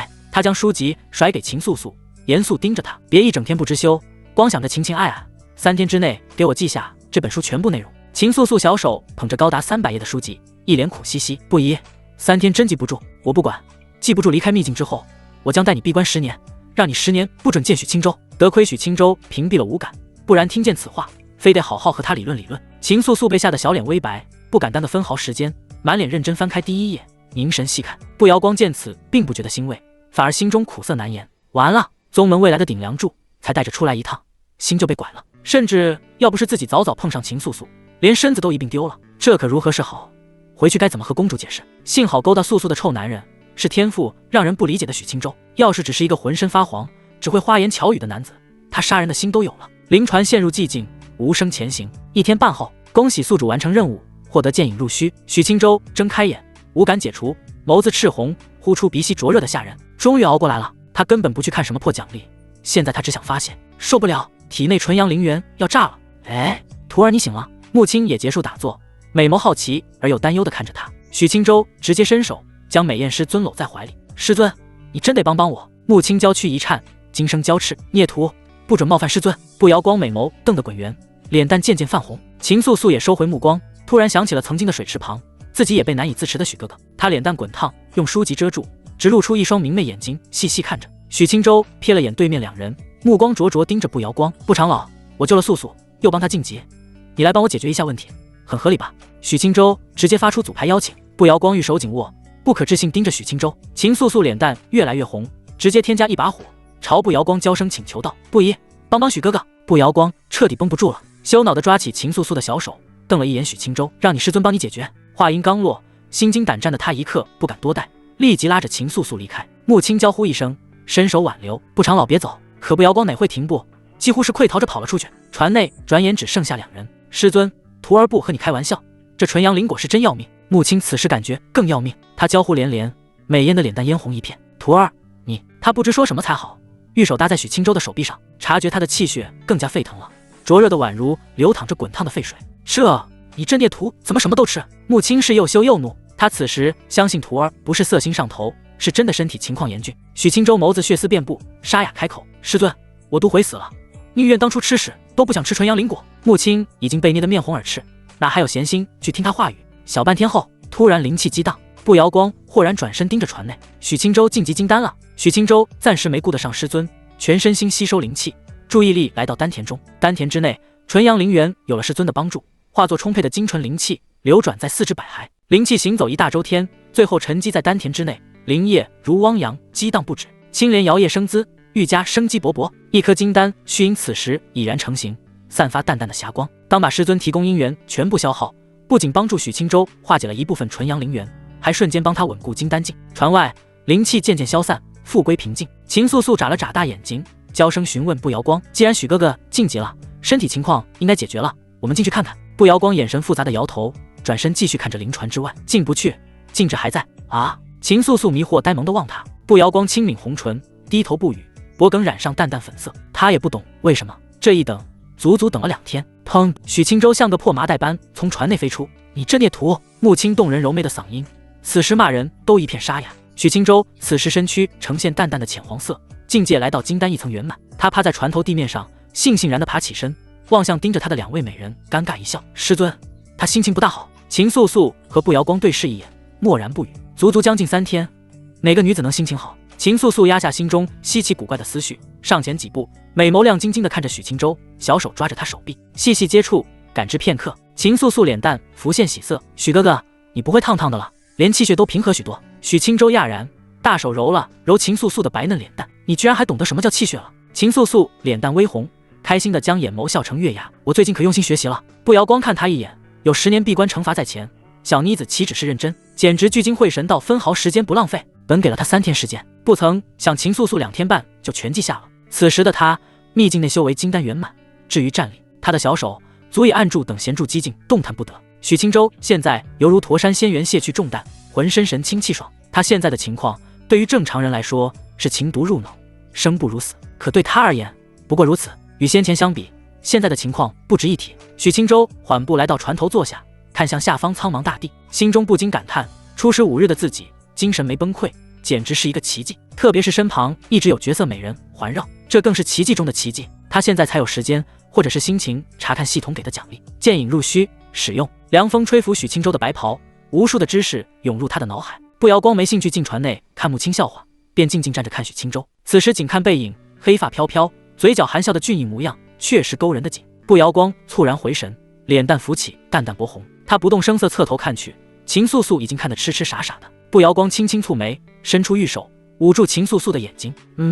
不依你干嘛？秦素素轻皱琼鼻，拍开步摇光的玉手，灵动眸子浮现浓浓不满。步摇光轻叹一声，盯着他的双眼，直接开门见山：你是不是喜欢许清舟？秦素素脸儿一热，难为情的羞涩点头。步摇光一呆，伸出纤长手指轻点他的额头：知不知羞？你都不遮掩一下，掩饰少许吗？秦素素抬头瞅了眼步摇光，脸蛋虽害羞，但神情却坚定，细声开口：喜欢就是喜欢，为什么要遮掩？步摇光哑然，一时看着他无言以对。他只是觉得小姑娘不够含蓄，谁曾想娇娇怯怯的秦素素感情这般炽烈耿直。他感觉头疼，不想再管，反正明神宫没有不准弟子动情丝的破规矩。步摇光不想自讨烦闷了。秦素素浅浅一笑，目光重新落到许清舟的身上，目光被牢牢吸住。可能身为先天剑胎加上本命剑的原因，许清舟天然吸引拥有剑灵根的秦素素。船头，许清舟慢慢睁眼，脑海将关于剑引入虚的知识全部掌握，居然是一式剑术遁法。他心中浮现喜色，自己现在攻杀能力不缺，这类能逃命能追击的遁法确实极为实用。许清舟心念一动，通玄剑气浮现周身，骤然之间，通玄剑气瞬间消失，再次出现。通玄剑气已经出现在秦素素的身前，一同出现的还有许清舟。秦素素被惊了一跳，随即绽放如花笑颜：许哥哥真厉害。许清舟捏了捏秦素素脸蛋，温柔看着她的美眸：想学我教你，不过你笨笨的，也不知道能否学会。秦素素兴奋点头，娇声道：一定能学会的。步摇光看着许清舟，神情复杂。刚才他能看出许清舟剑招的精妙不凡，可他对素素居然一点藏私的念头都没，漫不经心的教了。看来许清舟并不是单纯馋素素的身子，对他确实存有真心。步摇光做思想不是没有道理的，两人认识的时间太短，现在就如此干柴烈火，他很难不怀疑许清舟的险恶用心。即使现在他仍旧认定许清舟是好色之徒，可也确定许清舟不是卑劣的好色之徒。许清舟牵着秦素素坐到船头，自然而然将她搂在怀里，讲解剑引入虚的精妙要点。秦素素听得频频点头，两人的嗓音清晰可闻。可步摇光并没偷学的心思，默默走入船内。刚进入其中，一股古怪的味道涌来，浓烈的久久不散。他脸色登时就绿了，袖袍轻挥，将气味荡尽。船门大开，他看着胡乱搭着红裙，其内穿着配套小红衣裳的木青，娇声怒斥，也不知道收拾一下。木青都懒得理他，手指头都不想动。步摇光见木青不搭理自己，自顾自坐到软椅上，美眸瞧见四周狼藉，他心肝发颤，脸蛋通红。不像话，太不像话了，我这灵船不能要了。他甚至臀下的软椅都不敢坐了，瞬间起身，美眸低头看去，惊疑不定。放心，干净的。木青不正经轻掀身上的红裙，媚声轻笑。步摇光见她风尘女子一般，竟是一股花枝招展的韵味，不由一阵气恼。你瞧瞧你，好歹也是凉州有名有姓的天才，你看看现在什么鬼样子。木青白了他一眼，你是没吃过这份苦头。现在我徒儿身体情况一半都没解决，不常老大把手。木青发出组团邀请。步摇光怒瞪他一眼，呸！他实在不想和燕氏媚行的木青多聊，沉下心，冷着脸收拾起来。木青瞅了一眼，心中怪异，自己和徒儿胡作非为，收拾的却是步摇光，这种事他以前梦都不敢这么梦。长亭城碎片已被许清舟夺取，墨渊谷出现大块清明碎片，由七彩灵凤守护，并存有古凤神血。长亭城此时来了少数修士，其中之一便是风娇水媚的徐兰芝。他从天幕信息中收回视线，心中涌起愁绪，自己全力来到长亭城，可此时一番查看，哪还有许清舟的踪迹？这下怎么找？徐兰芝轻叹一声，美眸环视四周，再次瞄了眼天幕。既然许清舟能来长亭城抢碎玉，难保不会去墨渊谷，我沿路找过去，想必没错。徐兰芝立即行动，带起一抹绿色尾光，再次赶起路来。2个时辰后，徐兰芝蹙眉站在一处圆坑的上空，下方一个夸张的圆形大洞达1000丈大小，周围土地像是被犁过一遍似的。如此夸张的破坏力，不可能是金丹境能做到的。他心怀好奇，御风下去，神识扫视四周。少顷，徐兰芝身影一闪，绿色绣鞋踩在一块褐色土地上，地面有点血迹。他脸色却骤然苍白，颤抖着手，弯腰捡起一块红色的碎片，周围碎片不少，078落散落一地。徐兰芝感知稍许，脸色彻底难看，色声喃喃：借火葫芦，血迹。他胸口一震，难不成是木青遭遇了不测？居然一场大战连借火葫芦都打碎了，这可不是一件单纯的法宝。对于九蒙子木青来说，这简直和丢了半条命类似。徐兰芝胡思乱想，脸颊愈加苍白，她轻咬红唇，细致在周围搜查，可是并没有任何有用的线索，连一具尸体都没有。徐兰芝压下烦乱心绪，镇定几分，没有尸体或许是好事。她不再浪费时间，继续前行，神识始终不放过沿途任何一寸土地。2日后，许清舟已经即将赶到墨渊谷，他休息了1日，又和师尊在船内胡搞12个时辰，现在皮肤褪去金色，晋级了金丹2层。许清舟感知到纯阳灵果消耗了1/3，根据需要100来次平息计算，平均1个时辰左右消耗一部分。师尊可谓被喂得赌儿滚圆。许青州受益匪浅，穆青收获也不小。他即使获得少部分纯阳灵元，还是让他百尺竿头更进一步，踏入元婴后期。只不过现在被压制，还是维持在金丹圆满。不瑶光已经懒得收拾了，一直冷着脸站在船头。穆青不自己清理干净，这破船他就不要了。此时众人的位置距离墨渊谷很近，四周已经能看到不少前来的修士。许青州也没再继续修行，来到船头，让师尊缓缓，别到了墨渊谷还在腿软。不瑶光瞥他一眼，莫名冷哼一声，欺师灭祖的孽障。许青州本来心情好好的，闻言差点鼻子背气歪。不长老，你哪来的那么大的火气？不瑶光懒得搭理，冷着脸蛋。许青州仔细审视他片刻，犹豫会凑近脸颊，悄声道：不长老，难不成你还能吃起错？我寻思我们也还没啥依你故事。不瑶光气得一巴掌就扇了过去。许青州剑影一闪，身躯先一步消失不见。他眨眼来到秦素素身旁，抱着她继续练习剑影入虚。不瑶光玉洁额头青筋跳动，收回玉手，心情更差了。距离灵船不远处，一直全力赶路的徐兰芝身心俱疲，灵力消耗大半。此时马上到墨渊谷，凶险非凡，灵气亏空可不是好事。可原的打坐需要浪费不少时间。他轻叹一声，从储物戒指拿出一个果子，是他刚入秘境斩杀古怪存在获得的，身上也有一小块碎片。果子通体冰蓝色，散发极为诱人的香味，浓郁的灵气四散而开。徐兰芝喉结微动，嗅着诱人清香，红唇轻咬，灵气真浓郁，有什么用不知道，不过真好吃。徐兰芝红唇沾染点点果汁，瞧着愈加娇艳诱人。可口的果子被他一口接着一口吃完，身上的灵气愈加浓郁。片刻后，徐兰芝却舌轻舔唇瓣，果子全部吃完。她轻呼一口气，美艳的脸蛋神情平静，抬头看了看天上光幕，默默继续前行。墨渊谷山路崎岖，阴风阵阵，此时已经聚集许多修士，他们大多单独一人，也有少数碰见熟人，从而惊喜地凑在一起。许青州一行人离开玉船，御风在空中徐徐前行，打量四周。不久之后，不瑶光冷淡的神情一愣，浮现惊喜。在前方不远处的山坳中，一行穿着明神宫服饰的弟子静静站着，最前方由3位执事带领。他瞄了眼许青州，再扫了眼他背上软趴趴的木青，前方有我明神宫弟子，你们和我一起同行吗？木青美眸瞟了眼远处，趴在许青州后背，双腿夹住他的腰，神情妩媚而又漫不经心。不和你们明神宫凑热闹，我们还得找合欢宗门人呢。许青州拖着腰后蜜桃，轻轻点头，自己能在秘境内相对安全，其他合欢宗弟子则未必。当下寻宝的同时，也得尽力找到合欢宗门人，主要他想找到徐长老。风娇水媚的徐长老刚到芦溪峰就被惦记，万一在秘境内又被不长眼的修士看上怎么办？许青州觉得还是带在身边安全些。秦素素小脸神情黯然起来，自己和许哥哥就要分道扬镳了吗？他不乐意。秦素素侧头瞄了眼不瑶光，斟酌复斟酌，小声开口：不一，我陪着许哥哥走，离开秘境后我自己会回明神宫的。许青州嘴角扯起一抹浅笑，素素是越来越黏自己了。穆青淡淡瞥了他一眼，神情似笑非笑。几番接触下来，他对这妮子谈不上多有好感，但是青州能将他拐到合欢宗，他还是很乐意见到的。不瑶光面无表情，深深呼吸一口，冷冷地瞪了一眼许青州，他直接伸出手扯着秦素素的耳朵，迅速离开。长空中留下一串嘤嘤嘤的挣扎声。许青州看了眼离开的两人，轻叹一声，倒也没强留秦素素下来。他是明神宫重要弟子，有不瑶光守着，身边还有一堆同门，不用担心安全问题。其次，自己以后想见他并不难，难不成出了秘境，自己去明神宫还会不让我进？下次自己拜访明神宫，自己可就不怜香惜玉了。昏沉沉的天幕下，许青州继续前行，穆青舒心的枕在许青州肩头，美眸微合，慵懒妩媚。半个时辰后，许青州停下身形，低头看向远处的一处密林，一位金灿灿的金甲神人大发神威，正在与一位高挑绝美的女子激战。高挑女子神色冷静，仙术瞧着不怎么精妙，可身上宝物委实不少，周身彩光环绕，灵剑飞舞，甚至瞧着手中一只4足小鼎，有法宝的气息。穆青美眸睁开，下巴杵在许青州肩头，细细观看，实力很不错。最主要的是此人实在太富，显露出的灵气皆是上品，手中的小鼎定是法宝无疑。许青州轻轻颔首，下方的金甲神人并无灵智，凭借本身的实力，不顾一切地向高挑女子攻杀而去。可在数件灵气的阻隔下，他不得寸进半分，浑身的伤势越来越重。高挑女子自始至终站在原地，一袭华魏灵月美眸从大幅收回，冰冷的目光看向红袍灵士，即使侥幸让你逃了，可此地是秘境，终归有出去的一天。等到那时，你以为你能逃出凉州？红袍灵士轻轻摇头，嗓音淡漠。正是因为此地是秘境，才有机会灭杀于王殿下。魏灵月嗤笑一声，就凭你？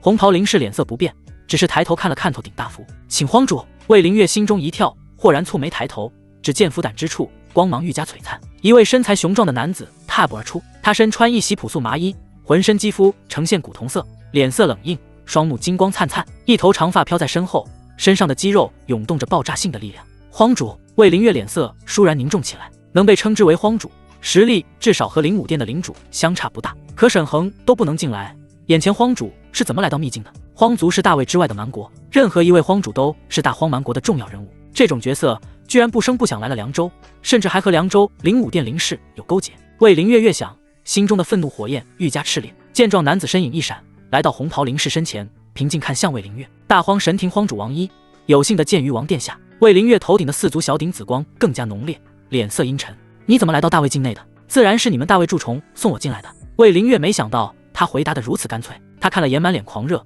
弯腰在王毅身后的红袍灵氏，心中更加沉重。倘若是境内官员出了问题，倒不是太棘手，但灵武殿出了蛀虫，甚至发展到和荒主有了勾结，这无疑是大魏镇国基石出了纰漏，危害之重难以想象。王毅显然不是前来和魏灵月闲聊的，他浑身气势从古井无波骤然沸腾激荡起来，雄壮的身躯上武道真意激荡不止。魏灵月见此顿时收敛心神，全身心对敌。王毅显然是仙武双修的角色，身处秘境，仙武两途，双双来到第三境大圆满，而且凭借其荒主的身份，实力定然不是空有境界的水货。这种恐怖存在在秘境之内，谁能是他的对手？王毅轻轻握拳，空气居然都出现阵阵爆鸣，他身影顿时消失。顷刻间，他硕大的拳头已经来到魏灵月身前，砰！无法想象的巨力轰在紫色气罩上，魏灵月浑身一震，脸色骤然发白。他此时才真切感受到王毅实力之恐怖，居然防御法宝都有被他击溃的可能。乾隆剑！魏灵月一声娇喝，紫裙大袖中一柄古朴长剑飘出，龙影缠绕，神威莫测。攻杀法宝，他自身实力不怎么样，走的是多宝仙师的路数，且身上的宝物低于上品灵气，他都瞧不上眼。凭借这种可怕底蕴，金丹圆满修为的他，等弦元婴也拿他没辙。随着乾隆剑的出现，龙影嘶吼一声，剑尖出现一点黄芒，直刺王一的丹田。王一肉身再可怕，也尚未达到无视法宝的强度。面对刺来的乾隆剑，他只能收回手，握拳凝聚拳罡，一拳对撞而去。砰！恐怖的气机席卷四周，魏灵月不敢和这种蛮横武夫靠得太近，迅速后撤。途中之中，他的袖子里接连不断的飘出灵气，以四足小鼎为核心，眨眼组成数十道防护。他已经没有丝毫对战的兴趣，一心撒下紫光冲击外界，头顶大幅裂缝更多。只要符箓破裂，魏灵月自信凭借紫阳母鼎的威能，在秘境之内，自己想逃轻而易举。极远处，许青州迅速前行，一柄银白小剑飘在身侧，穆青玉封在一旁，不再烟视媚行，变得凝重谨慎。两人迅速靠近大府所在之地。师尊，那大汉瞧着可不好惹，我们真要去？乾隆剑让我确定了那女子的身份是大魏鱼王殿下，灵武殿灵氏对鱼王出手，我们总得去看看。而且我们和鱼王攀上关系，对合欢宗好处实在太大。好的，师尊，守护鱼王，我义不容辞。两人迅速前行，短短1刻钟后，来到大府笼罩的区域。站在红光结界前，许青州瞄了一眼天空上的大符，只见其上已经遍布数条裂缝，但是距离彻底破碎还尚远。其内的3人早已发现到来的许青州和穆青。王毅无动于衷，冷静地向魏灵月接连展开攻势。魏灵月有法宝护体，倒也不至于险象环生。乾隆剑龙影阵阵，竭力刺向王毅的周身要害，但王毅实在过于强悍，以自身灵气真元相融的罡气护体，让乾隆剑无法攻破他的防护。魏灵月谨慎抵御王毅的攻势，竭力以紫阳母鼎沟通外界，尽快破碎大符。至于红光结界外的许青州，他自然记得曾在卢西峰见过一面，可此时他已经无暇顾忌，即使是帮手又如何？自己身怀数件法宝，仍旧无法迅速破开结界。凭借他一个颇有天赋的合欢宗弟子，难不成还能进来帮自己？念头刚起，只见一抹白光迅速刺向高空，目标赫然是天空上的大符。太初剑靠近大符之后，直接往符胆处一戳，嗡！大符猛然一震，汹涌的灵气向四周扩散，红色结界一阵涟漪起伏。魏灵月，他猛然抬头看向高空，美眸睁大，一阵愕然，这么容易就破了？王毅身为荒主，此时瞧见这番情形，也一时停止攻击，深深皱起眉来。他神识死死锁定刺入符胆的太初剑，脸色渐渐从不解变成不可思议，心神骇然。先天本命剑！王毅目光被太初剑牢牢吸引，一瞬不瞬地盯着，脸颊泛起难以自持的惊容。他没想到莫名冒出来的一个修士，出手竟是如此夸张。先天本命剑这种东西是寻常就能见到的吗？红袍灵士更是满脸愕然，呆滞地抬头看向高空。许青州站在结界之外，心神操控太初剑，通玄剑气愈加沸腾，大幅震荡的剧烈程度骤然加重。魏灵月迅速回神，娇喝一声，全力催动紫阳母鼎，浓郁的紫气霎时遍布周身。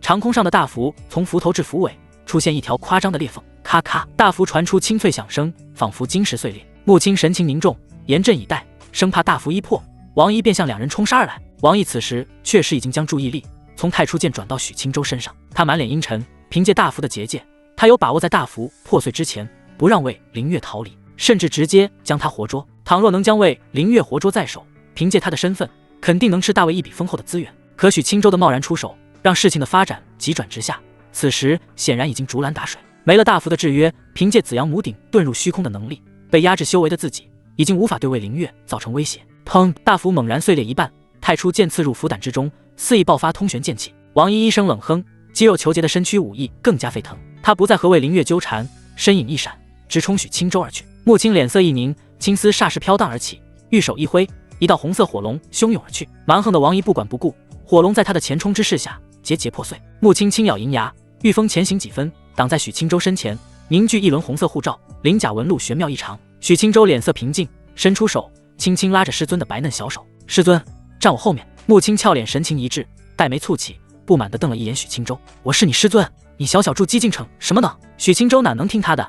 急速而来的王毅瞧着就骇然吓人。师尊，万一挡不住受伤了怎么办？自己不一样，自己修炼武道，且身怀青帝长生术，受伤不怕，难不成王毅还能一拳打死我？许青州不再以天息术屏蔽自身气息，浑身的气势猛然汹涌而起，武艺凛然，剑意通玄。他轻轻用力，将美艳师尊拉到身后，不由分说地挡在他的身前。健壮高大的身躯宛如一座巍峨高山。穆青看着他的背影，俏脸浮现一瞬间的失神。1月之前，自己的宝贝徒儿连突破筑基都走得磕磕绊绊，可现在短短时间过去，宝贝徒儿不仅能把自己顶撞得咿咿呀呀，甚至还能保护自己了。可他能归能，自己可是师尊。他不服气，徒儿再厉害，自己也是保护呵护了他近20年，危险当前，自己更不允许徒儿遭受丝毫威胁。就如当初的柳渊，当初那一击，自己明知挡不住，但仍旧拼着生死道消，也要独自承受全部压力。退开退开，长了点修为，瞧把你能耐的。穆青轻扯许青州白袍，再次站到他的身前。许青州一愣，脸颊笑意温柔，轻轻摇头。他瞄了眼王一，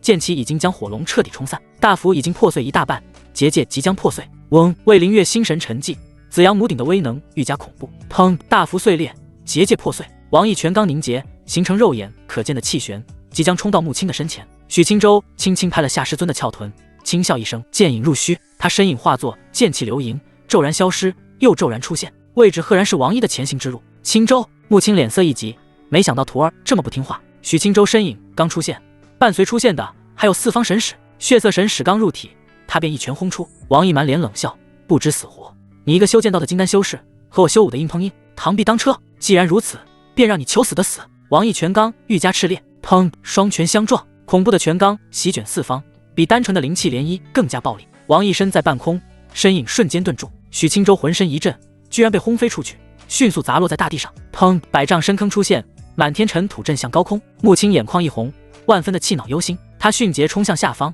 来到深坑中，只见许青州已经翻身而起，右臂袖袍全部撕裂，嘴角溢出一丝鲜血。许青州明显陷入颓势，眼神却战意昂扬，毫不气馁。师尊，这大块头的武道真意简直不可想象，气劲之足，宛如人形蛮兽。许青州还是第一次碰见如此强悍的武修。穆青忧心地抓着许青州的大手，细致查看伤势，哪还有心思听他废话？孽徒，你再不听话，我就不帮你化解纯阳灵果了。显然，许青州不老实站在自己身后，让穆青很是不满。许青州可没时间和师尊闲聊，至于他的威胁，更是丝毫不上心。自己只要略施手段，师尊宝宝还是会不行的。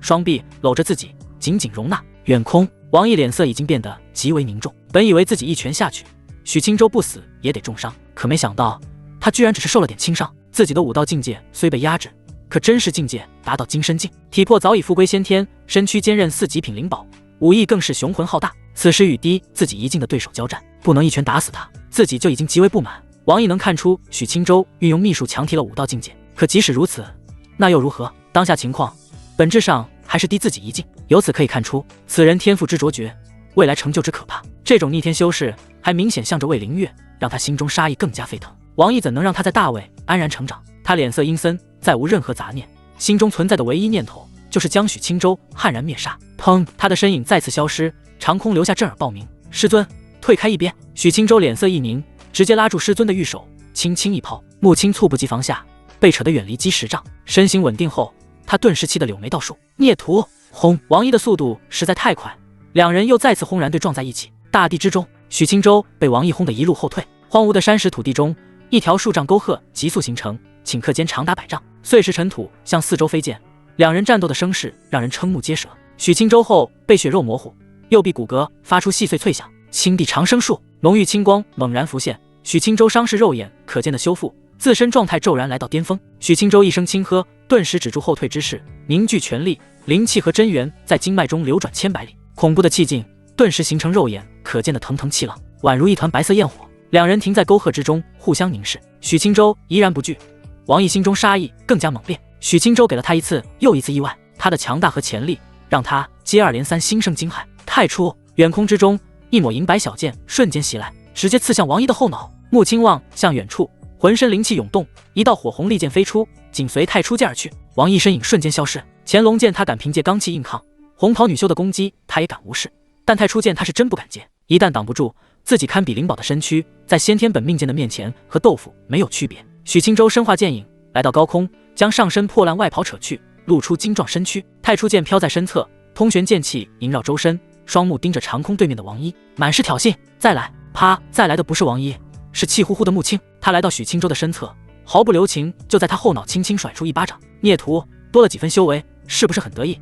居然敢无视师尊了！许青州脸色一僵，双眼谨慎盯着王一，小声开口：“师尊，大敌当前，给我留点面子。”穆青不听，恼怒地瞪视着他。王一额头青筋直跳，脸色冷如寒冰。两人这种行为比许青州的话语更加具有挑衅意味。远处，魏灵月刚把红袍灵士宰了，在法宝进出、全力出手的情况下，红袍灵士可谓死得干脆利落。此时子阳眸顶光芒一闪，身影顿时来到许青州一侧，满脸的惊异不定，心中万分震惊此人的强悍。此前沈恒对自己说，让自己碰上他逃为上策，他还不服气。此时亲眼见到他和王一的交手，他才明白沈恒的眼光之毒辣，不愧是合体境的大修士。许青州瞥了眼身侧的女王爷，温和一笑：“见过于王殿下。”魏灵月顿时回神，绝美脸蛋扯起轻柔笑意：“不必多礼，多谢公子出手帮忙。”他的目光落在眼前的精壮身躯上，美感十足，瞧着极为诱人，不由眸子微微避开，不敢多看。而且许青州的样貌极为俊逸，瞧着甚至有一股书生儒雅气。不曾想衣袍之下不是纤瘦孱弱，而是如此凶猛强壮。魏灵月长这么大，可没任何一个男子在他面前如此不讲究。此时不仅不敢多看，甚至脸蛋浮现淡淡羞红。许青州可没心思多管身侧的女王爷，简单问候后，所有注意力都放在了王一的身上。穆青气消了点，瞄了眼魏灵月，轻轻蹙眉。自己宝贝徒儿的身躯，自己不仅细致看过，甚至细细尝过，滋味之诱人，让他歇斯底里的欲仙欲死。此时要不是时机不合适，他非得掏出袍子将宝贝徒儿严实遮好。王一一直站在长空中，没有进行下一轮攻势的打算。显然在许青州本身实力不俗的情况下，再加上魏灵月和另一位圆满金丹的女修，三人联手，自己断然无法灭杀许青州。这秘境对自己的压制实在过于恐怖，当下实力不足巅峰之时一成，倘若是在外界，三人哪有可能挡住自己一拳？以他的巅峰战力，别说圆满金丹，杀元婴如土狗。王毅将许青州的气息样貌牢牢记住，身影瞬间远去。许青州一愣，立马剑影入虚，迅速追击。魏灵月轻轻蹙眉，紫阳眸顶紫光一闪，紧接而去。穆青法宝都没了，空有修为，待在原地，俏脸一阵气恼。自己的手段确实匮乏了些，借火葫芦一回，实力可谓大打折扣。远空，王毅自然察觉到追击的两人，脸色变得面无表情，身影逐渐化身白茫，居然转眼消散不见。再次察觉到他的踪迹已经在数十里之外。王毅可不是单修武道，还是一位真实境界在炼虚境界的仙徒大修士，手里怎么可能没有远遁手段？而且没这份底蕴，又怎么可能将身怀数种顶级仙术的许青州一拳打受伤？许青州身影刚显现，瞧见远去的王一，剑眉紧皱，没再追击。一来是大概率追不上，二来是追上去也打不赢，自己上前追去，主要是没打爽，想再挨两拳。魏灵月再次出现在他的身侧，心中有几分可惜，但也深知势不可为，不追了，凭借我们几个追上也没办法将他斩杀。许青州轻轻颔首，紧绷的心神松弛几分，取出白袍套在身上，转眼之间直接变成温和俊俏的儒雅公子。穆青迅速御风而来，站到两人的身侧。合欢宗长老穆青，见过殿下。魏灵月的眸子从许青州身上收回，落在穆青身上，笑着轻轻颔首，多谢穆长老伸出援手。穆青微微摇头，美眸看向许青州，殿下，此事多亏了我徒儿许青州。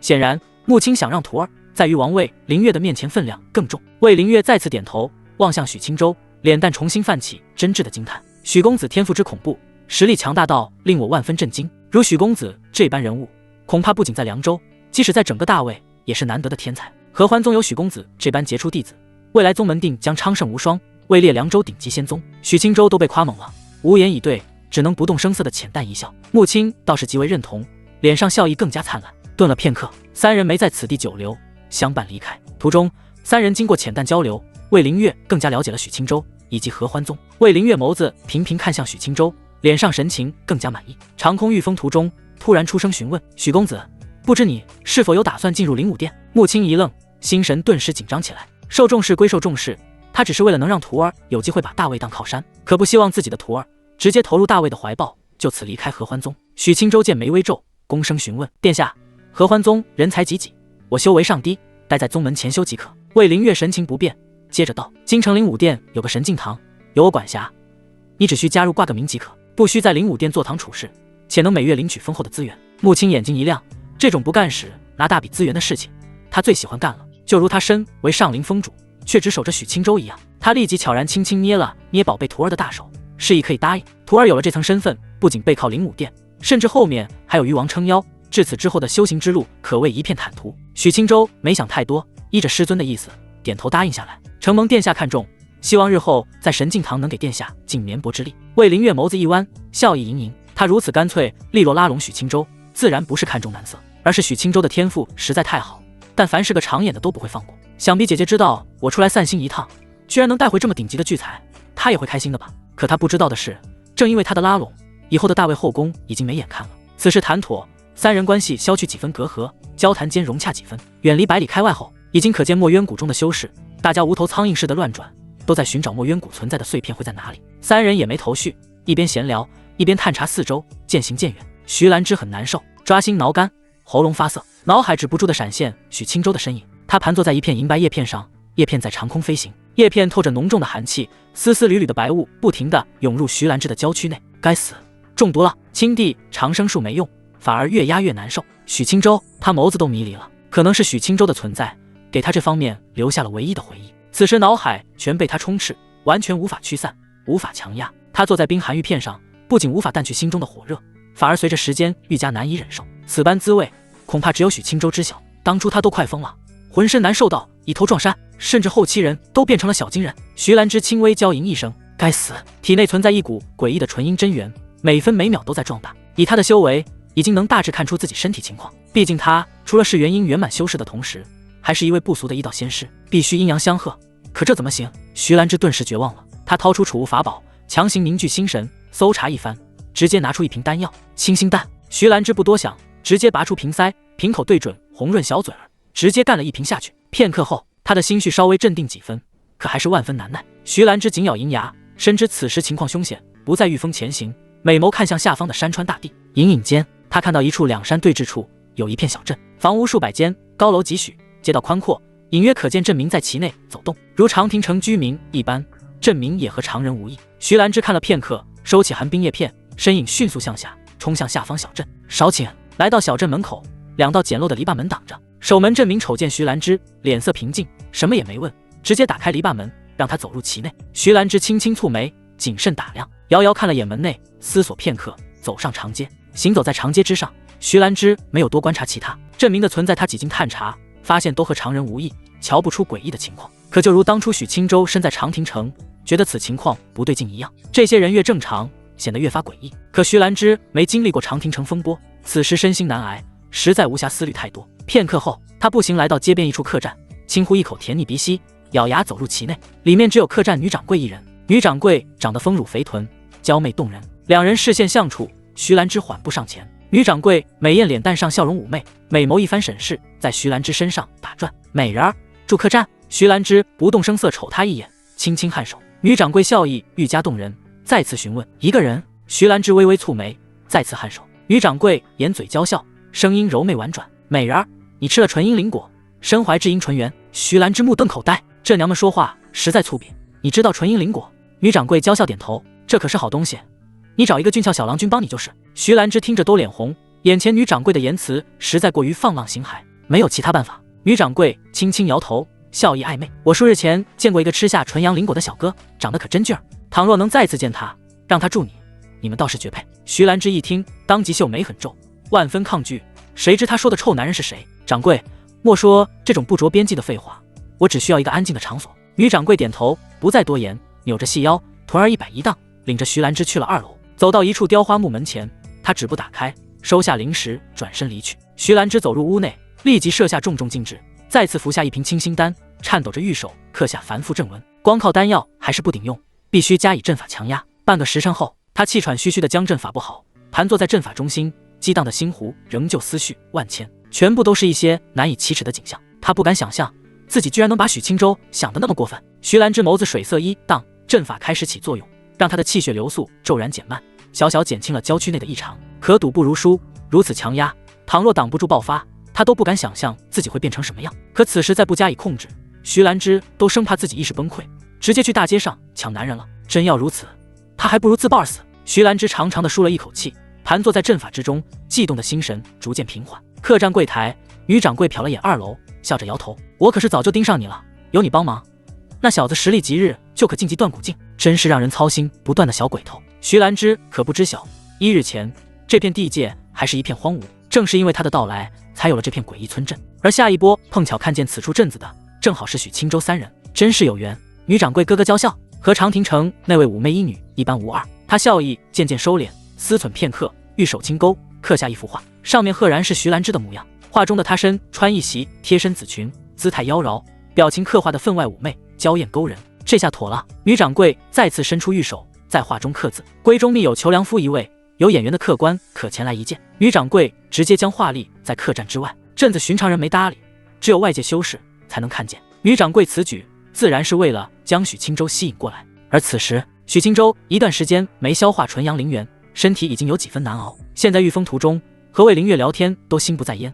心思全落在身侧师尊身上。穆青仅是瞥见他的一个眼神，就知小徒儿在念想些什么。他不由心中羞恼，这才多久就开始压抑不住了吗？小心瞄了眼魏灵月后，穆青遥望远处，可见一处突兀出现的村镇。许清舟比他更早发现，当机立断开口：“好诡异的镇子，我们去看看什么情况。”魏灵月心中也好奇，没有拒绝，轻轻点头。3人迅速前行，转眼进入到镇子中。许清舟走在街道上，身侧跟着2位美人，神情却并无好奇，反而剑眉紧皱。此时镇子嘈杂的人流让他不由想起长亭城的居民。他侧头看向师尊：“师尊，你早些进来秘境，以前有见过这些诡异的普通人吗？”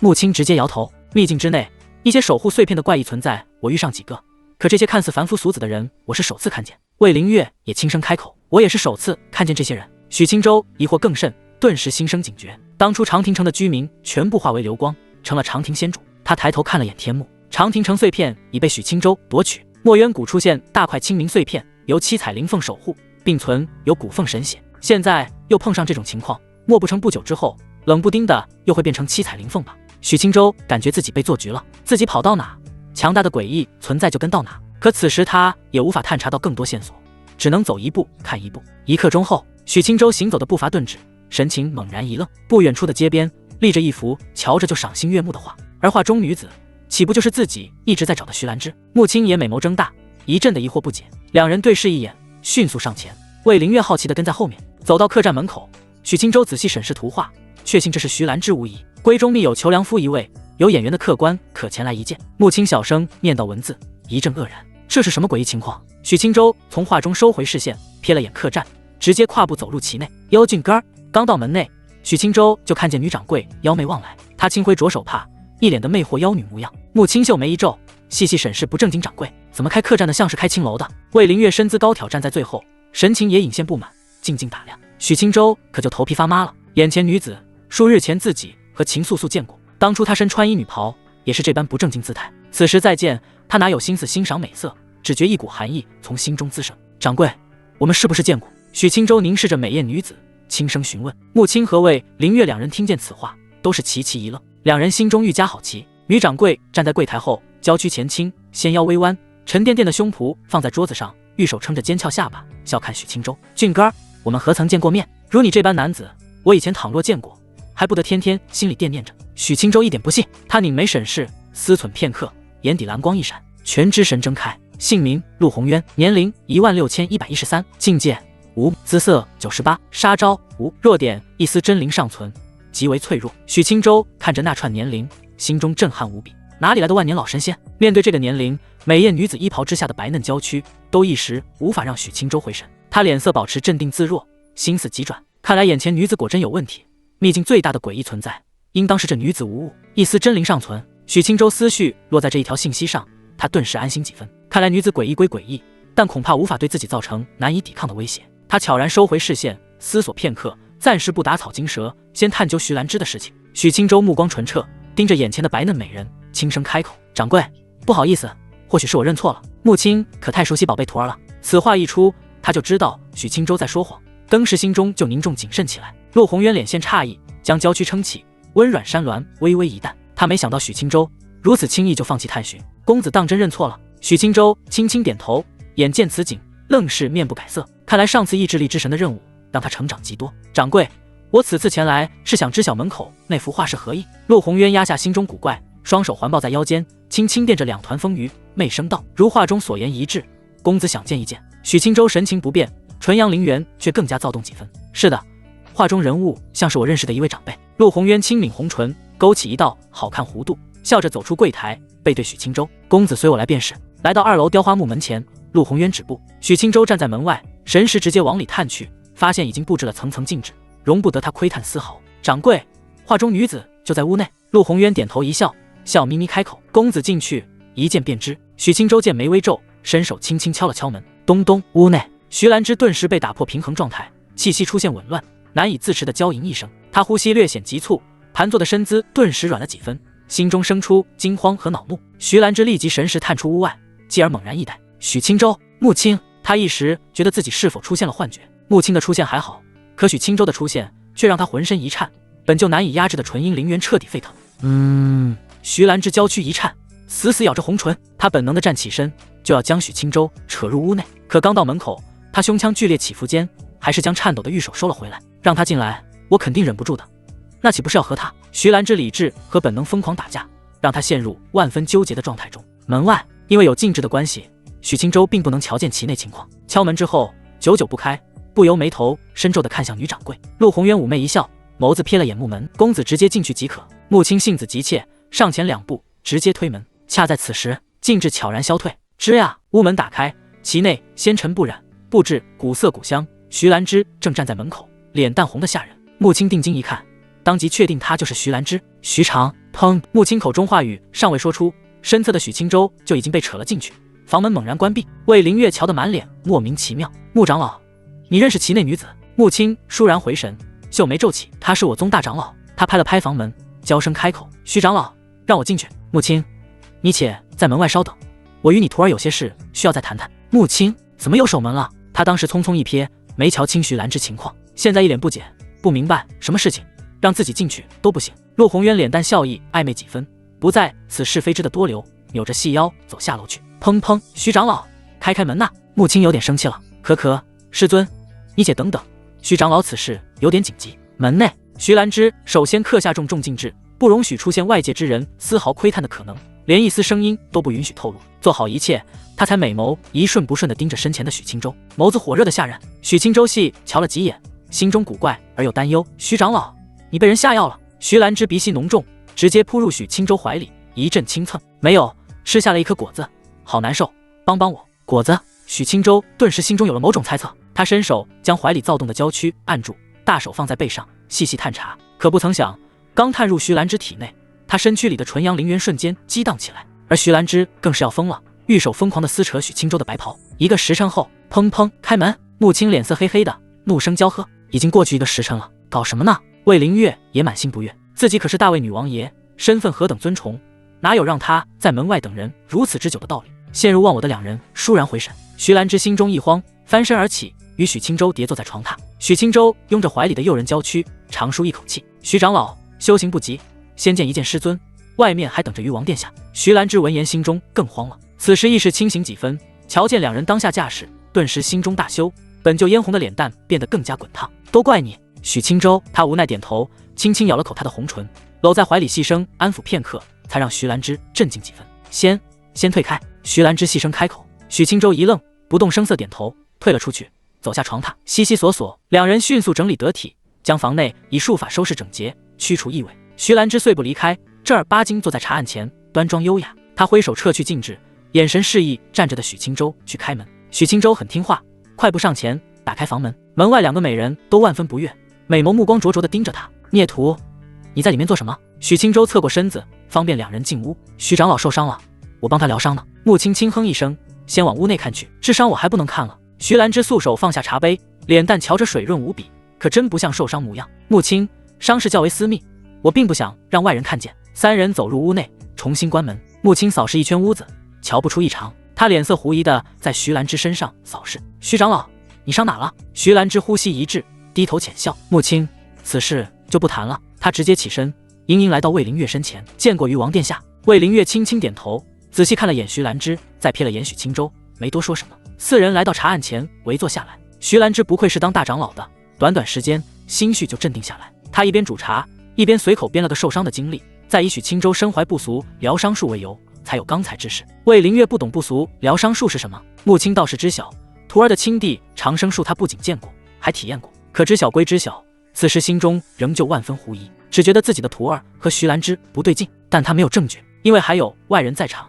他沉思一二，没有追问，打算时机合适时夹着宝贝徒儿让他老实交代。气氛颇为诡异的喝了片刻茶后，气氛一时冷淡下来，大家心思各异。魏灵月即使心中有些上不得台面的荒唐猜测，可也不能直接说出来，只能当作胡思乱想，默默喝茶。徐兰芝手提茶杯放到唇边，细细抿了一口，姿态一如既往的优雅。许清舟瞄了一眼，心生复杂。刚才的徐长老哪是这副姿态，痴狂的让他难以招架。咚，茶杯放在桌上，徐兰芝看向穆青。穆青，我来墨渊谷途中曾看到你破碎的借火葫芦。穆青勾起回忆，心中一疼，长叹一声，将自己的经历细声说出。徐兰芝听完脸色一沉，柳渊这混蛋。许清舟轻声开口，他死的灰都不剩了。徐兰芝瞟了他一眼，美眸神采一闪而逝。他现在对许清舟可谓万分满意，各方面都挑不出瑕疵。清舟，才过去数日时间，你怎么晋级的金丹境？穆青脸色一变。许清舟轻声开口，顺水推舟，加上师尊的鼎力相助。魏灵月心生好奇，几日晋级金丹境，你师尊怎么帮你的？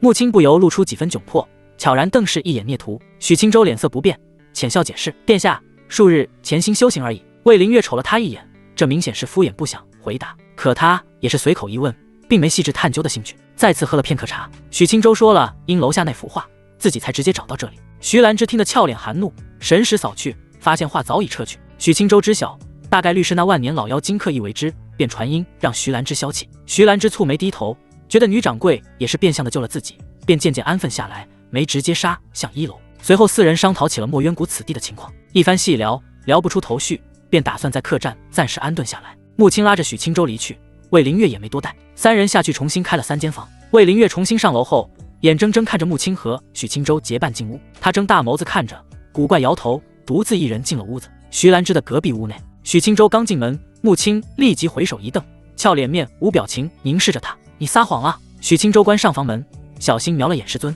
以师尊对自己的了解，此前自己的解释断然骗不过他，显然他是想知道自己在徐兰芝屋内具体做了什么。师尊，能不说吗？穆青上前2步，美眸狠狠瞪他一眼，不说。许清舟脸色一僵，当即就老实了。穆青脸色不变，走到绣榻前。许清舟收敛神色，思忖片刻，小声开口，师尊，你知晓此前我吃过纯阳灵果吧？穆青不想头对头，直接琴手微抬，视线回到他的脸上，颔首。许清舟顿了顿，低头瞧着眼前的美艳脸蛋，不由蹲下身来平视着他。徐长老也吃了类似的东西。师尊，你知道的，这东西害人不浅。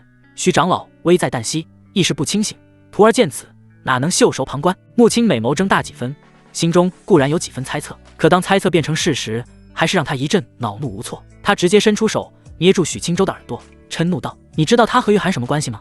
许清舟脸色倏然僵硬，涩声开口，徐长老是师娘的师尊。穆青胸脯剧烈起伏，满脸复杂的看着聂屠，你当真太荒唐了。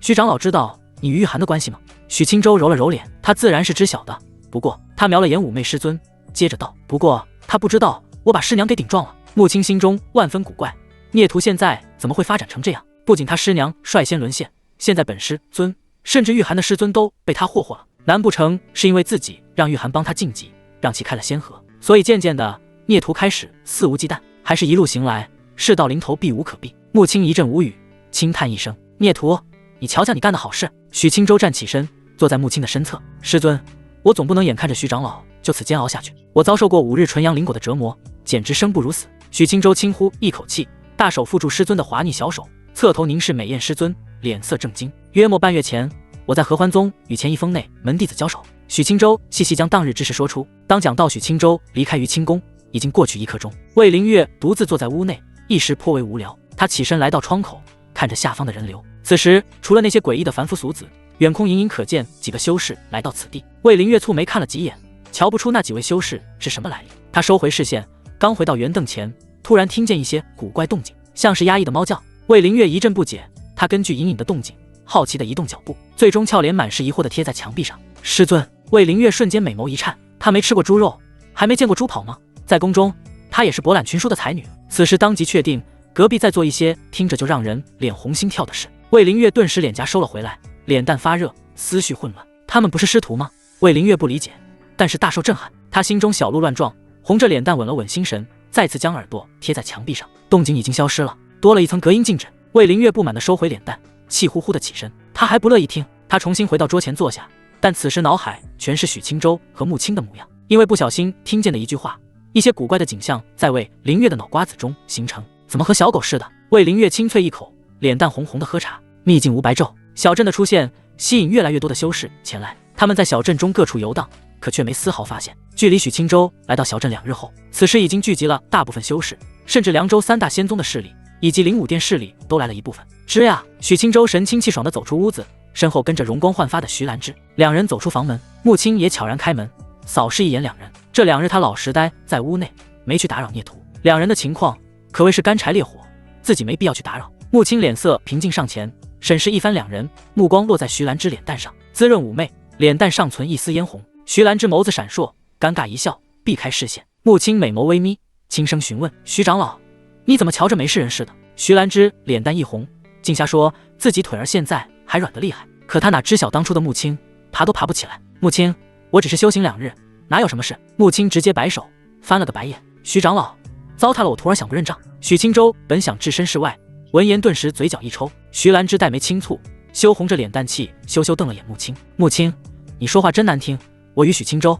那是相互砥砺大道。穆青辛辛苦苦呵护养大的徒儿，现在莫名被徐兰芝分一杯羹，内心多少还是有些郁闷的。我不管你是什么说法，你与我徒儿既然都那般了，我叫你徐长老，你以后叫我穆师母。徐兰芝心神一震，气得柳眉倒竖，他当即就要出手教训大逆不道的穆青。你自己都和徒儿乱来，现在还有脸和我说这屁话？而且我是合欢宗大长老，你入宗之时我多有照拂，现在你说这种话合适吗？许青州听的是一阵刺激，可却是不想两位媳妇当真撕起来。他立即拥住徐兰芝的细腰，让她别冲动上前。徐长老，师尊开玩笑，莫生气。穆青被当面戳穿自己和徒儿的私情，也一阵恼羞成怒。他趁着徐兰芝被许青州制住，直接来到他的身后，直接收拾他。徐兰芝气羞羞的就要打回去，许青州无奈的看了眼师尊，心泪开口：“徐长老别生气，我回头帮你狠狠抽他。”穆青一愣，生气的扯住许青州的脸蛋：“你敢打我？”徐兰芝顿时安分下来，瞄了许青州一眼，没想到他居然愿意为自己教训他师尊。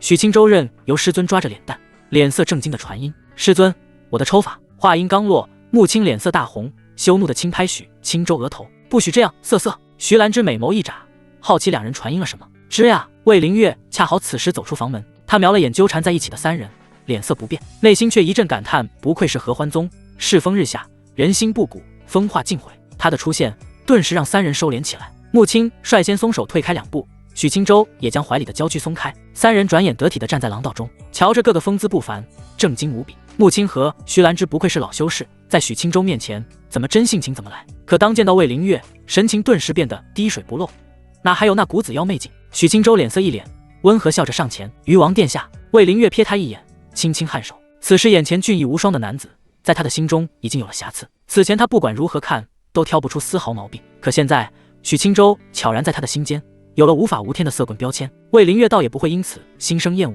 有残缺才是正常人。倘若许青州一直完美无瑕，他就要怀疑此人是不是城府深重，演技极佳了。而且许青州不过是好色罢了，他博览群书，其实内心也有点小色，所以对于他而言，许青州的些许问题是完全能够接受的事情。魏灵月收回思绪，轻声开口：“这2日许公子累坏了吧？”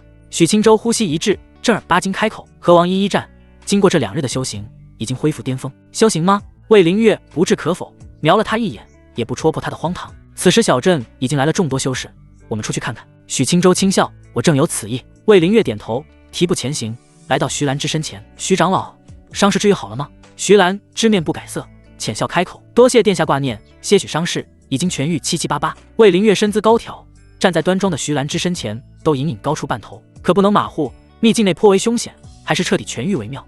往后但凡有空，徐长老记得让许青州卖力些。徐兰芝一愣，悄然瞅了他一眼，他是不是知道些什么？许青州懂些高深治愈术，得空确实还得多麻烦他。魏灵月看了他一眼，仅是轻轻点头，并未多说其他。他侧头看了眼穆青，脑海顿时浮现他趴着的模样。翠，魏灵月绷着脸蛋，压下识海景象。穆长老，你房间莫非女掌柜养猫了不成？我前2日听见猫叫了。穆青相比徐兰芝，脸皮还是嫩了些，脖梗微不可见的染上一层粉色，兴许是街道上的夜猫。他心中一阵埋怨孽徒的猴急，明知出门在外，也不知道事先思虑周全些，自己当初迷迷糊糊，马上就得哼哼唧唧，哪能想那么多？魏灵月可不是乖乖女，在京城本就是让各方纨绔头疼的女魔王，此时自然是刻意暗含坏心的调侃，但也就此为止，不会把话挑明。他温和一笑，转身下楼。穆青猜测一些事情被魏灵月知晓了，心中羞得厉害，生气地瞪向许青州，都怪孽徒。许青州又能如何？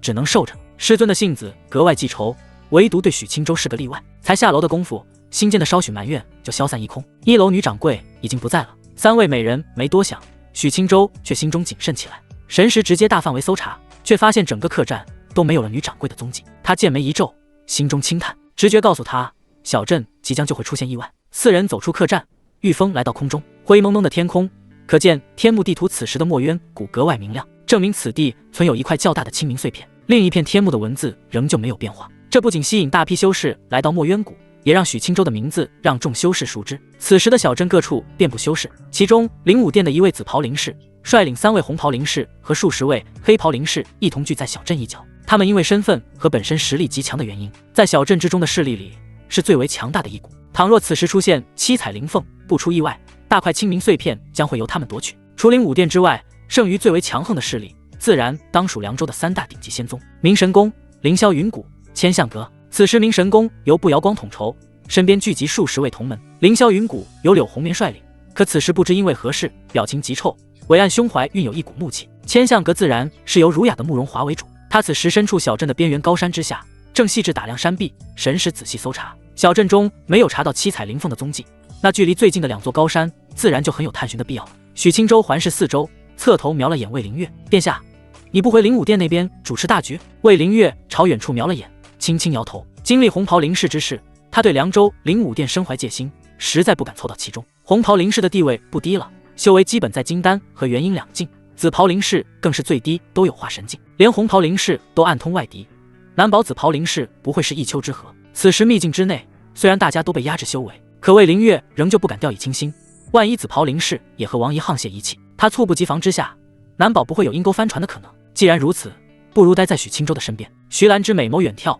神识铺开，惊喜开口：我看到我们合欢宗另一位长老了。许青州和穆青顺着目光好奇看了过去，神情齐齐一愣。远处一栋高楼栏杆旁，南乡长老玉手扶着朱红栏杆，身侧站着10几位合欢宗同门，男女皆有。他美眸此时也望了过来，俏脸之上神情冷淡。左近道侣，长老南乡。当初秘境刚出现之时，合欢宗组织的2位长老便是穆青和南乡，2人谈不上有恩怨，可绝对没有好交情。进入秘境分散之后，此时是首次见面，许青州更是此生第一次瞅见南乡，见其体态玲珑，娇颜美艳，不由暗恨左近老贼的好福气。徐兰芝瞄了一眼穆青，思忖稍许，低声道：穆青，我们和宗门弟子会合。穆青轻轻颔首，他只是和左近有恩怨，南乡和他没什么纠葛，不过其身为左近道侣，也不知是否如左近一般对穆青心存敌视。徐兰芝将目光看向魏灵月，询问他的意见。魏灵月身份虽尊贵，可并不会秉持身份反客为主，我跟着你们即可，不用询问我的意见。徐兰芝含笑点头，一行人御风前往远处高楼。片刻后，4人渐渐来到高楼近前。此时寻常合欢宗弟子看到徐兰芝为首的一行人，神色齐齐一喜。是大长老，大长老怎么来秘境了？穆青长老也在。显然徐兰芝和穆青的出现让合欢宗弟子们极为兴奋，毕竟如此一来，合欢宗实力顿时强大一截。至于许青州，他在合欢宗出山搞事之时，他们都已经进了秘境，所以此时周围的合欢宗弟子都不认识他，更不知晓许青州早已今非昔比。南乡一双勾人的狐狸眼不见情绪起伏，只是淡淡对徐兰芝轻点琴手，见过大长老。徐兰芝浅笑回应，并不会因他的冷淡而心生不满。南乡本就是这淡漠性子，清冷无情。4人站到高楼之上，徐兰芝轻声道：南乡长老，我身侧的是鱼王殿下，2位合欢宗执事和9位核心弟子，神情都是一震。刚才他们还在猜测魏灵月的身份，不曾想地位如此不俗。南湘神情起伏不大，微微抬头看着魏灵月，见过鱼王殿下。身后的合欢宗弟子就恭敬多了，行礼躬身，嗓音透亮，见过鱼王殿下。魏灵月含笑点头，伸手虚服，示意众人不必多礼。许青州静静看着眼前合欢宗同门，他谁都不认识，其余人同样不认识他，见其穿着合欢宗长袍，认为他只是寻常同门。徐兰芝上前2步，凝视南湘。南湘长老，秘境之行还顺利吗？没有什么大收获，仅是收取到3块小碎片，还丧生了1位执事。南湘平静回复。穆青插嘴，好奇询问哪位执事出了意外，因为何事？南湘眸子落在他的脸蛋上，淡声道：前一封李执事，我凑巧探查到他的尸体，胸口破开一个大洞，像是被1位午休偷袭，一招都没撑过去。仔细探查后，午休目的应该是抢夺他身上的清明碎片。许青州轻轻蹙眉，合欢宗执事至少有着金丹后期的修为，1位午休一招就能力所解决他，让他不由想到了王一，凭借他的实力完全能够做到。南湘瞥了眼许青州，黛眉轻蹙，你是哪封弟子？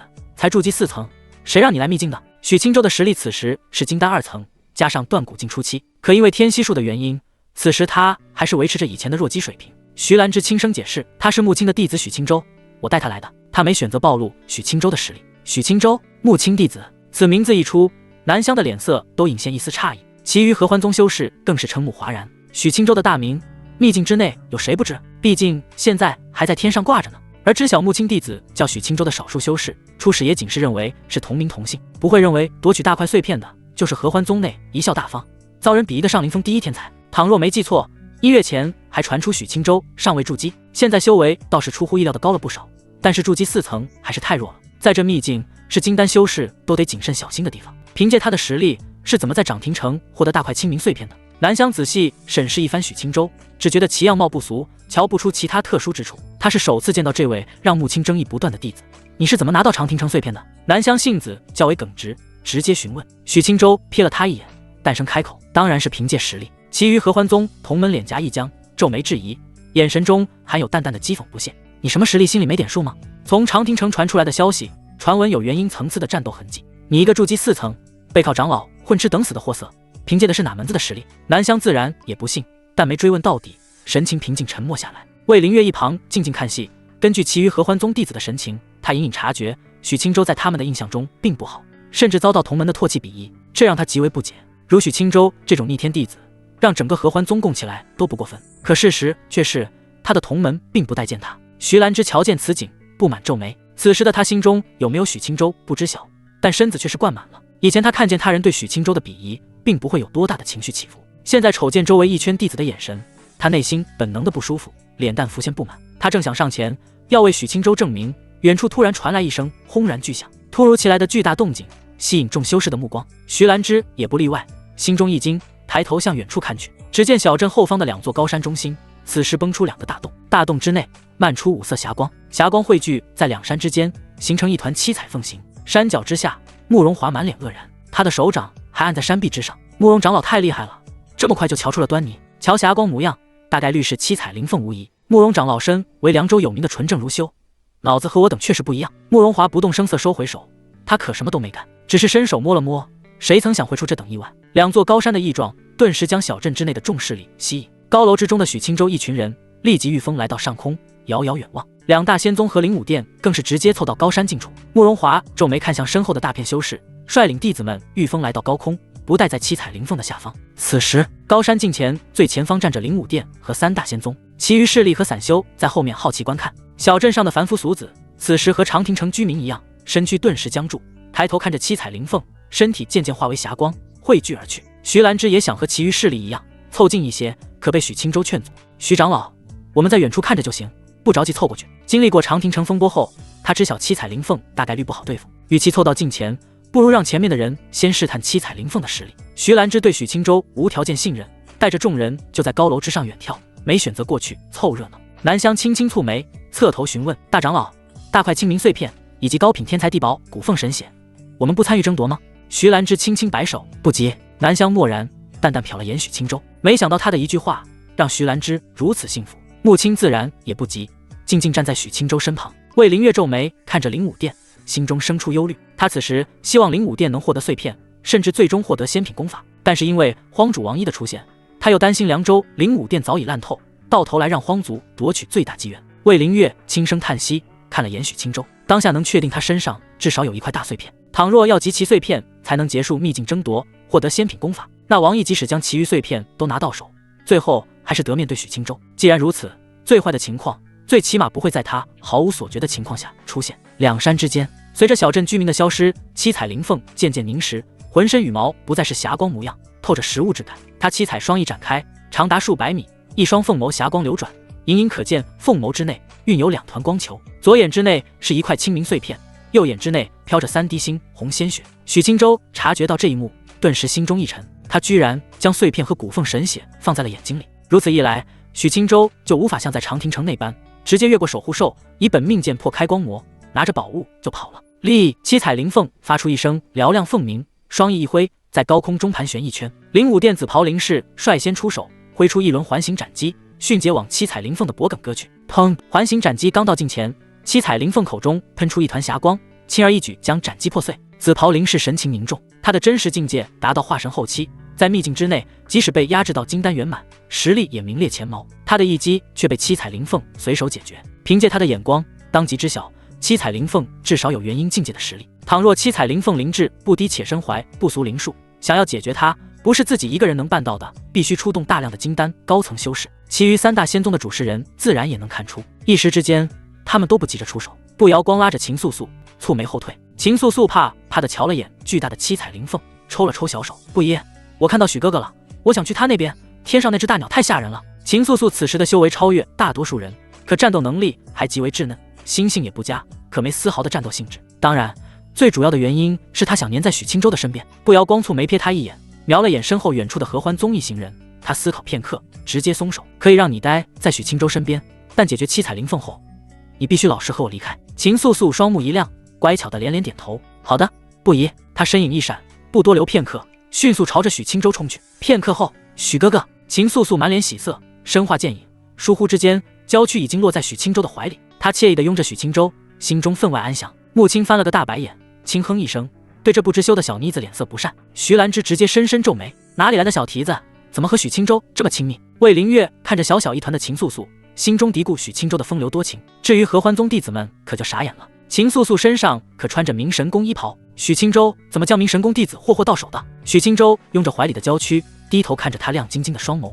你凑到我这里来做甚？”秦素素也不害羞，娇小的身子缩在他怀中，玉手环抱：“前面那只大鸟太可怕了，我来许哥哥这里躲躲。”许青州默然，要不是时机不合适，非得让你见识见识更可怕的大鸟。他没再继续关注小妮子，抬头远望高山之间的七彩灵凤。他相比长亭城的掌亭仙主，貌似更加具有灵智，并不会坐以待毙。3大仙宗和灵武殿尚在思索如何斩杀他，七彩灵凤已经主动出击，浑身挥洒满天霞光，直扑柳红锦而去。凌霄云谷的弟子们心里一惊，急忙掐诀施法，准备抵挡七彩灵凤的扑击。柳红锦风姿美艳，神色不善，玉手一扬，一柄会有山川河流的玉白骨扇落在掌心，呼，轻轻一挥间，灵芒闪现，刺骨灵风携带猛烈罡气而去。乌云骤然退散，山石卷上高空，七彩灵凤丝毫不避退，双翅合拢，将狂风挡住，碎石簌簌化成齑粉。柳红锦彩裙翻飞，青丝起伏间，玉手再次一挥，一道飓风继续席卷而去。立，七彩灵凤长鸣一声，腾空而起，双翅向前猛然挥动，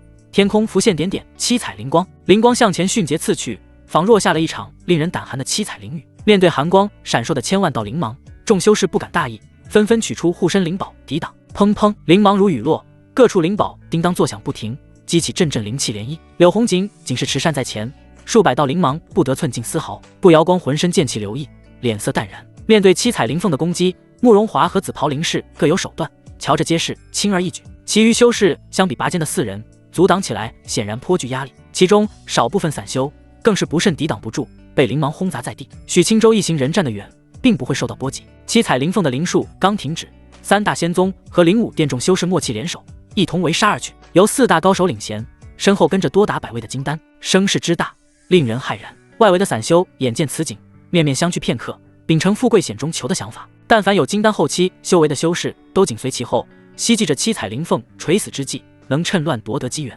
许青州远望满天灵树轰砸，七彩灵凤实力即使高达元婴境，也在众多修士的围攻下立即陷入颓势。许青州将怀里的小妮子推开些许，让她站在一旁。他瞧了眼深州，将秦素素推到师尊的身侧。师尊，帮我照看片刻，我得上去夺宝了。此话一出，除了和许青州知根知底的几位美人，其余同门顿时愕然。现在情况之激烈，是你能上去夺宝的？凭你的修为，贸然上去，结果肯定是无声无息的死去吧？南湘的妩媚脸蛋首次浮现不悦，觉得许青州在胡闹。穆青瞥了眼秦素素，嫌弃的撇撇嘴，让小妮子自己待着，我才懒得保护她。秦素素秀眉轻蹙，朝穆青不满的轻哼一声：我有修为，你不情愿，我还不乐意待在你身边呢。许青州心累无比，瞅了眼战况愈加焦灼的战场，已经不能继续等了。他当即将秦素素推到师尊的伟岸怀里，身化剑影，骤然消失。穆青一急，将胸怀的小脸蛋拔出来，一时不知是否该追上去。可带着蠢蠢的小丫头，他还真不敢冒险。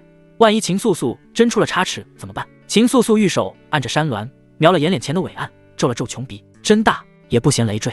南湘没有心思关注两人，俏脸浮现惊异，美眸盯着远去的许青州。这是助激境，许青州一出手，他就察觉到他的外在境界和本身实力极不相符。其余弟子也是一脸震惊，光这一手遁法，等闲金丹都使不出来。许青州的实力瞬间将他们脑海中对他的印象击碎。穆青和秦素素一脸忧虑地望着许青州，只见他瞬间冲入修士群中，剑气护体，如一尾游鱼，迅速向前。穆青一阵心痒，也想上前夺宝，可被秦素素拖累，只能原地等待。心中恼火之下，玉手捏着他的小脸蛋，气呼呼道：都怪你！秦素素小嘴儿被扯开，雪腻脸蛋被捏得通红。吃疼之下，他倒不会觉得委屈，只是柳眉一竖，神情浮现不满，按在穆青胸口的小手直接狠狠一抓：不准欺负我呀！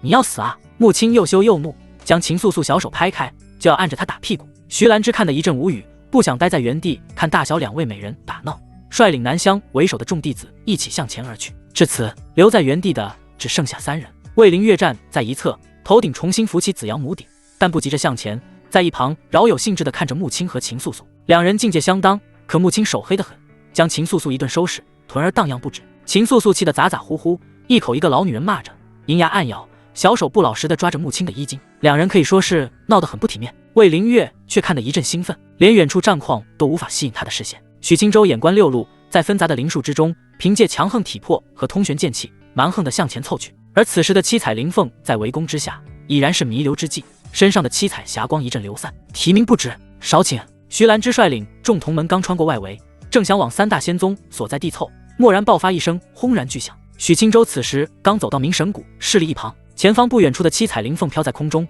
一个金光灿灿的斩字浮在他的额头，而斩字之后，慕容华衣袍翻飞，面色冷峻，他单手向前，手按斩字，七彩灵凤浑身一震，数百米身躯顿时皲裂。千相阁弟子见此大喜，直接调转身形，阻挡其余修士上前，方便自家长老夺宝。慕容华自然知晓时间紧迫，凝聚全力，七彩灵风在他最后悍然一击之下，身躯彻底破碎，2颗眼珠子飘在半空，光魔徐徐消退。慕容华不担的分毫，飞身上前，他正要伸手取宝，一道健壮身影突然从远处高山之巅瞬移而来，速度之快，骇人心神。慕容华心中一凛，连手都来不及收回，一拳无匹拳罡已然轰在胸膛，砰！拳意之足，气劲之大，让慕容华双目一颤，浑身气机都霎时凝滞。王一，他脸上神情沉静，并未选择继续朝慕容华动手，收拳回身，大手直接握住大块的清明碎片。慕容华满脸不甘，神情震怒，何方宵小？他气急败坏之下，周身漂浮一串金色文字，以字为剑，就要洞穿王一的丹田。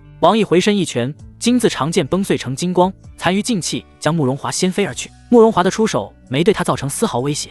哼！王一脸颊隐现不屑，倘若是1对1遇上慕容华，他非得将慕容华直接打杀当场。他身影一闪，来到3滴古凤神血之前，正要伸手取走，一抹银白刺来。王毅心中大怒，只能收回手，凝聚浑厚罡气，抵挡这森寒一剑。叮！太初剑刺在罡气之上，王毅大手不由一颤，罡气浮现蛛网裂纹。许青州紧随而至，拳意凝聚于掌间，疑是仙人伏顶，就要拍碎王一的狗头。王毅身影疏忽后退，毫厘之间避开许青州的攻击，一番你来我往，实则是电光火石间。此时大部分修士才明白发生何事。慕容华10拿9稳的碎片和神血被不知名修士夺取，且他本人居然被打伤击退，此景已经足够令人心颤。可更让人难以置信的是，如此强大的修士又在一位不知名年轻修士的手下被逼退，一番争夺让人看得目不暇接。许青州没立即追向王一，直接先把古凤神血消纳了。慕容华他刚平息下来的灵气顿时有气得紊乱的风险。慕容华深呼吸一口气，瞧了眼许青州，脸色稍缓。此人当初自己如西风见过，是自己极为欣赏的年轻天才。他将目光落在王一身上，脸色瞬间阴沉。他能成为凉州3大仙宗之一的核心长老，实力自然极强。他不明白究竟是哪里来的过江龙，能毫不犹豫地抢到他的头上。王一可没兴趣和众修士交手，以他现在压制下来的实力，一次性打这么多人，10成10死路一条。他阴森地瞧了眼许青州，施展遁法，身影瞬间消失。许青州将太初剑收回眉心，身化剑影紧随而去。慕容华一肚子气，周身浮现一个游字，身躯化为一抹金色残光，掉在最后。紫袍灵士扫视一圈周围，脸色平静，带着2位红袍灵士追在慕容华后面。柳红锦此前脸色本就不好看，此时瞧见王一，俏脸更是一阵冰寒。王毅抢夺过一次凌霄云谷，甚至将随行的一位长老给活生生打死了。碎片被夺他不心疼，长老死了那就当真是损失惨重。此时瞧见重新出现的王一，他自然不会让其再次逃走，娇躯踩在玉白古扇之上，迅速追去。此时仅剩下部瑶光一位颇具分量的修士，他转身望了眼远处，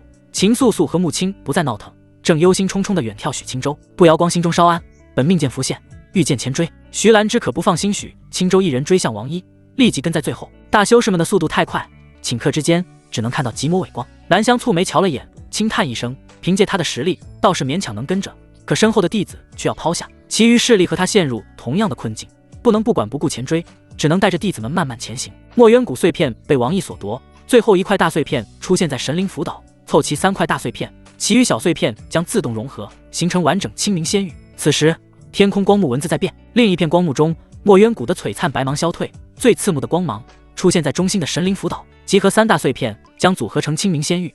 仙品功法太极眼道诀降线，一块在许青州手里，一块在王毅手里，最后一块在神灵辅导。修士们一阵哗然，因为天幕信息的透露，3块大型碎片全部修士都知晓了踪迹。穆青神情凝重，拥着秦素素、何卫灵月一同前行追去。和南香会合之后，南香瞧了眼天幕，让合欢宗执事领着弟子慢行，他脱离弟子们，和穆青迅速前行。远处王毅身影在最前方，许青州速度丝毫不慢，与他距离不过100丈之间。王毅瞄了眼天幕信息，侧头向后看去，一阵皱眉。许青州的实力在当初一别之后提升极大，此时自己即使和他单打独斗，也没有10全的把握将他斩杀，这让他极为不解。明明仙武双屠他都没有达到第3境大圆满，可发挥出来的实力简直强大到吓人。而之所以会如此，当然是因为先天本命剑、青地长生术、武神秘典等原因。许青州一身所学皆是顶级术法，倘若以后能完善，可是当下世界不存在的极品仙法。许青州有自信，现在4神印加持下的自己完全能和王毅打个平手。倘若能晋级断骨中期，他更是有把握在秘境之内将王毅锤死。王一，你能逃到哪里去？与其无头苍蝇乱窜，不如停下与我一战，谁赢谁去神灵辅导。王毅扯起一抹讥讽笑意，没有丝毫停下的想法。许青州身后还跟着一群人，倘若被群起而攻之，他的下场和七彩灵凤没有丝毫区别。许青州剑眉深皱，侧头向后望去，距离最近的慕容华也相距数十里，他们的速度相比自己和王一显然慢了一丝。如此长时间下去，自己和王一当真要和众修士脱离了。如此一来，两人确实有单打独斗的机会。许青州虽然有自信和王毅达成平手，但也担心王毅身为荒主，有自己不知道的禁术，万一两人激战间，王毅再来一手大荒秘术，许青州也怕遭了他的毒手。相比两人不确定性极多的生死搏杀，他更倾向于合众势力围殴王一。太初，许青州收回思绪，紧追同时，太初剑再现，他不求刺伤王一，只要能阻挡他远遁的身形就行。只要形成合围之势，区区王一再蛮横，在三大仙宗和灵武殿的手中，王一必将身陨当场。太初剑急掠而出，只为慕容华等人争取到形成合围的宝贵时间。许青州眉心阻鞘之前，与他神魂相连的太初剑发出一声清越的回应，心意相通，毫无迟滞。下一瞬，那道本该追魂夺魄的璀璨剑影在空中划过一道匪夷所思的弧线，剑锋之上光华流转，太初剑刹那间穿梭虚空，速度快到肉眼无法捕捉。他没有刺向王毅防护重重的后心，而是剑光一闪，诡异的出现在王毅前冲轨迹100丈外的虚空中。嗡，没有石破天惊的巨响，只有一声蓦然尖锐的嗡鸣。太初剑的剑身在这一刻剑气流转，化作千万缕通玄剑气，轰！剑气肆虐，彻底引爆了前方的空间，上万道剑气交织，形成了一个暴力无序的剑气囚笼。狂暴剑气在其中生灭不定，精准地拦在了王一遁逃的必经之路上。王一的前冲之势戛然而止，他被迫停下身形，缓缓转身，周身沸腾的灵气与5道罡气交织升腾。萧，数道蕴含着浑厚灵气的流光从后方接踵而至。就在这短短1、2个呼吸的间隙，身后众人已然来到近前。许青州距离最近，脸色凝重，做好战斗的准备。另一侧，一袭青袍的慕容华身形最快，他身形停下之时，带起的劲风将阴云都荡去一层。慕容华胸膛微微起伏，面沉如水，双目死死地盯在王一的身上。灵武殿3人紧随其后，他们气息沉稳如山，分裂慕容华身侧。最后是柳红锦站在玉白古扇、步摇光轻彩、清冷剑光，分别位列王一的另两侧，一个简易的包围圈瞬间形成。王一与许青州被隐隐围困在中心。慕容华审视着王一，感受着那股沸腾气焰，心中一阵惊异不定。贼子，你是何方修士？王一都懒得瞧他一眼，目光瞥向不显山不露水的灵武殿三人。就在此时，毫无征兆，一股冰冷刺骨的寒意瞬间蔓延。慕容华身侧沉默的紫袍灵士，他古井无波的眼眸中骤然爆开一团森然杀机。他与身后2名红袍灵士的站位在停下的一瞬间，便已悄然构成一个诡异而致命的三角阵势。紫袍灵士的动作快到极致，没有丝毫多余的晃动，他只是抬手探出一道漆黑的幽影，便从他的袖中无声无息地射出，撕裂了他与慕容华之间的距离。那是一柄漆黑如墨的骨刺，其上缭绕淡淡的灰雾，蕴有令人见之悚然的森然气息。猝不及防的攻击，阴狠而又毒辣。慕容华全部的注意力，所有的杀机都死死锁定在王一的身上。他做梦也想不到，这足以致命的一击会来自灵武殿。仓促之间，他只来得及凭借千锤百炼的战斗本能，强行将身躯扭转了毫厘。扑哧，利刃贯穿血肉的声音，在此刻寂静的战场上，清晰的令人头皮发麻。狠辣的骨刺从慕容华的左侧肩胛骨正中灌入，将其坚硬的骨骼直接洞穿。一股浓郁的阴寒灵气顺着骨刺疯狂灌入他的经脉，所过之处，血肉枯萎，生机消融，皮肤肉眼可见的褶皱干瘪下去。慕容华发出一声痛苦压抑的闷哼，一口漆黑的逆血从他口中狂喷而出，溅落长空。他艰难地扭过头，视线越过被洞穿的肩膀，看向灵武殿三人，神情无法置信。灵武殿，你们……他想不明白，为什么受伤的总是他。这一刻，远处那本已准备好战斗的王一，脸上的冷意缓缓收敛。他看着这一幕，嘴角一点点向上咧开，最终化作一个充满了讥诮的弧度。大荒对凉州灵武殿的渗透，早已超过大卫的想象，而这也是他敢于在众目睽睽之下现身夺宝最大的底牌。卑鄙，找死！柳红锦和步摇光几乎在同一时间反应过来，俏脸之上写满了惊怒。柳红锦玉手一挥，玉白古扇脱手飞出，扇面悍然展开，万千道锋锐无匹的白光，如同死亡暴雨，劈头盖脸的射向灵武殿三人。步摇光更是没有半句废话，身与剑合，化作一道清亮惊红，剑锋直指紫袍灵士的咽喉。紫袍灵士伪装的沉稳褪去，只剩下毒蛇般的阴冷与漠然。他与2名红袍灵士脚下的三角站位骤然亮起，一道诡异的青色符文从他们脚下蔓延而出，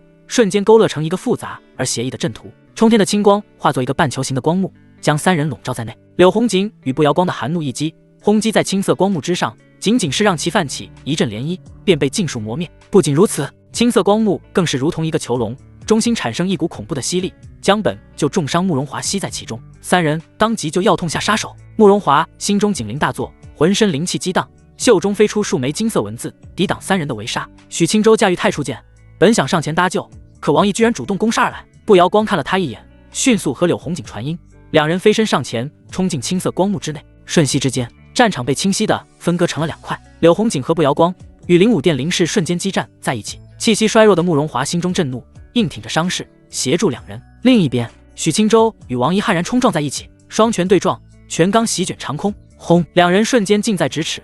王一扭了扭脖子，发出一连串噼啪的骨骼爆鸣。他那双充满了侵略性的眼睛，如同最顶级的猎食者，死死锁定了许青州。你真以为你能战胜我？他顿了顿，残酷一笑，你的命和那块碎片，我一并都要了。许青州的眼神冰寒彻骨，讥讽一笑，他没一句多余的废话，心念一动，体内青地长生树的磅礴生机与武神秘典的霸道血气，以前所未有的姿态疯狂交融，一股融合了仙道灵韵与武道真意的恐怖气势冲霄而起，搅动风云。战斗的爆发来得格外猛烈，许青州仙武2道的气势攀升至绝巅的刹那，王毅心无波澜，拳意沸腾，轰！2人身躯齐齐倒飞而去，转眼之间2人就已经相隔100丈。下一瞬，王毅脸色一凝，健壮身躯肌肉隆起，一拳轰出，没有功法光华，没有灵气异象，只有凝练到极致的纯粹拳罡。拳罡所过之处，前方的空气被瞬间挤压，形成一道肉眼可见的气旋，2人之间的一切阻隔被蛮力撕开，拳罡笔直的映向许青州的面门。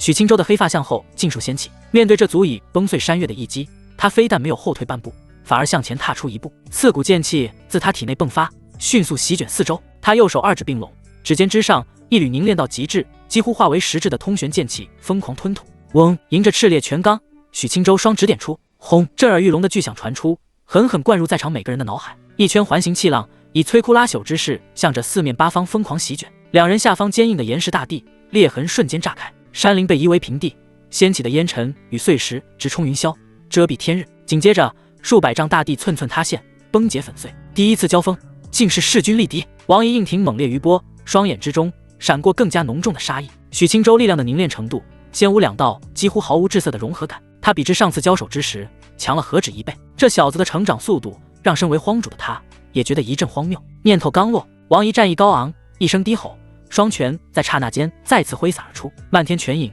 瞬间占据了许青州的全部视野，每一道拳影都凝若实质，蕴含着王仪自身拳道的无上真意。拳影交织成网，封死了上下左右、前后内外，攻杀许青州每一处身躯死穴。这是最粗暴也是最极致的战斗美学，在绝对的力量与速度面前，一切闪避都是徒劳。然而面对这密不透风的拳网，许青州的身影却骤然变得飘忽不定，他像一片在风暴中穿行的落叶，又似一叶在滔天骇浪里起伏的扁舟。他的身法将武道的灵动迅捷发挥得淋漓尽致，瞬息之间，武神秘典的强大凸显无疑。与此同时，太初剑迂回，在他的神念精准操控之下，化作一道锥心逐电的流光。剑光每一次闪烁，都从一个匪夷所思的刁钻角度直刺王一舟身上下的气海、神庭、天枢等各大要穴。一时间，战场中心光影交错，拳风撕裂空气的尖啸与剑锋划破长空的锐鸣连成一片。两人的实力爆发出令人心胆剧烈的压迫感，让远处正在激战的步摇光等人感到一阵阵不可思议。许青州的强大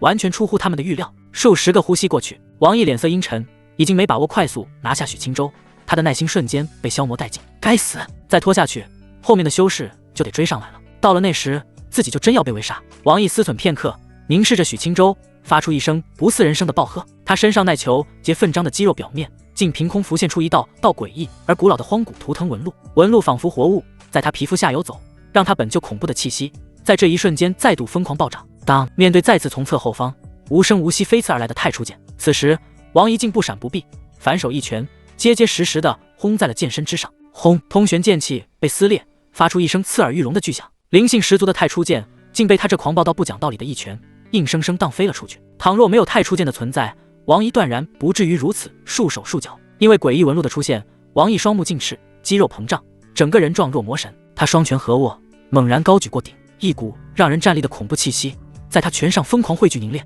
周遭100丈范围内的天地灵气都在他这一拳的引动下变得狂躁不安，发出呜咽般的哀鸣。致命的威胁感如同一根根冰冷的钢针，狠狠刺入许青州的每一寸神魂。这一拳的威能已经隐隐超越了第3境修士所能达到的极限。王毅凝聚的一击居然有达到元婴层次的迹象。许青州深深吸气，周遭狂暴的灵气被他鲸吞入体，他的眼神变得前所未有的凝重，再无任何保留。他心念一动，身躯骤然涌出鲜艳红丝，4道气息截然不同，却又同样浩瀚磅礴的神兽虚影在他的身后依次浮现，顶天立地，青龙扶摇而上，白虎踏空而立，朱雀展翅燃烧，玄武盘踞震空。4神印的虚影一经出现，瞬间化作4道嫣红流光，齐齐灌入许青州的体内。咔嚓，他体内的骨骼在这一刻发出清脆的爆鸣，一股更加强大的气息从他体内轰然爆发。许青州的武道境界在4神印的加持之下，在此刻被强行提升到了断骨中期。他眼角的余光飞速瞥了一眼另一边的战场，青色阵法中慕容华的气息更加微弱，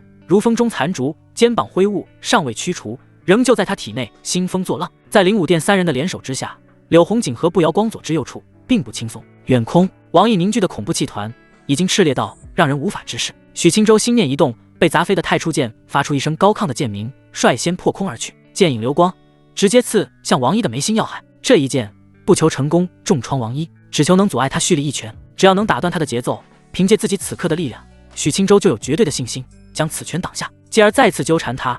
等极远处隐约可见的修士来到近前，战局的胜负取决于许青州是否能让王一陷入被围杀的泥潭。顷刻之间，太初剑已经将要触及王一的眉心。面对神威莫测的先天本命剑，王毅始终存有万分警惕。他将凝聚的圆形罡气丢出，居然目标不是许青州，而是正在和灵武殿3人交手的步摇光3人。许青州心中一寒，身影一闪，直接来到了青色护罩之外，武艺上身，通玄剑气没一丝保留，此刻都化成一道凝实气盾挡在身前。轰！许青州浑身一震，手臂都被震得噼啪作响，狂涌的灵气向四周溢散，身前护盾寸寸碎裂。而王一的一击也在许青州的抵挡之下，力量消退，迅速湮灭。而正是此时，青色光罩之内，2位红袍灵士冒着重伤的风险，为紫袍灵士开出一条通道。紫袍灵士身影疏忽消失，再次出现，已经来到许青州身后。他大手伸手，黑气氤氲间，一记手刀狠辣刺入许青州的脊椎。步摇光见此脸色一白，恨声怒斥，本命剑不管不顾地刺入红袍灵士的胸膛，迅速冲向光照外的许青州。噗！漆黑如墨的手刀蕴含着足以瞬间腐蚀生机的死气。紫袍林氏的脸上已经浮现出大功告成的狰狞笑意。这一击，他灌注了自身全力，更算准了许青州就力已去，心力未生的破绽。他仿佛已经看到许青州脊椎断裂，如烂泥般瘫软倒下的场景。然而，预想中骨骼崩碎的清脆声响并未传来。本无坚不摧的手刀在刺入许青州血肉半寸之后，竟仿佛撞上了一堵悬铁铸就的骨墙。当一声沉闷的响声从许青州的体内传出，紫袍林氏脸上的笑容瞬间凝固。他眼睁睁地看着自己的手刀被许青州那节节凸起、宛若龙骨的脊椎死死地卡住。怎么可能？此子的肉身！紫袍林氏刚被许青州一肘重创，此刻又面临不瑶光的围杀，心中顿时滋生出绝望。自己身为修为高至化神后期的大能，此时居然可能死在金丹境的许青州手里。他眼眸之中荡漾起汹涌的怒火，心中万分不甘。以他的设想，即使不敌，有王毅在场，自己不可能会死。可没想到，王毅独自离开的如此干脆利落。紫袍林氏扫视一圈，知道自己绝无幸理，眼中闪过疯狂的决绝。他发出一声凄厉的尖笑，本就干瘦的身躯瞬间膨胀，一股毁灭性的波动从体内散发而出。他居然癫狂到要自爆！许青州的眼神冰寒彻骨，他一步踏出，身影在原地留下一道残影，瞬息之间变后发仙至，出现在紫袍林氏的面前。太初剑落于掌心，四神印加持下的所有力量，连同精纯无比的通玄剑气，在这一刻尽数汇于掌间，一臂伸出，太初剑精准无比的点在了紫袍林氏的眉心。噗！一声轻响，紫袍林氏暴涨的气息如同被戳破的气球，瞬间倾泻一空。他疯狂而狰狞的表情凝固在了脸上，眉心处太初剑贯穿了他整个头颅。紫袍林氏眼中的神采迅速暗淡，连同他那即将爆开的神魂，被这一指蕴含的霸道剑意彻底湮灭成虚无。他的尸身无力地从空中坠落。几乎在同一时间，另一边，柳红锦与拖着重伤之躯的慕容华联手，将最后一名负隅顽抗的红袍林氏斩杀当场。慕容华在击出最后一击后，再也支撑不住，浑身生机萎靡，脸色苍白如纸，身形摇摇欲坠。他可没霸道的青帝长生术疗伤。许青州不瑶光刚压下心中惊骇，便瞬间来到许青州身侧，清冷的眼眸中蕴有真挚的担忧。许青州深吸一口气，平息体内翻涌的气血灵气，少顷，四神印的加持退去，太初剑收入眉心，一股难以言喻的虚弱感与迟来的剧痛，如同潮水般瞬间席卷他全身。他的脸色唰的一下变得苍白，身形控制不住地微微晃动了一下。此番战斗强度不低，能疗伤不代表自身没有丝毫影响。青帝长生术可还没到让自己不死不灭的程度。就在此时，数十道流光从远方天际飞速赶至，正是一流势力的首领和修为不俗的散修，其中徐兰芝、南香、穆青和魏凌月也身在其中。他们刚刚来到近前，便被眼前这惨烈的一幕彻底惊呆了。灵武殿3名灵士隐约可见的尸身，生机萎靡，几乎只剩半条命的慕容华，以及脸色苍白，仿佛随时都会倒下的许青州。他们不敢想，短短时间，这里究竟爆发了何等恐怖的大战。青州、徒儿、许哥哥，美人们的惊呼声带着一丝颤抖，他们没有丝毫犹豫，一个闪身便来到许青州身前，拥住了他的身体。秦素素眼眸含泪，凑到许青州的身前，小手轻扯着他的袖子，都不敢用力。穆青和徐兰芝脸色凝重，各自握着一只手，细细查看伤势。片刻后，两人轻吐一口气，放心许多。气血灵气损耗较大，并没什么让人心惊的重创。秦素素见两人表情，顿时心安下来。这时，他才有空看一眼同样深陷战场的敬爱不已。青州，怎么回事？徐兰芝轻声询问。魏凌月站在他一侧，低头看着下方的灵武殿紫袍林氏的尸体，心中万分沉重。许青州扫视一圈周围，瞄了眼魏凌月，低声简略说出过程。徐兰芝和穆青美眸一颤，脸颊浮现不可思议。魏凌月玉洁，额头青筋直跳，气得胸脯起伏。他即使先前有所预料，可也没想到凉州灵武殿当真烂到这般程度。徐兰芝环视周围，各方势力的修士聚在一起，慕容华被紧急围着疗伤，散修们面面相觑，一阵莫名其妙。灵武殿来的灵士们脸色苍白难看，不明白自家领头人怎么全死干净了。此时仅剩一位红袍灵士主持大局，他正想凑到魏凌月这边，不曾想魏凌月美眸满含杀气的瞪他一眼，不准让其靠近。唯一的红袍灵士瞬间傻眼了，魏凌月冷漠地收回目光。徐兰芝将灵武殿的破石压下，玉手一翻，一艘雕刻着精致云纹的灵舟凭空出现。先上灵舟，给青州疗伤。他的声音里充满了不容置喙的关切。许青州觉得多此一举，可穆青也觉得很有必要，拉着他直接上了灵舟，其余人跟上。秦素素见敬爱的不疑没受伤，也就继续陪着心头一直挂念的许青州，没选择回明神宫的众修士间。灵舟之内别有洞天，空间宽敞雅致，灵气氤氲。徐兰芝小心翼翼地扶着许青州坐下，美眸一扫，当看到他背后破碎的衣衫以及那道虽已愈合却依旧残留着血迹的崭新疤痕时，他的心狠狠地揪了一下。他温婉动人的俏脸上写满了难以掩饰的心疼与后怕。木青蹙眉，玉手抚在许青州的后腰上，细细感知，银牙一咬，再刺入半寸，你的脊椎就要裂了。秦素素听得小脸煞白，眸光盈盈。许青州无所谓的摆摆手，捏了捏秦素素的小手，惬意靠坐软榻，漫不经心开口：“这不是没断，而且即使断了，于我而言也不是什么难以承受的重创。”秦素素连忙伸手入怀，掏出储物法宝：“许哥哥，我有明神功极品疗伤药，疤痕瞧着真吓人。”许青州笑着看他一眼，摇头拒绝：“用不上那玩意儿，我自己疗伤数日就能完全治愈。”秦素素秀眉一皱，轻咬红唇：“上药好得快些。”徐兰芝赞同点头，木青更加干脆，提起许青州，将他按在软榻，撕拉破碎长袍撕去，露出健壮腰身。灵州门口，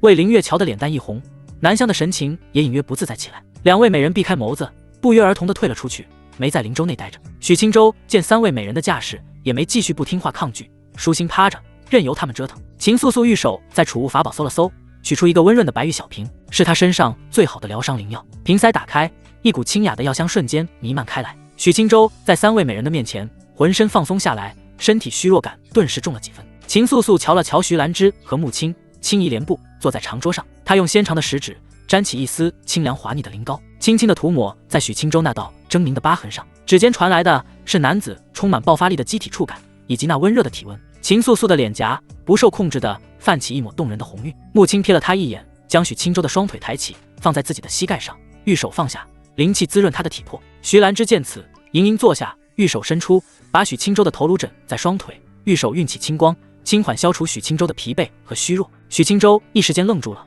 可谓瞬间疲惫尽消。半刻钟后，秦素素的素白指尖离开，已经细致涂抹好灵药。她低头温柔看着许青州，巧笑倩兮。许青州纯阳灵果的效果大半还未驱除，此时被众美环绕下，她顿时心痒难耐，呼吸不复平静。这可苦了徐兰芝，轻微的温热让她脸蛋一热，她娇艳的脸蛋此时酡红一片，美态尽显。灵州内的气氛一时间变得旖旎和暧昧起来。素素！没过多久，步摇光来到灵州外，急声呼喊。此时的灵州莫名被施加禁止，他总不能强闯，而正是因为禁止，他心中一片焦急。该死的许青州，刚结束战斗，莫非就要和欺负素素？灵州之外，步摇光清冷软糯的呼喊，瞬间打破了州内滚烫而暧昧的氛围。素素！呼叫声再起，秦素素软软的坐在榻边，小脸蛋红扑扑的，水汪汪的大眼睛里茫然一瞬。不宜，她下意识的轻声呢喃，存有几分迷离的眸子慢慢回神。少请。秦素素反应过来，整个人像是被踩了尾巴的猫，瞬间从软榻上弹了起来。完了，被不宜撞见了。她脸蛋倏然通红如晚霞。素素，你在里面吗？回答我。步摇光的声音再次传来，这一次语气中的不满更重。许青州深吸一口气，先去见见你不宜。秦素素羞红着脸蛋，软着腿儿，缓步来到门口，无声开门，瞬间走出。步摇光站在门口，惊鸿一瞥间，瞧见其内景象，瞬间美眸圆瞪。不宜，我只是来给许哥哥擦灵药疗伤。步摇光咬着银牙，瞬间伸手捏着秦素素的莹润耳朵，冷着脸转身就走。不堪入目，实在不堪入目。5天后，神灵辅导。此时王仪速度全开，已经不再想抢夺小碎片，他只想率先将神灵辅导的大碎片拿到手，然后想办法除掉许青州，将他手上的碎片抢夺。3大碎片合一，清明仙域重组，此方秘境也就到此为止了。王仪御风在长空之中微微抬头，神灵辅导居然真是漂浮在空中，阴云缭绕间，像是一座锥形的山。神灵辅导之上，一座玉白高塔耸立而起，直入云端。此时就近的修士已经来到此地，王仪并不是第一个。他简单观察片刻，遮掩气息，身影一闪，迅速飞入神灵辅导中。魏灵月很不满，她身为大魏第一女王爷，居然在灵州之外守了5天。魏灵月实在无法理解，南湘冷淡的性子也觉得一阵荒唐，觉得没羞没臊的许青州把合欢宗脸面丢尽了。灵州之内，青光涌动，纯阳灵元与磅礴生机交汇，一阴一阳，一冷一热。许青州只觉得一股前所未有的轻松感传遍4至百骸，之前和王仪战斗后的疲惫虚弱感早已消退，此时浑身狂猛有力，境界突飞猛进。灵州之外，木青、魏灵月、南湘此时清晰地感受到了灵州内那股阴阳交汇、灵气急剧波动的气息。青州又要突破了，此时波动更加剧烈。灵州之内，许青州青地长生树运转，阴阳2气在不断循环往复，每一次流转都在充盈着他的丹田灵气。许青州体内纯阳灵元如同冰雪消融，尽数化为了他突破的资粮。他那高速旋转的金色丹丸光芒愈发璀璨，金丹表面那代表着金丹3层的3道丹纹清晰无比，而第3道丹纹的虚影正在这磅礴的灵气与药力冲刷之下，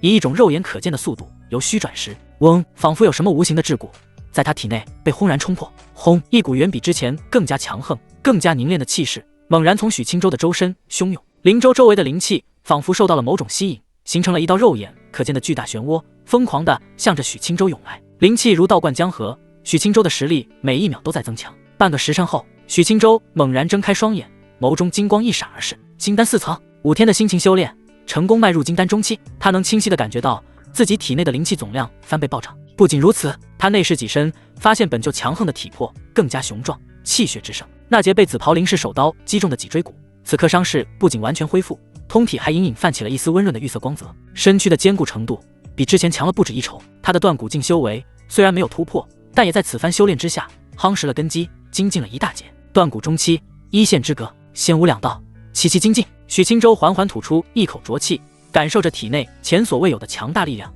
嘴角不由自主地勾起一抹弧度。灵州的静止悄然散去，门内许青州神清气爽地推门而出，他的身后徐兰芝一只手扶着门框，云鬓散乱，几缕湿润的青丝贴在脸颊，妩媚动人的脸颊上残留着未褪尽的深色潮红，一双秋水长眸水光潋滟，视线上无法聚焦，几乎要站不稳身子。灵州之外，等候多时的魏灵月、南湘、穆青三人齐齐侧目。魏灵月瞧见徐兰芝这般模样，再看看精神饱满，甚至气息比5日前强横一截的许青州，一股无名火气直冲脑门。他堂堂大魏女王爷，居然给这对荒唐的男女当了5天的护卫，简直过分！许公子让本王在此苦等5日，真是好大的雅兴。魏灵月开腔，话语里夹着明显的不满。许青州活动了一下筋骨，坦然迎上魏灵月的目光，小心一笑，不过是疗伤之余，偶有感悟，不敢懈怠，勤恳修行罢了。魏灵月发出一声轻哼，眼神狠狠剜了他一下，信你个鬼！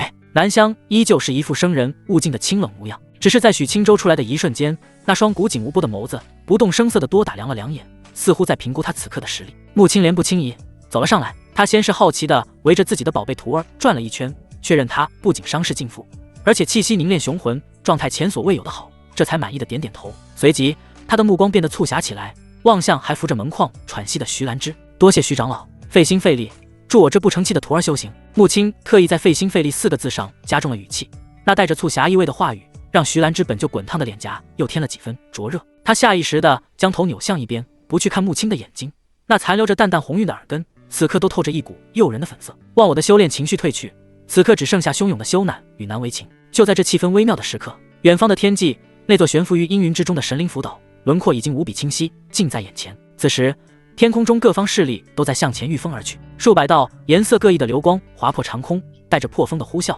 目标直指那座神秘的浮岛。许青州一行人也没再耽搁，徐兰芝轻呼一口气，稳定情绪，挥手收起灵舟，几人灵气运转，化作数道惊鸿，追着前方的光芒而去。片刻之后，众人抵达了神灵浮岛的边缘。这座巨山像是被一只无形的仙人巨手从大地之上硬生生拔起，倒悬于9天之上，山体呈上宽下窄的锥形，气势磅礴。此时浮岛之上已经聚齐了大批修士。神灵浮岛不似秘境其他地界那般荒芜死寂，此地的灵气浓郁的几乎要化不开，每一次呼吸都带着甘甜的湿润感，吸入肺腑，四肢百骸都传来一阵舒泰。奇花异草遍地，飞瀑流泉随处可见，氤氲的灵雾缭绕在山石草木之间，瞧着便像是一处仙家福地。许青州双脚踩在地面，能清晰地感受到大地的厚重感。他眉头微蹙，扫视一圈，弯腰伸手尝试去拔一株离自己最近散发着隐隐宝光的灵草，然而他的手指毫无阻碍地穿了过去，那株灵草在他的指尖荡起一圈涟漪，随即恢复原状，仿佛只是水中的倒影。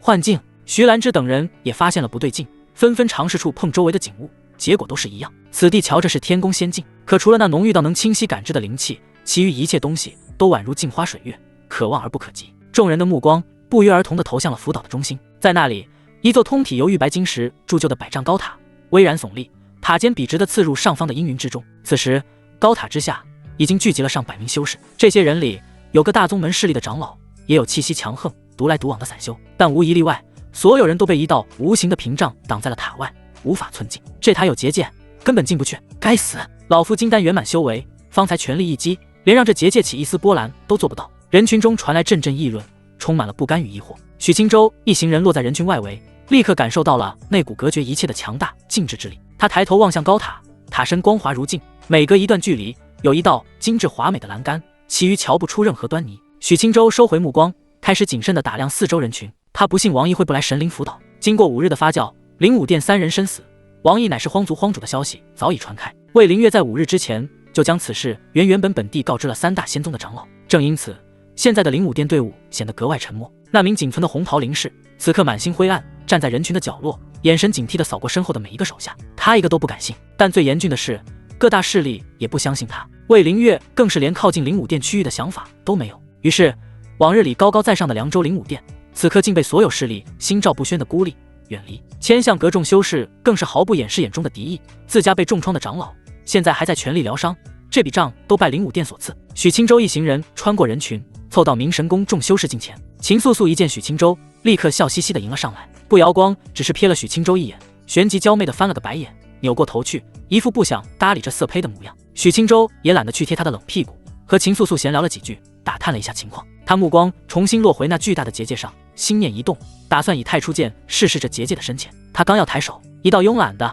充满了无尽魅意的女子嗓音毫无征兆地从结界内悠悠传来。那声音不大，却清晰地落入在场每一个人的耳中。诸位，欢迎来到清明福地。喧闹的人群瞬间死寂，所有人齐齐一惊，猛地抬头看他。只见那座玉白高塔的中段，一圈环形的栏杆之后，一名身着墨色旗袍的绝美女子正斜倚在那里。旗袍开叉极高，露出一截圆润修长的大腿，在灵雾中若隐若现。她身段妖娆浮凸，曲线惊心动魄，一手之中正把玩着一根青玉烟杆。红唇轻启，一圈淡蓝色的烟雾被她缓缓吐出，在空中盘旋消散。她的一双桃花眼，眼波流转，带着勾魂摄魄的魔力，正饶有兴致地俯瞰着下方神情各异的众人。这女子出现的无声无息，在场数百名修士竟无一人发觉她是何时出现在那里的。她身上的气息更是飘渺不定，如烟如雾，让人完全无法探知其深浅。许青州看见她时，脸色一僵，浑身肌肉瞬间绷紧，一股寒意从心头升起，头皮瞬间炸开。那身段，那眉眼，那张颠倒众生的脸蛋，纵然换了一身风骚入骨的墨色旗袍，可那张脸他可忘不掉。长亭城的妖娆医女，墨渊谷的不正经掌柜，她叫陆红渊。她身侧穆青和徐兰芝也是美眸圆睁，脸上写满了无法置信的惊疑。他们同样认出了那张脸。高塔中段，玉白栏杆之后，陆红渊斜倚在那里，身姿的每一道曲线都勾勒出致命的诱惑，仿佛一幅活过来的古画妖仙。他的一颦一笑都带着倾倒众生的魅惑，可那双流转着潋滟波光的桃花眼深处，却是一片冰冷的漠然。那是一种神奇俯瞰蝼蚁的眼神。眼前的数百名凉州修士，在他眼中似乎与脚下的微尘并无任何区别。他的出现让高塔之下宣沸的人生凭空消失，陷入了一片诡异的死寂。陆红渊朱唇轻启，将那根青玉烟杆从唇边缓缓移开，他吐出一口缭绕的烟圈，烟雾在空中盘旋，聚而不散，最终化作虚无。声音柔媚入骨，却清晰地钻入每个人的识海。你们之中，有些人身上带着清明碎片。此言一出，死寂的人群中顿时起了几分压抑不住的骚动。陆红渊对下方的反应视若无睹，唇角勾起一抹浅淡的弧度。我呢，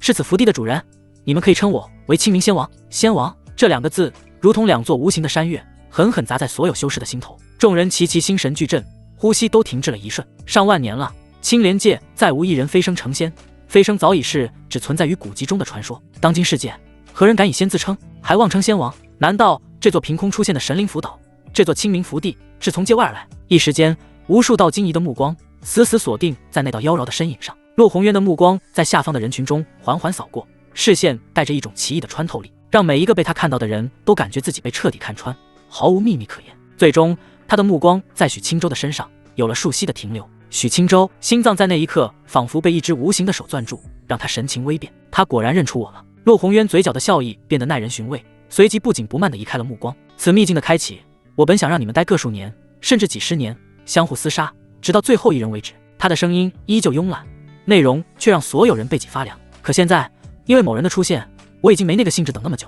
许青州的脸色微微一僵，尽管有些自作多情，但他有一种强烈的直觉，上面那个女人说的某人就是自己。陆红渊将青玉烟杆重新放回唇边，勾魂夺魄的狐狸眼半眯着，惬意地啄了一小口。高塔之下无人喧哗，所有人都屏息凝神，沉默地看着他。青烟袅袅，模糊了他绝美的容颜。陆红渊露出一个魅惑众生的笑容，接着说道：半个时辰后，持有清明碎片的修士都将被我直接传送至塔顶的锦玉台。他的声音顿了顿，红唇勾起一抹玩味的弧度，仿佛在宣布一场有趣的游戏。规则很简单，活到最后的那个人将得到所有的碎片，并在此地重组完整的清明仙玉。至于奖励，你们知晓。他伸出一根纤纤玉指，指尖白皙如玉，摇摇指向塔顶之上。众人顺着他的指引看去，是那片偶尔有阴云拂过的虚空光幕。仙品功法，太极眼道诀。这简简单单的8个字让所有人心头一颤。此番秘境争夺最大的机缘，可不就是这仙品功法？不少修士的呼吸微微变得粗重，双眼之中燃起炽热的贪婪。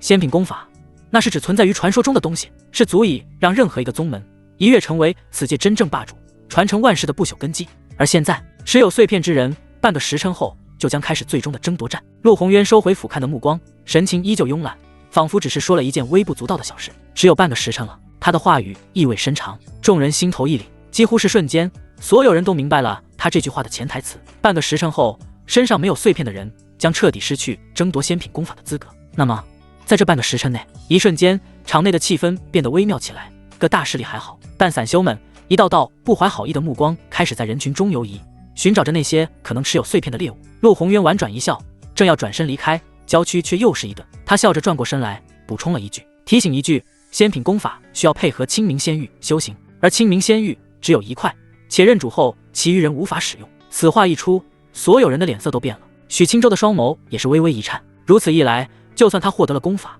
也只能自己修行。即便他愿意传授给师尊和宗门，没有清明仙玉，其他人也无法同修，这仙品功法就成了一张废纸。更关键的是，这句话彻底断绝了各大势力之间合作的可能。但凡身上有碎片的人，谁不想上去挣上一挣？谁愿意将这万载难逢的仙缘拱手让人？一时间，各大势力的长老们心思各异，眼神闪烁。即使同盟的关系，在这一刻也不免出现了肉眼可见的裂痕。散修那边，场面已然有了陷入混乱的迹象。魏凌月深深皱起了眉头，他侧过头，美眸凝重地看着许青州：“你什么想法？”许青州默然片刻，迎上他的目光，一字一句地说道：“锦玉台争夺，只能活一个人。”他声音不大，却让一旁的不瑶光娇躯微微一颤，瞬间明白了其中残酷的意味。倘若明神宫不放弃争夺，他作为持有碎片的人上去，而许青州也要争夺，那么转眼之间，他们两人就要生死相向。其他各方势力也是陷入同样的境地。以前不管是有仇还是没仇，是盟友还是敌人，一旦上了锦玉台，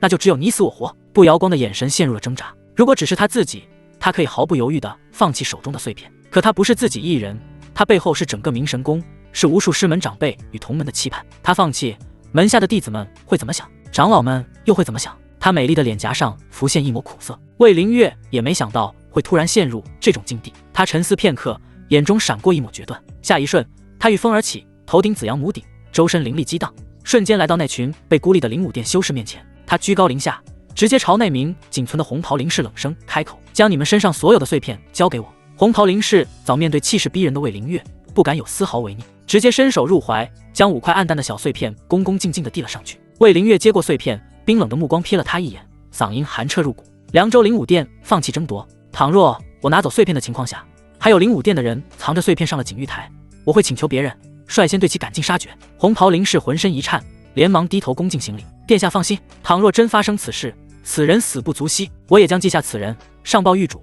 他在外界的九族必被连根拔起。”他的声音虽低，可其中蕴含的杀气却凛然刺骨。显然，凉州灵武殿如今的处境，让他内心的阴霾已经浓重到了极点，急需一个表忠心的机会。魏凌月发出一声冷笑：“不置可否。”凉州灵武殿的御主，魏凌月现在连他也信不过了。等秘境一破，他绝不敢回凉州灵武殿，必须立刻传信给姐姐，让他派人前来凉州主持大局。魏凌月回到许青州身侧，伸出手，白净如玉的手掌躺着5块小碎片。“我相信你能战胜所有人。”他的声音不大，却带着一种不容置疑的信任。许青州蹙眉看着眼前的碎片，犹豫了一瞬，还是默默接过。穆青见状，秀眉蹙起，伸手捏了捏许青州的手：“徒儿，你真有把握？实在不行，就让别人去抢吧，我们不稀罕那功法。”他的声音里满是担忧。相比所谓的仙品功法，他更在乎自己宝贝徒儿的安危。许青州感受到师尊手心的温度，心中一暖，回头对他露出了一个温和的笑容，自信开口：“机缘在前，岂有不拿的道理？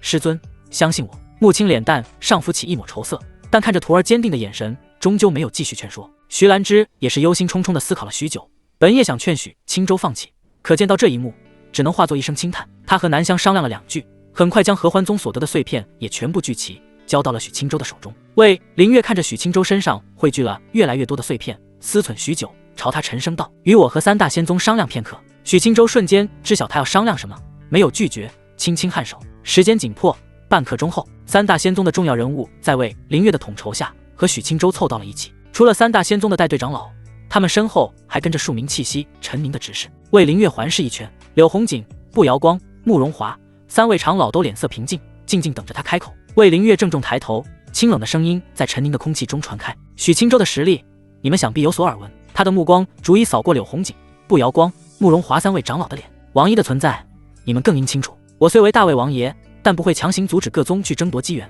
可是上了景玉台的凶险，想必众位心知肚明。”话音未落，一股无形的寒意便已笼罩全场。这话没有明说，但意思却像一柄尖刀，直抵众人心口。与许青州和王毅交手，你们有几分把握活下来，还能有机会获得最终机缘？魏凌月沉默片刻，让这致命的提问在众人心中发酵。他的嗓音渐冷，带上了一股不容置疑的决断。功法只要是落在大魏修士手里，无论此人出身何门何派，大魏都将倾尽所有全力培养。但是绝不能让王毅取得这等机缘。他的每一个字都掷地有声，敲在三大仙宗长老的心上。柳红锦与慕容华神色微动，最终还是与步瑶光一同赞同的颔首。这是底线，也是所有大魏修士的共识。魏凌月神情稍缓，目光最终落定在许青州身上，那份冰冷悄然融化。我已经将希望寄托在许青州身上，你们三大宗门作何想法？可以商量。他说完，不再给众人施压，转身与许青州缓步离开，将空间留给了这三方势力的核心人物。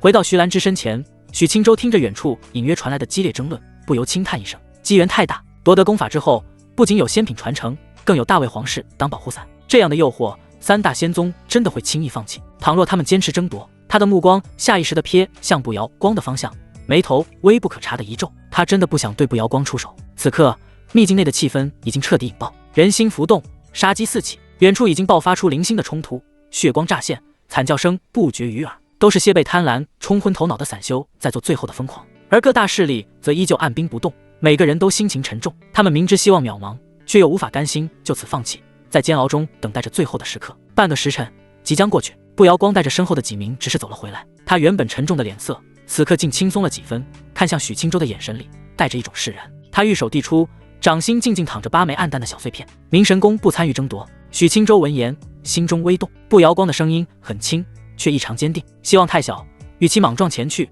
折损宗门精英，不如将希望寄托在你身上，免得徒增伤亡。他顿了顿，补充道：但明神宫交出碎片也有一个条件，我们希望你能成为我明神宫的一等客卿。这是他与宗门执事们激烈商议后的最终结果。起初执事们并不同意，但当步瑶光提出他本人放弃争夺，让执事们自己持碎片上景玉台时，他们又不乐意了。一番权衡，才有了这个结果。魏凌月蹙眉看了他一眼，声音压得很低：凌霄云谷和千相阁呢？步瑶光轻叹一声，目光不自觉地瞄了眼许青州。柳红锦和慕容华2位长老都不会亲自持碎片上去，但他们会让次一级的长老带着碎片一试。不过他们也保证，上了景玉台会优先选择合力解决王一，之后再进行后续的争夺。许青州脸色平静，步瑶光步上去，他心中那块悬着的石头总算落了地。至于其他人，那便是各安天命，生死自负了。明神宫能拿出8枚碎片，其余2大势力想必也差不多。倘若他们孤注一掷，让门中长老与执事各持1枚碎片，以1人为主，牺牲其余人做掩护，近10人抱团，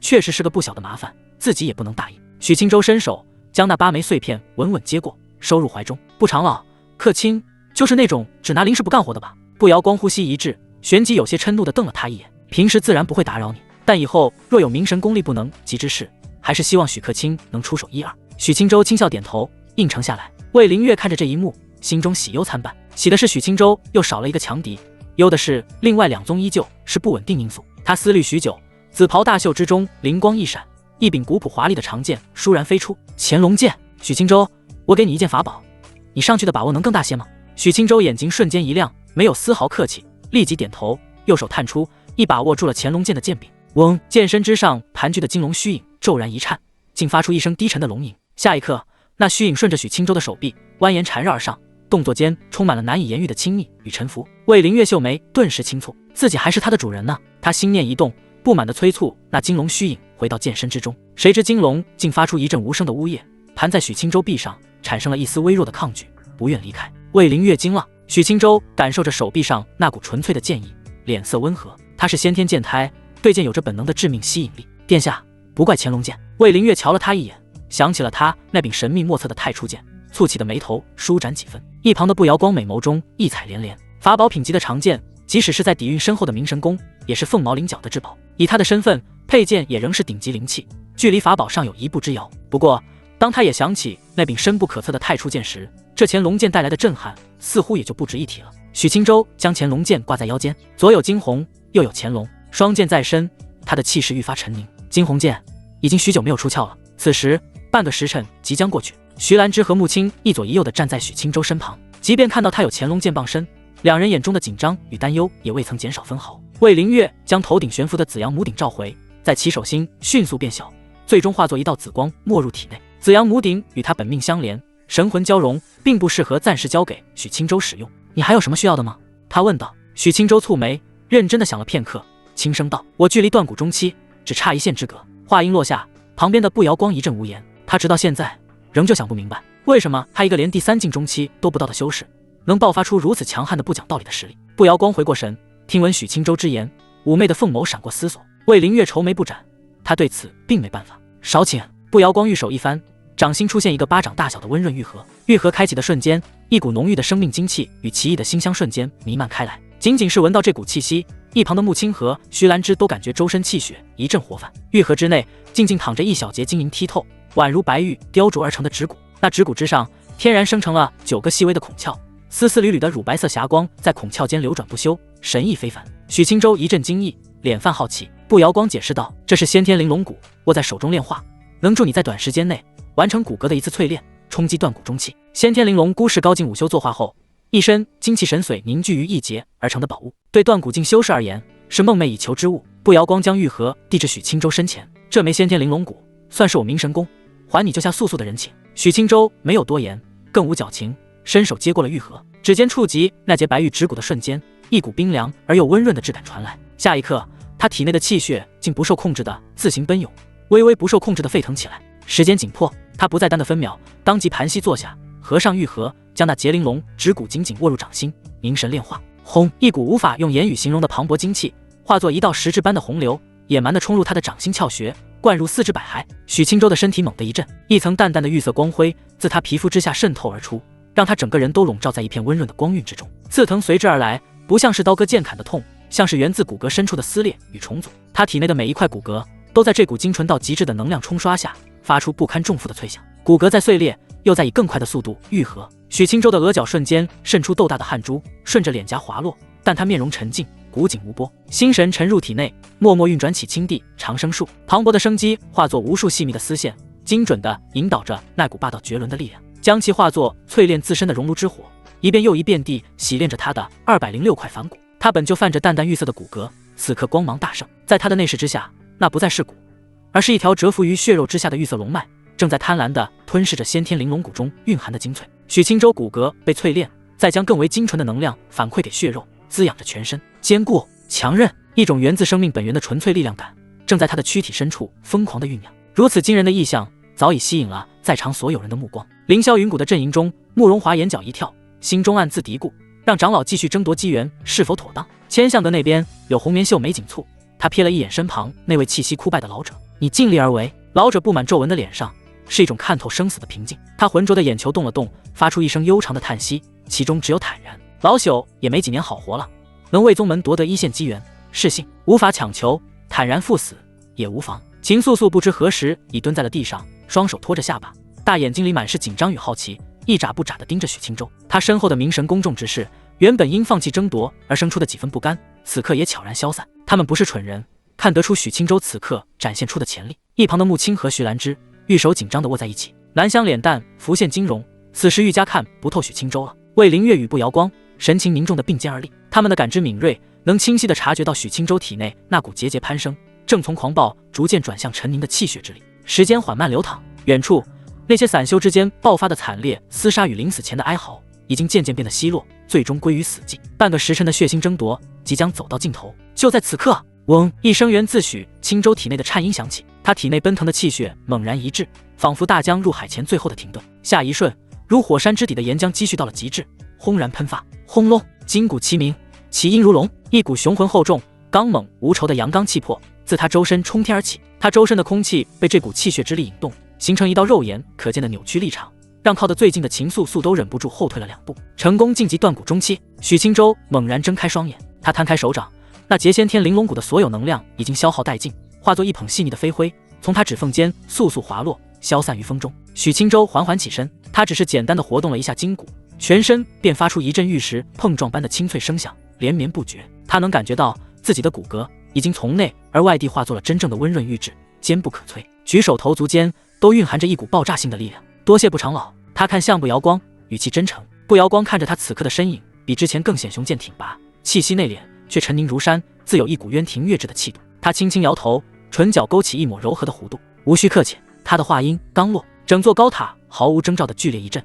轰隆一声巨响传出，高塔中段妖娆惹火的旗袍身影不知何时又出现在了栏杆之后。他依旧斜倚在那里，俯瞰下方的修士，朱唇轻启。时间到了。下一刻，许清舟只觉得一股无法抵御的牵引力自高塔轰然降临，将他整个人瞬间笼罩。他甚至来不及做出任何反应，怀中那些汇聚在一起的清明碎片自行发出了淡淡的光芒，与那股牵引力产生了共鸣。眼前的景象开始扭曲模糊，白光一闪，天旋地转。当许清舟的视线再次恢复清明时，周遭的一切都已改变。他站在了一片全新的天地，脚下是一座无比巨大的圆形玉台，通体由一种不知名的纯白玉石铺就，光滑如镜。玉台悬浮于翻涌的阴云之中，环顾四周，可以远眺秘境死寂荒芜的大地。景玉台几乎是在他出现的同一时间，一道道光芒在玉台各处接连亮起，数十道身影接二连三地被传送至此。凌霄云谷与千象阁的长老，他们在现身的瞬间便展现出大宗门的底蕴，神情警惕，第一时间将麾下弟子聚拢于身旁，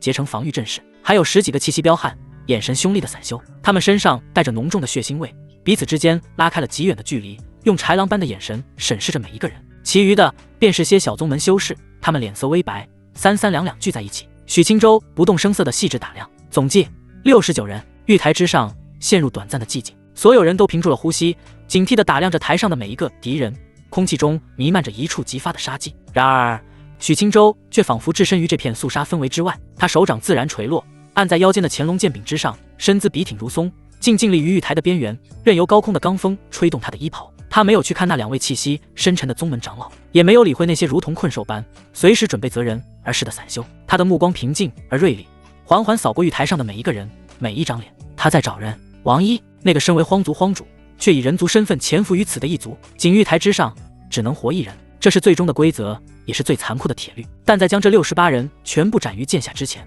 许清舟要做的第一件事就是先把这个隐藏在阴影之中最为致命的威胁揪出来。陆宏渊此时悄然出现在众人头顶，笑容妩媚。每一刻钟过去，身上碎片最少的修士将会死去。本沉闷死寂的气氛因为此话顿时起了波澜，特别是那些散修，他们撑死了只有一块小碎片，倘若不早些动手，干等一刻钟，谁知死的是不是自己？许清舟瞄了一眼陆宏渊，没多关注那古怪娘们，心中丝毫不急。自己身上的碎片肯定是最多的，现在最为严重的问题是，自己神识扫过四周，居然没有发现王一的踪迹。69人没有一张脸是王一的，但是他发现了一位身穿黑色灵武殿衣袍的灵士。许清舟顿时目光一寒，杀机渐起的散修尚未动手，他率先身影一闪，直扑灵武殿灵士而去。许清舟身影在原地淡去，远处身穿黑色灵武殿衣袍的灵士只觉寒毛倒竖，一道鬼魅般的身影已气近身前。他刚要催动灵气，一道蛮横拳罡就按在了他的胸膛，噗，一口鲜血喷出，他的身影瞬间倒飞。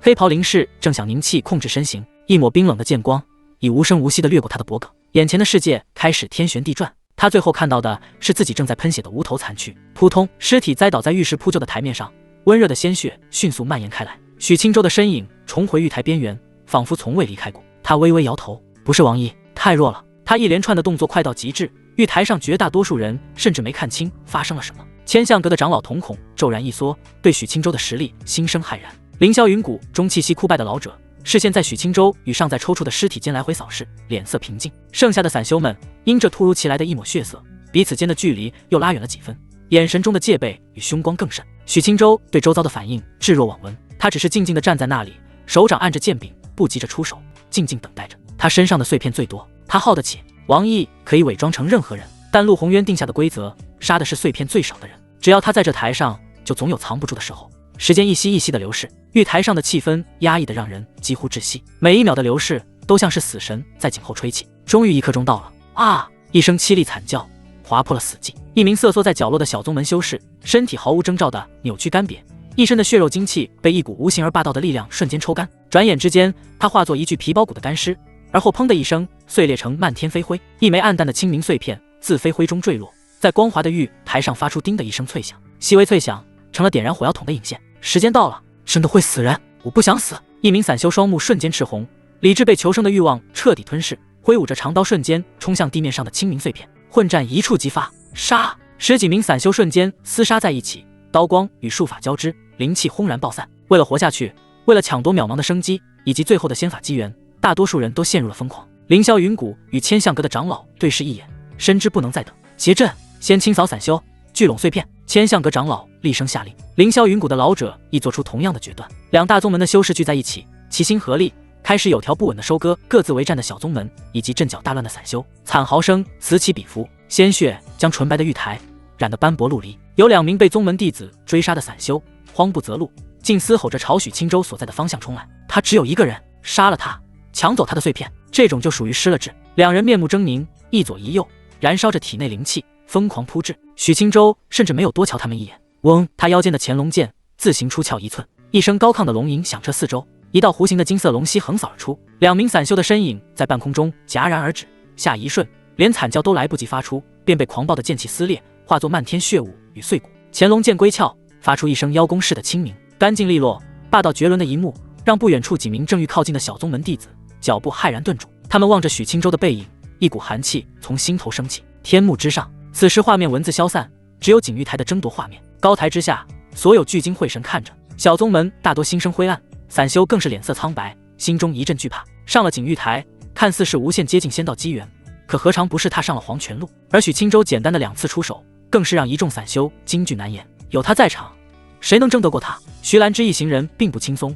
许青州虽然在上面看似无敌，实则最大的威胁一直没出现。他们美眸盈盈看着，心中布满担忧。景玉台，别去招惹他！一名小宗门执事低声喝止了门下弟子。许青州依旧站在原地，对四周的血腥杀戮充耳不闻，目光锐利地打量每一个人。他有耐心去等，但凡某一位修士稍有马脚露出，他不管是谁，直接动手杀人。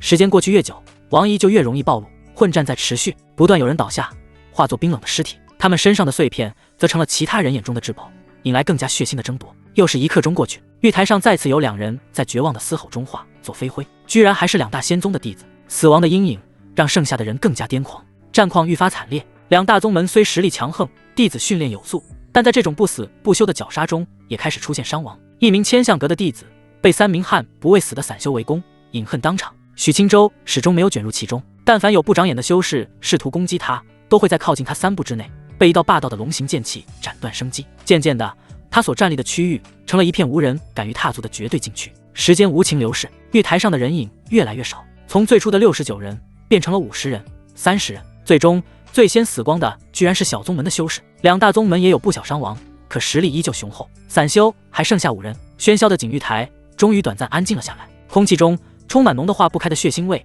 以及劫后余生者的粗重喘息。许青州的目光从剩下5名劫后余生彼此猜忌的散修身上掠过。王一，我不信你没来。5位散修脸色泛白，神情都是莫名其妙。许青州轻轻皱眉，腰间乾龙剑瞬间出鞘，4神印瞬间刻画，4兽神使归于体内。许青州本就强横的实力瞬间变得令人悚然。一位散修心口陡然一寒，乾龙剑已经戳在了他的心口，砰，鲜血挥洒，瞬间毙命。许青州毫不停歇，身影如同在血色舞台之间穿梭，乾龙剑自行泄出的一缕缕龙形剑气，以通玄灵气驾驭，足以收割散修心神崩溃的性命。2大仙宗的人脸色震惊地看着，惨叫声接二连三地响起，每一次闪烁都有一具尸体倒下。明明都是第3境的实力，可面对许青州，散修们却是迎来一场毫无悬念的屠戮。当许青州的身影戛然而止，他的四周再无一个站立的散修，鲜血汇聚成一汪猩红的血泊。他手一挥，将散落的清明碎片拿到手中，整个景玉台死寂一片。许青州眉头微皱，他杀光了所有散修，可王毅不在这里面。他的视线最终落在了不远处聚拢在一起的2大宗门修士身上。凌霄云谷、千象阁、王毅难不成藏在这2拨人之中？高台之下，柳红锦和慕容华的脸色也瞬间难看起来。自家宗门上台的弟子都是精挑细选，难不成这也能出问题？倘若王毅真藏身在自家宗门，首先为凌月那里，他们就不好解释。千象阁的戴队长老脸色凝重，瞬间意识到了什么，他挥手示意门下弟子立马散开，同时警惕着凌霄云谷的人。令人窒息的寂静中，一声压抑的闷哼突兀的响起。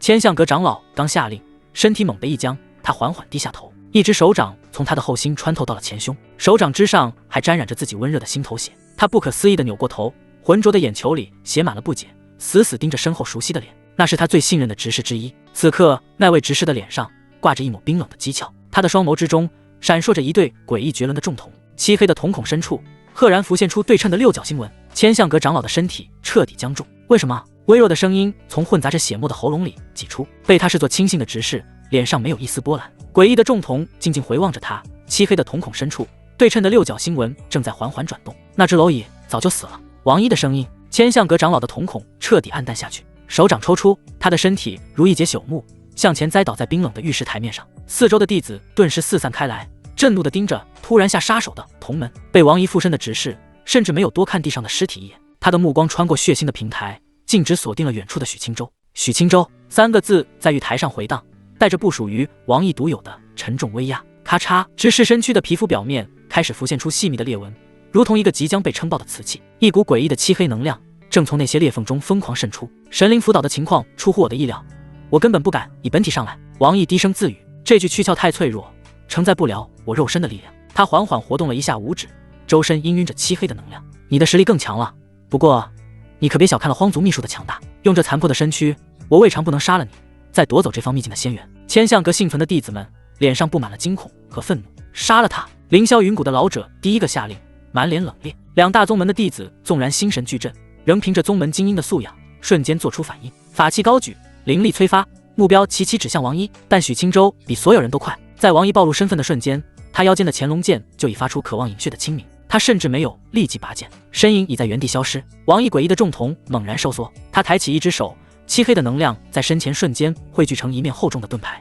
下一刻，一只泛着温润玉光的拳头结结实实地印在了盾牌之上。咚！激烈的撞击声震得整片玉台嗡嗡作响。王一脚下的玉石地面应声开裂，整个人向后滑出一步。许青州的身影在不远处重新显现，神情没有丝毫变化。你所谓的荒族秘术，就这点能耐？许青州一脸不屑。王毅从执事被撕裂的喉咙里发出的笑声尖锐刺耳。我用这副孱弱的身体能挡住你一拳，你该感到荣幸。说话间，执事的身体再次膨胀，衣袍下的肌肉虬结奔张，身高都拔高了数寸。他眼中的六角星纹转得更快，投射出令人心悸的黑光。合力杀他！凌霄云谷的老者灵气祭出，汹涌的灵气凝聚而起。他与门下弟子一同出手，剑诀与术法交织，攻向王一。千相阁的弟子们在悲愤交加中发起了最猛烈的攻击，数十道五光十色的攻击化作一片狂暴的能量风暴，齐齐涌向王一。王一却无视了他们，他的眼睛只盯着许青州，双臂缓缓张开。荒芜之界，一圈灰败死寂的能量以他为中心轰然扩散，迎上了攻击风暴。没有惊天动地的碰撞，凌厉的术法和剑光在接触到灰色能量的瞬间，如冰雪消融，无声无息地化为乌有。灰色领域继续扩张，瞬间席卷了整个平台。纯白的玉石染上一层黑光，几名靠得近的宗门弟子骇然地感觉到自身的生命力正在被强行抽离，他们惊恐万状地暴退，脸色惨白如纸。许青州，锦玉台是一个囚笼，你能借助这些蝼蚁的力量，我未尝不能。而恰好他们也逃不出去。王一不早些出手，不是不想吸收更多人，而是人太多他挡不住。挡不住就不是借助生命力，而是被瞬间围杀了。王一的声音在他锦玉台中回荡，带着胜券在握的自信。在这片领域里，我的实力完全踏足元婴层次。许青州站在灰色领域之中，丝毫不受影响。一层淡淡的青光在他周身流转，将吞噬生机的死寂能量尽数隔绝在外。青地长生术更不讲道理，是吗？他抬起了右手，一柄小剑出现在他掌心，剑身古朴，道韵流转。可他出现的瞬间，即使是乾隆剑也如同奴仆遇见了君王。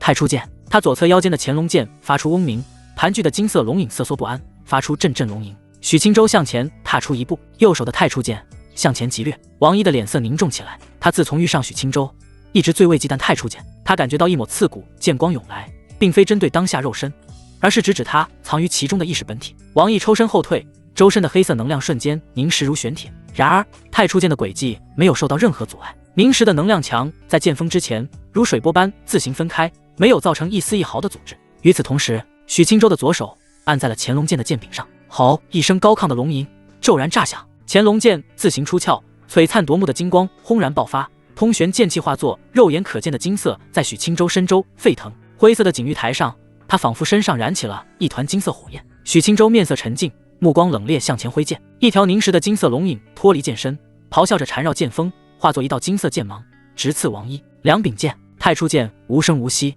抹杀存在，直指王一本体。乾隆剑霸道绝伦，煊赫张扬，毁灭执事的身躯。王一脸色微变，荒芜之界迅速涌出一股吸力，两大仙宗的弟子灵气抵挡不住，身躯迅速干瘪。凌霄云谷的长老老脸愤怒，只有他和数位执事才能抵挡荒芜之界的同时，还有余力出手。其余弟子都在无声无息间死去，而王一受到滋养，身躯的能量波动更加剧烈。破！他发出一声咆哮，执事的身体在这一刻进一步开裂。他双拳齐出，黑色能量化作两只狰狞的巨大兽头，分别咬向两柄剑。咬向乾隆剑的兽头在接触金色剑芒的瞬间，就被那股纯阳剑气当场搅碎，炸成漫天黑光。金色龙影于是不减，重重撞在王毅胸口。轰！王毅被轰得倒飞出去，胸前被烧出一个触目惊心的透明窟窿，而另一只咬向太初剑的兽头却没有被击碎。太初剑无声无息将漆黑能量嚼碎成虚无，悄无声息前行，继续刺向王毅的眉心。王毅的重瞳里第一次显露出浓重惊骇，他强行扭转身躯，全身的骨骼都发出了清脆的断裂声。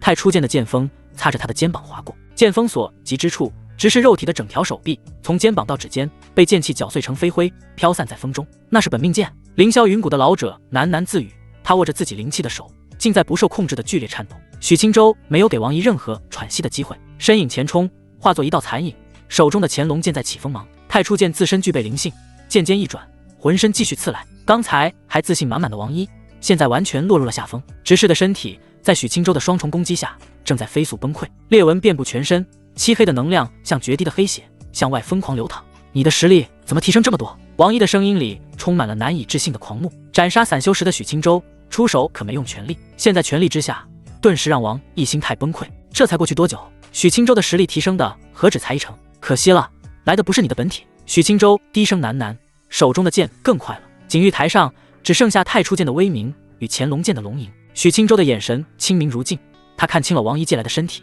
即将迎来崩溃，他的通玄灵气在这一刻同时灌入双剑之中。太初剑的剑身泛起一层混沌般的银白光芒，乾隆剑的剑身则爆发出太阳般耀眼夺目的金色光芒。去死吧！他双手交错，太初剑为剑尖，乾隆剑身后协助，两股剑气缠绕，一同向前斩去。顷刻之间，他们在王一的身上交汇，王一的重瞳碎裂，浑身的黑色能量如烟雾袅袅升起。王一停下了所有动作，脸上惊怒瞬间凝固，通玄剑气瞬间爆发千万，被夺舍的直视身躯瞬间化作细碎血幕，一团漆黑能量包裹一枚6星圆珠漂浮而起。许青州身影一闪，气血如江河倾泻，一拳将6星圆珠砸碎。轰！许青州！王一最后一声怒吼散去，6星圆珠瞬间崩碎成粉，荒芜之界轰然崩塌，灰色能量褪去。陆宏渊自始至终漂浮在空，着着青玉烟杆，巧笑倩兮。四周宗门弟子和散修的尸体倒了一地，凌霄云谷的长老满脸震惊地站着，他身周站着寥寥几名凌霄云谷和千象阁的执事。景玉台的中心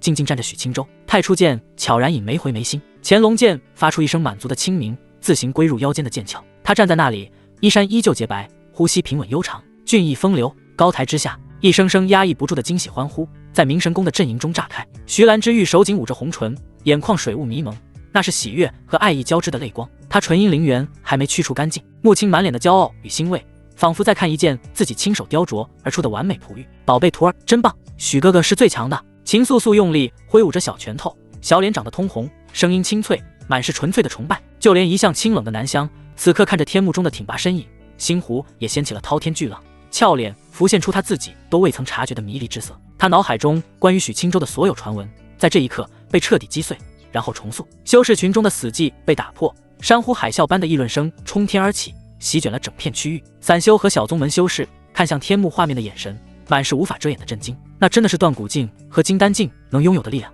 那位诡异之士最后爆发的气息，分明踏入了元婴层次，竟被他2剑斩了。明明都是第3境，但我们和他真的是一个境界的修士吗？他们讨论的不是许青州的胜利，而是震惊于他发挥出来的绝强实力。3大仙宗的阵营此刻气氛迥异，明神宫的弟子们带着笑意激烈讨论，庆幸着宗门做出了最正确的选择。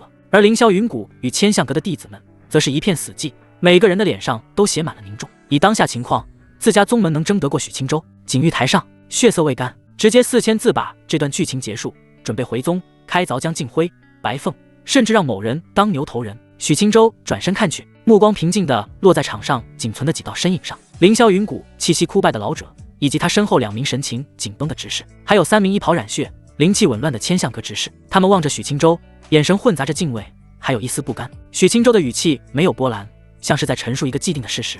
我不会主动出手，你们若想动手，我奉陪。他顿了顿，声音依旧平淡。若是不想动手，就没等1刻钟后自行了断一人。许青州身上碎片最多，带到最后的一定是他。几名执事脸上残存的血色瞬间退得一干二净。等时间过去，静等自己被规则直接抹杀。凌霄云谷的老者布满皱纹的脸上满是苦涩，最后居然落得一个等死的下场。至于殊死一搏，连先前诡异强大的荒族怪物都被他干净利落的斩于剑下。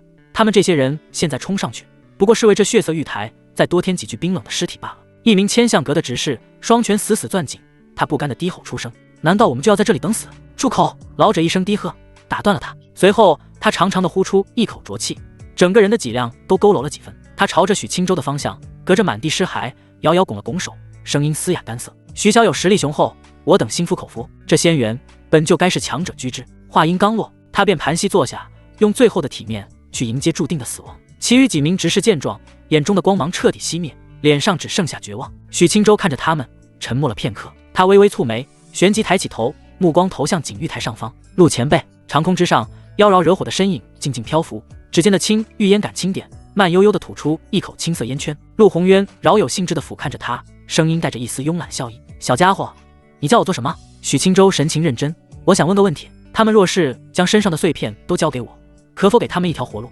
此言一出，正准备等死的老者身体猛地一僵，几名满脸死灰的执事也骤然抬起头，眼中满是难以置信的错愕。高台之下更是瞬间陷入一片死寂，所有人都愣住了，谁也没想到，在这种决定最终归属的决战时刻，许青州会提出这样的要求。他竟然想放过自己的竞争对手。柳红棉和慕容华对视一眼，都从对方眼中看到了涌起的惊喜。陆宏渊觉得有趣，咯咯轻笑起来，烟杆在玉手上拍了拍：“你倒是心善，可我说话向来一言九鼎，定下的规矩哪能说改就改？”许青州神情没有丝毫变化：“前辈，规则是每一刻中抹杀身上碎片最少之人，可若是他们身上连一枚碎片都没有呢？一个没有资格参与游戏的人，自然也就不该再受游戏规则的束缚。将他们送出景玉台，想来也不算坏了前辈的规矩。”一番话不卑不亢，条理分明。高台之下的魏凌月和步摇光美眸中瞬间泛起夺目的异彩。许青州心思倒是缜密灵巧。陆宏渊听完先是一怔，随即爆发出了一阵悦耳至极的笑声，笑得胸脯都跟着轻颤起来：“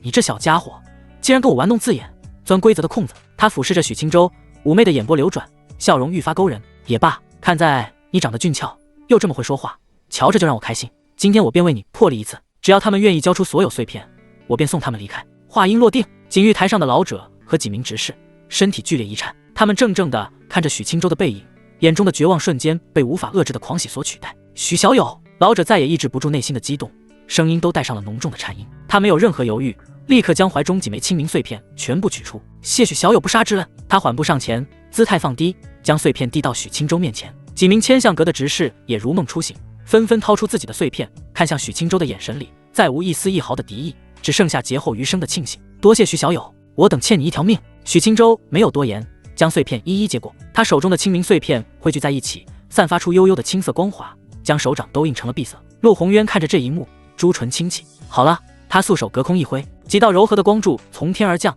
精准地将老者和几名执事笼罩。他们的身影在光柱中开始变得虚幻，下一刻光芒闪动，他们彻底消失在了景玉台之上。偌大的圆形玉台，转眼间只剩下许青州一人。高台之下一片安静，所有人都被这戏剧性的一幕惊得说不出话。谁能想到，这最残酷血腥的景玉台之争，竟会以这样一种堪称和平的方式落幕？明神宫的弟子们看着天幕中孤身竭力的挺拔身影，眼中满是复杂。许青州当真有大气魄。是啊，换作是我，十足把握的情况下，绝对想不到在最后关头放过对手。徐兰芝轻柔一笑，美眸中的爱意几乎要溢出来。穆青满脸骄傲，脸蛋上笑意灿若桃花，这才是他们喜爱的许青州。看似行事杀伐果断，冷酷无情，实则内心自有乾坤，行事自有章法。景玉台之上，许青州摊开手掌，数十枚大小不一的清明碎片静静悬浮于他的掌心之上。他能感觉到碎片之间存在着一种奇妙的吸引力，所有的碎片开始缓缓向中心靠拢，彼此吸引。嗡，玄妙的清明响起，所有的碎片在接触的瞬间如冰雪般消融开来，化作一团流光溢彩的青色液体。青光大盛，液体急速收缩凝聚，光芒也愈发内敛。片刻后，青色液体在许青州的掌心形成了一块通体剔透的青色宝玉，宝玉之上道纹天成，流转着玄奥气息。清明仙玉。就在仙玉成型的瞬间，整座景玉台毫无征兆的剧烈震动起来。轰隆隆，一道耀眼的白光自许青州脚下的玉台中心冲天而起，瞬间将他整个人吞没。白光以急速扩张，笼罩了整座高塔，吞噬一切。天幕之上的画面顷刻间变成了一片刺目白茫。高台之下，所有人神情一愣，此时什么也看不见了。景玉台上，白光迟迟不散。陆宏渊低头看了一眼许青州，身影一闪，来到他的面前。他手中的青玉烟杆已经消失不见，一双勾魂摄魄的媚眼正一眨不眨地盯着他，眼神里的意味深邃难明。许青州摊开手掌，刚刚由无数碎片凝聚而成的清明仙玉正静静悬浮，散发着温润柔和的清光。陆宏渊瞄了一眼清明仙玉，抬起洁白如玉的右手，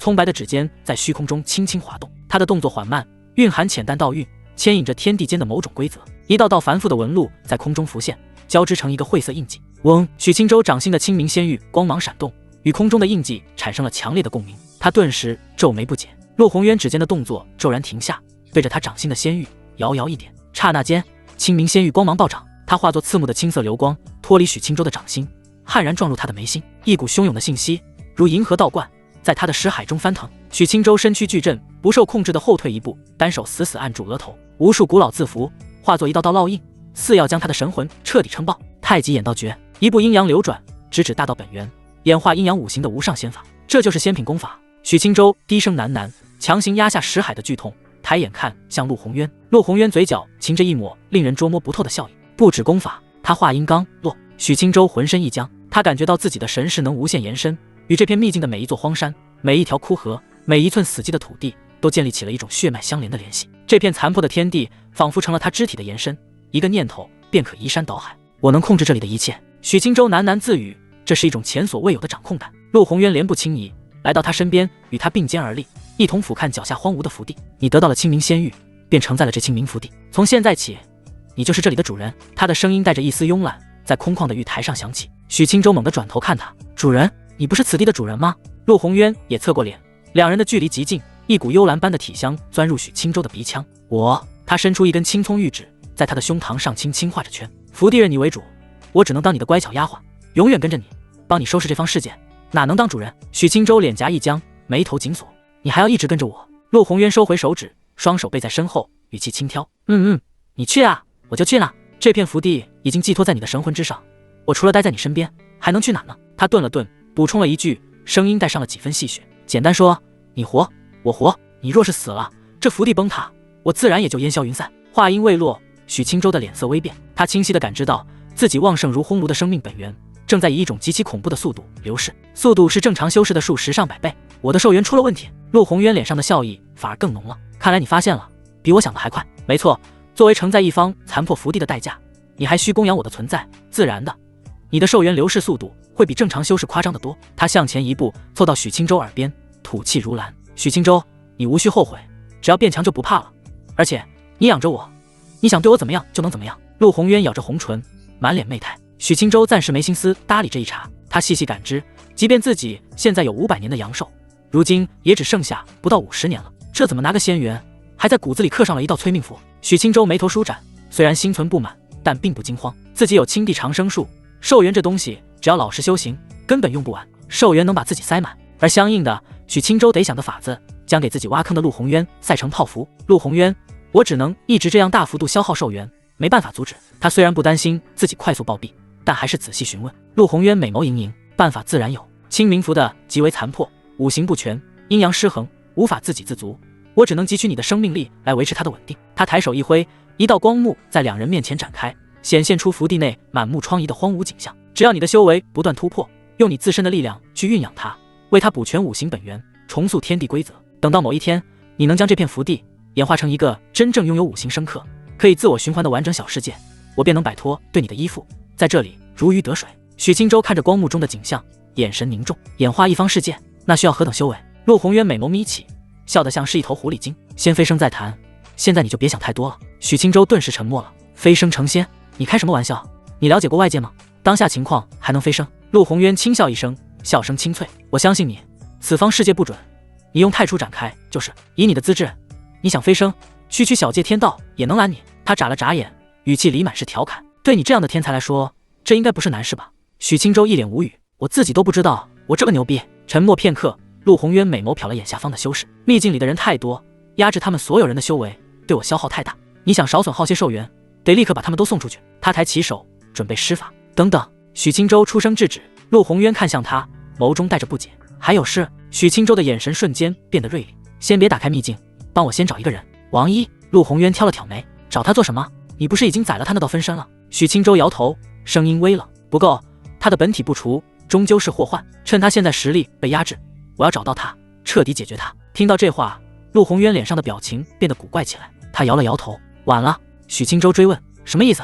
陆鸿渊叹息，在你用那柄古怪小剑重创他分身体内那缕本源意识的瞬间，他的本体就已经察觉到了致命危险。他动用了一件空间至宝，强行撕裂了福地的空间壁垒，早就逃了。许青州的拳头骤然握紧，一位荒族荒主落在这等秘境里，也能说跑就跑。他内心万分不甘，两人可是实打实的生死之仇。秘境内自己还能和他横一横，到了外界，自己和他相遇，肯定是死路一条。陆宏渊拍了拍他的肩膀，语气随意：“行了，别想了，一只炼虚境加金身境的蝼蚁就让你怕了？你可是拥有先天本命剑，而且还是顶级一列的本命剑，给你稍许时间，你就能追上他，并立即超越他。以后你有的是机会，亲手拧下他的脑袋。”许青州脸色平静下来，默然颔首。大不了让魏凌月找个高手保护一段时间，大魏境内一个荒主还能翻了天。陆宏渊素手向天，轻轻一挥，轰隆，整片秘境的天空剧烈震荡，一道横贯天穹的巨大空间裂缝凭空出现，不断扩大。裂缝的另一头正是如西峰的山巅景象，一股磅礴吸力从裂缝中传来，笼罩了秘境中的每一个角落。无论是谁，无论在做什么，身体都不受控制的冲天而起。许青州的身影也被这股力量包裹，眼前的景物飞速倒退，最终归于一片炫目的白光。当他再次脚踏实地时，人已回到如西峰之巅，明媚的阳光洒在身上，带着一丝暖意。四周是刚刚被传送回来，依旧满脸茫然的各路修士。眉心之内，一颗青色圆珠被太初剑镇压。如西峰顶，许青州悬立半空，衣衫在风中猎猎作响，扫视四周，一张张错愕茫然的脸。出来了，秘境呢？秘境消失了，感知不到它的存在。人群炸开了锅，开始相互谈论，扫视四周。远处的魏凌月冷静下来，美眸看向四周，瞧见许青州后，他双目一亮，倩影一闪，裹挟着香风冲到他的近前。他凤眸上下扫视许青州，压低了声音：“你没事吧？”许青州轻轻摇头：“没事。”他心神沉入识海，太初剑正镇压着一颗流转着氤氲青光的圆珠，令其无法动弹分毫。许青州没想到秘境居然能直接带到体内。魏凌月顿了顿，悄声询问：“拿到功法了？”他只是想确认一番。许青州急不可察的颔首。魏凌月脸上涌现喜色，玉手抬起，袖中的一枚传讯玉符落到手中，灵光一闪，无声无息化作齑粉。他得立即传讯黄姐。就在这时，远处巍峨的灵武殿渡船上，沈恒注意到了魏凌月，他身形一闪，便要破空而来。魏凌月注意到他，脸色渐渐变得冷淡，娇躯一横，直接挡在了许青州身前，正儿八经摆出一份皇家威仪。沈恒的身影来到近前，正想更近几步，魏凌月淡声开口：“沈店主，还请留步。”沈恒在半空中戛然而止，看着态度陡然变得冰冷强势的鱼王殿下，眼中闪过一丝惊疑：“殿下，这是为何？”魏凌月表情不变：“我有其余要事在身，你立刻带你的人返回凉州总部。”沈恒更加疑惑了，他还没见秘境出来的灵士，倘若知晓事情始末，他都不敢过来。殿下，你要去哪里？您独自在外，我职责所在，应当在身侧护你周全。魏凌月直接摆手：“不必。”沈恒眉头深皱，目光越过魏凌月的肩头，落在他身后的年轻人身上，充满了不解。莫不是因为他？殿下提防我靠近他？沈恒对许青州自然不是完全不了解，当初卢西峰一战，他亲眼所见许青州的不凡，甚至最后秘境出现异状之时，他看着许青州，察觉到一个让他心惊的猜测。可他想不通，为何殿下要如此提防自己？沈领主，你先回去吧，自有灵士告知你缘由。沈恒眉头一挑，收敛情绪，躬身行礼：“遵命。”他看了许青州一眼，直接转身，带着满腹疑云退去。这一幕让四周秘境出来向上前攀谈的各宗修士脚步齐齐顿住。显然灵武殿的情况，他们在秘境内已经知晓。他们虽然很想和许青州套近乎，可也深知此时不是时候。徐兰之一行人已经急速御风而来，转眼将许青州环绕在中心，唯有秦素素急得直跺脚，拼命踮起脚尖想跑过去。许哥哥，步摇光揪住他的后领，将他摁住：“我们得回宫了，你想凑过去作甚？想一起去合欢宗不成？不宜，我就去玩2天。”秦素素的小脸微红，声音里满是请求。步摇光没好气地捏了捏他的脸蛋：“2天，给你2个时辰，我都怕你肚子都得有动静。”秦素素大羞，不满哼唧一声。步摇光远远看了许青州片刻，直接拉着秦素素转身，明神宫浩浩荡荡离去。远处，徐兰芝一挥素手，一艘银白如玉的华美灵舟凭空浮现。“我们先回宗门。”众人御风飘上灵舟，木青像只猫儿缠上了许青州的胳膊，丰腴的柔软贴了上去，吐气如兰：“好徒儿，你可太给魏师长脸了。”许青州感受着美妙触感，脸上浮现一抹假惺惺羞涩：“师尊，周围还很多人呢。”魏凌月见状，翻了个白眼，南香瞥了一眼就沉默下来。徐兰芝瞥了眼其余合欢宗弟子，吩咐道：“你们自行回宗。”剩余几位执事和核心弟子只能老实点头，没那个命做灵舟。徐兰芝心念一动，灵舟化作流光，在无数复杂的目光中消失于天际。白玉灵舟的甲板上疾风拂面。1刻钟后，魏凌月望着下方飞速倒退的云海，神情严肃：“凉州灵武殿，我一个都信不过。黄姐那边收到消息，她自有决断。”他转头看向许青州：“我建议你随我去京城，那里最安全。若你执意留在宗门，我也不会强迫你，皇姐会派绝顶高手来护你周全。许清舟笑着开口：多谢殿下。魏灵月漂亮脸蛋浮现笑容：谢什么？你是我神镜堂的人，作为我的属下，我自当保护你。而且你此时今非昔比，身怀仙品功法的你，大卫对你的看重超乎想象。徐兰之一行人的神情各异，喜忧参半。仙缘太大，麻烦事也会越多。许清舟沉默片刻，轻声道：殿下，秘境现在由我掌控，而王毅在秘境没结束时就逃了。四周美人脸色骤变，魏灵月深深蹙眉。王毅逃了是个巨大的隐患，一个荒族荒主不惜一切代价报复起来会很麻烦。穆青闻言，缠着许清舟的手臂收得更紧了。许清舟却只是淡然一笑，反手轻轻拍了拍师尊的手背。除非我现在独自被他带住，不然稍给我一些时间，麻烦就是他了。他望着云海深处，眸光里闪过一丝杀意。不需多久，我与他再次碰上，我便让他知道什么叫真正的神魂俱灭。穆青看着他眼中的自信，微微一怔，美艳脸蛋浮现动人笑意。自己的徒儿以前什么情况，现在又是什么情况，他一清二楚。可时间跨度才1个月不到，时日一久，宝贝徒儿就要主动找他麻烦，到时王姨就该想着怎么逃出大魏了。魏灵月侧过头看着许清舟：你安心修行，在大魏疆土上还轮不到他一个荒主放肆，青天监会把他揪出来，到时候自当有人拧下他的脑袋。许清舟轻轻点头。灵舟穿云破雾，一路无话。当合欢宗山门映入眼帘，灵舟径直飞向了最高的主峰。合欢殿内，谢青瓷斜倚在宝座上，一身红裙妖冶如火，正百无聊赖地用指尖敲击着扶手。当许清舟一行人靠近大殿的瞬间，他的动作一顿，下一刻他的身影已然出现在殿门口。他抬起头，勾魂摄魄的桃花眼先是扫过徐兰芝和穆青，又在南湘和许清舟身上短暂停留，最后疑惑地落在魏灵月身上。怎么去一趟秘境还带了一个娘们回来？徐兰芝收起灵舟，众人御风来到殿门口。谢青瓷脸颊上浮现浅笑，桃花眼镜直望向徐兰芝。徐兰芝心领神会，上前一步，声音沉静：宗主，这位是鱼王殿下魏灵月。他随即侧身为魏灵月引荐：殿下，这位便是我合欢宗宗主谢青瓷。谢青瓷脸上的慵懒瞬间收敛，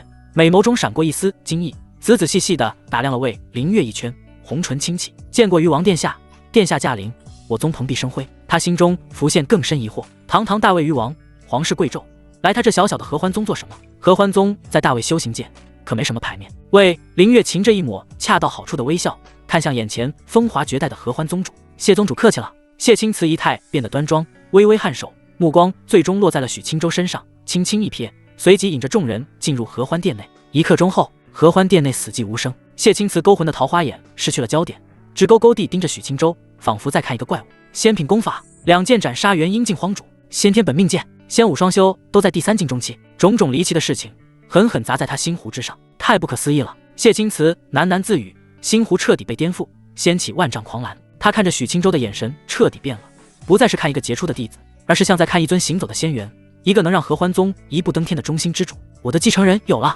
徐兰芝看着自家宗主失态的模样，轻咳一声，打破了沉寂：宗主，事情的经过大致便是如此。谢青瓷猛地回神，愣愣点头，脑中已是一片轰鸣。徐兰芝瞥了他一眼，摇摇头，没有多留。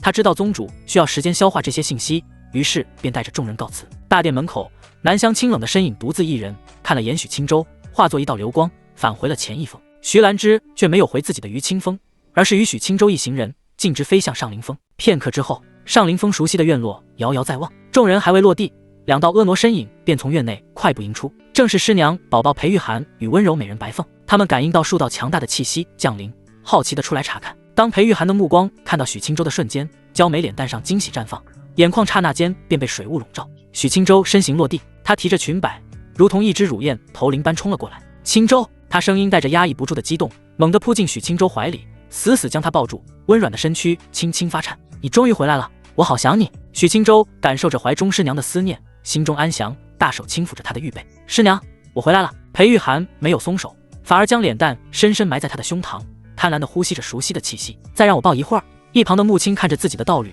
抱着自己的宝贝徒弟，美眸一翻，撇了撇嘴，酸溜溜暗自嘀咕：玉涵，我们都还看着呢，你羞不羞？徐兰芝与魏灵月安静地看着这一幕，神情各异。魏灵月嘴角抽了抽，心中再次对许清舟的色胚程度有了清晰认知。外面彩旗飘飘，家里也红旗招展。徐兰芝神情复杂，看着自己的亲传弟子裴玉涵，再想到自己如今与许清舟的关系，端庄俏脸不自觉地浮现一抹绯红。若是玉涵知道自己和清舟睡绝觉，他不会怪我吧？如此一来，清舟岂不是他师爹了？呸呸呸，各论各的。白凤静静地站在不远处，秋水美眸满是柔情，只是静静地望着他便心满意足。裴玉涵听见穆青的调侃，恋恋不舍地松开手，他抬起婆娑泪眼，仔仔细细地端详着许青州的脸庞。许青州温和一笑，为他拭去泪花，介绍了一番魏灵月。裴玉涵和白凤闻言，皆是心头巨震，连忙恭敬行礼。魏灵月和善的让他们不必多礼。许青州的目光越过师娘，落在了白凤身上，他没有半分犹豫，转身走向白凤，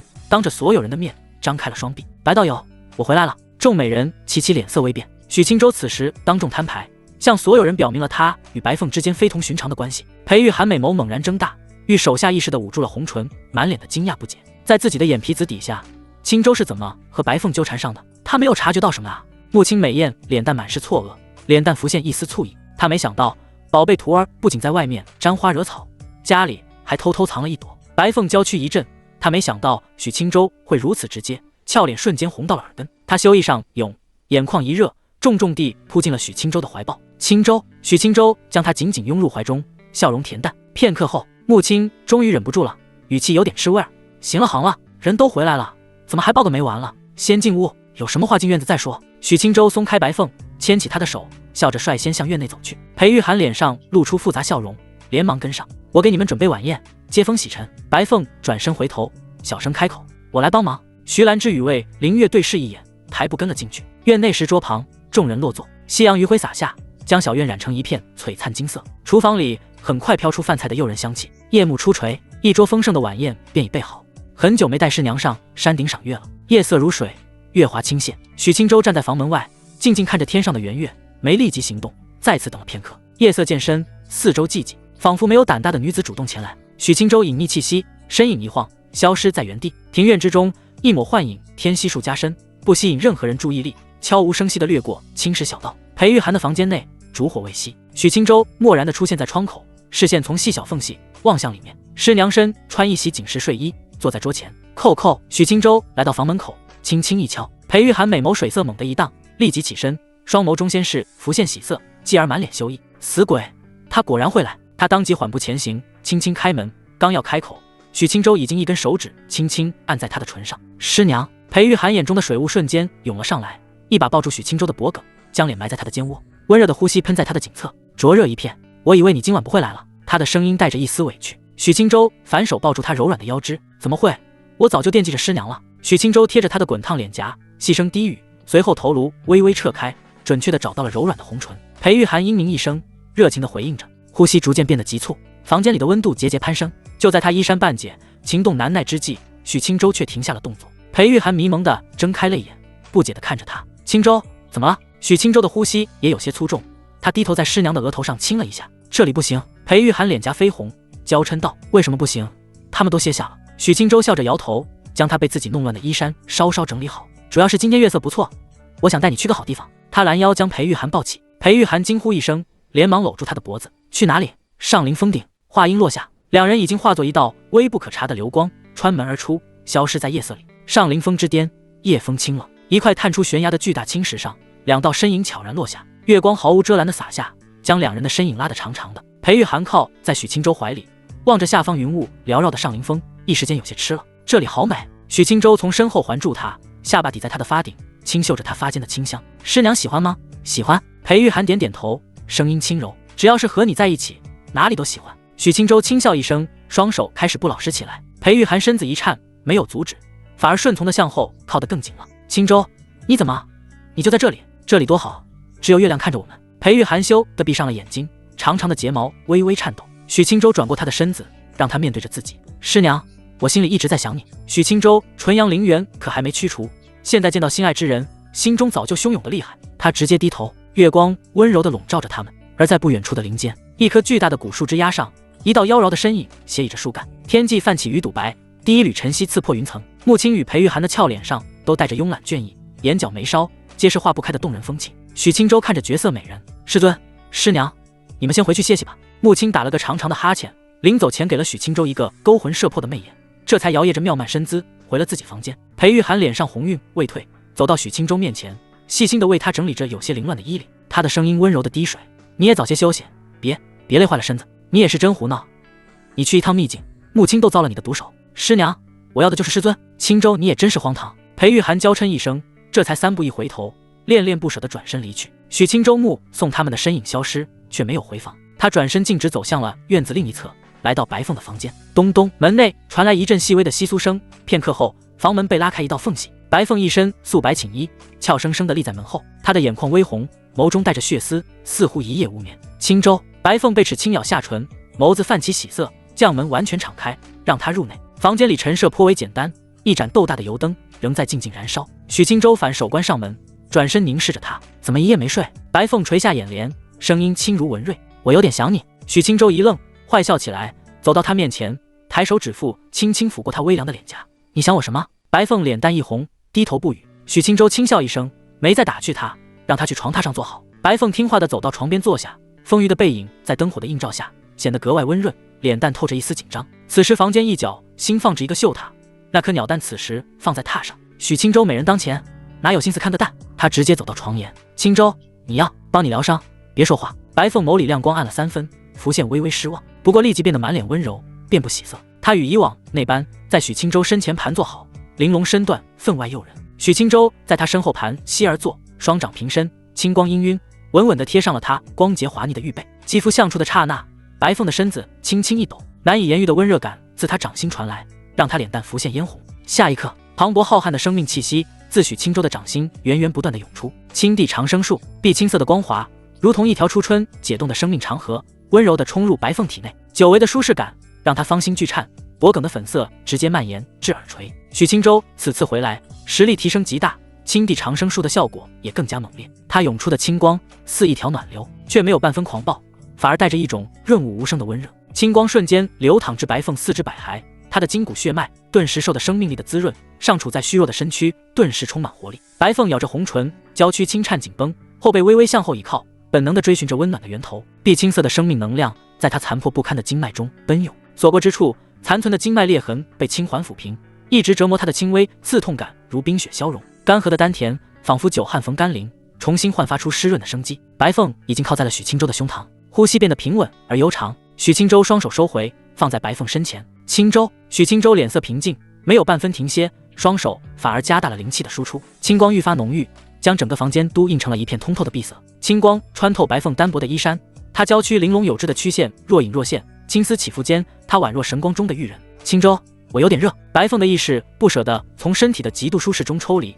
将全部注意力集中在了身后滚烫的手掌上。房间里寂静无声，她的脸颊红得快要烧起来，咬着下唇，双手紧紧攥着许青州的衣摆。不知过了多久，白凤惊呼一声，不知哪来的力量，猛然转身，用尽全身力气将她死死抱住。许青州拥着她，眸子浮现赤脸，他细细感知了下白凤身体情况，心头热气还是被压下，只能轻轻拥着白凤簌簌颤抖的娇躯。片刻后，院外一声清脆的呼喊响起，许青州，一道火红色的身影裹挟着劲风，悍然冲进了院子。来人一身火红劲装，身姿高挑，英姿飒爽，正是美艳师姐江静辉。她双眸亮晶晶，四处寻找着许青州的踪迹。许青州一愣，没急着出去，静等怀里的白凤平复下来。他指腹轻轻摩挲着白凤滚烫的脸颊，声音放柔，你现在身子还是虚弱，等过几天。白凤红着脸蛋，轻轻颔首，玉手悄然松开。许青州轻呼一口气，将他放平躺好。你一夜未眠，现在伤势未愈，神魂尚需静养，好好睡一觉。白凤眸子水色潋滟，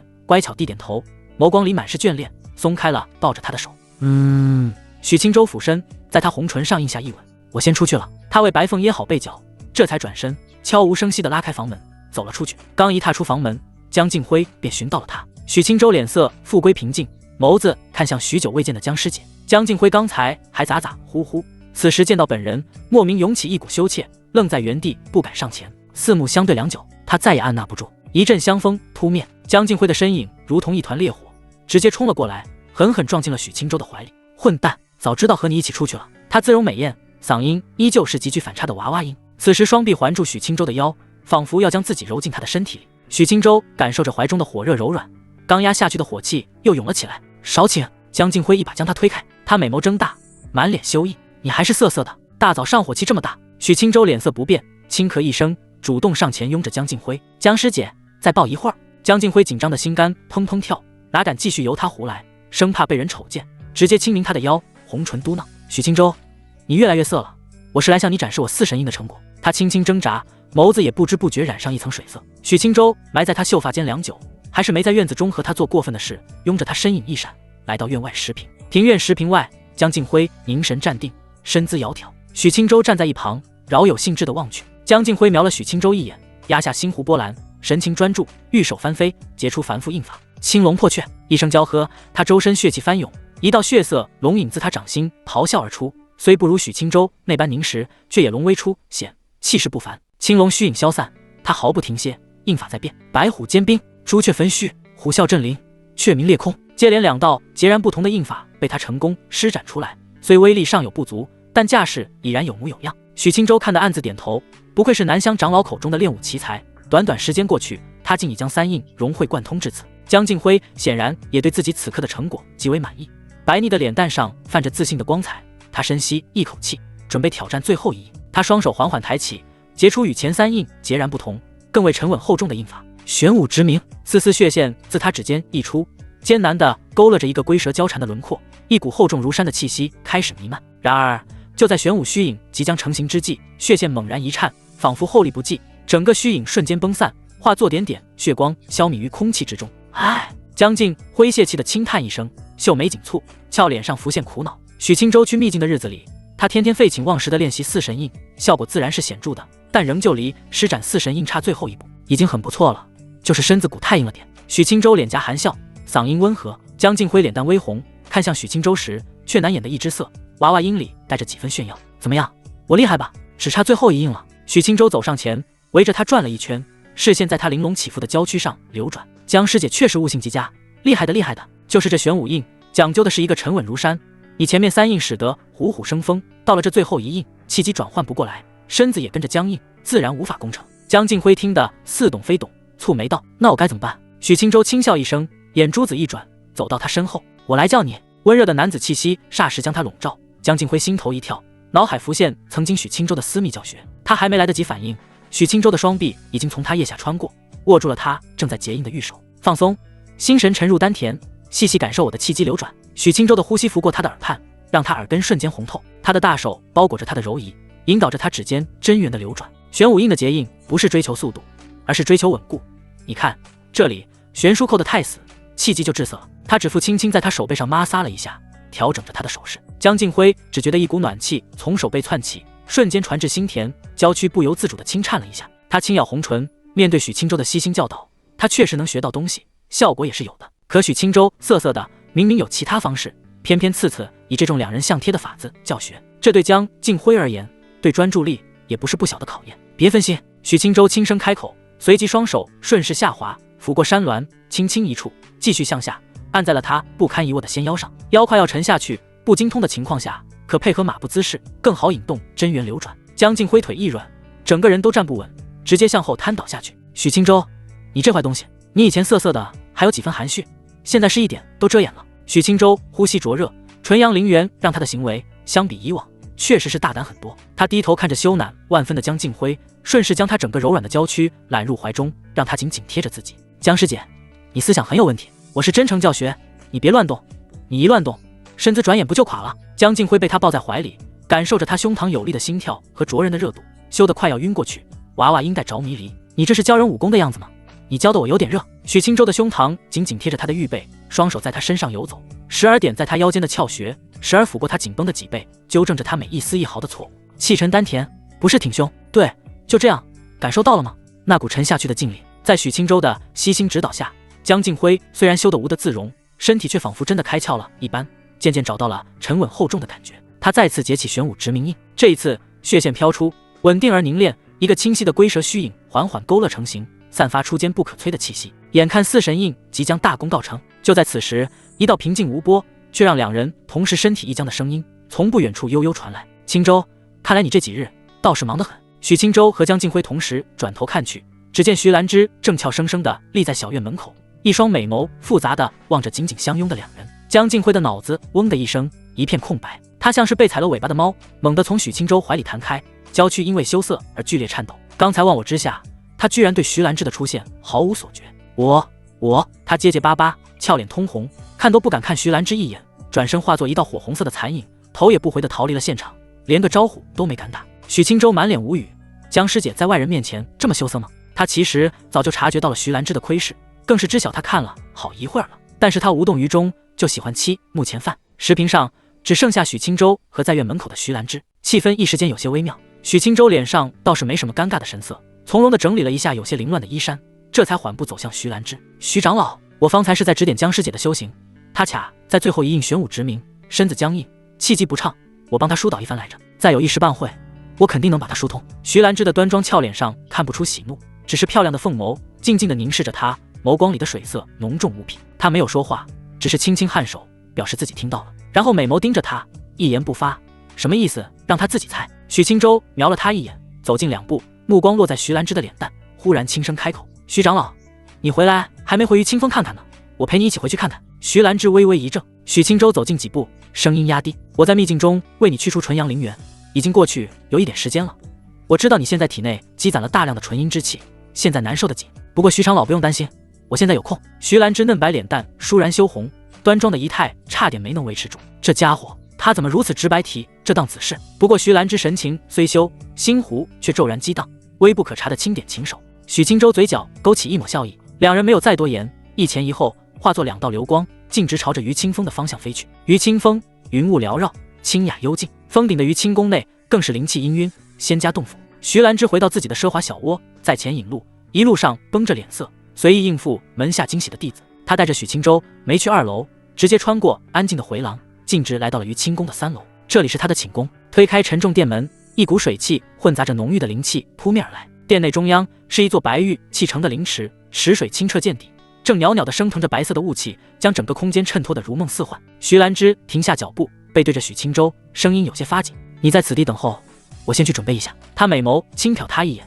平平停停地走进了内室。许清舟也不着急，好整以暇地打量着这处专属于大长老的私密空间，心中一片安然。片刻之后，徐兰芝换上了一身轻薄的月白丝绸寝衣，从内室走了出来。许清舟双眼一亮，长老宝宝换上这衣裳，是故意的还是歪打正着？他很喜欢。徐兰芝乌黑的秀发随意地挽在脑后，露出一截雪白修长的玉颈，在氤氲的水汽中，此时端庄美艳的脸蛋透着一股惊心动魄的妩媚。她不敢与许清舟对视，径直走到池边，连足轻点，缓缓步入温热的池水中。池水瞬间浸湿了她的寝衣，轻薄的丝绸紧紧贴在身上，将她成熟丰腴的玲珑曲线勾勒得淋漓尽致，若隐若现，比不着寸缕，更加诱人。许清舟的呼吸微微一滞，俊逸脸颊上笑意更浓。他走入了灵池，温热的池水包裹住身体，磅礴的灵气顺着毛孔钻入体内，让人精神一振。他来到徐兰芝的身后，看着她泛红的脖颈，池水漫过她腰际，水汽氤氲，模糊了徐兰芝本就绯红的脸颊。他背对着许清舟，能清晰地感觉到她正一步步靠近，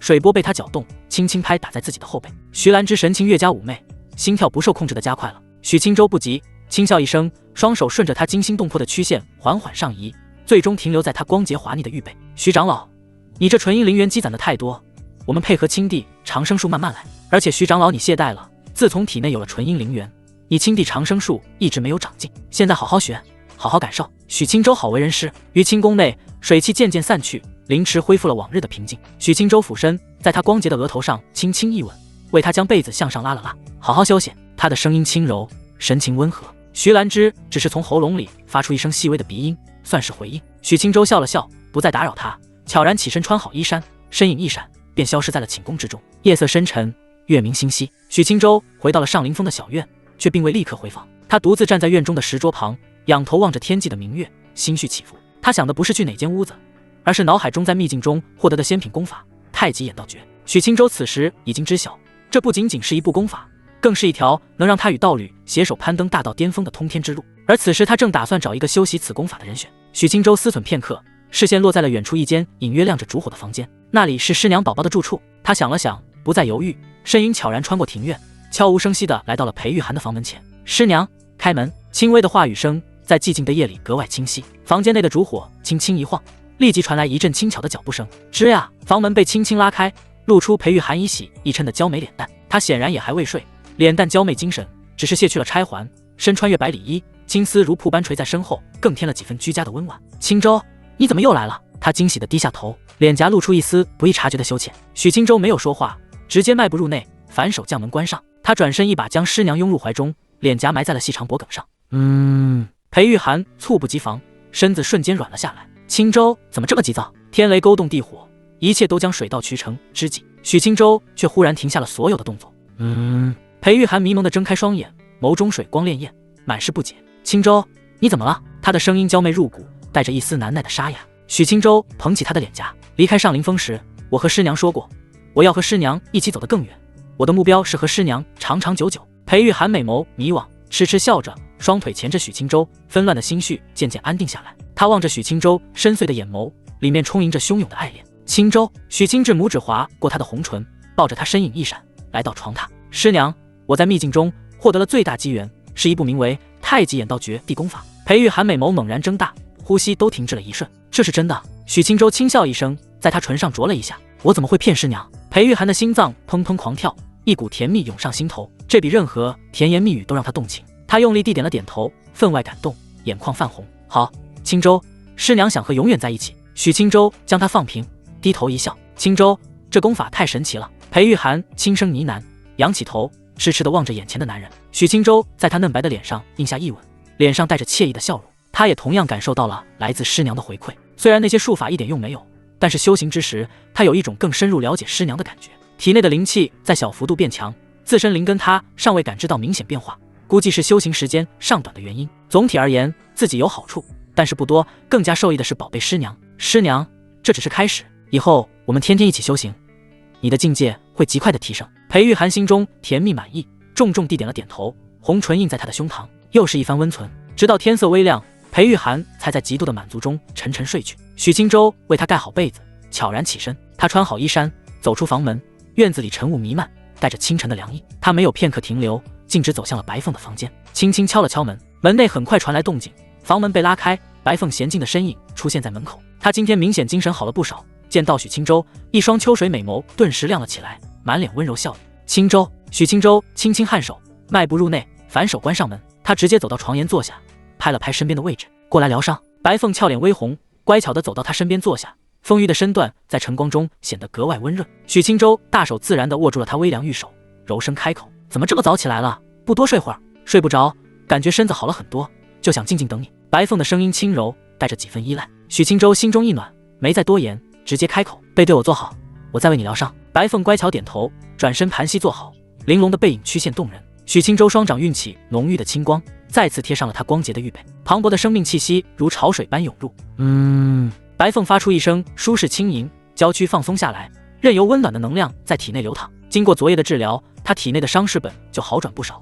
此刻在青地长生术的再度滋润下，那些残存的细微经脉裂痕继续迅速愈合。半个时辰后，许青州缓缓收工，白凤的脸色更显几分红润，眸光水润，气息也平稳了许多。他转过身，失神地望着许青州，脸蛋上满是依恋。青州，我觉得我快要好了。还不够。许青州摇了摇头，他凝视着白凤，沉吟片刻，忽然手掌一翻，宛若红色水晶，散发着灼热气息的血液凭空出现在他的掌心，正是他在秘境中获得的古凤神血。白凤感受着古凤神血中传来的气息，心神俱震，血脉深处传来一股强烈的渴望。青州，这是？许青州声音平静：古凤神血，你的本体是白灵鸟，还能下出血黄云君蛋，你身上多少有点凤凰血脉，与它同源，此物能让你脱胎换骨。白凤美眸睁大，呼吸都急促了几分。他自然明白这滴神血的价值，这对于鸟类妖族而言是足以掀起腥风血雨的无上之宝。血黄云君。许青州一愣，意识到自己尚未将白凤的蛋底细告诉他。他嗓音轻柔，眸子看向房内的绣榻，细声开口：你下的白灵鸟蛋不是单纯的白灵鸟，而是血黄云君，且身负混沌血脉，他的资质连我都自愧不如。白凤彻底呆住了，他长时间孕养出这么一个蛋出来，只是以前待在赤灵山脉有点无聊，想有个伴，可没想到自己的闺女如此来历不凡。许青州没再和他聊血黄云君的事，距离破壳还需要数月的时间，现在说什么都为时尚早。他将古凤神血递了过去：青州，这太贵重了，我不能。他话未说完，许青州已经捏住了他的下巴，俊朗的脸庞凑了过来：什么贵重不贵重的，张嘴。许青州轻轻一掐脸蛋，白凤脑子一猛，下意识地张开了红唇。许青州没有丝毫犹豫，直接将古凤神血倒入他口中。白凤双眼猛然一颤，一股灼热精纯的能量伴随着古凤神血涌入了他的娇躯，神血顺着喉咙滑入腹中，瞬间化作一股狂暴的灵气，在他四肢百骸中迅速流转。啊！白凤发出一声似痛苦却又带着几分异样感觉的尖叫，娇躯剧烈的颤抖起来，肌肤以肉眼可见的速度变得通红，仿佛要燃烧起来。守住心神，炼化它。许青州的声音在他耳边响起，双臂将他紧紧抱在怀里，青地长生术运转，灵气不要钱似的涌入他的体内，帮助他梳理汹涌狂暴的能量。白凤疼得快要晕过去，但许清舟怀抱的安稳和清凉的生命力又让他保持着最后一丝清明。他死死地咬着牙，双手紧紧攥着许清舟的衣襟，全凭本能运转功法，引导着火焰般的能量在经脉中奔腾。神血的淬炼，青地长生树的滋润，痛苦与舒爽交织在一起，冲击着他的神魂。他的身体仿佛一个被点燃的烘炉，骨骼在噼啪作响，血肉在不断的被淬炼重塑。原本筑基初期的境界，在骨缝神血的滋润之下，瓶颈脆弱的不堪一击，瞬间被冲破。筑基4层，筑基10层，气息还在不断攀升，直至在金丹1层才缓缓停下。他不仅境界迅速恢复了往日的水平，身上所有的暗伤在神血的洗礼下被一扫而空，甚至连带着他的妖族本源都得到了一次前所未有的升华。半个时辰后，白凤身上的红光渐渐敛去，娇躯不再颤抖，她软软的瘫在许清舟的怀里，大口大口的喘息着，浑身香汗淋漓，衣衫尽湿，紧紧贴在身上，勾勒出妖娆曲线。他感觉自己像是死过了一次，又莫名重获新生。许清舟低头看着他，声音带着一丝笑意：“感觉怎么样？”白凤缓缓睁开眼，眸子里水光潋滟，媚意天成。他没有说话，只是仰起头，用尽全身的力气，主动吻上了许清舟的唇。许清舟一愣，拥着他，毫不客气地加深了这个吻。白凤轻动难耐，玉手笨拙。许清舟感受着白凤汹涌而至的爱恋，正想让他得偿所愿，院子突然传来娇呼声，且距离不远。许清舟！白凤听到院外的喊声，娇躯一颤，如同受惊的小鹿，连忙从许清舟的唇上离开，微微脱离怀抱，俏脸嫣红。是江师姐。她本性还是保守温婉的女子，此时大白天还有外人打扰，她本能不想继续放肆，想从许清舟怀里起来，却浑身发软，没有半分力气。许清舟轻笑一声，将她打横抱起，轻轻放在床榻上。不急，你刚突破，可以先平息一番，这2日我会让你满意。他指腹在她滚烫的脸颊上轻轻刮了一下。你准备好？白凤羞赧地将头埋进被子里，只露出一双水汪汪的眼睛，轻轻地点了点头。许清舟这才转身，施然地拉开房门走了出去。江静辉一身火红劲装，正走在青石板路上，眸子好奇地打量四周。他看到许清舟出来，脸色一喜，立刻迎了上来，美艳的脸蛋上满是自信。许清舟，昨天要不是徐长老，我肯定成功了。他挥了挥小拳头，娃娃音里满是自信。今天我一定能练成4神印。许清舟好整以暇地打量着他，一日不见，江师姐似乎更有活力了，美艳绝色的脸蛋配上玲珑起伏的身段，别有一番风味。许清舟脸上浮现温和笑容，江师姐如此自信，你先自己试试，我看看是否能成功。江静辉也不废话，直接和许清舟来到院外石屏。他走到石屏中央，深吸一口气，神情肃穆，双手缓缓结印，玄武直鸣，血气自他周身涌动，丝丝缕缕的血线在身前交织，艰难地勾勒着龟蛇的轮廓。相比昨日，他的动作确实更加沉稳，血线也凝练了不少。但就在虚影即将成型的最后一刻，他气机一滞，仿佛有一道无形的关隘阻隔在前，真元运转不畅，整个虚影再次猛地一颤，轰然溃散。江静辉气得跺了跺脚，瞥了许清舟一眼，有点恼羞成怒。可恶，大意了。许清舟轻轻摇头，缓步走到他的身后。问题不大，就是气血转换的时候，真元上行受阻。他的声音在江静辉耳畔响起。江静辉心头一跳，意识到教学即将开始。啪，一双大手筋准地按在了他的纤腰两侧。放松，别绷着。许清舟的手掌带着轻柔力道，轻轻揉捏着他腰上方的软肉。你这里，对，就是这里，肌肉太紧了，气过不去。呀！江静辉娇躯一软，脸蛋瞬间涨红。许清舟，你别乱摸。许清舟一脸正色，手上的动作却丝毫不停。教你武技呢，江师姐别胡思乱想。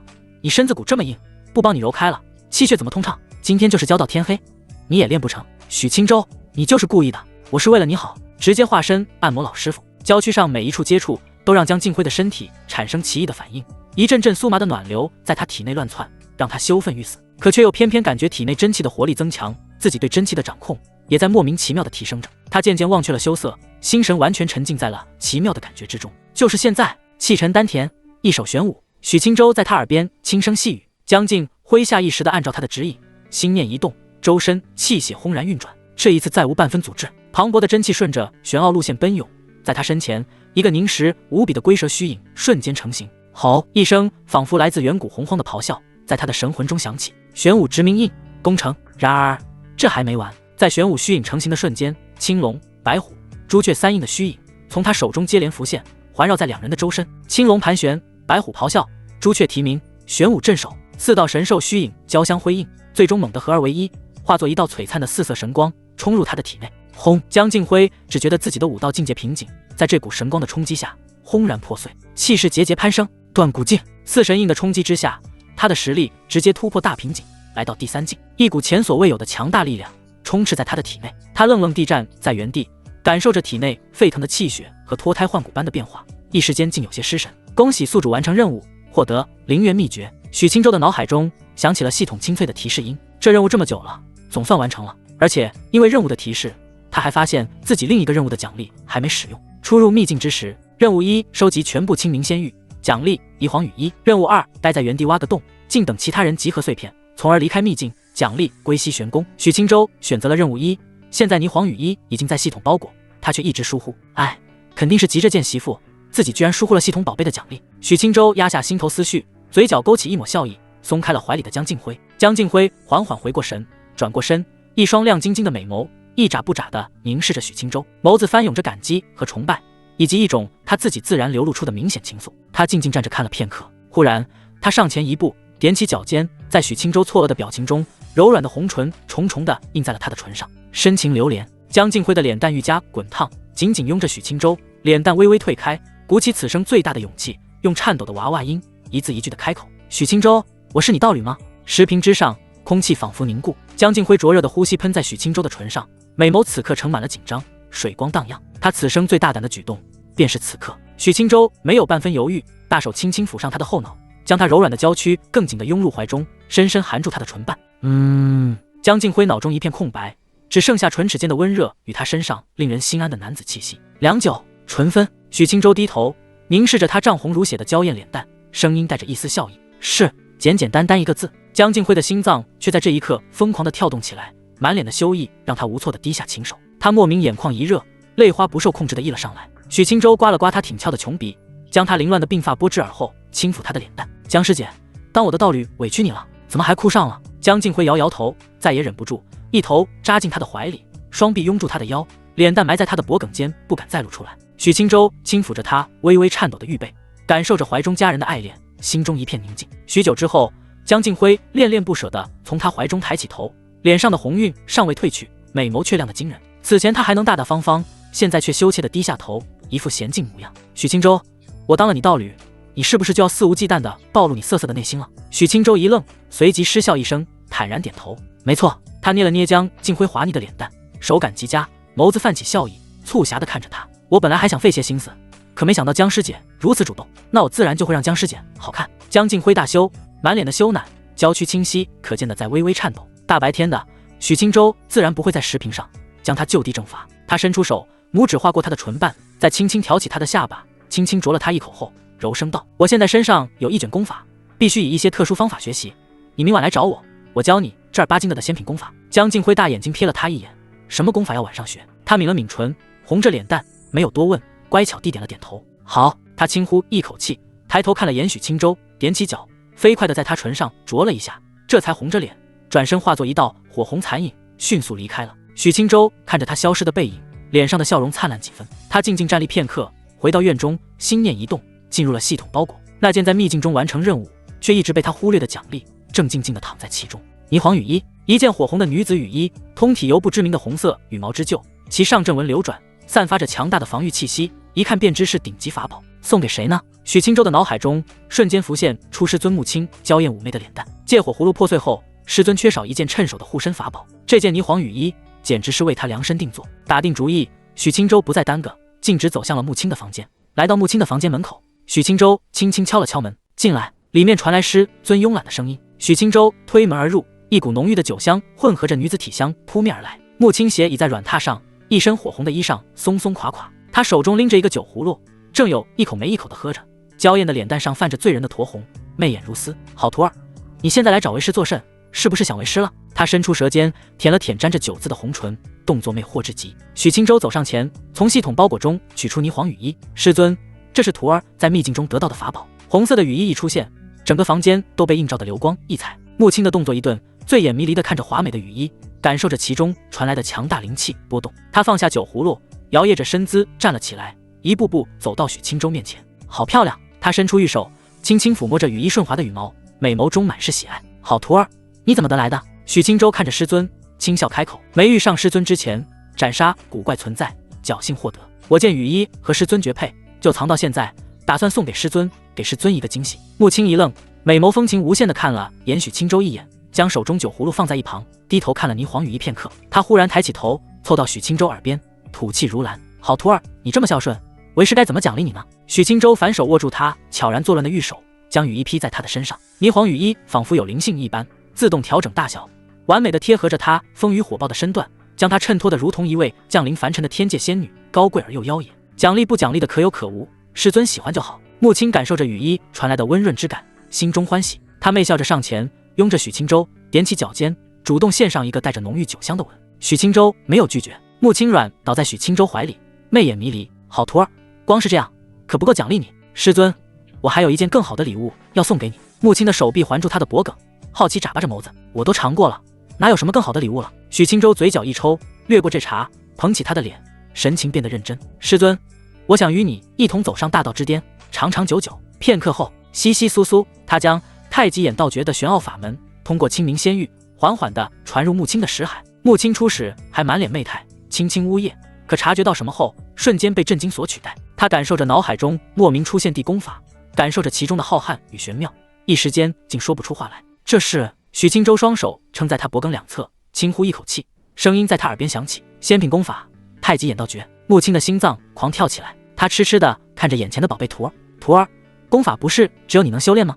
许青州轻笑一声：“不是。”木青脸色一红，轻轻颔首。自木青的房间出来时，天色已经入夜，夜风带着凉意，吹在许青州身上，却吹不散他体内的燥热。与师尊同修太极眼道诀，效果超乎想象。木青本就是元婴后期的修为，底蕴深厚，功法运转之下，许青州不仅灵气修为精进了一截，自己和师尊的灵根也悄然提升一丝。当然，受益最大的还是木青，他只需要躺着咿咿呀呀，不仅修为开始提升，连带着许青州的一系列精妙仙法也全部对他敞开。假以时日，许青州的道侣个个都是青帝长生术加身，武神秘典融会贯通，被迫走上武道。许青州感受着体内充盈的力量，没有回自己房间，而是转身走向了屋子的另一侧。白凤的房间里亮着一盏昏黄的油灯，他悄无声息地来到门前，没有敲门，直接推门而入。房间内，白凤并未睡下，她正盘膝坐在床榻上，怀中抱着雪白剔透的元蛋，神情温柔地用脸颊轻轻磨蹭着。听到开门声，他受惊般地抬起头，看到是许青州，秋水般的美眸中顿时绽放出惊喜的光彩。青州，他抱着蛋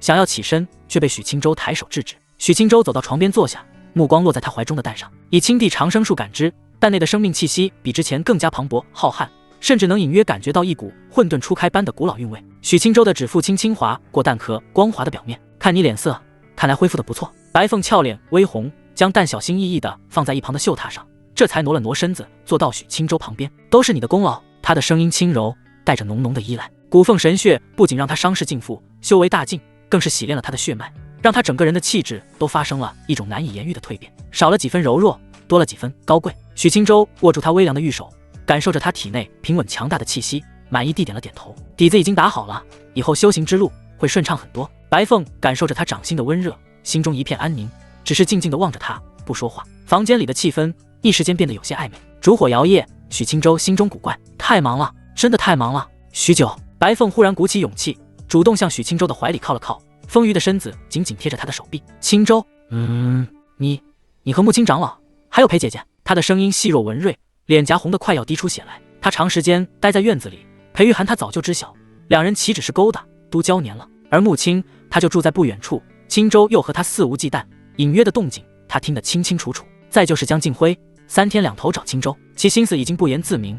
不过他仅是偶尔瞥见两人在视频抱在一起，有没有更深入的接触，他就不知道了。他心中其实有些羡慕，觉得自己和青州的感情比不上青州和他们，但他又不敢奢求太多。当下他已经很满意了。许青州一愣，没想到他会问得如此直白。他转过头，看着白凤羞赧中带着一丝期盼的眼神，心中一动，大致猜出他的心思。白凤的神魂接收了功法，当功法开始运转，白凤体内的凤凰血脉仿佛受到了牵引，发出一声凤鸣。许青州分外诧异，白凤显然和其他女子不同，他不明白白凤是妖族的原因，还是他体内古凤神血的原因。红焰流淌，火焰并不灼热，反而带着一种温润的暖意。在火焰的笼罩下，白凤气息达到了一个前所未有的顶峰。许青州能清晰地感觉到，白凤的妖族本源正在与他的通玄灵气、武道气血产生奇妙的共鸣，而他也从白凤的血脉中感悟到了一丝属于凤凰一族的古怪能力。天色渐亮，火焰缓缓敛去，床头放着一张黛眉白布，白凤沉沉地睡去，她的气息比之前更加悠长深远，